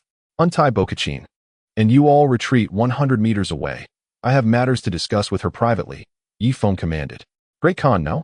What if she harms you? Mo Daofu quickly interjected. Currently, Yi Feng served as his pillar of support. Without him, his tribe would be no match for the Duoyan people. Execute the order. Yi Feng replied coldly. Yes, sir, Mo Daofu conceded, drawing his curved blade and whispering a warning in Bo-Kachin's ear. Bo-Kachin, if you dare to lay a hand on Brother Feng, I assure you, every member of the Blackheart tribe, regardless of age or gender, even their livestock and hunting dogs, will be slaughtered without mercy. With that, he severed the ropes binding Bo-Kachin. The royal guard retreated 100 meters away, leaving only Yi Feng and Bo-Kachin on the hillside. Bo-Kachin slowly rose to her feet, first listening to the cries of her tribe, then swiftly turning her gaze to glare at Yi Feng. Great Khan, my Blackheart tribe is willing to fight alongside you against the Duoyan clan, she declared. Kneeling before Yi Feng, there was no room for refusal. Yi Feng's forces were already wreaking havoc in the city. If she delayed her submission any longer, her people would be annihilated. At that moment, would her allegiance hold any value? Yet, Yi Feng sat upon a stone, rhythmically tapping the hilt of his blade. Great Khan, please allow me to submit. The Blackheart tribe shall henceforth follow your lead, Bo-Kachin implored, her words tumbling forth rapidly. Yi Feng set aside his curved blade. Placing his hands behind his back, he was inclined to acquiesce to Bo-Kachin's plea, yet the warriors had fought for so long precisely for this moment. If he did not permit the cavalry to indulge in their conquest, they might not fight with such fervor in the future. Great Khan, if you would only promise me, I am willing to do anything. I beg you, order your men to cease the slaughter. Bo-Kachin nearly wept, tears glistening on her fair cheeks. Great Khan, what must I do for you to stop the massacre? Bo-Kachin suddenly stepped forward, wrapping her arms around Yi Feng's thigh, gently pressing her soft form against him. Yi Feng thought to himself, it is easy for you to say. The cavalry has already begun their revelry. Even if I were to command them to halt, they might turn a deaf ear, especially the barbaric tribesmen, who only obey their primal instincts. They would not heed orders unless they had thoroughly ravaged the women of the Blackheart tribe. Yi Feng, as Bo-Kachin listened to the anguished cries of her kin and the derisive laughter of the cavalry, she could no longer contain herself. She swiftly shed her animal skin, revealing the snug leather armor beneath. Tailored to her physique, the armor mirrored her form flawlessly. Yi Feng swallowed hard. Indeed, as the chieftain's daughter, she possessed a remarkably athletic figure, curvaceous and alluring. As she removed the beast hide, a potent aura of femininity enveloped her. Chapter 448. Was it truly she who saved us? The only flaw in her physique was her slightly bowed legs. Yi Feng, how about this? You lie on the grass. And I can ride you like a steed. I shall bring you pleasure if you spare my people, Bo-Kachin implored. Her eyes tinged with tears as she witnessed the slaughter of her tribe. As the daughter of the chieftain, this was the only recourse available to her. Moreover, she had several younger sisters, brothers, and her mother within the tribe. Should she fail to act, the fate that awaited them was all too grim. Miss Bo-Kachin, in such a public setting, with no cover to speak of, I may not be willing, and you ought to understand that my cavalry is currently driven by fervor. Even if I commanded them, it is unlikely they would cease their assault immediately, Yi Feng replied, his expression troubled. When a man and a woman are on the brink of ecstasy, to suddenly separate them is hardly a cause for joy. They would likely wish to devour you alive. What then? My kin are on the brink of annihilation. Bo-Kachin trembled as she glanced back at her tribe. This was the place where she had grown up. Very well, my brother is in need of a wife. You are the chieftain's daughter. If you agree to marry my brother Tuba, allowing him to govern your tribe, I shall attempt to command the cavalry to halt the massacre, Yi Feng declared with gravity. Tuba had remained steadfastly loyal, executing Yi Feng's orders without fail, even having once ventured into the Yunshan tribe to save his life. It was time to grant him a fulfilling family life. The present Bo-Kachin was the greatest reward for Tuba and a means for him to control the Blackheart tribe. Agreed, Bo-Kachin replied without hesitation. Her sole desire was to save her tribe, with no other motives lingering in her mind. Excellent. Yi Feng rose and waved to Mordov and the others. Relay my command to cease the slaughter. Tuba, Come here, he instructed. At your command, Mordov and the others rushed into the tribe to convey Yi Feng's orders. Meanwhile, Tuba approached, bewildered. Allow me to introduce you. This is my brother Tuba. Tuba, she is the daughter of the chieftain of the Black Heart tribe. Do you find her to your liking? Yi Feng inquired. Brother Feng, what does this mean? Tuba asked, perplexed. Tuba, you two should consider producing offspring for your family. Your son could one day become the chieftain of the Black Heart tribe. Of course, there may be dissent within the tribe, but fret not. I shall serve as your support, Yi Feng assured him. Brother Feng, perhaps you should marry her yourself. Your descendants could control the Black Heart tribe, Tuba suggested hesitantly. Enough with the trivialities, let me ask you, did you feel any impulse upon seeing her? Yi Feng interjected, interrupting Tuba. Me? How could a woman so beautiful and strong not incite desire? That is splendid. I want you to consummate with her tonight, leaving behind a seed. And then we shall proceed to conquer the Duoyin tribe. Since Brother Feng has commanded me, I shall comply, Tuba replied with a serious nod. In the Black Heart tribe, several barbarians were dragging a woman into a corner, tearing at her garments. Today, I shall make you bloom like a flower. One barbarian grinned wickedly. I will be behind, you will be in front, and he will be on top, another barbarian chuckled. At that moment, Yi Feng's orders echoed through the air. The Great Khan commands, cease the slaughter of the city. The Great Khan commands, cease the slaughter of the city. The Grand Chief of the warships commands, cease the slaughter of the city. The message reverberated throughout the tribe. Upon hearing Yi Feng's decree, the forces of the Yunshan tribe immediately halted their carnage. However, the three newly subjugated smaller tribes feigned ignorance. After a few moments of reckless advance, they finally received Yi Feng's command. The women of the Black Heart tribe were doomed. After today, it was uncertain how many would bear the children of countless men. After a while, 3,000 cavalrymen expelled the entirety of the Black Heart tribe from their territory, forcing them into an open area. Among them were over 10,000 civilians, including some women and children. However, most of the women were disheveled, their gazes vacant, with only a handful maintaining a semblance of modesty in their attire. Tuba, Bo Qinshin, go and meet your people, Yi Feng instructed, leading the two towards the more than 10,000 civilians of the Black Heart tribe. Upon sighting Bo Qinshin atop her steed, the civilians widened their eyes in disbelief. It's Bo Qinshin, the chieftain's daughter. Indeed, why is she standing with the foreign tribesmen? Has she betrayed us? It must be her. She is the reason we were slaughtered. Some civilians gritted their teeth in anger. Yi Feng approached on horseback, his cold gaze fixed on the multitude. Listen well, Modu suggested that I annihilate your city and eradicate every one of you. His voice was clear enough for every member of the Black Heart tribe to hear. Indeed, all resentment in their gazes receded, replaced by trembling fear. However, there is one person who has altered my decision. With that, Yi Feng gestured towards Bo Qinshin. If he was to control the people of the Black Heart tribe through Bo Qinshin, he had to give her sufficient stature. She is your chieftain's daughter, and through her earnest persuasion, I have agreed to spare your lives. Yi Feng's voice carried far and wide. The members of the Black Heart tribe widened their eyes once more, directing their attention back to Bo Qinshin, who appeared utterly bewildered. Is it true? Did Bo Qinshin save us? She truly saved us. We were blaming her just moments ago. The once furious tribesmen instantly softened their demeanor towards Bo Qinshin. And Yi Feng continued, pointing at Tuba, why did I agree to spare the city? It is due to my dear brother Tuba that I bring you a piece of delightful news. My noble brother Tuba is to wed the daughter of your chieftain this very evening, and their offspring shall surely inherit a lineage of distinction, eventually ascending to the chieftaincy of your esteemed Black Heart tribe. Since it is necessary for Tuba to indirectly govern the Black Heart tribe, we must bolster his reputation. Should Tuba be perceived merely as an ordinary savage, the people of the Black Heart tribe would undoubtedly resist him. Tuba, when did I ever possess noble blood? Just as I, Tuba, was about to elucidate, I was interrupted by Yi Feng. Chapter 449. Tonight, we shall celebrate both sorrow and joy. You may return to your tribe. Lay your loved ones to rest and cleanse the village. This evening, we shall intertwine mourning and celebration. Yi Feng proclaimed. Tuba, Bo Qinshin, and Mo Dao Fu.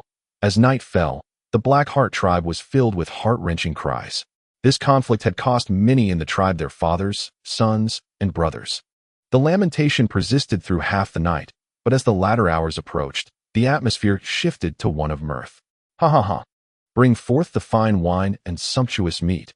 We, the Blackheart tribe, are to ally with the formidable Cloud Mountain clan. Indeed, ha ha ha. As long as we ally with the powerful Cloud Mountain clan, we need not fear the Duoyan people, nor offer them tributes. It is said that the groom possesses the noble blood of the divine race. His ancestor once shot down 9 sons with a great bow, or else we would have perished from the heat. Indeed, Feng created an illustrious ancestor for Tuba, as the indigenous people are unaware of the tale of Yi shooting down the sons, leaving Feng to borrow from myth. Were he endowed with the creativity of Wang Zhihai, he would not have to resort to such imitation. Inside the tent, Feng and others surrounded Tuba as he prepared for his tattooing. Brother Feng, my ancestors were mere savages. When did I come to possess divine lineage? Tuba lay on the bed while Feng inscribed the characters He shoots the sons upon his back. Silence. From this day forth, your ancestor shall be He. There is no need for doubt. You need only follow my instructions, Feng retorted, unwilling to provide further explanation. The people of the grasslands tend to be rather proud. If we do not elevate Tuba's standing, would they allow him to wed the chieftain's daughter? At that moment, the tent was flung open, and Mo Dao Fu entered. What brings you here? Feng glanced at Mo Dao Fu's countenance, sensing an ominous premonition.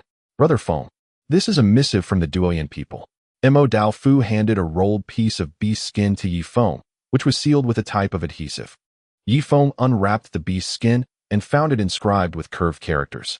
Who among you can read the script of the Duoyan people? Feng inquired. Brother Feng, allow me to assist you in reading it, Mo Dao Fu said as he took the beast skin. Read it. Very well.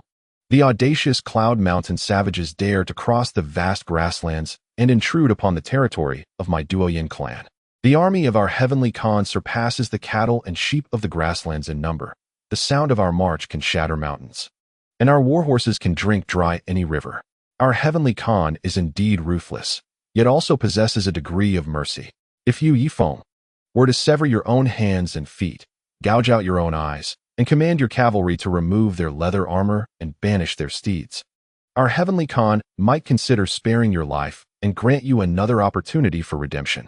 Mo Dao Fu concluded his reading, and Feng could hardly contain his laughter, almost incredulous at the absurdity of the demands being thrust upon him. It was clear that they were attempting to force him into a confrontation. Very well. Can you write in the script of the Duoyan people? Feng inquired of Mo Dao Fu. Indeed, Brother Feng. How would you like to respond? If you desire a more domineering or fierce tone, I can handle that for you, Mo Dao Fu replied. No, take up the quill, and I shall dictate. You write. Feng instructed as he settled down. Yes, please speak, Brother Feng, Mo Dao Fu said, now emulating Tuba and others by referring to Feng as Brother Feng, believing it would foster a closer bond between them. To the esteemed heavenly Khan, I, Feng, harbor no intention of enmity towards the Duoyan tribe. This recent mobilization of forces was truly a matter of necessity. If your esteemed faction can return my beloved wife, Duoyan Hina, along with my child, I shall withdraw my troops immediately and abjure any hostility against your people. A harsh cold front is poised to sweep across the vast grasslands. Should this prolonged winter endure for over a decade, I trust your tribe will also face issues of food scarcity. At that time, I, Feng, shall guarantee provisions for your people to endure this prolonged winter. However, should any harm befall my wife or child, I regret to inform you that I would be willing to sacrifice my own life to ensure that you pay a heavy price. Perhaps the cavalry of my Yunshan tribe may not threaten your rule, yet should I unite over 200 tribes across the steppe, I could still bring your ancient legacy to ruin. With respect, Feng. Feng finally concluded his missive. Mo Dao Fu took up the quill and began to write vigorously. Have you finished? Feng inquired. Brother Feng, I have just completed it. Now, shall I deliver this letter to the Duoyan envoy? Mo Dao Fu responded. What? The Duoyan envoy is at the Haitian tribe? Feng exclaimed, taken aback. Indeed, I must go and meet them, he declared, and with a cadre of high-ranking officials, he proceeded outside the encampment. There before them stood 3 individuals on horseback, exuding an air of superiority.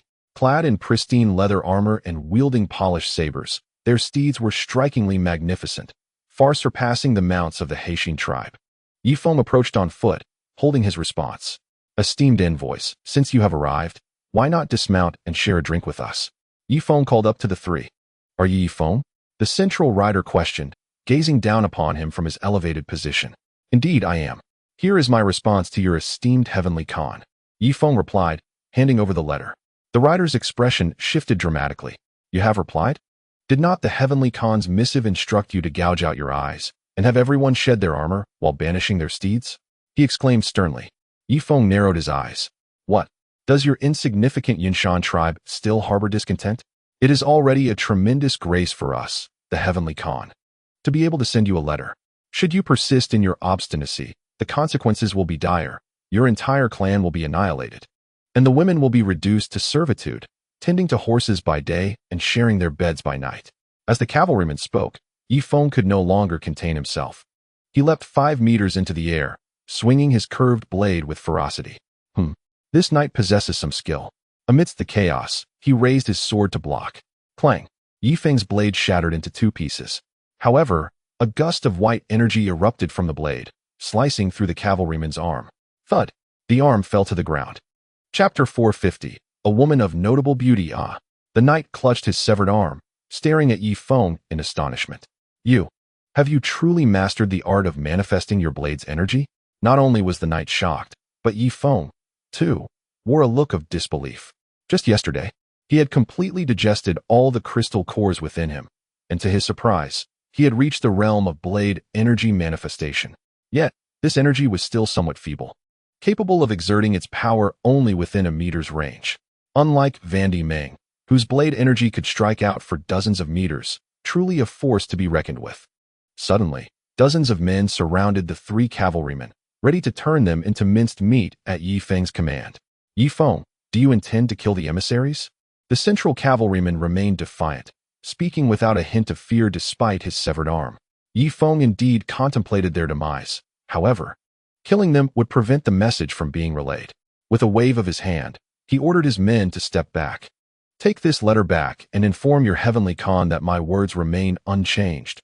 Release my wife and children, and I will immediately withdraw my troops and provide a certain amount of provisions to the Duoyin tribe during the long winter. Otherwise, I shall unite all the tribes on the grassland to overthrow the tyrannical rule of the Duoyin tribe. Upon finishing, Feng picked up the letter from the ground and handed it back to the messenger. The messenger, no longer arrogant, obediently accepted the letter, casting a deep glance at Feng. Go, return, and report to the Khan. The 3 knights soon disappeared to the north. Brother Feng, you are too lenient. At the very least, you should have killed 2 emissaries and spared one to carry the message back, Mo Daofu remarked, hoping his leader would adopt a more ruthless stance. Kill 2 emissaries? Feng turned back, fixing a piercing gaze on Mo Daofu. No, why not? Mo Daofu felt a chill run down his spine. You may indeed kill them, for your wife and children are not hostages. After saying this, Feng strode back towards the Black Heart tribe. He must personally officiate the wedding ceremony of his good brother Tuba. Although he had never done so before, he could certainly learn. At the center of the tribe, a throng had gathered, with the entire Black Heart tribe assembled. Tuba, adorned in splendid animal skins, held his head high. Brother Feng had declared that Tuba was now of divine lineage, and he must maintain an air of aloofness. Beside him, Wuqin also donned a snow fox coat. Standing obediently by Tuba's side, bow to the heavens as our father, bow to the earth as our mother, and bow to me, Feng, as your elder brother. With a solemn voice, Feng proclaimed as he bowed deeply. Tuba and Bokin, compelled by the circumstances, reverently bowed to Feng. All right, the formalities are complete. Now, let Modolf announce the gift list. Tuba and Bokin hastened to the bridal chamber. Do not squander time. Without further ado, Feng propelled the couple towards the room. He had no time to waste. Today's union of Tuba and Bokin was merely a strategy to control the Black Heart tribe. His true objective lay in rescuing his beloved and child from the Duoyin tribe. Tuba appeared bewildered as he was nudged into the bridal chamber by the crowd. Feng opened the door, standing at the threshold, his gaze fixed upon the couple, accompanied by Modolf, Kelsu, and the barbarian Xiaobang. Brother Feng, must we truly do this before your eyes? Tuba inquired. Indeed. I must ensure your successful sowing before I can rest assured that the Black Heart tribe will not strike from behind. Proceed as if we are mere air. Feng replied, pulling up a chair and sitting on the bed to supervise. Bokin's cheeks flushed crimson. Although women of the grasslands were less particular, Being scrutinized on their wedding night was a discomfort for anyone. Tuba, however, was a straightforward man. He promptly shed his garments and approached Boken step by step. No, please don't. Boken's face burned with embarrassment. Sister-in-law, do not be shy. Treat us as mere heir, Feng said sternly. I can consider you heir. But what of the man behind you? Look where his hands rest. Boken pointed at Xiaobing, who had audaciously placed his hands upon his trousers, eyes gleaming as he watched the newlyweds. Xiaobing, you all may leave. I shall supervise alone, Feng commanded, clearing the room of all natives. Thus, the three spent the night in the bridal chamber. Feng meticulously confirmed the act no less than 15 times before he finally departed, satisfied. The vigor of youth proved strong, and Tuba indeed demonstrated his prowess. With 15 attempts, one was bound to succeed. Should Boken conceive Tuba's child, she would rally her clan to secure a chieftain's position for her offspring. Upon exiting, Feng collided with an unfamiliar woman. She bore a resemblance to Boken but appeared younger, her demeanor softer and more gentle. Who are you? Feng inquired. I am Boener, Boken's younger sister, she replied. Her gaze lowered, resembling a docile kitten. Feng's attention froze. Since his isolation on the desolate island, the women he encountered were either aloof like Susan, domineering like Su Yun, or exuberantly liberated like Western women, or wild like the natives. He had never met someone so gentle. Having spent the previous night in tumultuous activity, Feng found himself unprepared for this early morning encounter with a woman who captivated his interest. Truth be told, he felt himself losing control. Why not prepare some delicious food for your brother-in-law? He was quite exhausted last night, Feng commanded. Ultimately, he refrained from imposing his will upon the woman. Regarding the massacre, the actions of his subordinates in coercing women were unavoidable, as a siege signified the suspension of military discipline, allowing for unchecked behavior. After all, why would anyone risk their life for you? Indeed, Great Khan. Boyan lowered her head, her cheeks tinged with a delicate flush. In truth, the women of the chieftain's household harbored competitive sentiments. With her sister wed to a descendant of the divine, the present Feng was evidently of a higher status. If she were to marry Feng, could she not surpass her sister? The thought sent another rosy hue to Boyan's fair face as she envisioned some unsavory scenarios. Feng departed from the heart of the tribe, commencing his inspection of the entire Haitian faction, true to the stature of a prominent clan on the grasslands. The tribe spanned several dozen hectares, though its sanitation left much to be desired, far inferior to that of the island of hot springs. Great Khan, my husband perished in that battle. I bear no grudge against you, yet you must provide me with a man, for how shall I support my 2 children otherwise? At that moment, an attractive woman approached and seized Feng's arm. Chapter 451. Unrivaled in the world, her leather garment loosened slightly, revealing a glimpse of alabaster skin. In the aftermath of war, widows were prevalent. For their survival, they were compelled to seek new partners. Naturally, Feng, as the Great Khan, became their prime choice. To be candid, Feng found the woman's beauty appealing. Had it been over 2 years ago, he would have acted without hesitation. However, after indulging in exquisite feasts, his tastes had become rather discerning. You may select a man from my cavalry to sow seeds. Should there be any fruitful results, I, Feng, as the chieftain of the Yunshan clan, vow to ensure your well-being for the rest of your days, Feng stated solemnly. Then let it be you who sows the seeds. I would prefer your company over that of your cavalry, particularly those barbaric men, for they carry an unpleasant odor. The woman declared, leaping towards Feng.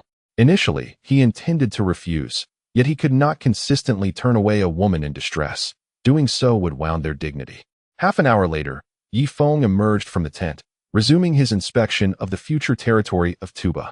Unsurprisingly, many women of the Haitian faction had their sights set on him. Any woman of fair beauty aspired to become the Great Khan's consort. Thus, for the ensuing half-day, Feng found himself ensnared in a web of refusals. For once Tuba regained his strength in the afternoon, he intended to continue northward to rescue his own woman and children. Feng had begun to piece together certain revelations. During his time on the desolate island, he had been involved with numerous women, including Wu Tao. Yet, only Duo Yanhina had become pregnant, indicating that his genes were compatible solely with her. This suggested that perhaps only Duo Yanhina on the entire island could bear his children. This realization compelled him to invest everything in rescuing her. Afternoon arrived swiftly. And Yi Feng observed Tuba supporting himself against the wall as he emerged from the bridal chamber, his complexion somewhat pale. "Brother, are you well? Do take care not to overexert yourself." Yi Feng hurriedly assisted Tuba to his seat. "Brother Feng, did you not request this 15 times? I have strictly adhered to your command," Tuba weakly remarked. "In times of turmoil, severe measures are unavoidable. I have no choice," Yi Feng replied, personally slicing a piece of beef for Tuba. Upon seeing the beef on his plate, Tuba suddenly recoiled. "Take it away. The mere sight of it makes me nauseous," he exclaimed in terror. "I apologize. Let us switch to a different cut." Yi Feng then offered Tuba another piece of meat. After finishing, Yi Feng addressed Harder, "Go. Instruct the soldiers to gather their hearts and prepare for the northern advance." "Yes, Brother Feng." Harder had now also begun to refer to Yi Feng as Brother Feng, emulating Tuba and Tengayer, who were among Yi Feng's most trusted confidants. To join the ranks of the trusted, one must begin with the manner of address. Half an hour later, over 4,000 cavalrymen stood outside the Black Heart tribe's territory. Why over 4,000? Because Yi Feng had incorporated the able-bodied men from the Black Heart tribe into his ranks, with 4,000 cavalry along the riverbank. Coupled with the 1,500 men aboard the 30 warships, Yi Feng's actual military strength had reached 5,500. Most gratifyingly, the Black Heart tribe was affluent, enabling his entire army to mount horses, while the goats previously ridden by the Yunshan tribe had been entirely replaced. "Brother Feng, the troops are waiting outside," Harder entered. "Indeed. Tuba, let us depart. You should first bid farewell to your wife," Yi Feng instructed. "Yes." Tuba returned to the bridal chamber. At that moment, a graceful figure appeared. Boyan stood before Yi Feng. "Great Khan, may I accompany your army on the expedition?" Boyan inquired earnestly. "I'm afraid my army cannot accommodate women. This would drain my energy. This is warfare, not leisure." Yi Feng shook his head in refusal. He needed to conserve his strength for the Duoyan people, lest he falter along the way. "You are a noble Great Khan. I can tend to your daily needs, warm your feet, assist you in donning your leather armor. These are tasks best suited for a woman," Boyan persisted. Yi Feng hesitated. Indeed, he found the process of fastening his armor cumbersome, especially with many buckles located at the back, requiring him to twist his hands awkwardly. "Brother Feng, as the Great Khan, you truly require a female attendant." Harder discerned Yi Feng's wavering resolve and seized the opportunity. "Very well. You need not warm my feet at night. You may sleep in the room outside mine. If I require your assistance, I shall call for you," Yi Feng conceded. "Thank you, Great Khan, for this honor. I shall serve you diligently," Boyan responded with delight. Just then, Tuba emerged, accompanied by Boken. To his surprise, Boken had already donned leather armor, draped in thick animal pelts. "Brother Feng, she insists on accompanying me on the campaign to attend to my needs," Tuba pointed to Boken, bewildered. "This? Very well. Boken, you shall accompany the troops into battle. However, you and your spouse must sleep in separate quarters at night," Yi Feng proclaimed. "Yes, Great Khan." Yi Feng nodded in satisfaction and led the assembly out of the Black Heart tribe. The 4,000 soldiers stood resolutely in the biting cold wind, resembling javelins poised for action. Fresh from victory, their spirits soared, believing that in the next moment, they would conquer the Duoyan tribe. It is worth noting that within the Duoyan tribe resided the most beautiful women and the most magnificent steeds of the entire grassland, objects of longing for every warrior of the plains. Salutations to the Great Khan. The 4,000 dismounted simultaneously, kneeling before Yi Feng in reverence. With a proud gait, Yi Feng approached his white steed, as Haltet swiftly assisted him in mounting. "Advance." With these two succinct words, the 4,000 soldiers mounted their war horses in unison. This time, Yi Feng did not cower aboard the warship, but mingled among the ranks of the army. 5,000 troops advanced by both land and water, their forces marching forward in a grand procession towards the north. Above the upper reaches of the Duoyan River, a majestic eagle soared through the sky. Yet, in the next instant, a sharp arrow pierced the clouds, striking true and impaling the eagle's body. The eagle emitted a brief, mournful cry before tumbling to the grasslands below. Shifting perspectives, the ground was concealed by dense wild grasses, beneath which lay numerous war horses, each held low by an awaiting cavalryman. A robust warrior withdrew a massive bow and handed it to a nearby attendant. "Katai Khan, after all these years, your archery remains unrivaled in the world."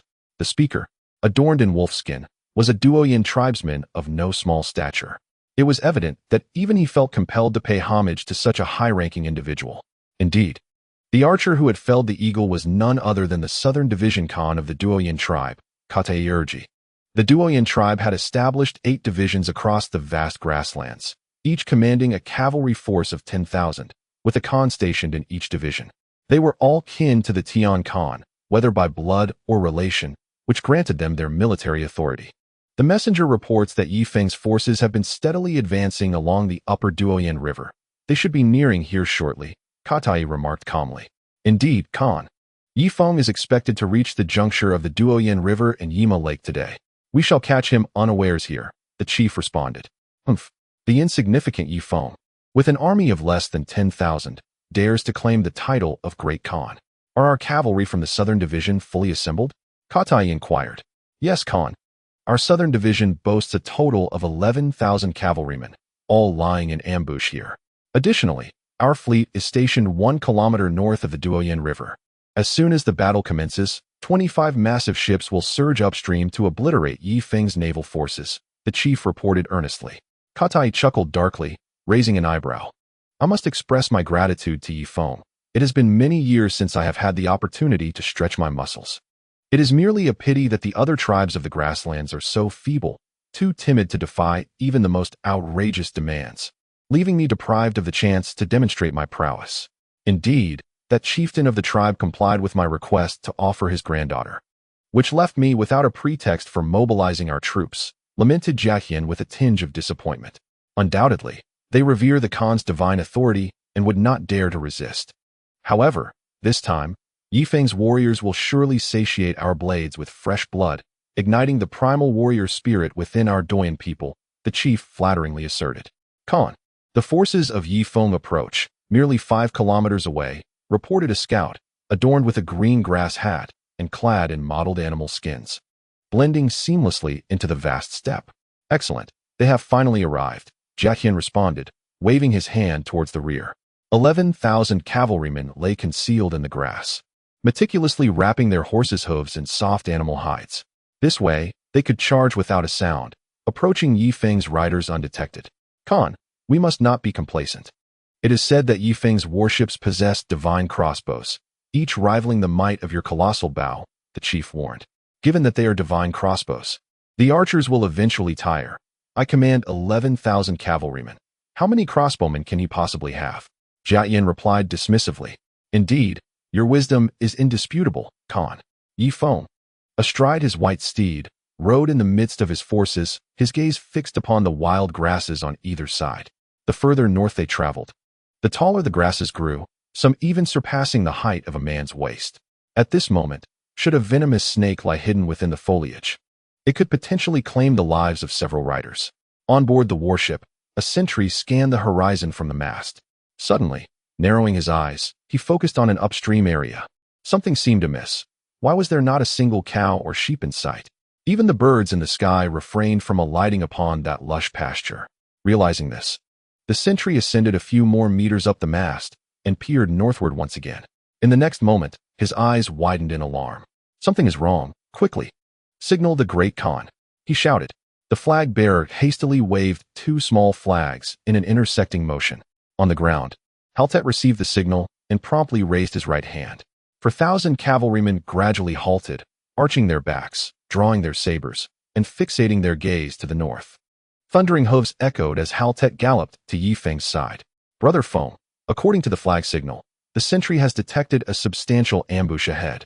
With at least 10,000 riders, as indicated by the 10 flag waves, Haltet relayed. 10,000. Yi Feng's expression shifted. The Doyan people were formidable, unrivaled in the world, and he had heard many such tales since entering the vast grasslands. What shall we do, Brother Feng? Haltet inquired, a tremor in his voice. Though they had met with success against the Blackheart tribe, the ambushing forces ahead were likely Doyan cavalry. Bring me the colossal bow. Ignite the torch, Yi Feng commanded, extending his hand as a soldier handed him the great bow, while another lit an arrow and presented it to him. The great bow creaked ominously as Yi Feng drew it taut, aiming skyward. With a whoosh, the fiery arrow soared in a long arc towards the northern dry grass. In the next moment, a flickering flame ignited amidst the wild grass, rapidly spreading across the entire meadow propelled by the southern wind. The Doyan people, lurking nearby, found themselves in dire straits. Their military discipline was stringent, and though the flames crackled and hissed around them, they could only stifle their cries in silence. As no command had come from their Khan, quite astute indeed, Jiayan observed the burgeoning inferno ahead, his brows arching slightly. Khan, we cannot allow the fire to spread unchecked, or it will engulf the entire army, urged the chief leader. The southern wind not only fanned the flames towards them, but also sent thick plumes of smoke swirling into their nostrils. You have a point, since victory is assured. There is no need for ambush. Let us confront Yi Feng head-on and demonstrate the might of our iron-linked cavalry. The chief leader hastily seized a cow horn and blew into it with fervor. The clarion call echoed, prompting the scorched cavalrymen to spring into action, frantically patting down the flames on their bodies. The front line of cavalry swiftly mounted their steeds, each grasping a thin iron chain. Yi Feng returned the great bow to Boyner, a smile gracing his face. The Doyan were formidable, yet had resorted to stealthy ambushes. This time, they would finally reveal their true colors. As Yi Feng spoke, Harder had already unsheathed the cavalryman's sabers, bowing forward, poised for a charge. The rhythmic sound of galloping hooves grew louder, reverberating like an earthquake. Chapter 453. The whole army charges forth. They were now merely 1,000 meters away from Yi Feng, and a single charge would unleash the full potential of the iron-linked cavalry. Yi Feng turned his gaze towards the warship. Tung'er received the command and bellowed, "Gunners, prepare to fire upon the foremost iron-linked cavalry." With a clatter, four heavy machine guns lowered their barrels, directly targeting the shoreline. Annihilate the barbarians of Yunshan. The Doyan cavalry emitted eerie cries from their mounts, occasionally showcasing their equestrian skills with reckless abandon. Yi Feng rode to the forefront of the cavalry, raising his battle flag aloft, his eyes fixed intently on the Doyan cavalry, calculating their distance. 900 meters, 800 meters, 700 meters, 500 meters, 400 meters, bam. Yi Feng sharply waved the command flag. Tat tat tat tat tat. The four heavy machine guns unleashed a torrent of fire. The Doyan cavalry, in the front row, busy showcasing their skills, lost their footing and tumbled into the mud. As they struggled to rise, the horses behind them could not halt their charge, trampling over them mercilessly. Tat tat tat tat tat. The sound of bullets was more chilling than the deepest war drums, as Doyan's vanguard fell one after another. Some were obliterated by the heavy machine guns, while others, fortunate enough to survive, were crushed into pulp beneath the hooves of their own horses. The relentless sound of galloping hooves echoed as the Doyan continued their charge. The roar of the heavy machine guns reverberated through the air, and blood stained the entire meadow. In the rear of the Doyan cavalry, Kaghan Jethian stared in shock at his troops, nearly grinding his teeth in disbelief. How could this be? What kind of divine crossbow is this? My linked cavalry? My linked cavalry? Jiayan's eyes burned with fury after many years away from battle. He never anticipated that his first encounter would result in the loss of 5 elite cavalry units. These 5 units were the finest of the finest, capable of deftly gripping the iron chains while galloping at high speed, forming a formidable iron-linked cavalry. The heavy machine guns continued their relentless barrage. Tung'er halted his gunfire momentarily, urinating on the barrel before once again aiming it toward the riverbank. Bullets poured forth as if they were free, and the cavalry on the shore fell like ripe grain, one after another, into pools of blood. 200 meters ahead of Yi Feng, corpses had already accumulated into a small mound, yet the Doyan cavalry continued their fearless charge. The Doyan people fought with such audacity because they believed they would ultimately triumph in this battle. However, if they were to realize that even sacrificing all their forces would not secure victory, fear would inevitably take root in their hearts. And fear, as it is known, is contagious. In just 10 minutes, the bodies had piled up to over 10 meters high in the space of 200 meters, with blood carving a channel through the grass, slowly flowing into the Doyan River. The overwhelming stench of blood left Kaghan Jethian gasping for air. My Khan, quickly signal the flag. Let our Doyan fleet advance, or the crossbowmen aboard Yi Feng's warships will annihilate our cavalry, urged the chief, giving Jethian a firm push. Yes, yes. Jethian inhaled deeply and waved the flag upstream. In the next moment, 25 massive ships rounded the bend of the river, coming into Yi Feng's view. Tung'er squinted his eyes and bellowed, "You, join me in intercepting the enemy fleet." The other 2 machine guns, continued to suppress the cavalry on the shore. Understood. With a creak, two of the machine guns adjusted their aim toward the approaching Doyen fleet. The Doyen were extravagantly affluent, their colossal ships crafted from entire logs, robust enough to withstand the tempestuous seas. Even at critical junctures, iron nails secured their construction. The prows were sheathed in iron, allowing them to ram into enemy vessels if necessary. Yet this time, they faced heavy machine guns. The bullets were forged from tungsten steel, significantly harder than iron.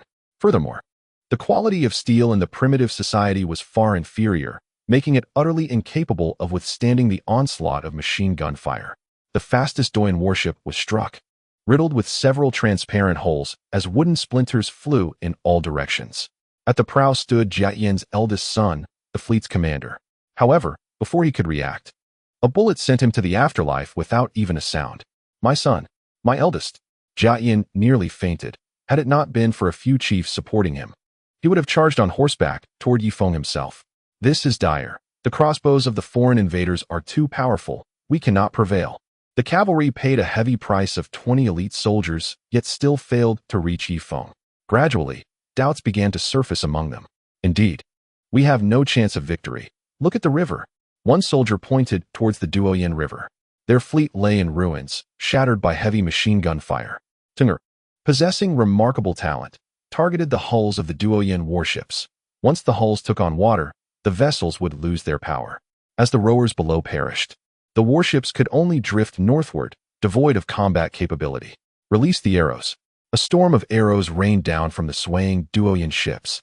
Yet many fell feebly into the water. Only the skilled archers managed to strike Feng's fleet, resulting in minimal casualties. Ha ha ha, utterly powerless. Tunger fired a few more shots, piercing the hulls of the last two warships before turning his gun towards the shore. However, he soon lowered his heavy machine gun. For only a scant 4,000 Duoyen cavalry remained, their spirits shattered by the gunfire as they fled in all directions. Do not flee, you cowards.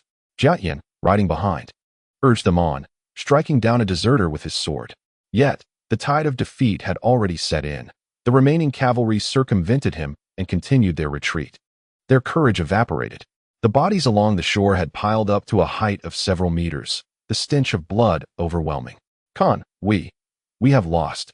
Let us retreat with the royal guard. Look at the river. Our fleet is finished, all of it. They have perished in the icy waters of the Duoyen River. The chief clutched Jiayan. No, this cannot be true. Follow me into battle. Jiayan's eyes glinted with determination as he brandished his saber from horseback.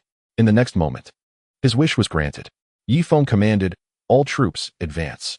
Chapter 454, breathing heavily boom. With an unstoppable momentum, 4,000 cavalry surged forward, trampling over the mountain of corpses and the sea of blood towards the retreating Jiayan. Accompanying him were 500 personal guards, all of whom shared some blood ties with him, thus protecting Jiayan fiercely, showing no intention of fleeing. Run. The chief was taken aback. He had no blood relation to Jiayan and knew that in such a scenario, escape was the best option. However, just as he had run a few meters, an arrow pierced through his chest. Jiayan drew his great bow once more, aiming skyward. Alas, it was too late. Feng led the cavalry charging towards him. Now only 100 meters away. Boom. The earth trembled. Jiayan discarded his great bow and swiftly drew his curved dagger. Brothers, we 500 must not disgrace the Duoyen people. Just as he uttered these words, Feng descended from his white steed, crashing into the fray with a resounding thud. From that point onwards, the outcome was inevitable. 4,000 cavalry faced 500 Duoyen warriors. After 2 intense charges, only 12 of the 500 guards remained. Jiayan clutched his broken blade, blood streaming down his forehead. He struggled to turn his head, casting a glance at the 12 cavalrymen on either side. These warriors, despite suffering grievous wounds during the recent charge, some with severed arms, others with gashes across their backs, and some with half their faces cleaved away, remained resolute, sitting upright upon their steeds. With a sudden spurt of blood, Jiatai coughed violently. In stark contrast, Feng's forces of 4,000 cavalrymen had sustained minimal losses. After all, once a numerical advantage is established, it results in an overwhelming massacre. His losses would not exceed 500. Is the man before me, wielding a broken blade, the Khan of the Duoyen tribe? Feng inquired, his skepticism evident. Earlier during the charge, someone had shouted Khan, leading him to believe that Zhihai was indeed the Khan of the duo-yin. Surely, there could not be more than one Khan on the vast steppes. Die! Zhihai gritted his teeth, brandishing his broken blade as he charged towards Yi Feng. In his vision, Yi Feng's figure loomed larger and larger. Capturing the enemy leader might just turn the tide of battle. As the younger brother of the Khan, how could he endure such a humiliating defeat? Approaching rapidly, 100 paces, 50 paces, 20 paces, suddenly, a massive net descended from the sky, ensnaring both him and his steed. 10 cavalrymen rushed forward, wielding the fishing net, encasing Zhihai like a dumpling. Enraged, Zhihai attempted to break free from the net, but it was lined with fishhooks. Tearing it apart would surely strip the skin from his body. True to his nature as a hardened warrior, he bore the excruciating pain and tore the net from his arm. In the next moment, his arm was drenched in blood, revealing glistening red muscle beneath the skin. I will kill you. Zhihai suddenly leapt into the air, with a flurry of strikes. 3 of Yi Feng's cavalrymen were toppled from their mounts. Quickly, protect brother Feng. Xiaobing, accompanied by a dozen natives, charged forward. He pulled on the reins, causing his warhorse to rear up and stampede towards Zhihai. Yet, Zhihai, possessing immense strength, seized the horse's hoof and struck it down with a single punch. Xiaobing was thrown to the ground, rising in a flurry of dust, clenching his massive axe tightly. Die! He shouted as he swung the axe down with ferocity. However, in the next instant, Zhihai's broken blade pierced Xiaobing's chest, twisting as it did so. With a dull thud, the axe fell helplessly onto the grass. It seemed as though Xiaobing had been drained of strength, collapsing limply to the ground. From the moment they clashed until Xiaobing's demise, a mere 3 seconds had passed, and Yi Feng was yet to fully comprehend the loss of a vital general. Suddenly, a spear thrust through Zhihai's back, pinning him in place. Exhausted from the battle, he had little strength left to continue. Nevertheless, his resolve remained fierce. He hurled the broken blade with deadly accuracy, striking down the cavalryman before him, cleaving his skull in two with fatal precision. More cavalrymen surged forward, relentlessly hurling their spears. In an instant, Jot was impaled upon the grass by a chaotic spear. Even in death, his eyes remained wide open, filled with fury. His remaining 12 cavalrymen were annihilated during the third wave. Yi Feng gasped for breath, having never before encountered such a valiant warrior, a true Khan. Thus, he dismounted and approached Jot, gently closing his eyes. This man deserves a grand burial. The others shall be discarded into the river, Yi Feng declared. Indeed. Holt nodded in agreement. Yet, at that moment, an unexpected turn of events transpired. The seemingly lifeless Jot abruptly opened his eyes. With an inexplicable surge of strength, he broke free from the spear and clasped Yi Feng's throat with both hands. The brute force he wielded was astonishing. Blood scales rapidly surfaced on Yi Feng's neck. Release Feng, shouted a dozen cavalrymen, rushing forward to stab at Jot's back. After countless thrusts, Jot finally collapsed to the ground with a resounding thud. Yi Feng kicked his lifeless body away and gingerly touched his neck. Truly, he was a Khan, immensely powerful. Even with the protection of blood scales, his throat still throbbed with pain. Chapter 455. Keep your fingers clean, Feng. Are you all right? Tuba rushed over, tears glistening in his eyes. I am fine. This fellow was too strong, likely on par with Van Di Meng, Yi Feng replied, his face pale as a ghost. Feng, this is the Khan of the southern division of the Doyan tribe, known as Khan Jot. The Doyan tribe consists of 8 divisions, each led by a Khan stationed in the 8 directions of the vast Doyan grasslands, Madhav explained. Does that imply that the strength of all 8 Khans is comparable to Jot? Yi Feng countered. That seems to be the case. The southern division's Khan is relatively weaker. Having not engaged in battle for many years, spoke Kelsu. Yi Feng nodded, casting his gaze into the distance. By this estimation, the Doyan tribe boasts a total of 8 formidable warriors akin to Van Di Meng, not to mention the headquarters where even greater talents undoubtedly reside, along with a heavenly Khan. This thought diminished his confidence further. In the distance, some Doyan people fled on foot, their steeds mostly fallen to the onslaught of heavy machine guns. The cavalry from Yi Feng's side pursued the fleeing Doyan, dragging them along with ropes tied to their horses. A few tribesmen approached, bearing the lifeless body of Xia, their expressions tinged with sorrow. Feng, our chieftain died fighting for you, a tribal woman said. I understand. Did he have a wife and children? If so, please tell me their names. I shall provide for them for life, Yi Feng responded earnestly. No, within our tribe. We practice communal kinship. Regardless of who bears a child, the entire tribe raises them. Moreover, the children never know their fathers, only their mothers, the woman explained. Yi Feng grasped the complexity within the tribe's structure. To ensure the strength of future generations, it was customary for a woman to consort with multiple men within the tribe, allowing the strongest genes to prevail in siring offspring. As the son of the mighty Xiaobing, I, Yi Feng, in my capacity as the Lord of Hot Spring Island, assure you that your barbarian kin shall attain freedom in the future and shall not be oppressed by other races for generations to come. Yi Feng swore, pointing to the heavy machine gun. No, Xiaobing died for you. You must allow a part of his body to continue living within you, the female barbarian insisted. What do you mean? Yi Feng's face was filled with confusion. Madhav leaned closer and whispered, Brother Feng, she means you must consume a part of Xiaobing's body. The barbarians believe that by eating the deceased, the spirit can continue to live within the body of the living. I suggest you choose a finger, as it is the cleanest part of him. Yi Feng gasped in astonishment. Brother Feng, which part of Xiaobing will you allow to continue living within you? The female barbarian pressed. Me? Faced with the oppressive gaze of the barbarians, Yi Feng was momentarily speechless. How about this? Let us transport the body to the warship, and I shall instruct the kitchen to prepare it for dinner tonight. You need not concern yourselves with that, Yi Feng proposed. He sought to honor the traditions of the barbarians while simultaneously refusing to partake in cannibalism. That won't do, Brother Feng. He died for you.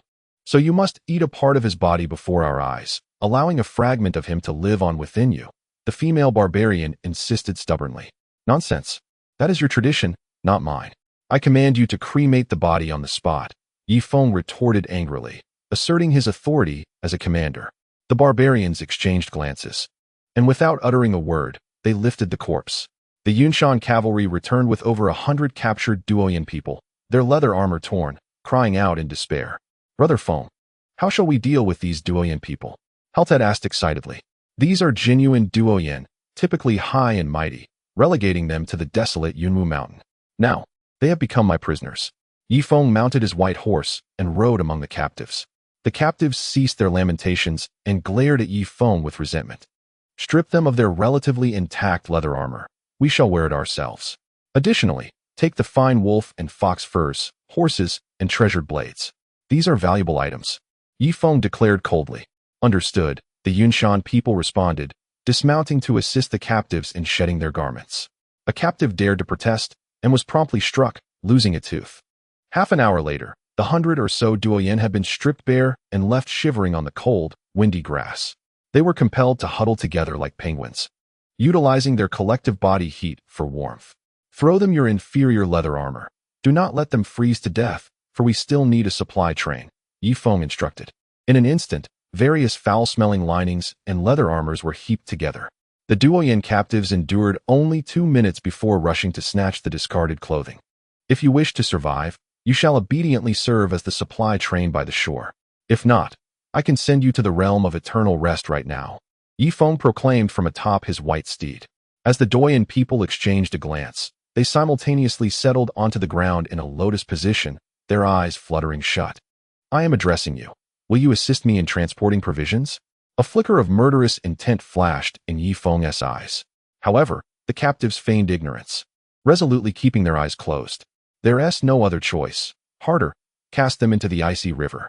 Yes, Brother Feng, Harder replied with a sinister grin, promptly executing Yi Feng's command. The temperature on the grasslands was significantly warmer than that of the Black Tree River, yet it still hovered around -5 to 6 degrees.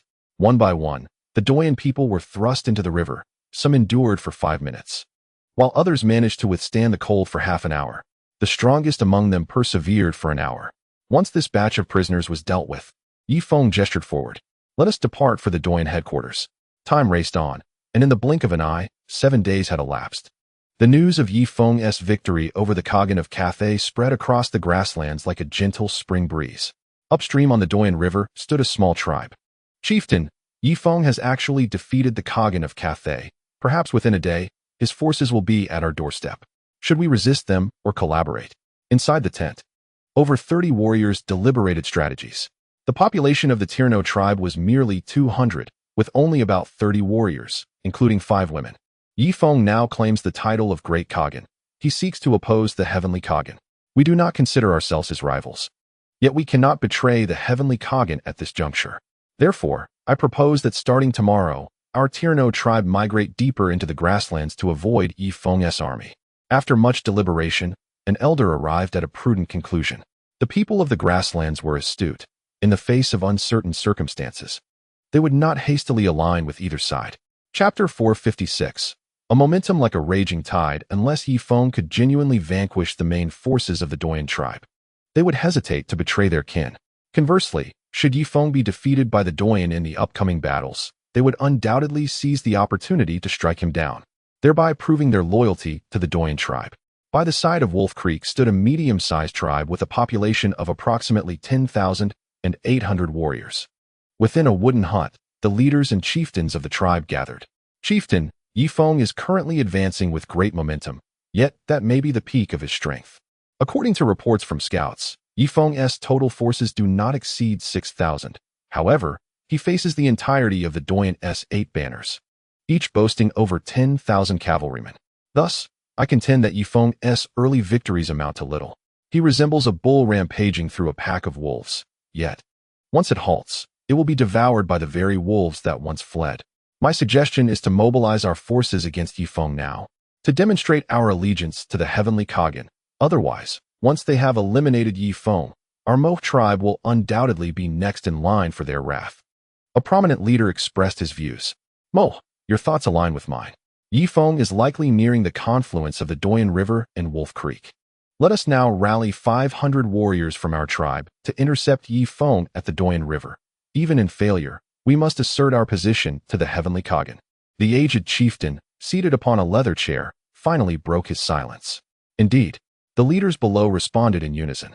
Yi Feng leaned casually against the railing, gazing at a small tribe on the riverbank. Go. At your command, Haltet replied, charging into the settlement with his cavalry. Merely 5 minutes elapsed before he reemerged. Brother Feng. Just as before, the place is deserted. Even the food and livestock have been taken. Haltet called out to the warship. Brother Feng, your renown has spread far across the grasslands. Upon hearing of your passage, these small tribes have fled in fear. Tuba praised, a smile adorning his face. Yet, Yi Feng's expression darkened. It was not his intention to frighten these small tribes away. Rather, he sought to bring them under his banner. For with only his few thousand men, he was no match for the Doyan people. Great Khan, please partake of this mare's milk wine. Boyaner offered a flask. Yi Feng took a sip, only to spit it out, unable to endure the pungent flavor. Shall I procure some fruit wine instead? Boyaner inquired. No need. Plain water will suffice, Yi Feng replied, turning his gaze towards Modolf. Modolf, I have a task I wish to entrust to you. Brother Feng, your commands are the very essence of my existence. I shall obey without question, Modolf stated earnestly. Having revered Yi Feng as a deity since his victory over the Katak Khan, I need you to take 50 riders and help me with some public relations. Spread the word that I, Yi Feng, am a benevolent man. Any good reputation must be attributed to me, and under no circumstances should I be portrayed as a demon. Or else the small tribes along the way will scatter, and I shall be unable to gather a formidable force, Yi Feng declared gravely. Does that mean I cannot accompany you, Brother Feng?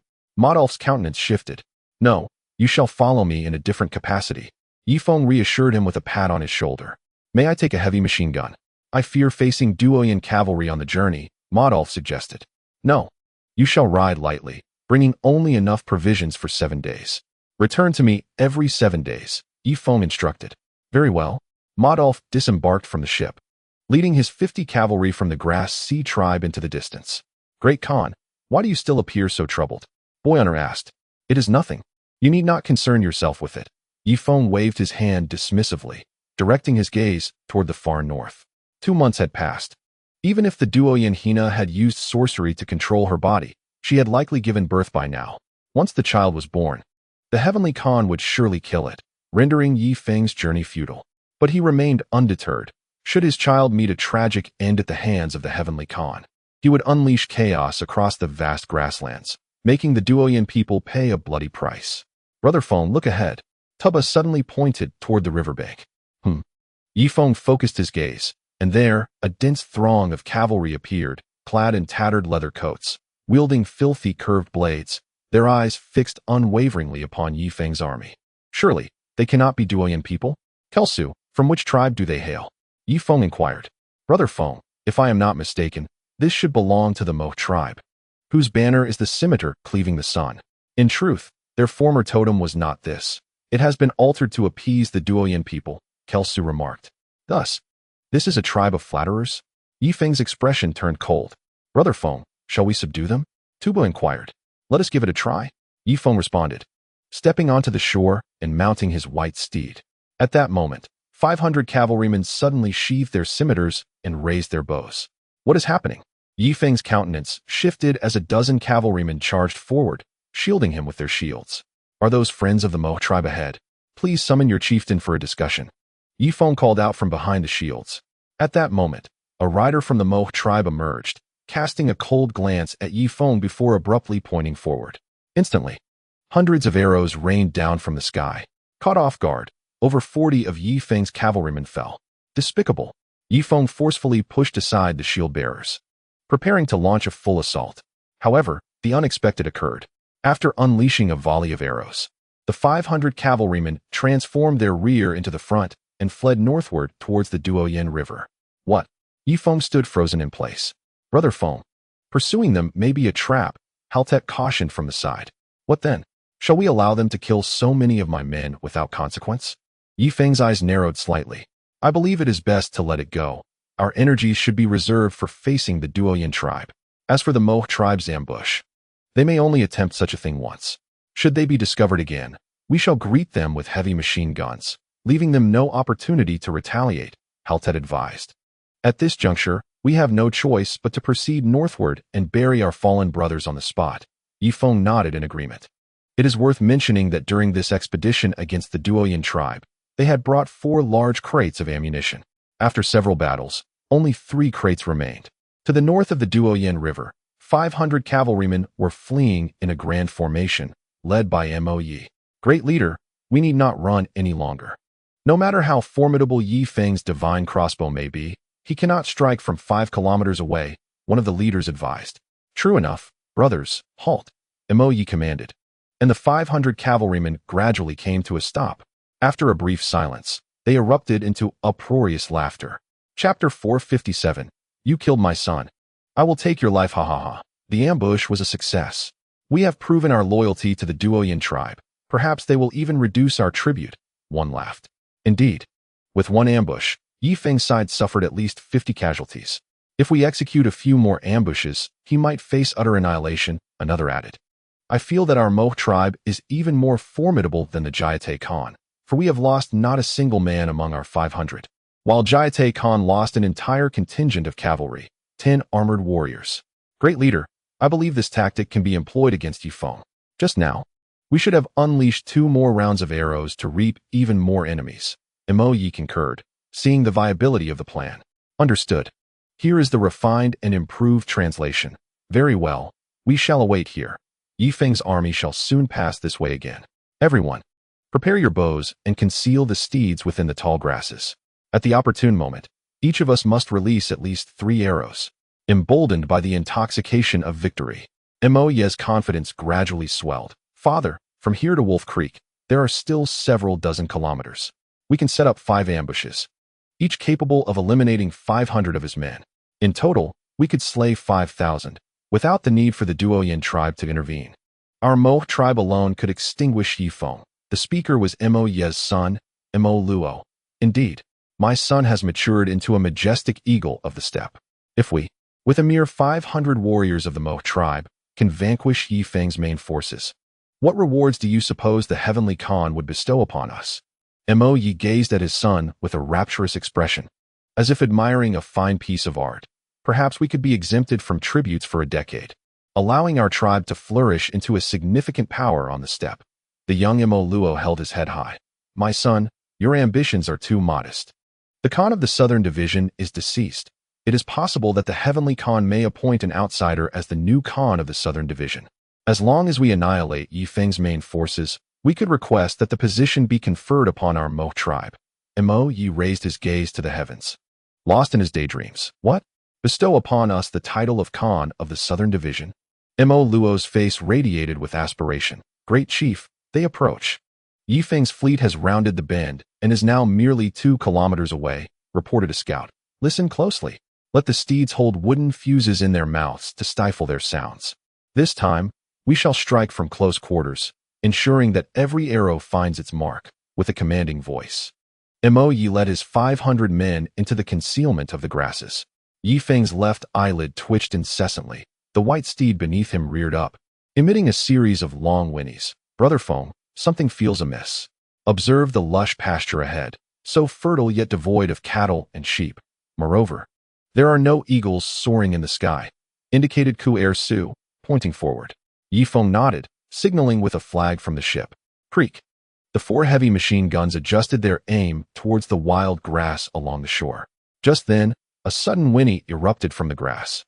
Mo Yi narrowed his eyes, the first to mount his horse, raising his right arm high. Warriors of the Mo tribe, prepare. No sooner had he shouted than a loud thud echoed. The next moment, he widened his eyes in shock, staring at his son. My son. A gaping wound appeared in Mo Luo's chest, revealing a pale visage of several cavalrymen on the other side. Thud, thud, thud, thud. The heavy machine guns roared to life, unleashing chaos upon the earth. Mo Yi's 500 cavalrymen had not yet fully mounted when they were torn apart, blood and entrails scattering across the pasture. Some steeds met bullets and were ripped asunder. Thud. Mo Yi's eyes blazed with fury as he pointed his curved blade skyward. Alas, a bullet struck his arm. Great chief, we must flee. Several riders supported Mo Yi. Mo Yi had just lost his son, and now the cavalry he commanded was nearly annihilated. In that moment, his mind was a blank slate, allowing his horsemen to carry him away to safety. After fleeing for a mere 200 meters, the heavy machine guns on the warship ceased fire. Tungner understood the value of ammunition and dared not squander it. Previously, he would hold the trigger down, but now he could only afford to fire in measured bursts. Pursue them. Do not let those scoundrels escape, Yi Feng declared, leading the charge. Although he had just lost over 40 men, he found himself in greater need of reinforcements than the Duoyan tribe. The loss of 40 men had already taken a toll on him, while for the Duoyan, even the loss of 400 would not be felt. They did not even need their own warriors to engage. Merely the assistance of their vassal tribes would suffice to exhaust Yi Feng. Yi Feng rode the most magnificent steed in the Haitian tribe, allowing him to swiftly close the distance to the fleeing soldiers. Without any doubt, he wielded his curved blade with deadly precision, cleaving through more than 10 foes. Finally closing in on Mo Yi. Release me. Though now a one-armed swordmaster, Mo Yi's spirit remained undiminished as he turned his horse to glare fiercely at Yi Feng. The 2 riders passed each other in a flash. Clang. Mo Yi's blade shattered into 2, while Yi Feng's weapon sustained only a minor chip, for it was forged by the Duoyan people. After vanquishing the Khagan of Kadia, Yi Feng had equipped his troops with the finest steel knives of the Duoyan. Yi Feng, you have slain my son. I shall take your life. Mo Yi charged once more. As the 2 approached one another, Mo Yi suddenly leaped into the air, aiming his broken blade fiercely at Yi Feng's chest. Yi Feng narrowed his eyes, mirroring the leap. Boom. Their bodies collided midair, both landing simultaneously. Mo Yi fell to the ground, blood spewing from his mouth, while Yi Feng stood unharmed, gripping his curved blade. He had gauged Mo Yi's strength to be comparable to that of a beast fighter. Perhaps in a minor tribe, a beast fighter is a supreme being, but he paled in comparison to Yi Feng. Mo Yi barely uttered a word before Yi Feng's palm pressed against his chest. In the next moment, frost spread from Mo Yi's chest, ultimately encasing his entire body in ice. Boom. Mo Yi collapsed to the ground, his eyes wide with disbelief. Elsewhere, Yi Feng's men were harvesting the lives of the Mo people. As they had initiated the ambush, Yi Feng issued a strict order. No prisoners would be taken. The sounds of clashing weapons grew sparse as the 500 cavalry of the Mo tribe faced total annihilation, leaving only a half-alive Mo Yi. Brother Feng, why keep him alive? Just kill him, Haltet suggested, wiping the blood from his face. Very well, Yi Feng responded, placing his hand over Mo Yi's severed arm, initiating the blood-sucking technique. In mere moments, the light in Mo Yi's eyes dimmed, and his body shrank considerably. What? Haltet and the others gasped in shock, taking a few steps back. Brother Feng, are you an ability user? Haltet stammered. Do not inquire further. Let us continue downstream to discover the lair of the Mo tribe. With that, Feng mounted his white steed. Chapter 458.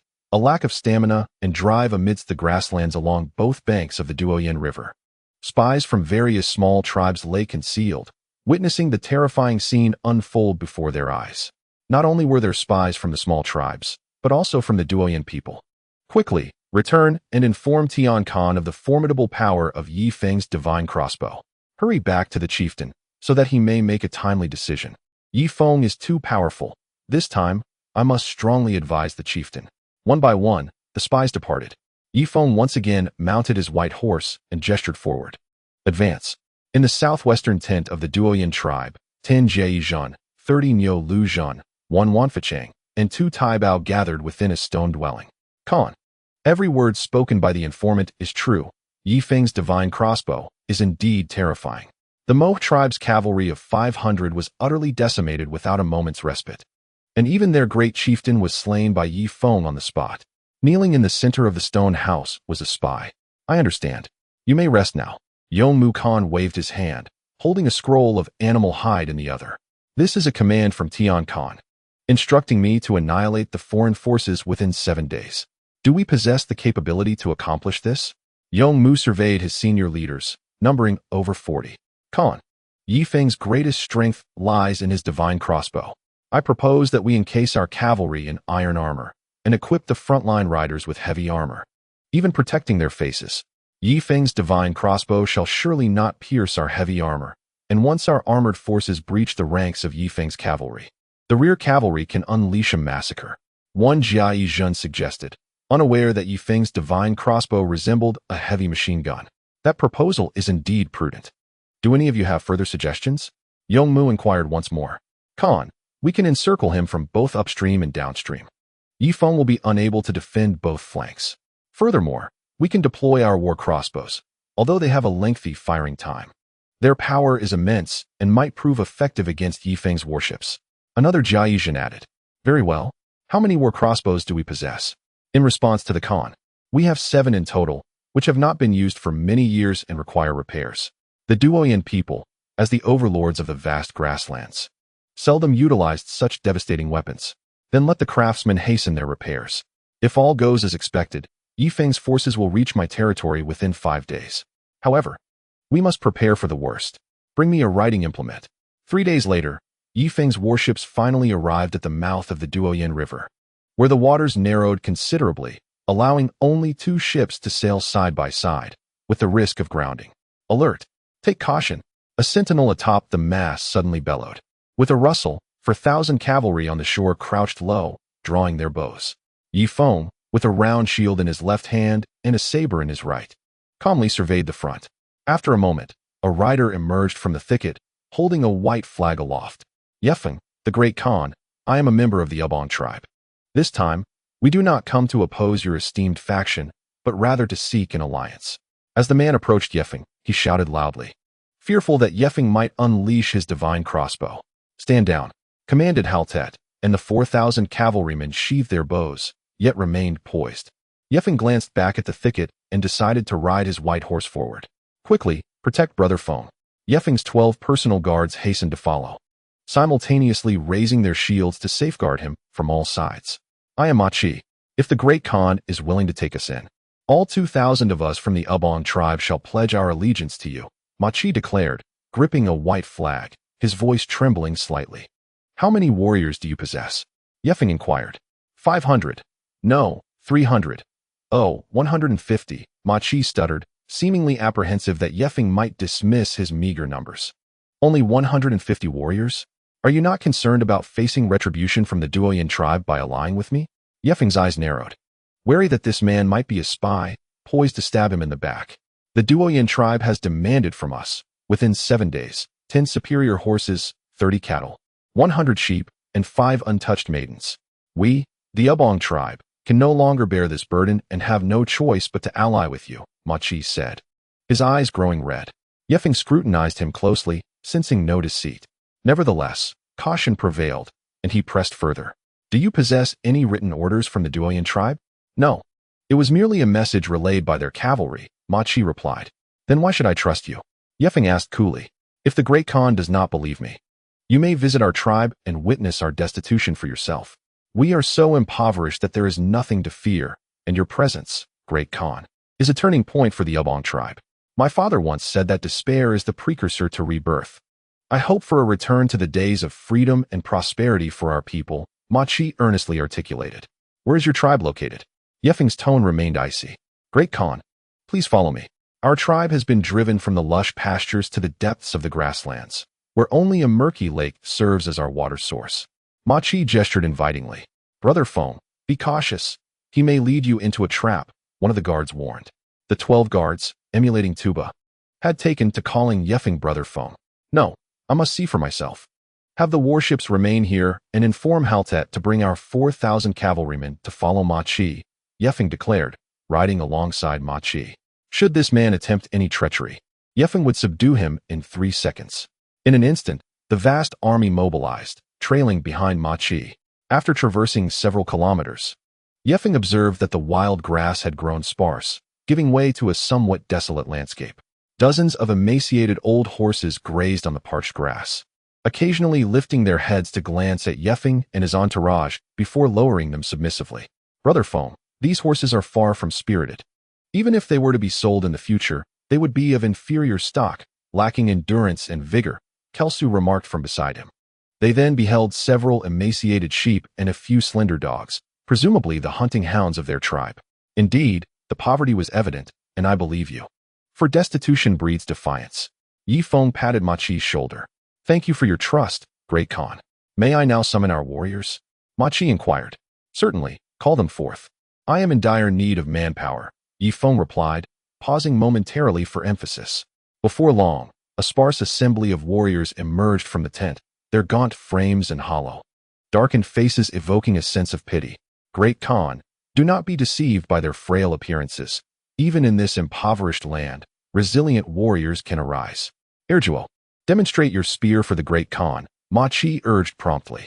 Chapter 459. The elegant and lithe figure from the crowd stepped a lanky figure, wielding a spear thicker than his own wrist, thrusting it forward with vigor. Remarkably, it cut through the air with a fierce energy.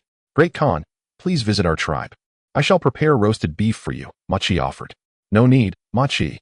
If you are truly committed to following me, then bring your warriors to join my forces. I, Yi Feng, vow by my curved blade that I shall unify the vast grasslands and ensure your Wubong tribe thrives in lush pastures, Yi Feng proclaimed solemnly. Even the smallest of flies bear flesh, and moreover, he aimed to set an example for all tribes across the grasslands, welcoming all who came. Otherwise, even if other tribes wished to ally with him, they would weigh their worth, causing Yi Feng to miss many potential followers. Ma Chi, elated, knelt with his 150 warriors. Great Khan, our Wubong tribe shall advance and retreat alongside you until we have utterly defeated the Duoyin tribe.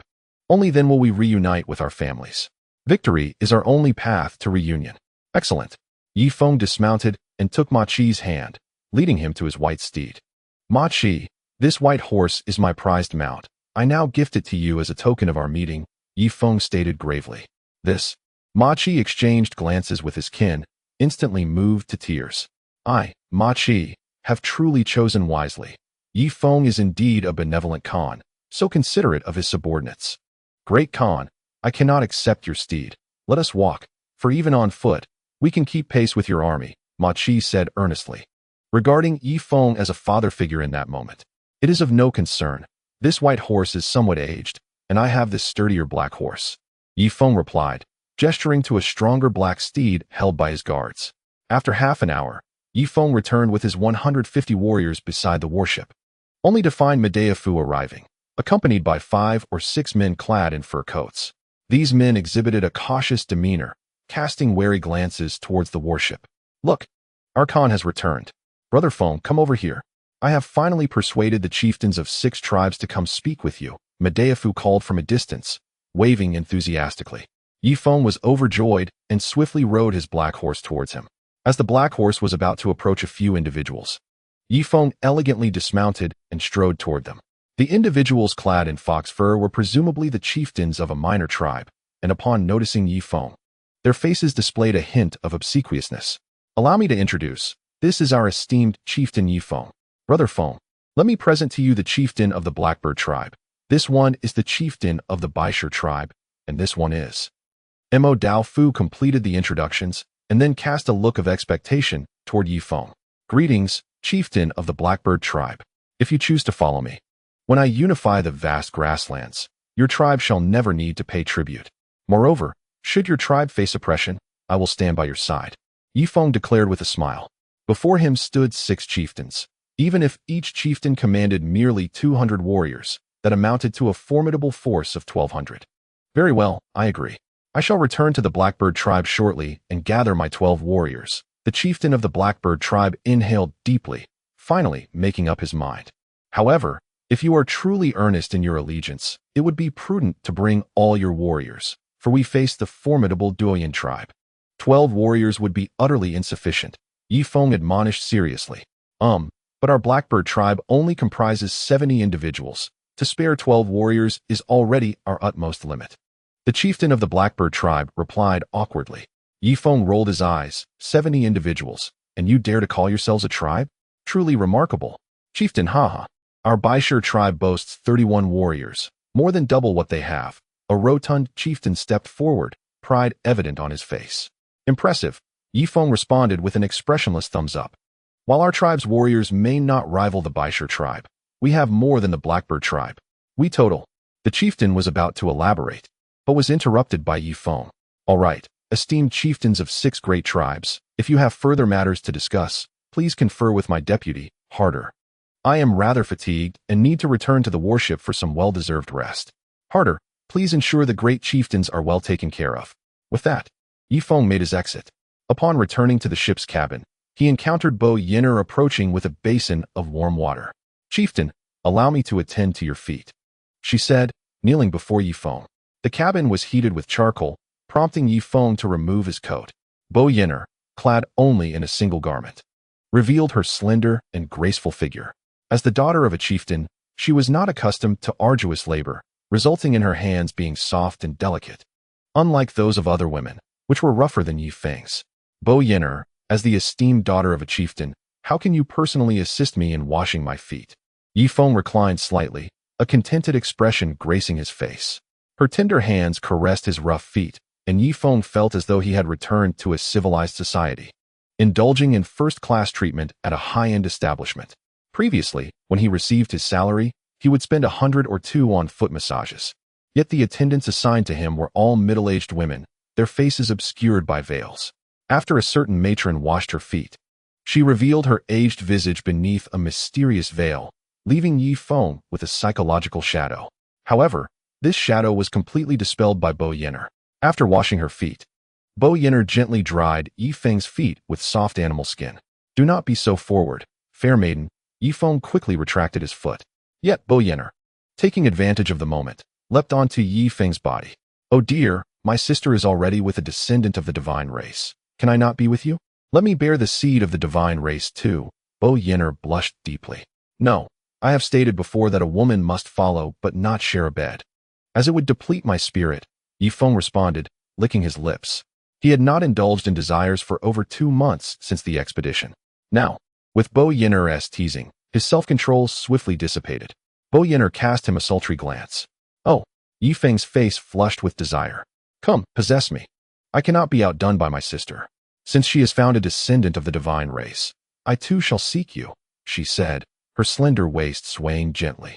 The women of the prairie were often wild, and she wore only a sheer linen garment.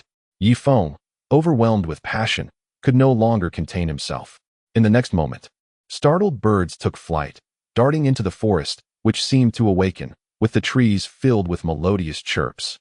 Time slipped away, and soon Bo Yin'er fell into a deep slumber in Yi Feng's embrace, traces of tears still glistening at the corners of her eyes. It was her first time? Yi Feng's expression darkened. Since it was the girl's first experience, he could not treat it lightly. Unlike with Susan or Su Yun, he felt compelled to offer her a formal acknowledgement. With women like Bai Chuxue or Shuang Shui, he could indulge without guilt, as it was not their first encounter. No, Yi Feng, vow not to be so reckless again. Otherwise, Susan will not spare me upon our return. He gently covered Bo Yin'er's flat abdomen with animal skin. stealthily leaving the bed and draping himself in a fur coat once more. Tuba was chatting with Bo-Kachin on the deck, and their camaraderie was evident. Yi Feng's sudden appearance startled them. "Brother Feng, how did you appear out of nowhere?" "You startled me," Tuba said awkwardly. "It's nothing. Just treat me as heir," Yi Feng replied, then turned to Bo-Kachin, "Sister-in-law, upon our return, I shall procure some crystal elixirs for you aboard the ship to enhance your strength further." "Huh? Crystal elixirs? Aren't they found in the beast forest?" Bo-Kachin's eyes widened in shock. She had certainly heard of the beast forest, where some small tribes had ventured in, only to never return. Thus, she understood the elixir's preciousness. "Do not be astonished. Having married my brother Tuba, you are now my sister-in-law, part of our family. Naturally, you shall receive different treatment, as long as you bear children for Tuba and allow him to lead the Black Heart tribe. I guarantee that no one will dare to harass your tribe for the next 80 years, Yi Feng said earnestly. Thank you, Great Khan, Bo-Kachin quickly replied.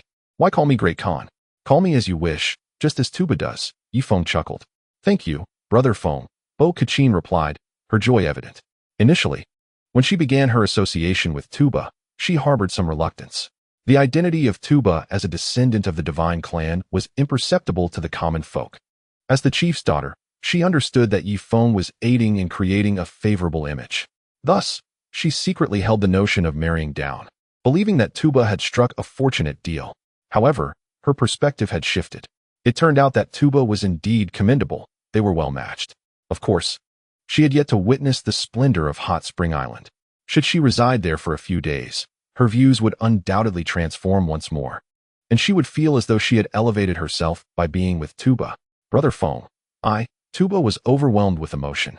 Realizing it was Brother Feng who was assisting him in garnering support, yet he was at a loss for words to express his gratitude. "All right, my brother. Go patrol the other warships. Nightfall is approaching, and I have an ominous premonition for this evening," Yi Feng instructed. "Understood," Tuba replied, standing tall as he departed the flagship. Yi Feng, too, kept himself occupied. After patrolling the upper and middle decks, he made his way to the lower deck. His flagship was the largest in the fleet, housing 280 ship slaves. The ship slaves were grateful to be under Yi Feng's command. After all, he had never faced defeat. The enemy's warships were often shredded by Yi Feng's heavy machine guns before they could reach them, thus preserving their lives.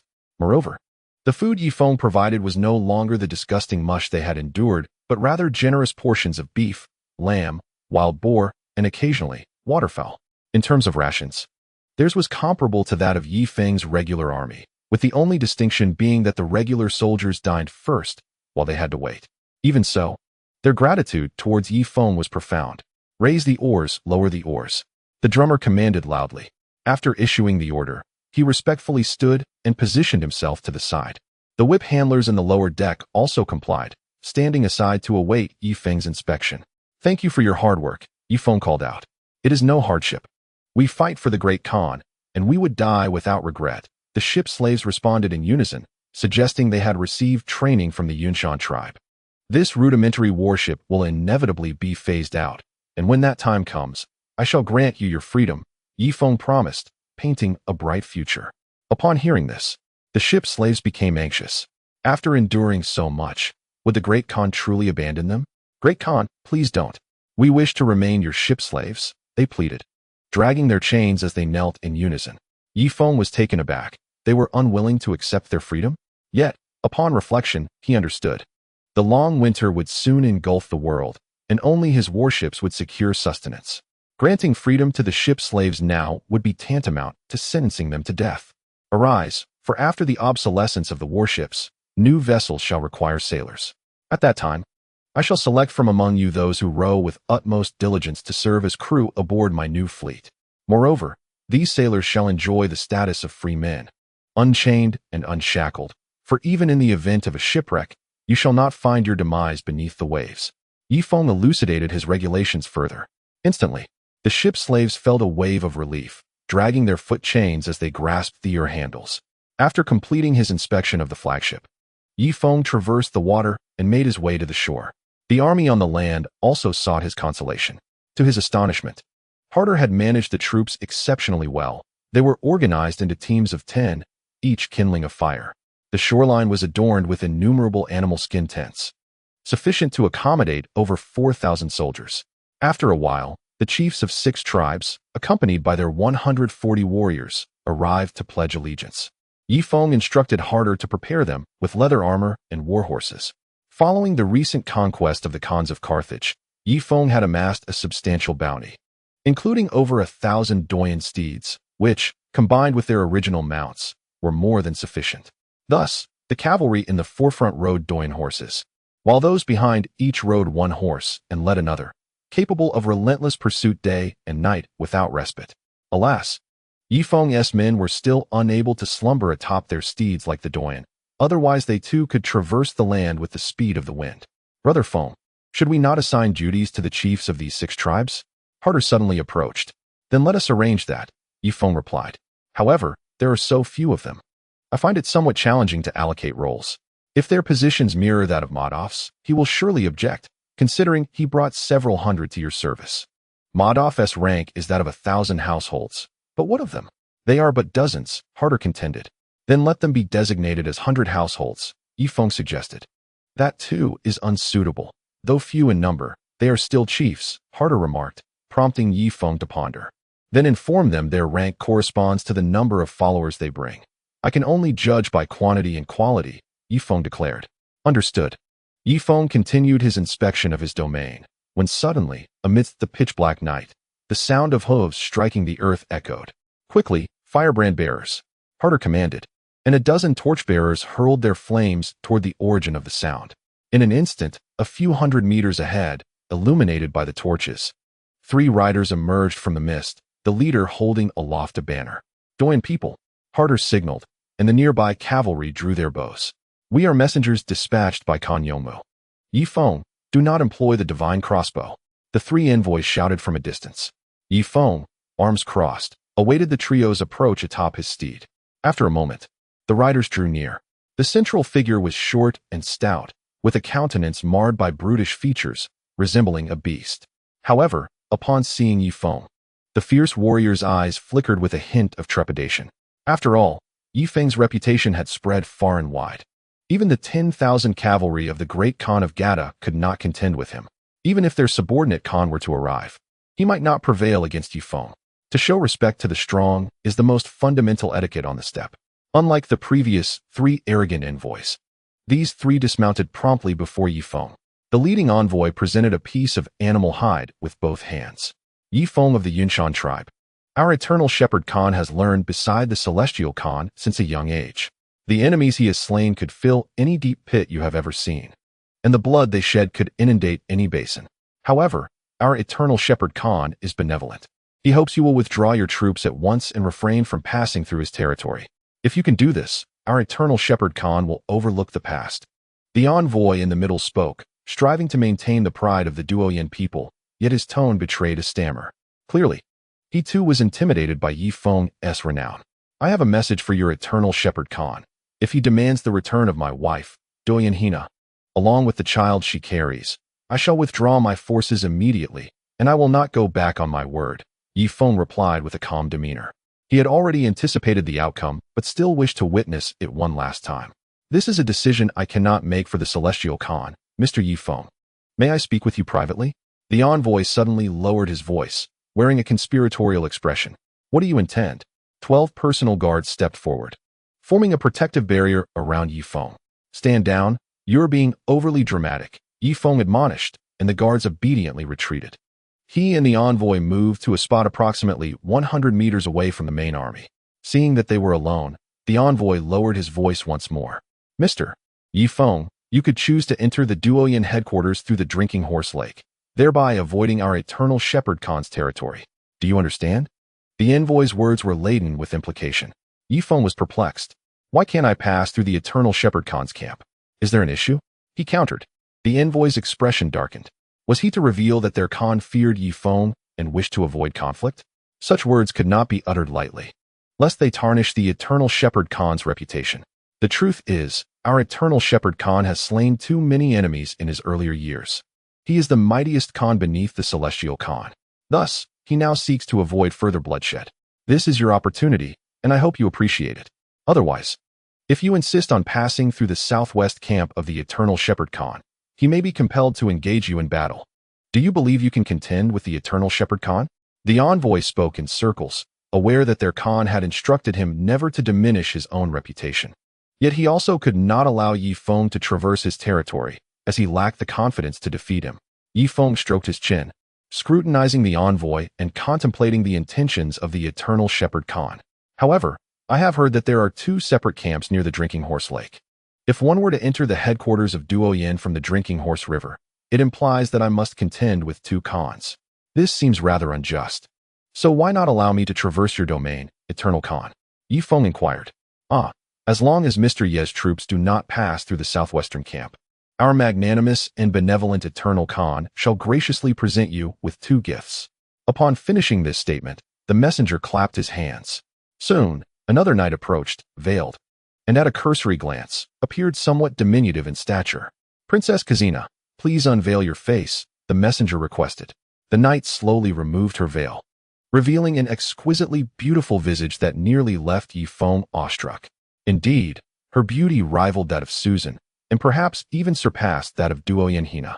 Upon unveiling, the woman named Kazina cast a bright-eyed glance at Yi Feng, then gently patted her magnificent steed, which Yi Feng had already noted, its sleek coat glistening, the muscles beneath visible with every movement.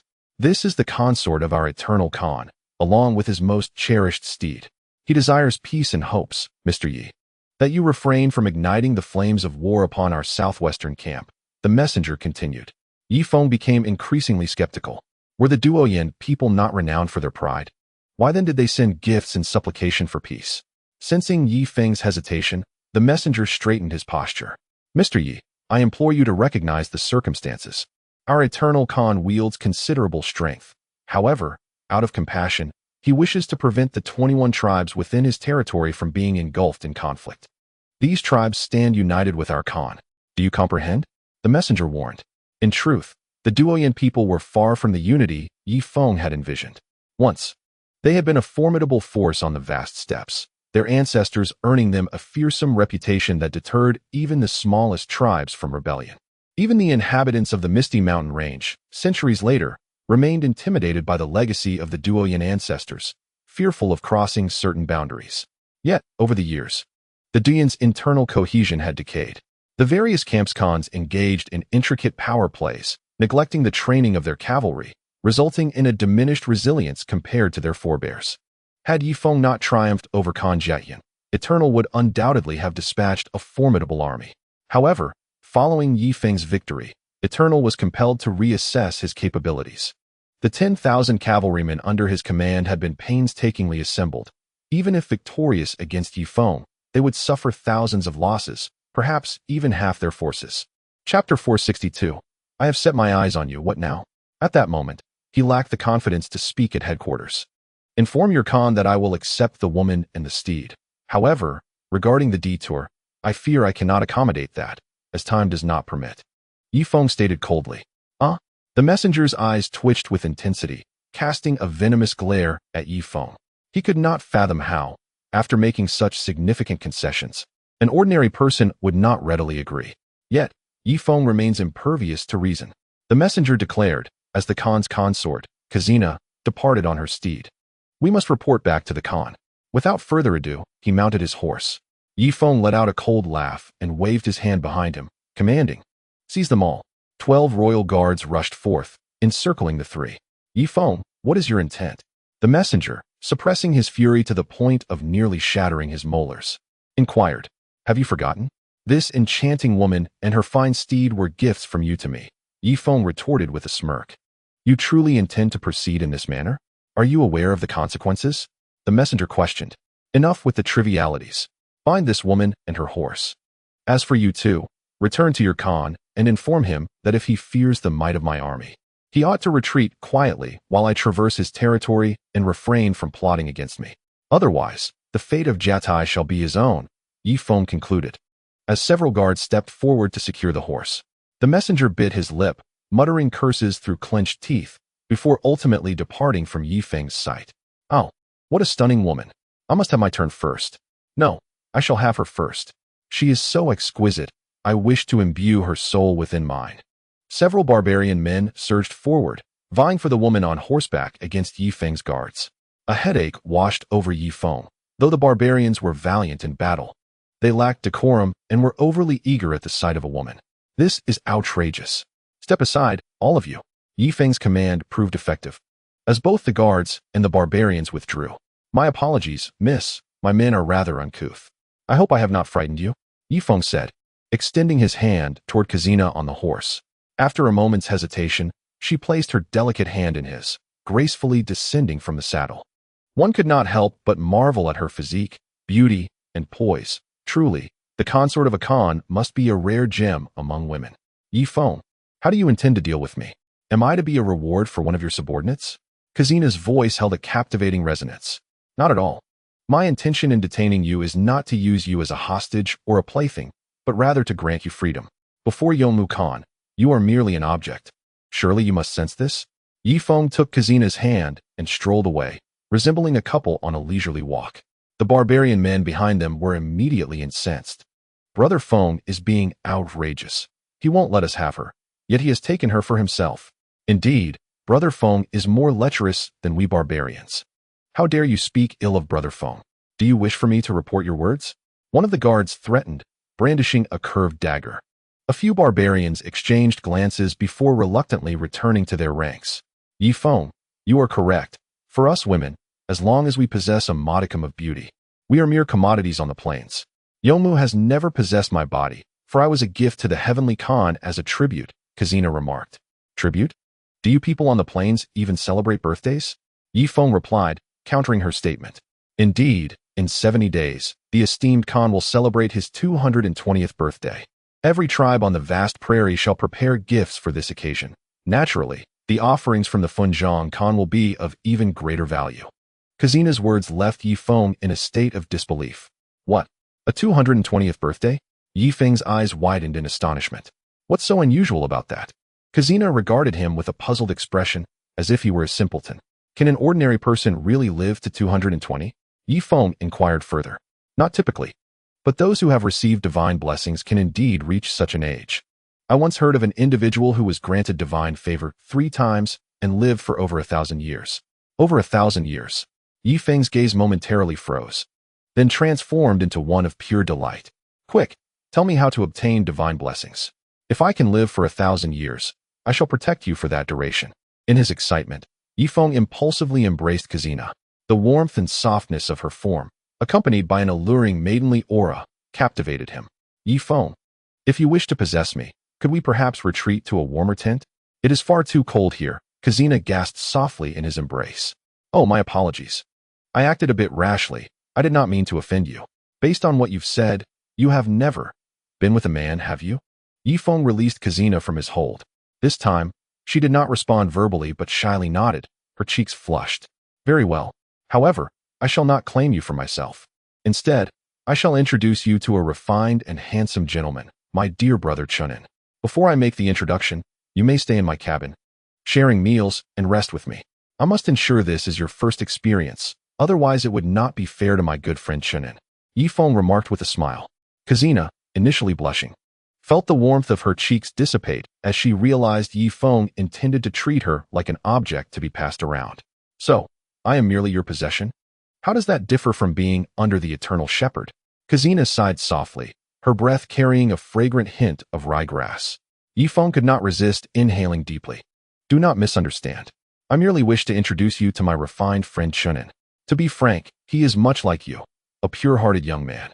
You are a perfect match, but should you find him unsuitable, I, Yi Feng, will not impose. In fact, I would offer you a position on my hot spring island.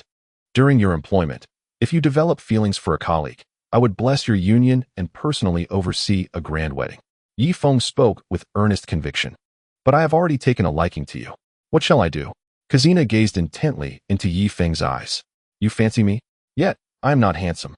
I dislike washing my feet at night, and I leave the door open when I use the restroom. How could you possibly be attracted to me? Yi Feng feigned modesty. I admire your audacity. From the moment I was born, I have heard whispers among the tribe that I am the most beautiful woman in the community. Only a man of power and authority can safeguard me. If I were to submit to a man devoid of strength or influence, I would ultimately be snatched away by a stronger man, like mere merchandise. Yi Feng was utterly astonished by the depth of understanding displayed by the young Kazina. In civilized society, this principle holds true as well. A beautiful woman must never wed a man lacking in capability, for such unions are destined for divorce. Wealthy heirs will deploy various schemes to tear you apart. However, I already have my own women, and being with me would only bring you distress. Yi Feng spoke earnestly. He already had 2 recognized partners, Susan and Duo Yanhina. The number of unrecognized women was even greater. Su Yun, Bai Chuxue, Qiu Shui, and Xiang Shui. I am aware. Kazina replied calmly. You know? How is that possible? Yi Feng questioned, his face a portrait of confusion. Strong men inevitably have many women. This is a common sight on the grasslands, nothing remarkable. If you had no women, I would even question your legitimacy, Kazina remarked, crossing her arms suddenly. The temperature of the night dropped rapidly, exacerbated by an encroaching cold front. The temperature on the grasslands had already plummeted to around -10 degrees. Let us go, Kazina. We shall discuss your future another time. For now, I will take you back to my cabin and allow you to experience the camaraderie of our team. With that, Yi Feng effortlessly lifted Kazina into his arms. Ah, she exclaimed, her heart racing like a startled deer. Brother Feng, 12 loyal guards surrounded Yi Feng, providing protection. The knights nearby could only gaze at Yi Feng, their mouths watering in astonishment. Within the Duoyan tribe, indeed lay the most beautiful woman on the entire grassland. Look at the enchanting woman in Brother Feng's embrace. She is breathtaking. In my 17 years of life, I have never encountered such beauty. If I could spend a night with her, it would be worth dying for. The knights chattered excitedly about Kazina's beauty. Brother Feng, what about that steed? Harder gestured towards the chestnut stallion, appearing hesitant to speak further. What man does not love a fine steed? Especially one as magnificent as that. Leave the horse to me. Provide it with the finest fodder, and do not ride it indiscriminately, understood? Yi Feng replied without turning around. Yes. Harder nodded dejectedly. A powerful hand slammed onto the table, splintering it into pieces. This is intolerable. How dare Yi Feng treat me with such disrespect? Yongmu raged within his stone chamber. 20 or more servants knelt beside him, all unclothed women. The messenger pressed his forehead to the ground, terrified of invoking misfortune. Is Yi Feng truly intending to pass through my territory? Yongmu questioned anxiously. Indeed. Yi Feng is exceedingly impudent. Not only does he wish to traverse our southwestern division, but he also demands the Khan's presence. The messenger paused, hesitating to continue. Indeed, he is preparing to embellish the tale of Yi Feng, seeking to avenge the humiliation suffered in the past. What shall I do? Yongmu inquired. Let the Khan assist him with his horse and stirrups, lest he merely pass by. He would surely trample upon our southwestern encampment and make the Khan his captive. The messenger blathered. Preposterous, vile foreigner. Do you truly believe I, Yongmu, fear him? I merely wish to spare my brothers from loss. Very well. If Yi Feng desires bloodshed, then let it flow like a river.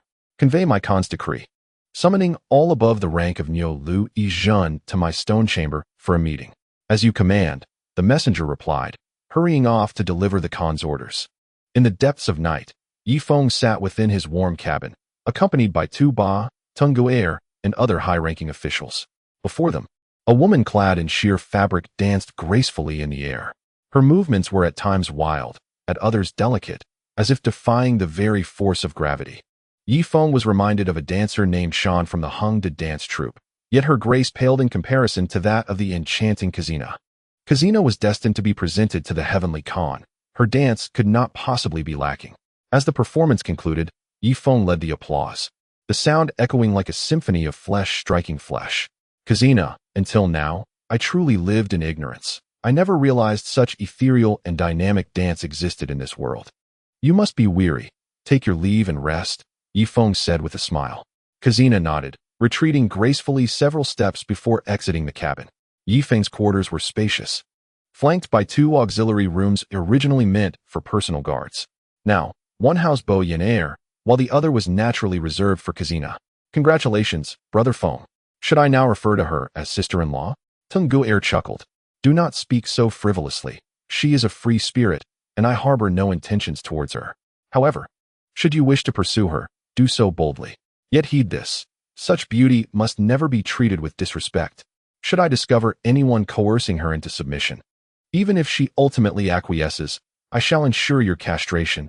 Yi Feng declared, causing all the men to cover their groins in terror. Very well, let us return to our slumber. I, too, must rest. Yi Feng waved his hand. The high-ranking officers promptly departed his cabin, returning to their posts. Without a moment's hesitation, Yi Feng lay down to sleep, for he needed to replenish his energy. Tomorrow, his army would traverse the territory of Kan Yongmu. That man, having endured such humiliation, would undoubtedly retaliate fiercely. Yet Yi Feng was unafraid. Should it come to a direct confrontation, he vowed to ensure Yongmu's complete annihilation. Suddenly, an unsettling realization jolted Yi Feng awake. He hastily approached the bow of the ship and opened a crate containing ammunition. What? Is this all the ammunition we have? Yi Feng's expression darkened. A battle with Kan Yongmu was inevitable, and ammunition would deplete like water in a stream. Yet he had yet to reach the headquarters of Duoyan. Would this supply truly suffice? Arnold, come here. Yi Feng summoned a subordinate, Anur, a citizen of his hot spring island, who held a position in Yi Feng's esteem just below Tuba and Teng'er, even surpassing Hart. What is it, Feng Gu? Anur inquired. I have a task for you. Now, mount the most magnificent steed and head towards the Black Tree River Basin. Once you reach the warship, have Susan send me 8 boxes of ammunition, Yi Feng commanded. Ah, am I to go alone? Anur asked, a hint of trepidation in his voice. After all, this was the vast prairie, where packs of wolves and lions roamed at night, not to mention some mutated carnivorous creatures. Yi Feng had encountered no mutated animals previously, as he had marched with a large troop, and those creatures possessed enough awareness to discern what was perilous and what was not. However, traversing the dark prairie alone posed a different set of challenges. Then I shall send 2 guards to accompany you, Yi Feng replied. All right, Feng Gu, you too. Follow Anur and ensure his safety. Yi Feng named 2 of his guards, who exchanged glances before following Anur ashore. Chapter 464. Do not emerge after Anur departed. Yi Feng stayed up late, inspecting the remaining 3 boxes of ammunition. As expected, they were nearly depleted.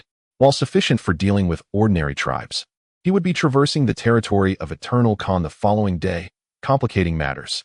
Through tactical assessment, Yi Feng recognized that his previous victory over Kan Jiayan had greatly benefited from an element of surprise, as Kan Jiayan was unaware of Yi Feng's heavy machine guns. Now, facing Eternal Khan, it was unlikely the latter would foolishly present himself for slaughter. Against Kan Jiayan, a single bullet could sometimes eliminate 2 foes, as they had charged recklessly into the fray. If he were eternal, how would he approach this difficult battle? Certainly, he would not charge blindly to his demise. Instead, he might disperse his cavalry into smaller units, harassing Yi Feng from all sides while deliberately avoiding the range of heavy machine guns. The more Yi Feng pondered, the more alarmed he became, a bead of cold sweat trickling down his forehead. It appeared that recent successes had led him to underestimate his adversaries. Go, summon those with flowers on their shoulders to my cabin for a meeting, Yi Feng commanded. Understood. One of the guards departed to convey the order. Standing on the deck, Yi Feng gazed across the vast prairie shrouded in darkness. The azure sky, the expansive plains, and the wild grass swaying in the wind painted a breathtaking scene. Just then, he heard a splash, as if something had entered the water from the opposite shore. Could it be a giant anaconda or something similar? Yi Feng brought the torch closer to examine the source. In an instant, his expression changed. He swiftly grabbed the heavy machine gun at the bow of the ship. Assassins! Yi Feng bellowed, prompting the 9 remaining guards to ready their spears. 3 shadowy figures were swimming in the water, occasionally submerging before resurfacing. With 3 precise shots, the surface of the water revealed 3 bodies clad in black, skilled assassins under Eternal Khan, adept in stealth and intelligence gathering. Originally, with their skills, they could effortlessly annihilate 2 or 3 beast fighters, but when confronted with a heavy machine gun in the water, they perished without so much as a whimper. Brother Feng, it must be an assassin dispatched by Yongmu, one of the bodyguards remarked. Of course, this was hardly a matter for conjecture. Yi Feng set down the heavy machine gun. However, in the next instant, a barely perceptible sound pierced the air. Thud! The bodyguard gasped in shock as a short sword protruded from his mouth, blood spraying all over Yi Feng. With a crash, the bodyguard collapsed, revealing a dark figure behind him. The shadow, undeterred, slashed towards Yi Feng's head. Thud! In a moment of peril, Yi Feng deftly sidestepped, and the short sword struck his shoulder. A large expanse of blood surged forth, and the sword snapped in 2. Yet, The formidable force contained within it penetrated through Yi Feng's shoulder, reaching his vital points. Remarkable. Yi Feng rolled away to a distance of 5 meters, astonished as he regarded the cloaked assassin. It appeared that Yongmu's underlings were not entirely inept. They were capable of feigning distraction. The previous 3 assassins had primarily served to divert his attention, while the true assassin had brazenly boarded from the front. Protect Brother Feng. The remaining 8 bodyguards rushed in, forming a protective barrier around Yi Feng. Yi Feng, for daring to insult our Khan Yongmu, your demise is imminent. The assassin's face was obscured by a disguise, preventing Yi Feng from discerning his features, though he appeared to be a middle-aged man. Kill. 2 bodyguards thrust their spears forward simultaneously. They were elite warriors meticulously selected from Haltet, possessing both speed and strength, each capable of contending with 10 foes. However, this assassin was extraordinarily formidable. He discarded the broken sword and swiftly maneuvered, effortlessly dodging the 2 spears, delivering lethal strikes to the necks of the 2 bodyguards. Bang! The 2 elite guards fell lifelessly to the ground without uttering a sound. The remaining guards were taken aback, hastily discarding their spears to draw their curved sabers. Bang! Yet again, 2 more bodyguards met a swift demise. The assassin's agility was astonishing. Yi Feng's guards barely had time to react before they were ruthlessly dispatched. Exhaling a breath of foul air, Yi Feng finally felt some relief from the discomfort in his vital points. At this moment, only 2 bodyguards remained, using their shields to defend against the surrounding chaos. The other vessels had descended into disorder, with some desperate souls leaping into the river, swimming towards Yi Feng. He represented the very essence of their lives. If he were to perish, they were utterly at a loss for what to do in the future. At that moment, the assassin launched another strike. I've endured you for long enough. Yi Feng shoved aside the 2 bodyguards and struck out with both hands. A gust of frigid wind rushed towards him. The assassin felt as though all the blood in his body had frozen, his speed momentarily hindered. Seizing the opportunity, Yi Feng grasped the assassin's wrist with his right hand. Yet, the assassin's other hand transformed from a palm into a fist, striking fiercely towards Yi Feng. Whoosh! The force of the punch sent Yi Feng's hair flying straight back. Brother Feng. One bodyguard shielded Yi Feng with his back. Boom! It was utterly futile. The fist pierced through the body of the guardian, striking fiercely against Yi Feng's chest. A gasp escaped him as blood scales emerged, forcing him to take a step back. Yet his grip on the assassin's wrist remained steadfast. A chilling frost coursed along the wrist, spreading up the assassin's arm. An ability user? The assassin's face contorted into a grimace. Correct. Yi Feng intensified the flow of cold energy. The entirety of the assassin's left arm became immobile. Gritting his teeth, the assassin seized Yi Feng's left hand in return. Yi Feng was taken aback. In the next moment, a tingling numbness crept through his wrist, extending towards his arm. You too are an ability user? Yi Feng was astonished, channeling all his strength into his right hand. If his icy true energy could freeze this person's vital veins, then even if he possessed abilities, he would be rendered powerless. The 2 remained locked in this standoff. At last, the guardian, gathering his courage, charged forward, swinging his curved dagger fiercely at the assassin. Humph! The assassin's eyes widened as he delivered a brutal kick to the guardian's abdomen. The guardian's body flew like a rag doll, soaring 20 meters before crashing into the river with a resounding splash. At that moment, 2 piercing screams echoed. Bo Yenner and Ka Zina emerged from the side room, their faces etched with terror. You too return. Do not come out. Yi Feng spat out a few words through gritted teeth, his muscles taut as he engaged in a battle of endurance with the assassin. His icy true energy had already spread to the assassin's shoulder. However, the assassin's abilities, unleashed from behind, were peculiar, spreading faster than Yi Feng's. In the blink of an eye, Yi Feng felt numbness creeping into his shoulder and left chest, nearly overwhelming him. In a moment of urgency, he glanced towards the river, noticing Tuba paddling towards the flagship. On the shore, Halter was unstrapping his armor, preparing to leap into the river to aid him. Yet, their pace was clearly lagging. This assassin was on par with his own power. Whoever was subdued first would deliver a fatal blow without hesitation. Chapter 465. I shall attend to your needs at that instant. Bo Yenner snatched Yi Feng's curved dagger and dashed towards the assassin's back. Do not come. Yi Feng's eyes widened in alarm. In a duel of experts, even the slightest movement could possess tremendous force. Unfortunately, it was too late. The moment Bo Yinner's dagger grazed the assassin's skin, the assassin kicked back with a bizarre twist of his leg. Boom. Bo Yinner was hurled 20 meters away, crashing through 3 walls. Damn. Yi Feng gritted his teeth, concentrating all his power into his right hand. However, the assassin's abilities had already begun to affect his chest. In just 5 seconds, Yi Feng's vital veins would be paralyzed. In this critical moment, a flash of inspiration struck Yi Feng's mind. The blood-sucking technique. Gulp. The frost on the assassin's arm rapidly dissipated, only for his entire right arm to seize up uncontrollably. The spasms swiftly spread to his shoulder and chest, transmitting throughout his body at a rate of 1 second. He could no longer maintain his composure, letting out a wretched cry as his extraordinary abilities transformed into pure energy, which was fervently absorbed by Yi Feng's skin. Weren't you quite formidable just now? Yi Feng taunted, flipping his other hand to seize the assassin's wrists. Simultaneously, the blood-sucking technique was activated to its maximum potential. Yi Feng, stop, please. The assassin finally spoke, his voice frantic. However, Yi Feng dared not relent. Facing such a skilled opponent, he had to eliminate him in one fell swoop.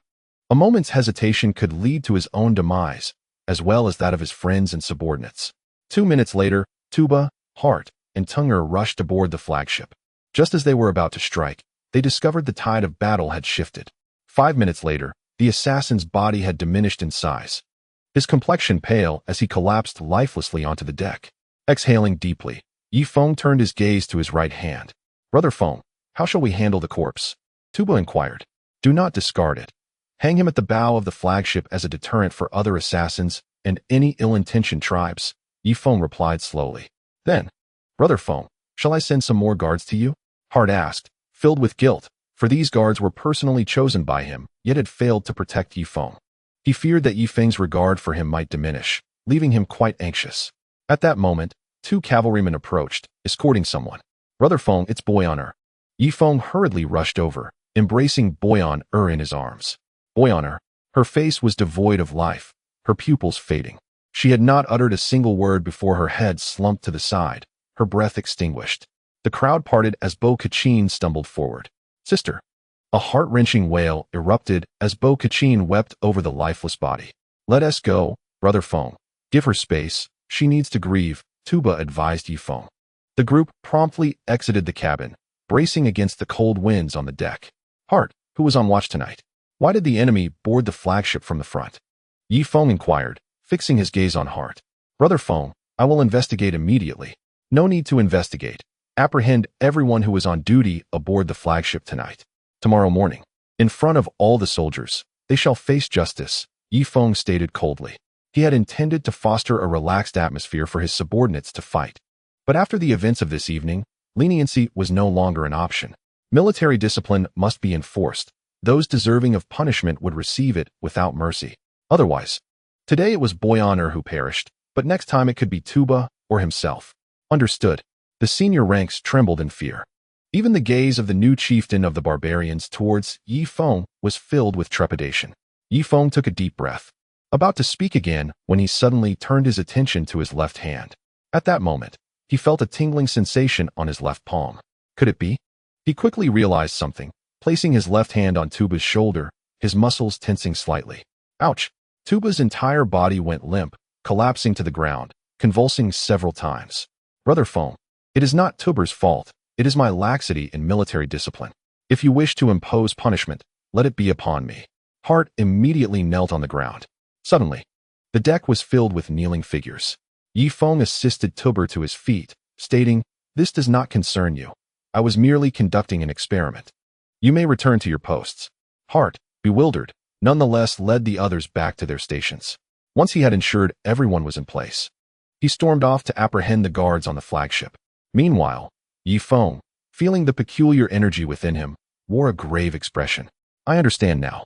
This blood-sucking technique is not intended to enhance strength, but rather to absorb supernatural abilities. The last absorption was of the ice element, and this time, it should be akin to lightning abilities, rendering one utterly numb and incapacitated in battle. Yi Feng gained a new comprehension of the technique. Additionally, the blood-sucking technique also served to expedite recovery from injuries.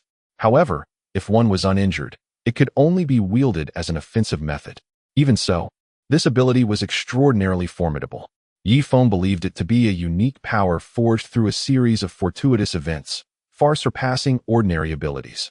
The following morning, Yi Feng awoke from his slumber. "Yin, quickly assist me in donning my leather armor," he began, only to realize with a heavy heart that Yin had perished. He sat on the bed, enveloped in sorrow. Just then, a graceful figure entered the room. "Kazina, Your Majesty, allow me to attend to your needs henceforth." Without waiting for Yi Feng's consent, Kazina promptly helped him into his leather armor. After a short while, Yi Feng was fully adorned. He could not deny that Kazina had a flair for attire. Clad in gleaming black leather armor with a white fur coat draped over it, his disheveled hair was styled back into an imposing slicked-back look, exuding both strength and charm. "Your blade, Your Majesty," Kazina remarked, her eyes sparkling as she crouched to fasten the curved sword at Yi Feng's waist. "Remain here. Today, blood will be shed on the banks, and I fear you may faint at the sight." Yi Feng spoke earnestly. "I am not afraid of blood. I have seen much of it," Kazina replied. "Very well." Yi Feng arrived at the riverbank in a canoe, where a formidable army of 4,000 had already formed ranks. On the decks of 30 warships, 1,500 naval soldiers were also assembled, ready to witness the impending execution. Hart hurriedly approached. "Brother Feng, we have uncovered the truth. Last night, these 6 individuals were on duty aboard the flagship. During their watch, they engaged with a barbarian woman and consumed fruit wine." "Indeed," Yi Feng nodded. Striding toward a small hill, on the slope, 7 individuals knelt, 6 men and 1 woman. Their hands were bound, and each had a wooden block positioned before their heads. "Behold, everyone," he declared, "these 6 individuals neglected their duty last night, allowing an assassin to board the flagship, nearly resulting in my assassination. Thus, today, I shall personally execute their sentences." Hart bellowed at the top of his lungs, ensuring that both the naval and land forces could hear him. Yi Feng, choking back emotion, unsheathed his curved dagger and strode slowly towards the 7 criminals before him. The 7 men trembled, their faces a blend of shock and regret. They were unafraid of dying on the battlefield, but they dreaded execution by their own kind. "I, Yi Feng, hereby sentence you 7 to death. Do you have any final words?" Yi Feng inquired loudly. One of them replied, "Great Khan, please tell my mother that I died a soldier's death. Do not let her know I was executed by you." "Very well." With a swift motion, Yi Feng's blade fell, and a head rolled onto the ground. Another prisoner pleaded, "Great Khan, I have a child who is only 7 years old. Could you perhaps take care of him?" "Certainly." Yi Feng swung his dagger once more, and yet another head fell. The army of nearly 6,000 fell into a profound silence, holding their breath as a chill coursed through their hearts. After a moment, Yi Feng handed the bloody dagger to Hart, his piercing gaze sweeping over the assembled troops. "From this moment on, we are no longer a rabble. Anyone who neglects their duty will meet the same fate as these 7. As his words echoed, the soldiers knelt, a mixture of respect and fear for Yi Feng washing over them. The newly allied small tribes stood in stunned disbelief, having anticipated provisions and comfort, only to realize the conditions were strict. They feared the blade might soon rest upon their own necks. Several chieftains exchanged glances, instinctively touching their throats. "That will be all for today. Set up camp here," Yi Feng instructed. "Hart, dig horse traps around the perimeter and set up caltrops to thwart the charges of the Duoyan cavalry." Turning to Hart, he added, "Aren't we heading towards Wolf Creek?" Hart asked. "Let us wait a few days. Now is not the right time," Yi Feng replied coolly. They needed to wait for Annuar to deliver the ammunition before stepping onto the territory of Yongmu. Otherwise, this army of 6,000 might suffer severe losses. Though eager to rescue Duoyan Hina, he understood that his safety must come first to effectuate any rescue. Hart promptly set about organizing the details. "Make the horse traps deeper. If they're this shallow, falling in one tee hurt, let alone a horse. Sharpen the spikes within. Move the entire patch of grass over. The camouflage must be perfect. Position the caltrops at the front." Yi Feng occasionally approached to offer guidance. The people of this world were familiar with caltrops, but had yet to comprehend the concept of horse traps. "Brother Feng, the gravestone has been erected." Tuba approached him. "Oh." Yi Feng's expression turned grave as he followed Tuba to a solitary grave. Orkakin had been waiting nearby, looking haggard. "Yin, I am sorry. I failed to protect you." With that, Yi Feng bowed 3 times before the grave. War signifies death, a reality Yi Feng had grown accustomed to. Even so, at this point, his losses had been minimal, primarily due to the effectiveness of the 4 heavy machine guns. Without such advanced weaponry, he might have been annihilated by the Duoyan cavalry within the first 3 days of entering the vast grasslands. The Duoyan-linked horse, in the age of cold weapons, was nearly an invincible force. However, cavalrymen skilled in maneuvering such horses required rigorous training, often spanning over a decade before they could be deemed ready for battle. Only the affluent Duoyan people possessed the resources and time necessary to nurture formidable iron-linked cavalry. Ordinary small tribes, on the other hand, lacked both the expertise in horsemanship and the capacity to dedicate themselves to the arduous training of iron-linked horses. As they were primarily herders in peacetime and cavalry in wartime, they found little energy to cultivate the lethal arts. Consequently, on the vast steppes, the prosperous would grow ever stronger, while the impoverished would dwindle into weakness. Only 2 forces could disrupt this cycle. First, a united front of the oppressed, with over 200 tribes banding together against the Duoyan. Though such a strategy would inevitably result in mutual destruction. Second, the intervention of external forces. Presently, Feng represented such external power, and a formidable one at that. Downstream of the Wolf Creek, Yang Muki patrolled his defensive fortifications atop his steed. At that moment, his sole centurion approached.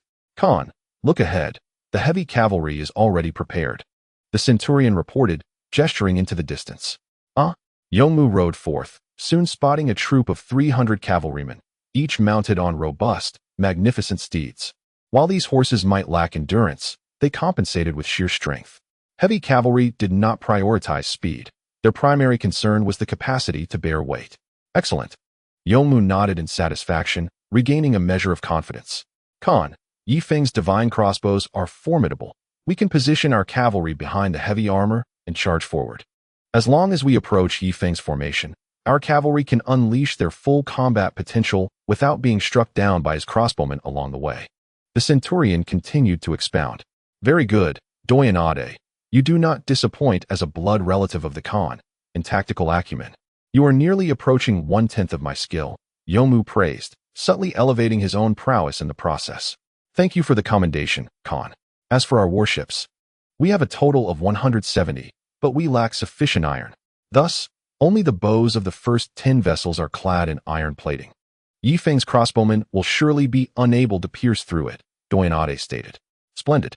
By the way, what of the chariots with crossbows?" Yongmu suddenly recalled a crucial point. "Only 3 have been repaired. The other 4 have corroded too severely and are no longer usable. If we were to construct new ones, it would take a considerable amount of time, and Feng is soon to traverse our territory," Doyanade replied. "Only 3? What a waste." Yongmu finally found a pretext to express his frustration. As a Khan, one must not consistently praise subordinates. A balance of commendation and criticism is essential to maintain their respect. If your subordinates are incapable, immediately send for new constructions. "But, didn't you say time is of the essence?" Doyanade hastily interjected. "Enough. You claimed there was no time left, did you not?" Yongmu's temperament fluctuated unpredictably, leaving onlookers to speculate about his mental state. Doyanade replied, "Yes. My subordinates understand. By the way, have you dispatched someone to summon the armies of the other tribes?" Yongmu inquired. "A messenger was sent 3 days ago. In our southwestern region, there are a total of 21 tribes, among which the 2 largest are the Nyoer and the Lusho clans. They have agreed to muster a combined force of 2,000 troops for us," Doyanade replied. Chapter 467. Why have they not returned? Indeed, a force of 2,000, added to my own 9,500 cavalry, would render our strength nearly equivalent to that of Kadia. Although Kadia was not a competent Khan.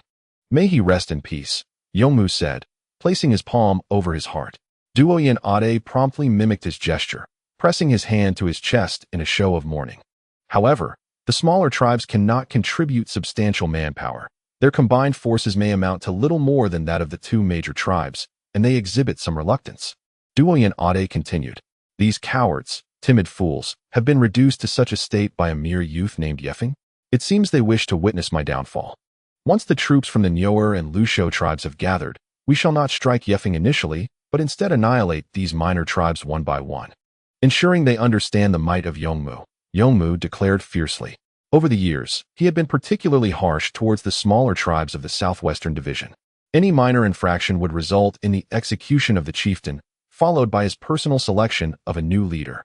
This strategy allowed him to gradually exert control over the smaller tribes of the southwest. However, the common herders of these tribes harbored deep resentment towards him, daring not to voice their anger. This was due to his encouragement of mutual denunciation among the smaller tribes. Anyone who disrespected him or spoke ill of him faced immediate and severe retribution, often resulting in the annihilation of their entire family. Naturally, as the Khan of this division, he occasionally encountered minor conflicts with the other division Khans. When their cavalry ventured onto his pastures for hunting, he typically maintained a facade of generosity, even presenting them with gifts to demonstrate the prosperity of his southwestern division. 20 years prior, he had set this precedent, leading other division cavalry to frequently hunt within his territory, knowing that being caught would result in no repercussions, as everyone understood Yongmu to be a soft-hearted individual, exceedingly magnanimous. When apprehended, they would not only avoid punishment, but would also receive the game they had captured. 5 years ago, a contingent of cavalry under the Western Khan brazenly attacked one of his smaller tribes, slaughtering all the men and violating the women. The chieftains under his command petitioned him to declare war against the Western Khan, but his response astonished everyone. Not only did Yongmu choose to overlook the incident, but he also gifted all the women from the slaughtered tribe to the Western Khan's cavalry. Subsequently, he convened a meeting within his division and remarked that the small tribe was utterly useless, unable to withstand even a single cavalry unit. Such tribes did not merit a place under his command. Throughout the years, he had been decisive in internal matters, yet lenient towards external threats. Whenever other divisions faced natural disasters or calamities, he was the first to send livestock, iron tools, and salt. While the Khans of other divisions publicly hailed him as the benevolent Yongmu Khan, they privately referred to him as the soft-hearted Khan. 3 years prior, an outbreak of horse plague claimed the lives of over 6,000 horses in this region. Yongmu, believing that his reputation for magnanimity would prompt other Khans to readily offer him horses and iron, found that he did indeed receive assistance. 7 Khans from various factions and nearly 200 tribes collectively donated 70 sheep and 30 hides to him. Embarrassed, he proclaimed internally that these 70 sheep were divine creatures from the heart of the desert, each worth 1,000 steeds. As for the 30 hides, he referred to them as the pelts of exotic beasts. To demonstrate his generosity, this beleaguered Khan returned the favor with a grand gift to the other Khans. Though his subordinates were aware of the truth, they dared not speak out, instead opting to curse Yongmu's ancestors in the privacy of their beds before finding peace in slumber. My Khan, I believe it prudent to first address Yi Feng. If we divert our attention to the smaller tribes, we risk losing them to his side. Duoyan Ade cautiously advised. Yongmu turned with an imposing gaze, fixing Duoyan Ade with a penetrating stare. Are you questioning my authority? No, my Khan, I would not dare. Duoyan Ade quickly dismounted and knelt. Let me assure you, Duoyan Ade, these smaller tribes are already fully loyal to me. Even if I were to threaten them, they would willingly extend their necks. Betrayal is not in their nature, Yongmu replied coldly, flicking his sleeve with force from atop his steed. Indeed, my Khan is wise. Duoyan Ade hastily flattered. Mount your horse. Your suggestion bears merit. My true adversary is indeed Yi Feng. Inform those smaller tribes that this year's taxes will be doubled, as I am preparing to combat the foreign invaders and require substantial resources. This may be a prolonged conflict, potentially lasting several years. They must tighten their belts, contribute all their provisions, and send their able-bodied men to me. After all these years under my benevolence, it is time for them to repay their debts, Yongmu stated matter-of-factly. Yes, my Khan. Duoyan Ade wiped the sweat from his brow. By the way, my Khan, we are facing formidable foes, are we not? Could we not request cavalry support from the neighboring Khans? Duoyan Ade suddenly proposed. Nonsense. Yongmu erupted in fury. As the most illustrious Khan beneath the heavens, do I require assistance from others? Yet, if they cannot send cavalry, surely they could spare us some horses, sabers, bows, or other supplies. Failing that, at least some provisions. Duoyan Ade suggested. As a commander, he understood that the smaller tribes in the southwestern faction had already been thoroughly pillaged by Yongmu over the years, leaving them destitute. Even if they were compelled to surrender their entire food supply, it would be negligible. Moreover, why would the Khan not seize this opportunity to request aid from other factions? At that moment, a rider approached with news. Your Khan, the Western Khan has sent 300 fine horses, 500 sheep, 80 sets of armor, and 50,000 crossbow bolts, all while praising your unmatched valor and generosity. the rider announced, elated. Duoyen Ade rejoiced. This was precisely what he had sought. After years of sending gifts, their Khan had finally received a return on his investment. Go and convey my gratitude to Khan Mingtao on my behalf. As a gesture of reciprocity, prepare 600 fine steeds, 1,000 sheep, 160 sets of iron armor, and 100,000 crossbow bolts to be delivered into Khan Mingtao's hands within 3 days, spoke Yongmu calmly from his mount. Khan, reconsider. We are in dire need of these supplies. Duoyen Ade exclaimed in alarm. Indeed, since the envoy has traveled a great distance, allow them to indulge for a few days, and then select the most exquisite young maidens from my tribes for their enjoyment. Upon their return, gift each of them a swift horse, a snow fox fur coat, and a finely crafted iron scimitar, Yongmu added thoughtfully. The cavalrymen, visibly perturbed, set off to execute the orders. Time slipped away swiftly, and in the blink of an eye. 7 days had passed. On the deck, Feng paced restlessly, casting frequent glances toward the direction of the Black Tree River. Why has Anua not returned? Chapter 468. The malnourished body. He was in urgent need of ammunition. Without it, he could not hope to defeat Khan Yongmu. Recently, he had heard that Khan Yongmu was the foremost Khan on the prairie, second only to Tian Khan, known for his benevolence and unmatched valor. This impending confrontation might require the expenditure of tens of thousands of rounds, yet he possessed fewer than 2,000. Warning! Enemy attack! Came the voice of Harder from ahead. Feng's expression shifted as he mounted his black horse and rode forward. Before him, at the lower reaches of Wolf Creek, a large contingent of figures emerged. To describe them merely as a troop would be an understatement. They resembled a band of beggars. Clad in tattered animal skins, they numbered around 500 to 600. With only a few unaged horses. Halt! Which tribe do you hail from? Kelsu rode forward, positioned before a barrier of wooden stakes. With a pitfall 200 meters ahead, the ragtag group hesitated, exchanging uncertain glances, until finally, a frail elder emerged, riding an old horse and clutching something in his hands. Do not approach any closer, Kelsu warned, as the cavalrymen behind him knocked their arrows, a palpable aura of menace enveloping the scene, causing the 500 to 600 to tremble in fear. Some even took hesitant steps backward, casting reluctant glances toward Feng's encampment. Terrified, the elder took a deep breath. Dismounting slowly from his aged steed and kneeling on the ground, laying before him a patchwork white fox fur coat. Great Khan Feng, we are the White Sheep tribe, the Flower Duck tribe, and the Black Grass tribe under the command of Khan Yongmu. We offer our tribute and beseech you to accept us. The elder's voice quivered, his malnourished body shivering in the cold wind. Brother Feng, they are a minor tribe under Khan Yongmu. They could be spies, ready to stab us in the back. Harder whispered cautiously. Indeed, vigilance is necessary. Furthermore, they are too weak. Even if they are not spies, their incorporation into our ranks would yield little combat effectiveness, Tuba added. Little did Tuba know, he was gravely mistaken.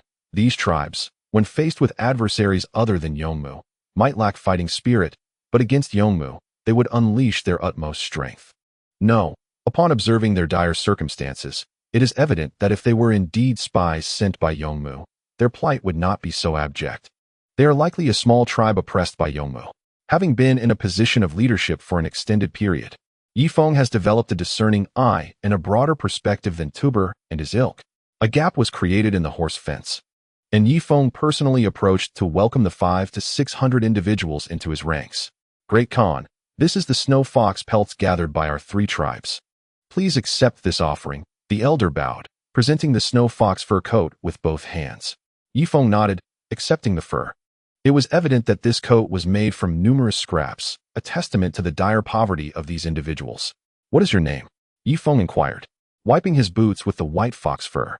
I am Yunshan, the chief elected by the 3 tribes, he replied. In truth, they wished to approach Feng as individual tribes, but feared that he might dismiss them due to their meager numbers. Thus, they amalgamated, presenting a more formidable front. Chief Yunshan, if you wish to join my ranks, it is certainly possible. However, you must first demonstrate your loyalty. From this moment forth, you shall establish a camp outside the military encampment, ensuring that your people do not intermingle with mine. Moreover, when battle ensues, you must be at the forefront. I am a man of principle, prioritizing integrity. If you find this acceptable, you may proceed to set up camp at least 1,000 meters away from my encampment. Without my permission, You are forbidden from entering my military grounds, and any urgent matters must first be communicated through my on-duty personnel, Feng stated sternly. While he was willing to offer refuge, he recognized the necessity of safeguarding against potential treachery. After all, Feng was no longer the naive youth he once was, and had to prioritize the safety of his entire contingent. Understood. When we engage in combat against Yongmu, we shall be at the forefront, Yunshan affirmed resolutely. 2 days prior, the cavalry of Khan Yongmu had visited their tribe, demanding the surrender of 300 fine horses, 3,000 sheep, and 10,000 waterfowl. However, the 3 tribes possessed only 100 old horses, most of which were tasked with carrying supplies, making it impossible to meet such demands. Failure to comply would lead to annihilation. After deliberation, the 3 tribes resolved to revolt, first killing the 12 Doyan cavalry stationed near their territory before seeking refuge with Feng. If he did not accept them, they would be left to face the wrath of the Doyan people. Immediately, Yunshan led his 600 followers to establish their camp outside the military encampment, while Feng proceeded to inspect his territory. Now, he diligently surveyed both the naval and ground forces 3 times daily to ensure there was no negligence in duty. By the time he completed his rounds, it was already noon, and Feng began to enjoy a sumptuous meal of lamb, beef, and duck heart. Why is there no smoke rising from their camp? Do they not eat? Feng inquired. Shall we investigate? It is indeed unusual. Perhaps they are spies, Hart suggested. Very well. Select 100 of our most valiant cavalry, and prepare the heavy machine guns on the warship to target their encampment, Feng replied coldly, a glint of murderous intent flickering in his eyes. Before long, everything was in readiness, and Feng personally led 100 cavalry towards the camp at God Mountain. Upon arriving at the entrance, he found himself utterly stunned. Was this truly a camp? There was no depth, nor any defensive spikes. One charge from the Doyan cavalry could potentially annihilate them all. The Khan has arrived? A woman was nursing her child, yet despite her efforts, not a drop emerged. And the infant cried out in desperation. Feng glanced around. A few young men were chopping firewood, their lips cracked and dry. In another corner, a woman was gathering some ryegrass, boiling it in a well-worn iron pot, occasionally tasting it with a spoon. Great Khan, have you come to inspect us? God Mountain approached with several men. Feng dismounted, and the 100 cavalry behind him followed suit. Please, come to our tent, quickly. Bring out the best provisions to honor our great Khan, God Mountain urged. However, there is nothing left, it has all been consumed, replied one man. Slaughter my old horse. This is the great Khan, we must not be negligent, God Mountain chastised. Very well. The man promptly went to the back. Feng pulled aside the filthy tent flap, revealing a table with a missing corner, upon which lay some bones. Several children were using carving knives to extract the scraps of meat from the bones. Brother Feng, this is too poor. Haltet expressed his disdain. Feng let out a long sigh, fully convinced that these were not spies sent by Yongmu. Their malnourished bodies and dull eyes were clear indicators. Chapter 469, No Struggle. But rather, faces full of smiles after a while. The sound of a horse being slaughtered echoed from outside the tent, as over 600 people surrounded the dead horse, their hungry eyes fixated on the meat. Some women even smeared the fresh blood onto the grass and chewed it. Feng lowered the tent flap and turned to God Mountain. God Mountain, there are herds of cattle and sheep on the vast grassland. Why do you not hunt? These are the cattle and sheep of Khan Yongmu. We have no right to hunt them. If discovered, it could cost us our lives, God Mountain replied. Are these cattle and sheep raised by Yongmu himself? Feng countered. No, they are entirely wild. However, we cannot hunt them, as hunting requires taxes to be paid. Otherwise, members of other tribes would expose us, and since we lack salt and iron to pay taxes, we naturally cannot hunt, God Mountain explained. Very well. Haltet, go bring them the leftover meat we cannot consume, Feng commanded. Brother Feng, execute the order. Feng's tone turned icy. Understood. Haltet reluctantly returned to the camp. Shortly after, Haltet sent someone with fragrant beef and lamb, filling barrels to the brim, nearly overwhelming the tent. Over 600 people had already gathered around. Enough with the pleasantries. Eat quickly, it breaks my heart to see such poverty. Feng sighed. In the next moment, the tent collapsed under the weight of the crowd. Feng retreated 100 meters away, fearing that in their fervor, they might consume him as well. Return, for they are certainly not spies. However, let them encamp elsewhere, as one must always guard against treachery. After speaking, Yi Feng returned to his own military camp. Just then, a figure stood respectfully before him. Who might you be? You seem somewhat familiar, Yi Feng observed curiously. Brother Feng, it is I, Ma Qi, from the Wubong tribe, Ma Qi replied with deference. Oh, it is you. In just a few days, you've gained some weight, haven't you? Yi Feng scrutinized him with a hint of uncertainty. Indeed, following you has provided ample food and drink. Our meals surpass even our festive banquets, Ma Qi expressed with gratitude. It was because of Yi Feng that his tribe could enjoy daily sustenance. And they had even developed a measure of combat readiness. Do you celebrate festivals in your grasslands? Yi Feng inquired. Yes, we have many festivals. The Sharing Tent birthday is a celebration for our former Khan's birthday, during which he collects some food from us. Naturally, we must feast well, lest we show disrespect to the Khan. Then there is the Great Khan's birthday, a major festival where the entire grassland rejoices for 3 days. Refraining from herding horses or working and indulging in good food and drink, Ma Qi recounted earnestly. Given your impoverished state, how do you manage such feasting? Yi Feng countered. Precisely.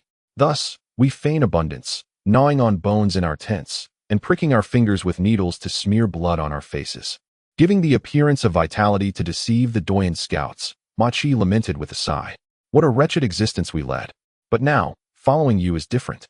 You genuinely provide for us, allowing us to be our true selves without pretense. Go rest now, eat well, and take care of yourself, Yi Feng said, patting his shoulder. Feeling that if he didn't send Ma Qi away soon, he might be moved to tears. He had previously assumed the vast grasslands were bountiful. But it seemed the wealth belonged solely to the Doyen, with little connection to the smaller tribes. Upon returning to his cabin, he found Kazina approaching, carrying an iron basin, which she gently placed at his feet. What are you doing? Yi Feng recoiled slightly. After long hours in his boots, the odor was overpowering, and he did not wish to offend the lady. Great Khan, you are unlike Yongmu. You are a good Khan, and I willingly wish to wash your feet. Please, do not stand on ceremony, Kazina insisted as she removed Yi Feng's boots. In the next moment, a foul odor permeated the air. Kazina's eyes rolled back, and she collapsed to the ground. Could it be that offensive? Yi Feng thought, lifting his boot to sniff, only to lose his balance and fall onto the bed. What a stench. Could it be? Yi Feng sensed his body. Ever since absorbing that extraordinary energy, his skin had been expelling a black substance. It must be the poison within him, which accounted for the horrendous smell of his boots. With this realization, Yi Feng threw open all the doors and windows, allowing a fresh, cold breeze to sweep in. Kazina gradually regained consciousness. Return to your chamber. I can manage washing my feet alone, Yi Feng commanded. Yes, Great Khan. Next time I shall cover my mouth and nose with animal skin, Kazina replied hurriedly, retreating to her quarters. Once Yi Feng had finished washing his feet, he secured the doors and windows, allowing the warmth to steadily rise within the room, aided by the glowing embers of the fire. He sat cross-legged on the ship, extending a finger. Time passed, and suddenly, Yi Feng's eyes widened. A faint spark of lightning flickered at the tip of his index finger. Is this the assassin's extraordinary ability? So it is lightning? No wonder it could paralyze me. However, the spark was too weak. In order to enhance the power of this ability, he would need to consume ginkgo nuts or the crystal cores of extraordinary beasts. The blood-sucking technique could absorb extraordinary powers but could not amplify them. Yi Feng had come to a complete understanding of this. He removed his leather armor, lying down on the soft bed clad only in his undergarments. He wondered if On-er was facing danger. Otherwise, with his strength, he should have returned with ammunition by now. Without bullets, he was rendered helpless on the vast grassland. At that moment, the door to his chamber creaked open. Yi Feng slowly widened his eyes as Kazina emerged, draped in sheer, light fabric. In this era, undergarments had yet to be invented, allowing Yi Feng a tantalizing glimpse of her figure. Is that a bamboo shoot shape? Great Khan, your maid has perished. Now, allow me to accompany you. You may possess me, Kazina declared, her voice strained, her face flushed crimson. It was important to note that she was still a maiden. Do not be foolish. A maid need not share a bed.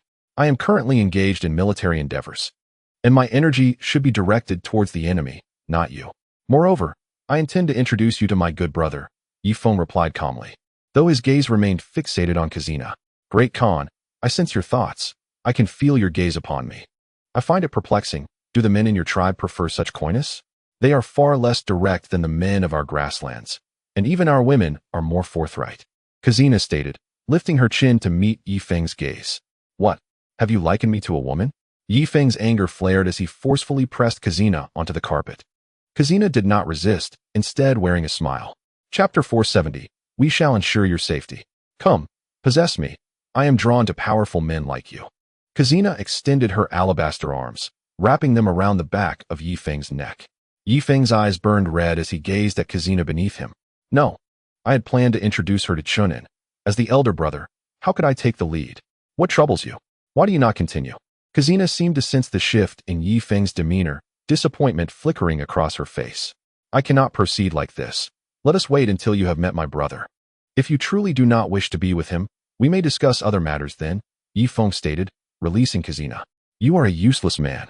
Lacking courage and excessively coy, Kazina suddenly shifted her tone, regarding Yi Feng with disdain. And you? Yi Feng's fury was reignited, surging forth like a ferocious tiger. The cabin was filled with tattered garments, and the melodies resonated throughout every corner.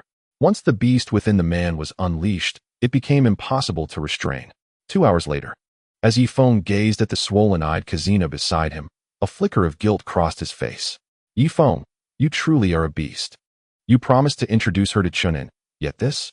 At that moment, a voice from outside broke the silence. It was the last of Yi Feng's personal guards. Brother Feng, Honor has returned. Yi Feng's heart soared with joy, and without donning any clothing, he dashed bare onto the deck. The commotion startled the entire crew. The women looked at Yi Feng with gleaming eyes, while the men, filled with embarrassment, covered themselves. Even the renowned brutish tribesmen raised their thumbs in approval. Brother Feng, after enduring countless hardships, I have finally returned. On the shore, Honor was accompanied by nearly 100 people, along with 10 horse-drawn carriages. Brother Feng, mind your image. Tuba hastily wrapped animal hides around Yi Feng's waist. Honor, my brother, you have finally come back. I shall head ashore immediately. Yi Feng, donning the beast skin, stepped onto the shore. Honor wore a beaming smile, gesturing towards the 10 large crates behind her. Brother Feng, there are 9 crates of ammunition, and the last one. You must open personally, Honor said with a grin. Could it be cannonballs? Yi Feng paused momentarily, then approached the crates. Among the nearly 100 people Honor brought back, there were indeed several beastmasters from the Yunshan tribe. Upon seeing Yi Feng, they immediately wore eager expressions. Aren't you beastmasters from the Yunshan tribe? What brings you here? Yi Feng inquired, puzzled as to why Van Diming would allow the beastmasters to join the transport team. Brother Feng, we were primarily concerned about potential thieves along the way, so we personally came to escort the cargo, one of the beastmasters explained. Indeed, we have funds deposited at the hot spring bank, and Deputy Commander Wang promised us each 1,000 hot spring coins if we assisted with the escort, another beastmaster added with a smile. 1,000 hot spring coins? Wang Zhihai is quite generous. Yi Feng's expression darkened. He was apprehensive about the rapid devaluation of the hot spring coin. If Wang Zhihai continued to be so extravagant, its worth would diminish further. Brother Feng, are you having second thoughts? One beastmaster asked in alarm. Is it of any use to change my mind? This is the credit of our hot spring island, and I must uphold it. However, should you undertake such low-risk tasks again, you certainly won't receive such generous rewards. Yi Feng then inquired, by the way, what about these ordinary nights? Are their rewards also 1,000 hot spring coins? Gesturing towards the other escort personnel, Honor approached. Their reward is merely 1/10 of that of the beastmasters. 100? That's still a bit excessive, Yi Feng mused, ultimately conceding. As Wang Zhihai was both the deputy commander and the president of the hot spring bank, a certain level of respect was due. By the way, Brother Feng, quickly open this crate. There's a surprise inside, Honor exclaimed suddenly. A surprise? Yi Feng's expression turned wary. Who knew if these individuals were up to some prank? After all, the scenario felt all too familiar. He kicked the box with a forceful strike, sending it soaring 5 meters into the air before it crashed to the ground with a resounding thud. Oh no, Brother Yi, you scoundrel. From the shattered fragments emerged a plump little girl, none other than Ding Tuanshuan. What? Yi Feng hurried over to assist little Tuanshuan. Are you all right? He asked, his face etched with concern. Of course not. Humph. You've made me fall hard, Ding Tuanshuan pouted, clutching her little backside. It doesn't hurt, does it, little Tuanshuan? Why did you come along? Yi Feng inquired. Does Wang Zhihai know? Does Susan know? It was inappropriate for Tianquan to be here, especially since he was about to confront Yongmu. I sneaked out. It's so stuffy on Hot Spring Island. And we heard from far away that you defeated the Kutak Khan. The news traveled from the Yunwu mountain range, where Wang Zhihai's spies have infiltrated, Ding Tianquan replied. So you wanted to join in the fun? Yi Feng tenderly embraced Ding Tianquan, tucking her hair behind her ears to reveal her cherubic face. Yes, money can move mountains. Wang Zhihai has managed to bribe the Yunshan tribe, and their chief has made a deal with us. He provides iron, and we supply hot spring coins, Ding Tianquan explained. Indeed, Wang Zhihai is quite the talent, Yi Feng acknowledged, gently holding Ding Tianquan with one hand while he opened the other 9 boxes in succession. All were filled with golden-hued heavy machine gun ammunition, the projectiles crafted from tungsten steel, capable of piercing through steel plates with ease. As for the primitive armor, a single bullet could likely penetrate 30 centimeters. Arnold, you've achieved great merit. When we return, I shall arrange a position for you, Yi Feng said, patting Arnold on the shoulder. Thank you, Brother Feng, Arnold exclaimed, overwhelmed with excitement. However, Yi Feng abruptly shifted his tone. But, you brought Ding Tianquan to such a perilous place without permission. I must punish you. Your merits and faults are now equal. What? Arnold was taken aback. Brother Feng. She insisted on coming along, and I didn't dare stop her. You can't place all the blame on me. I don't care. Your merits and faults are equal, Yi Feng stated matter-of-factly. All right. Then, Brother Feng, I'll first transport the ammunition to the warship using the canoe, Arnold said. His spirits dampened. Go ahead, Yi Feng waved him off. In the southwestern division, within the stone house, Yongmu gazed at his 4 sons, Yunshan, Yongqiang, Yongqing, and Haimeo. You 4 are the most intelligent among my 300 sons. Tomorrow, I want you to lead 300 heavily armored cavalry surrounding me, ensuring that Yi Feng's crossbowmen do not harm me, Yongmu said calmly. Rest assured, Father, we will ensure your safety, the 4 sons replied in unison. Nearby, the centurion Duoyan Ad was taken aback. After all his efforts to assemble the heavy cavalry, it turned out they were merely to protect Yongmu, which implied that the light cavalry would have to face Yi Feng's crossbowmen. Chapter 471. So young? Khan. This heavy armor is meant to shield the cavalry from the initial volley. Please think carefully. Duoyan Ad urged hastily. Nonsense. Is the cavalry less important than this, Khan? To protect me is the very essence of their existence. As for the cavalry, I have an abundance of them, having basked in my favor over the years. Let them perish in battle for my sake.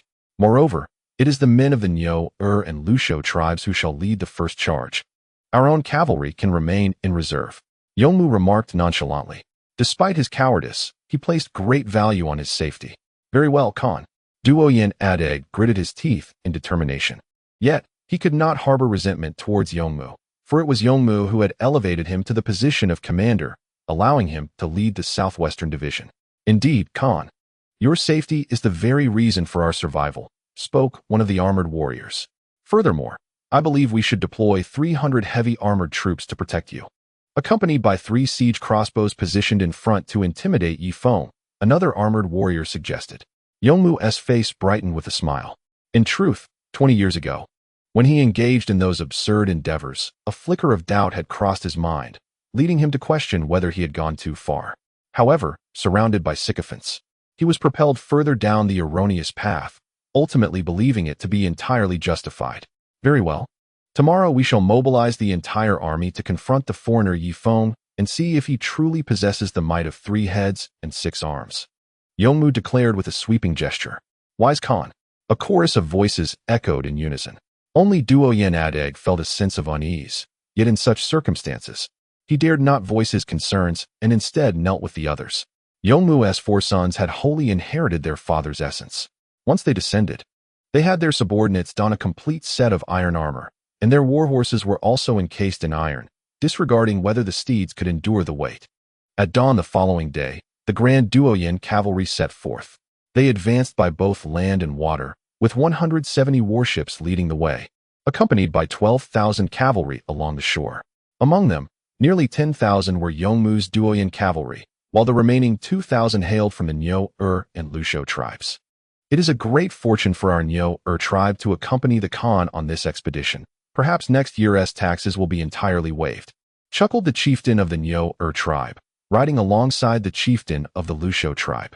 If the Khan is in good spirits, he might even marry one of his daughters to my son, thereby forging a marital alliance with the Duoyan people. The chieftain of the Lusho tribe responded with a laugh. These 2,000 men marched at the forefront of the procession, lacking heavy armor and clad merely in simple leather garb, their bodies draped in tattered animal hides. Behind them followed Yongmu's more than 9,000 light cavalry, adorned in pristine leather armor, their military formation impeccable, and their steeds magnificent, exuding an aura of invincibility. In the middle of the formation were 300 heavy armored cavalry.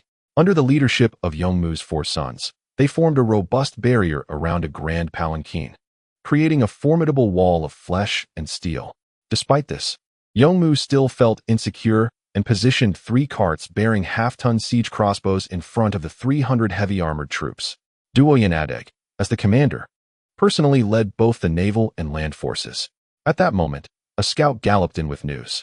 Upon reporting to the commander, Feng learned that his camp was stationed 5 kilometers upstream.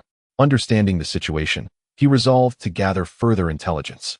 After Duoyan Ade concluded his remarks, he raised his right hand. The flag-bearers behind him promptly crossed and waved their flags. Observing this signal, the army gradually came to a halt. Yongmu sat within an opulent palanquin, carried by 108 horse attendants. Inside the lavish carriage, 20 young women, entirely unclothed, attended to him. "Khan, would you care for another drink?" A fruit maiden offered a cup of fruit wine to his lips. "Why has the procession halted?" Inquire with Duoyan Ade. Yongmu brusquely pushed aside the cup. "Brother Feng, they have arrived. Yongmu's forces are here. According to scouts, there are 12,000 cavalry alone, along with 170 warships. I estimate his total strength to be around 15,000. Halter's voice trembled slightly. Feng nodded, turning to the generals behind him, who were the chieftains of various small tribes. "Esteemed leaders, Yongmu's army lies ahead. Do you possess the confidence to confront them?" Feng inquired loudly. "Indeed. Let us slay that scoundrel Yongmu. I have long yearned to end his life." The 3 newly allied chieftains raised their sabers high, their eyes gleaming with vengeance. "Confidence is all I require. Ged Mountain, shortly, I want your 3 tribes to lead the charge, demonstrating your loyalty." Feng directed his gaze towards Ged Mountain. "Agreed." Ged Mountain and the other 2 chieftains stepped forward. "Very well." Feng then looked towards Tuba. Their long-standing collaboration had forged an unspoken understanding. Tuba boarded a canoe, personally commandeering a heavy machine gun aboard the warship. This act seemed to signal the other 3 heavy machine guns to engage, their dark muzzles aimed downstream. Before long, a multitude of dark figures emerged downstream, advancing with the fervor of marching ants, a palpable aura of impending slaughter enveloping the banks of Wolf Creek. "Stand guard," Halter commanded, and the front line cavalry simultaneously raised their round shields, while the rear line knocked arrows onto their strings. Yongmu's forces halted 2 kilometers from Feng, when suddenly an arrow was loosed from their ranks, striking accurately 1,000 meters away. The strength to achieve such a feat could only belong to Yongmu's renowned archer. "What does this signify?" Feng inquired of those nearby. "Brother Feng, Yongmu seeks to negotiate at the forefront. He will stand within the range of his arrow shortly. By tradition, we should also release an arrow," spoke Modeo Fu. "Then let us shoot." Feng nodded in assent. With a swift motion, Halter extended his arm and launched an arrow 1,000 meters away. On the warship, Ding Tuanchuan, Kazi Na, and Boken stood upon the deck, captivated by the spectacle. Such grand displays were rare, and the 3 women were exhilarated, their hair standing on end. Especially Kazi Na, who had lived on the prairie for 16 years, found herself witnessing Yongmu's entire army mobilized for the first time. The sight was magnificent. 170 warships nearly obstructed the flow of Wolf Creek. Yongmu's forces parted to create a gap as a lone rider approached Feng, waving a white flag. Feng accepted the white flag, racing towards the designated distance for negotiation. As the 2 riders gradually approached, Feng finally discerned the complete visage of the man before him. To his astonishment, the individual was a remarkably handsome man in his 30s. Duoyan Ade was also scrutinizing Feng. "Such youth. I had expected an elderly fellow." "You are Feng?" Duoyan Ade reined in his horse within striking distance. "Indeed, you are Yongmu?" Feng similarly halted his steed. Given the esteemed status of the Khan, how could he personally meet with you? "I am Duoyan Ade, a captain under the Khan's command." Chapter 472, The battle persisted for half an hour. What? Yi Feng seethed with anger. As the commander, he had personally taken the field, yet Yongmu had merely dispatched a subordinate, a blatant affront. Yi Feng, our Khan has conveyed that he wishes to grant you another opportunity. If you withdraw your troops now, he will hold no grudges. Furthermore, our Khan is renowned for his generosity. He will not only spare you, but also bestow upon you 100 fine steeds and 1,000 sets of armor. Duo Yanade relayed Yongmu's orders. He felt a deep sense of frustration but felt powerless. After all, the Khan had elevated him to his current rank. What then? Yi Feng replied coldly. Do you see the army behind me? A full 50,000 troops, capable of shattering rivers with stones and blotting out the sun with arrows. If you truly wish to oppose our Khan. Duo Yanade's words were impatiently interrupted by Yi Feng. You lack the standing to converse with me. Have Yongmu speak with me instead, and refrain from boasting. Do you think I am blind? 50,000 troops, indeed. With that, Yi Feng unhesitatingly turned his horse away. Duo Yanade's eyes narrowed as he placed his hand on his bow. This was an unparalleled opportunity. Should he succeed in slaying Yi Feng with a single arrow, it would be a fitting tribute to the Khan's favor. However, within 3 seconds, he dismissed the notion. If the foremost assassin had failed to kill Yi Feng, he, only slightly superior to that assassin, would likely meet a grim fate should he fail. Gritting his teeth, he too decided to report to Yongmu. Brother Feng. Harder quickly seized Yi Feng's horse. Brother Feng, shall we launch an assault now? Harder inquired. Assault? No, let them come to us. Otherwise, our pitfall will be in vain. Yi Feng responded, then relieved himself on the ground. Just moments earlier, he had sensed a palpable danger when he turned. How audacious! Yi Feng dares to demand my personal audience? Yongmu slammed his hand down inside his palanquin, inadvertently striking a maiden's backside. Khan, shall we teach Yi Feng a lesson? Duo Yanade questioned. Certainly, let the troops of Niu and Lu launch an attack first to gauge Yi Feng's prowess with his divine crossbow, Yongmu declared. Khan, I believe our forces have the advantage. While those two tribes engage, I shall lead 9,000 light cavalry to ambush from the rear, thereby enhancing our chances of victory. Duo Yanade had indeed identified Yi Feng's weakness, a testament to his caliber as a captain. No, the 9,000 cavalry must ensure my safety. Let those two tribes handle it, Yongmu replied calmly.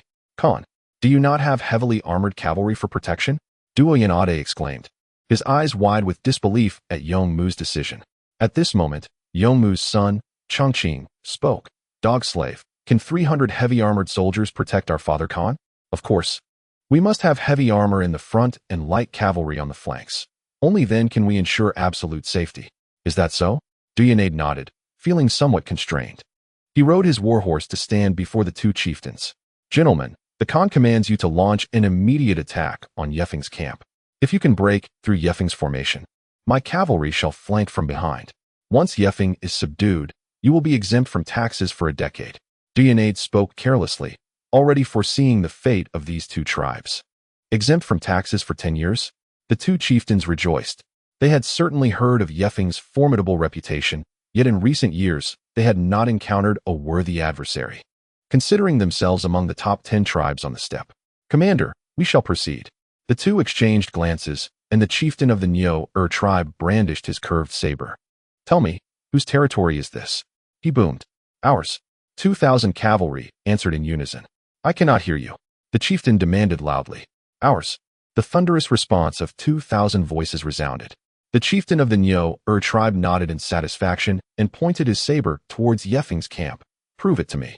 The sounds of hooves echoed as 2,000 cavalry began to jog, quickly escalating into a charge, a force that seemed to sweep all before it. The foot soldiers waved their curved sabers atop their steeds, emitting various battle cries, their eyes ablaze with fierce combat spirit. They were determined to breach Yefeng's camp. Having heard rumors of the many beauties within, the beauties are mine, the men are yours. A mere 2,000 meters, and the cavalry would close in within moments. Steady. Yefeng commanded from the front. The archers in the front line drew their bows, beads of sweat trickling down their brows. The cavalry drew nearer, 1,000 meters, 900 meters, 600 meters, steady. Yefeng continued to maintain the formation. 500 meters, 300 meters, 200 meters. Suddenly, chaos erupted. The cavalry of the Niu tribe stumbled into a pitfall. Some were instantly impaled by barbs, others trampled underfoot. and those fortunate enough to escape were soon knocked back in by the horses behind them. The air was filled with anguished cries. 1/3 of the 2,000 cavalry fell victim to the pitfalls. Yet, their numbers were overwhelming. The chieftain of the Nyo tribe tugged at the reins, his steed leaping effortlessly over the pitfall. The cavalry behind swiftly followed suit, vaulting over the traps and continuing their charge towards Yifeng's ranks. Tuba gripped the heavy machine gun, anxiously eyeing the signal flag. Why hasn't Feng ordered the gun to fire? What is he waiting for? As he gazed at the enemy cavalry 200 meters away, Yifeng slightly turned to the 3 chieftains of Yunshan. They understood the cue and mounted their steeds. Charge! 300 men, some on horseback and others on foot, surged forward to meet the Nyo cavalry. There was no suspense.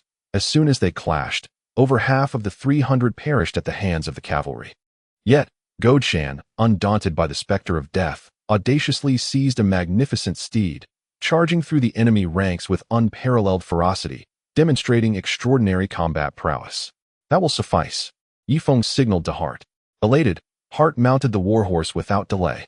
1,000 cavalrymen surged forth, engaging in fierce combat with the forces of the Nyulu tribe. Blood stained the verdant grass, and the ground was littered with the fallen. The battle raged for half an hour until the last enemy of the Nyu tribe succumbed in a pool of blood. Hart severed his head and raced toward Yifeng. Brother Feng, we have vanquished them. Excellent. But what of Yunshan and his men? How many survived? Yifeng inquired. Great Khan, I am still alive. Yunshan approached, leading a fine steed with a few dozen tribesmen trailing behind him. From a contingent of 300, scarcely 30 remained.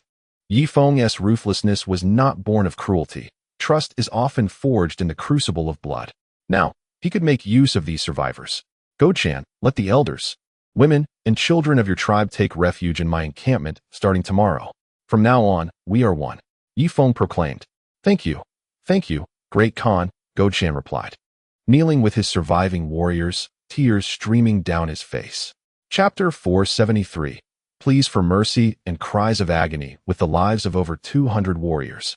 Yifeng's trust had been earned, and it was a trust to be cherished, for it came at a tremendous cost. I must hold this trust dear, he lamented. You may rest now. Someone, provide Yunshan and his men with leather armor, brand new curved blades, and a steed for each. Yifeng commanded once more. Yes, Yunshan and the 30 survivors were escorted to the logistics department. Though they had lost 9/10 of their warriors, their faces bore no sorrow, only joy. Would they finally be recognized as regular troops? In the southwestern encampment, Yongmu directed the heavily armored cavalry depart, gazing in shock at the distant slaughterhouse of flesh. Is this what war entails? Previously, he had wielded power over his own territory, where small tribes dared not resist. Thus, he had never truly experienced a battle involving over 100 men. After 2 decades as Khan, this was his first encounter with a battle exceeding 3,000 combatants. And he was taken aback by its brutality, especially as the scent carried by the upstream breeze was both pungent and foul. Ugh, Yongmu retched. Quickly retreat. Yifeng is invincible. We must flee. He cried in terror. Khan, we cannot retreat. Our main forces remain, vastly outnumbering Yifeng, and our warships have yet to deploy. Yunshan exclaimed, urgently restraining Yongmu, who was hastily preparing to mount his horse. In the tent of the Khan, not all held martial prowess. Some had attained their positions through sycophancy, protected by the army and the Khan's reputation, which deterred most from assassination attempts. Yongmu's position as Khan was acquired through the exchange of resources. His grandfather had once been the elder of the Yunshan tribe, amassing a fortune of 100,000 horses, hundreds of thousands of cattle, and vast tracts of land. Thus, he leveraged these assets to secure his position as Khan of the Southwest. Indeed, we still possess warships. Relay my orders. Let the ships charge forth and vanquish all of Yifeng's naval forces. Yongmu rode upon a magnificent steed. Very well, my subordinate shall promptly execute the command. Yunshan waved his hand towards the distant flag signal. The small flag was waved 3 times, pointing towards Yifeng's fleet. By the Khan's decree, all warships advance and collide with Yifeng's vessels. The naval commander gestured forward. Instantly, the hold reverberated with urgent drumbeats as 170 warships, manned by 20,000 oarsmen, commenced rowing. At last, the moment has arrived? On the flagship, Tuba chuckled, placing his hand on the trigger, his gaze fixed upon Yifeng, awaiting his command. Tuba, fire. Remember, aim only to breach the hold. Do not waste ammunition, Feng commanded from the shore.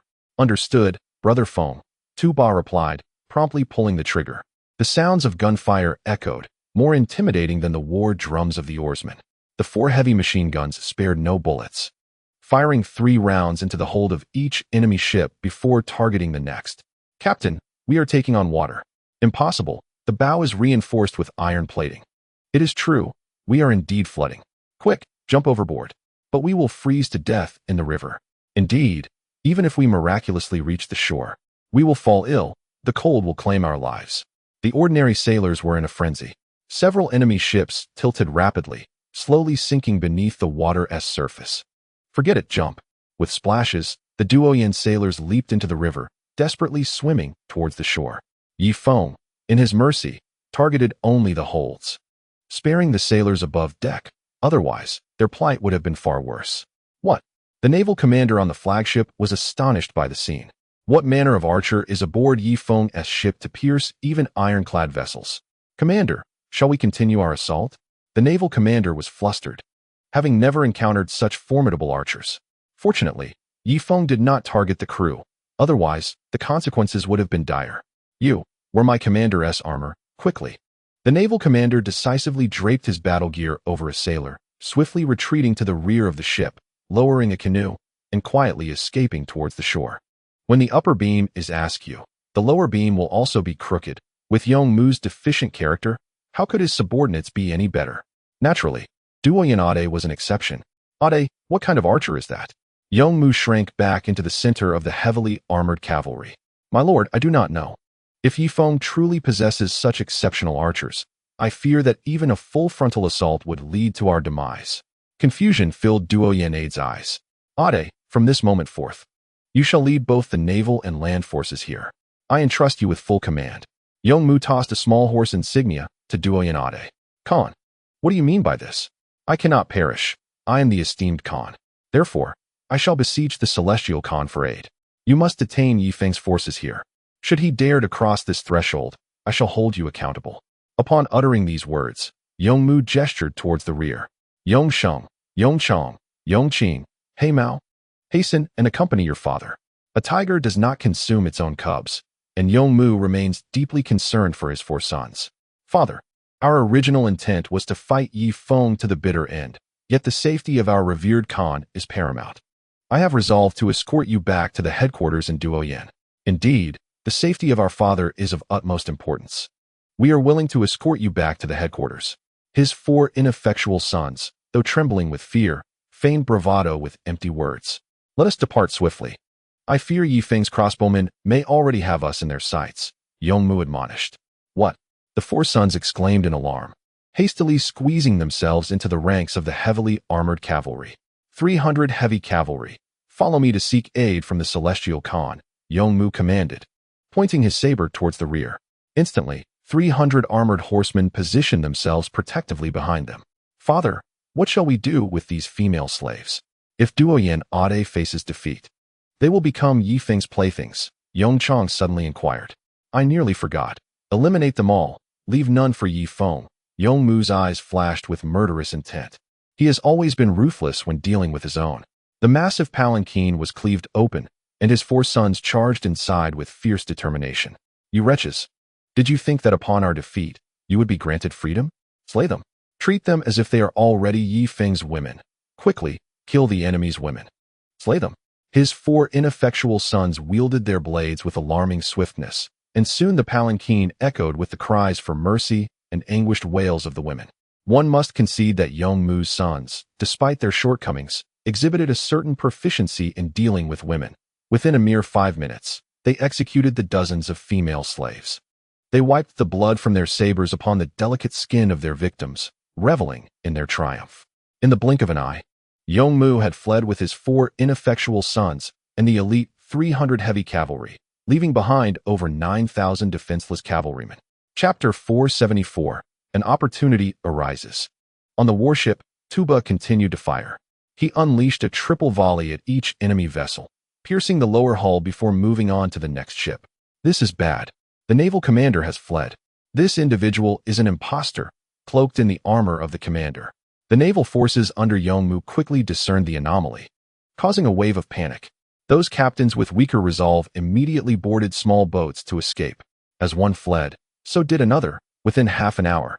Sailors aboard the enemy ships either leapt into the river or took to the small boats in flight. The remaining sailors, trapped in the fray, promptly raised white flags in surrender.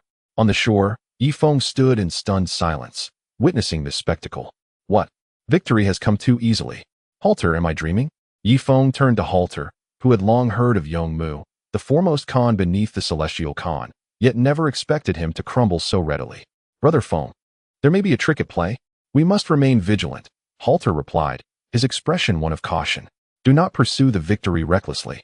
It is prudent to secure our own position, for the enemy's land forces still outnumber our naval and terrestrial troops. Feng nodded in agreement. Tuba, having received no orders, pointed ahead, set sail and charged forward. There are still many enemy ships that have yet to surrender. Understood, Commander Tu, the captain replied. Aware of Tuba's close allegiance to Feng, he ventured ahead, without waiting for signals from the shore, believing that should Feng express discontent, he could shift the blame onto Tuba, doubting that Feng would execute his trusted subordinate. As Tuba's warship advanced, enemy vessels either tilted or sank, causing great distress to the crew below deck. Their feet were shackled to the keel, and in the event of defeat, they would meet a grim fate alongside the ship. Stop firing. We surrender. We surrender. The enemies in the water raised their hands, trembling uncontrollably, their faces turning a shade of purple from the cold. Tuba, however, was oblivious, reveling in the thrill of the battle. Has Tuba lost his senses? Though the heavy machine gun is formidable, without a network of firepower from 4 guns, his solitary advance is tantamount to seeking death. Quickly, signal him to return. Feng commanded. The flag-bearer hastily crossed the flags, waving vigorously towards the flagship. Unfortunately, Tuba had his back to them and failed to see the signals. Fool! Roared Yunshan from the shore. His own navy had raised white flags, yet the figure on the flagship continued to fire relentlessly, as if to mock his authority. Tossing his hat aside, he leapt onto a horse-drawn carriage and raised a crossbow. With a whoosh, a bolt streaked across the sky. Suddenly, as Tuba was engrossed in the fight, a jolt coursed through him, and the world seemed to retreat in haste. Tuba! Feng bellowed, seeing a bolt shot from the shore. Then, the sound of the heavy machine gun ceased. The bolt had pierced Tuba's body, propelling him backward over 20 meters, crashing into the icy river with a resounding splash. Brother Tuba! Exclaimed the captain of the flagship, rendered speechless, collapsing to the ground. Feng, disregarding the icy waters, plunged into the river and swiftly retrieved Tuba's body. The 2-meter-long bolt was still attached to a portion of his entrails. Tuba gazed vacantly at the sky, his lips moving slightly as if attempting to convey words. Tuba, you cannot die, Tuba. Feng clutched him tightly. Brother Feng, take care of my woman, Tuba uttered before his body went limp. The high-ranking officials of Haltet gathered around, their eyes red with sorrow as they beheld Tuba's lifeless form. Brother Feng, I will go and annihilate the Duoyan people without leaving a trace. With that, Haltet dashed towards his warhorse. Come back. Feng's voice was hoarse, a tear escaping from the corner of his eye. What military discipline, what rules, what conventions mattered to him? In his eyes, Tuba's life eclipsed all else. A heart-wrenching scream pierced the air as Bo Chin stumbled forward, embracing Tuba. Sister-in-law, what has become of Tuba? Feng found himself at a loss for words, feeling that no language could adequately convey the depths of his sorrow. Bo Chin pressed her face against Tuba's, uttering not a single word, instead tightly closing her eyes. When grief reaches a certain threshold, it transcends the need for loud lamentation. Meanwhile, Duoyan leaped from the war chariot. He noticed that after slaying the divine crossbowman, Feng's formation appeared to have faltered. This was an opportunity. Did you see that man? Charge forward and eliminate Feng. Once he falls, his forces will scatter like autumn leaves. Duoyan shouted fiercely. Kill! Thunderous hooves echoed as 9,000 cavalrymen surged forward with alarming speed towards Feng. Fools! Still attempting to advance. Harder pushed through the throng, casting a cold gaze ahead. Steady! The 9,000 cavalry are merely 500 meters away. Steady! Harder mimicked Feng's demeanor, calculating the distance swiftly. Suddenly, one of the cavalrymen could no longer restrain himself and loosed an arrow. The others mistakenly believed Harder had given the command. In an instant, thousands of arrows soared towards the front, yet most landed harmlessly on the ground, claiming only a few of the fastest Duoyan cavalry. Incompetent, Harder retaliated by striking down the first archer with a swift blow. Quickly, continue to ready your arrows, he ordered. The 9,000 cavalry had gained momentum, crashing forward like an unstoppable tide. This terrifying pressure caused many riders to tremble. They attempted to draw their arrows multiple times, but the once fluid motions now felt laborious. Most struggled several times without successfully knocking an arrow. Forget it. Those ready with arrows, fire at will, Harder shouted, his voice cracking. Arrows sporadically ascended into the sky, inflicting substantial casualties among the Duoyan cavalry. As they prepared to knock their arrows once more, it was too late. A dark cloud loomed ominously overhead, and the caltrops only managed to trip a few frontline cavalry, while those behind trampled over their fallen comrades, charging towards the shield-bearers. No, we are defeated, we cannot win, cried a shield-bearer, retreating in trepidation. Yi Feng, compelled to set aside his sorrow, rushed forward to dispatch the fleeing soldiers. Form ranks. 3 lines, hold your shields. Before Yi Feng could finish his command, the Duoyan cavalry had already made contact with the shield-bearers. Like a colossal wave crashing against rocks, dismembered limbs flew up 5 or 6 meters, even reaching 10. Some warhorses were thrown into somersaults, disrupting the formation behind Yi Feng. Hold the shields. Yi Feng seized a long spear, bracing it against the rear of the shields. The Duoyan cavalry relentlessly assaulted the shields, while some skilled riders leapt over. Breaching the shield wall, countless spears thrust outward, toppling these riders from their mounts. Yet, this maneuver left the shield-bearers vulnerable, beset on all sides. The sound of Yi Feng's voice resonated through the chaotic formation. On the warship, several heavy machine guns lay in wait, poised for action. The echoes of death reverberated across the land. The Duoyan cavalry was mercilessly torn apart. This was not a mere sporadic fire, but a relentless barrage. In a matter of moments, the Duoyan cavalry was cleaved in 2 by 4 heavy machine guns, their fronts and backs unable to coordinate. One of the machine guns emitted a cloud of white smoke, its barrel glowing red-hot. Yi Feng understood that the opportunity for a counterattack had arrived. Release the arrows. Obstruct the rear ranks of the Duoyan cavalry. A deluge of arrows flew towards the Duoyan forces. Cries of pain and surprise echoed through the air. The heavy machine guns continued their thunderous roar. Under the dual assault of these ranged weapons, the Duoyan warriors were thrown into disarray. Some skilled horsemen, upon seeing the arrows rain down, swiftly leaned their bodies low, sheltering beneath their steeds. While this maneuver could evade the arrows, it could not escape the machine guns. With a single shot, both horse and rider were pierced through. A chilling southern wind arose, and the scent of blood spread across the vast prairie. Above, hundreds of vultures circled, their raucous calls resembling the summons of death itself. The Duoyan cavalry was in turmoil, all responding to orders, mounting their horses and unsheathing their sabers. Yi Feng sat astride his steed. With a roar, 3,000 cavalry surged forward, embodying an unstoppable momentum towards the chaotic Duoyan ranks. The lethality of the cavalry lay in their mobility. The Duoyan forces, restrained by the heavy machine guns, could only pivot in place, unable to mount an effective offense. Meanwhile, Yi Feng's 3,000 cavalry quickly formed an unyielding advance. With sabers extended, they relied on their formidable agility to plunge into the defenseless enemy ranks. With swift precision, Yi Feng's cavalry did not even need to swing their blades. Their sheer speed effortlessly sent the Duoyan warriors tumbling from their mounts. The centurion of the Duoyan began to restore order amidst the chaos. However, just as they aligned their formation and prepared to charge, the heavy machine guns unleashed a sweeping fire, scattering their hard-won ranks. As night fell, the area within a 2-kilometer radius of the pitfall was strewn with the bodies of men and horses. Breathless and bloodied, Yi Feng emerged from the heap of corpses. Gasping for air, he glanced at the curved blade in his hand, its edge nearly entirely rolled. "Brother Feng, Haltat has taken 1,000 men to pursue the remnants of the Duoyan," reported Kelsu, half kneeling amidst the carnage. After this grueling battle, Kelsu's excitement made his face flush with color. It was his first victory over the Duoyan in a direct confrontation, achieving the impossible feat of overcoming a larger force.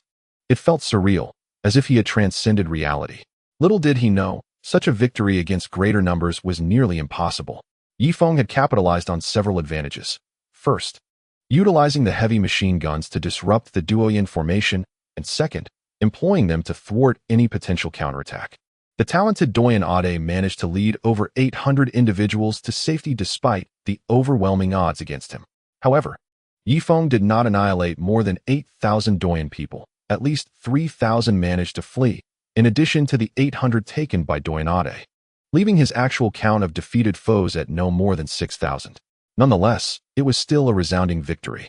At that moment, a squad of cavalry approached, escorting over 100 captives. Great Khan, these prisoners appear to be in reasonably good condition. What shall we do with them? Inquired a 100-man officer. March them into the icy river, Feng replied coldly. He had initially anticipated that these proud Doyen would choose death over surrender. Instead, they pleaded, Great Khan Feng, spare our lives. We bear no enmity towards you. Yongmu provides us with cattle and sheep. Our servitude is simply a transaction. One captive knelt before him, asserting that their true enemy was Yongmu, not them. Previously captured Doyen had been proud, as Feng had not defeated them on the battlefield, even in defeat. They harbored resentment. However, the situation had changed. Feng had vanquished them directly in combat. The men of the grasslands, stubborn as mules, would only plead for mercy from a true conqueror. The former Doyen, who had refused to surrender, believed Feng's victory was merely fortuitous. Now, however, these men acknowledged Feng's strength. Brother Feng, we lost nearly 1,000 men this time. Perhaps we should select some of these captives to lead the charge in our next battle, Kelsu suggested quietly. Indeed, although Feng defeated 6,000 enemies, he too suffered the loss of 1,000 men and 2,000 injuries, he acknowledged, feeling somewhat disheartened. The 6,000-strong army he had painstakingly assembled had dwindled to less than 3,000 capable fighters. First, have them fitted with shackles. Sweep the battlefield. Remove their armor and boots for cleaning, and gather all usable weapons, bows, and arrows, Feng commanded. Understood, the 100-man officer replied, leading the captives away to fulfill their tasks. Kelsu, I leave the matters of the battlefield to you. I have more pressing concerns, Feng declared, discarding his curved blade onto the ground and striding toward the barracks. Chapter 476. Rewarding meritorious service. A lifeless body lay within the barracks, and Boken knelt beside it, revealing only a helpless silhouette. Sister, Feng approached. Boken slowly turned to face him, her expression devoid of emotion. I can feel life stirring within me. I am carrying Tuba's child, she said. Oh. Feng felt a sense of relief wash over him. Though his dear brother had fallen in battle, at least his lineage would endure. However, Feng's eyes narrowed as he scrutinized Tuba's complexion. This is not the pallor of the deceased, he thought. He then checked for Tuba's breath, finding none, and felt for a pulse. There was none. However, the countenance of the deceased cannot possibly appear so rosy. Feng Ge.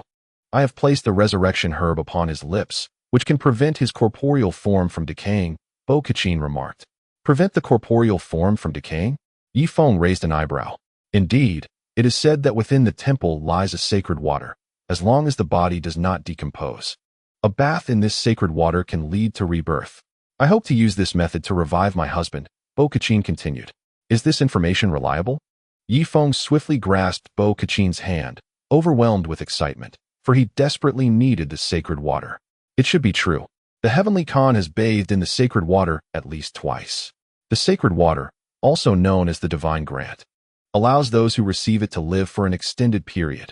After all, the Heavenly Khan has indeed lived for over 200 years, Bo Kachin affirmed. Feng was so exhilarated that he nearly leapt from the ground. Bo Kachin's words echoed those of Kazina, confirming that this was not mere rumor, but reality. As long as Tuba's body remains intact, once the sacred water is found, he can certainly be revived. By the way, if Tuba can be revived, could others be as well? Feng thought of Luo Ying. During his last search for Ilian, he had also discovered Luo Ying's preserved corpse, which he had placed untouched in the underground base. Should he obtain the divine grant, Luo Ying could also return to life. Feng Ge, the grave has been prepared. Let us now inter Tuba, the flagship's captain entered. With Tuba's demise, he felt a sense of responsibility.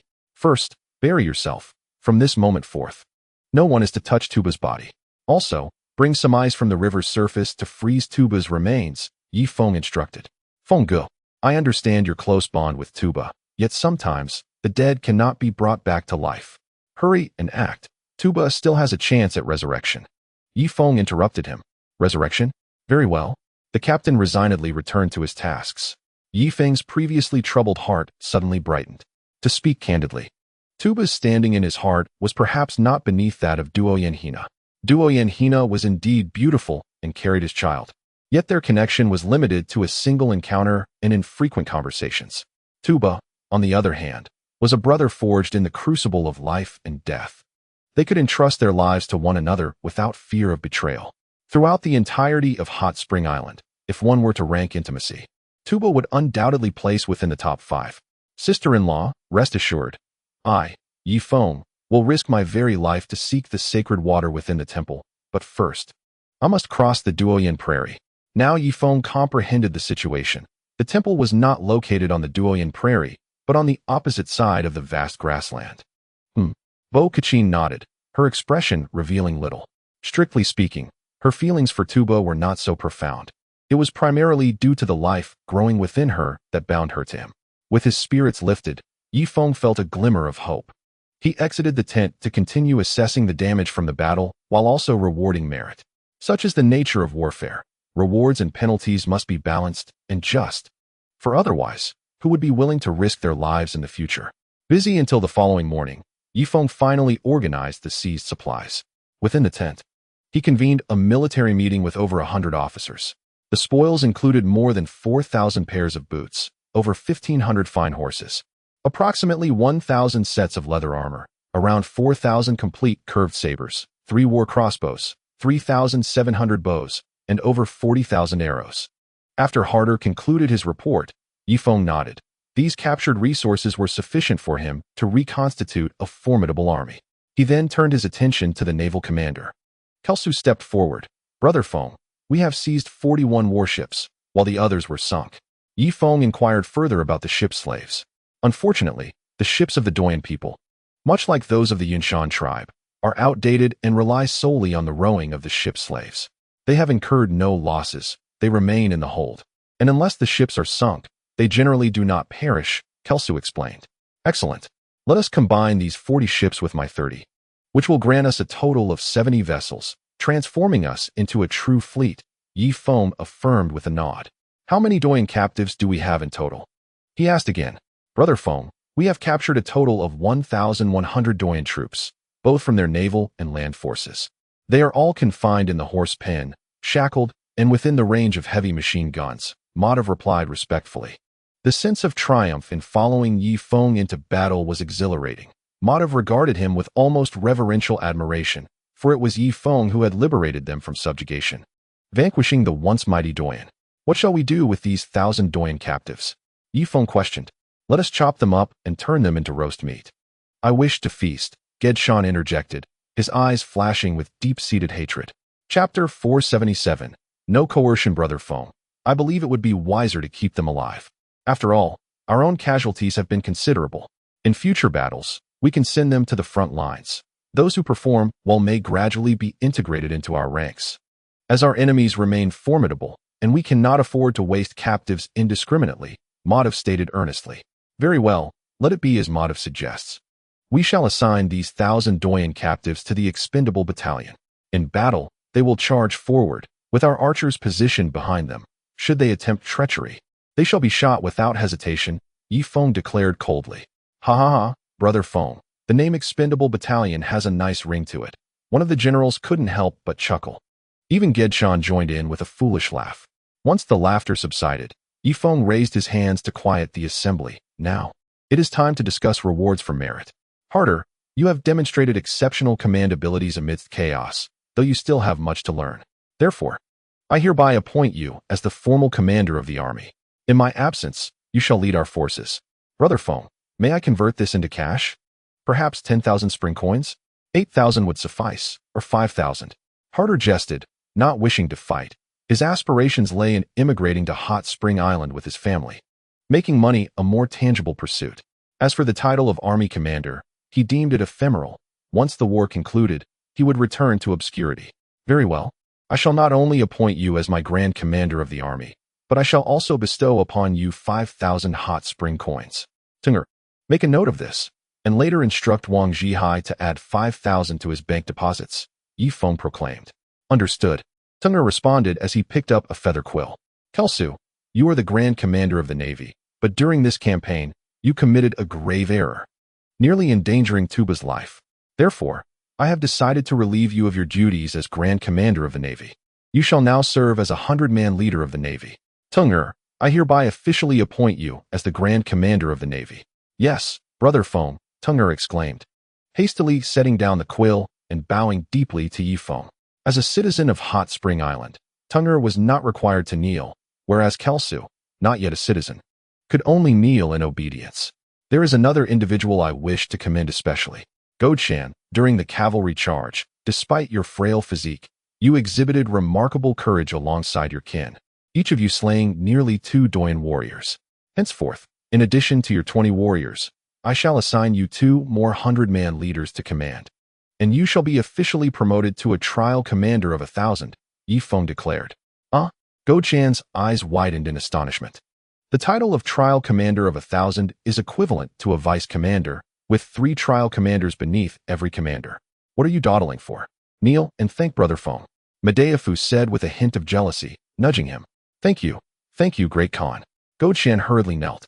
Indeed, it feels as though a bird's gun has been exchanged for a cannon. I never imagined Yunshan, would fare so well under Feng's leadership. Why did Feng not arrive on our vast grasslands sooner? Had he come earlier, the Doyan might have already been vanquished. Medeafu, your eloquence is commendable. You have persuaded several tribes to join my ranks in recent days. Therefore, I officially appoint you as the Grand General of External Affairs, Feng stated with gravity. Medeafu, bewildered, inquired, Brother Feng, what rank is the Grand General of External Affairs? It is of the same rank as the Grand Commander of the Army. Thank you. Brother Feng, long live Brother Feng. Medeafu jubilantly knelt. Subsequently, Feng awarded merits and rewards. Every high-ranking individual within the tent received their due accolades, except for 2 members of the Navy who faced punishment, Kelsu and the captain of the flagship, due to their actions that nearly cost Tuba his life. In truth, Tuba was already as good as dead. If he failed to obtain holy water in the coming days, he would be no different from one who had perished. Let us conclude the meeting here.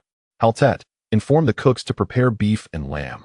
This evening, I wish to host a grand banquet on the shore and deck to reward the 3 armies, allowing everyone to eat, drink, and revel freely. Feng rose to his feet. Ha, splendid. We can indulge to our heart's content now. Cheers erupted within the tent. Brother Feng, might we venture to the nearby tribes to procure some women? After dining, shouldn't we enjoy the company of women? The new chieftain of the barbarians, Winterlu, suggested. Do not your barbarian tribes have numerous female warriors? Surely, they could partake in the festivities. Feng remarked, feeling a headache coming on. Alas, our female warriors are but a handful. How could they manage thousands of troops? Winterlu replied. Very well, during the day, you shall dispatch cavalry to the surrounding small tribes to ascertain if there are any fair maidens among them. However, you must not resort to abduction. Their consent is paramount. Should they wish to come, you may barter with them using items such as iron, horses, or provisions. Remember, coercion is strictly forbidden. If the women you bring back appear despondent, I shall not hesitate to impose penalties upon you, Feng stated earnestly. Indeed, Brother Feng. The small tribes are surely lacking in clothing and sustenance. With merely a piece of animal hide, we could procure a woman, one replied. Absolutely. 10 pounds of horse meat would suffice to exchange for a woman, especially since there is an abundance of horse meat on the battlefield, another chimed in. However, horse meat is cumbersome to transport. It would be more prudent to use that curved blade with the rolled edge. The small tribes under Yemu's command are notoriously impoverished. With a single curved blade, we could acquire 10 women to attend to us, another suggested. Laughter erupted among the men, filling the tent with a palpable aura of masculine exuberance. Feng furrowed his brow, but chose to remain silent. The warriors had emerged victorious. If they were not afforded the opportunity to indulge, what motivation would they have to continue fighting for you? Thus, substantial rewards must be instituted.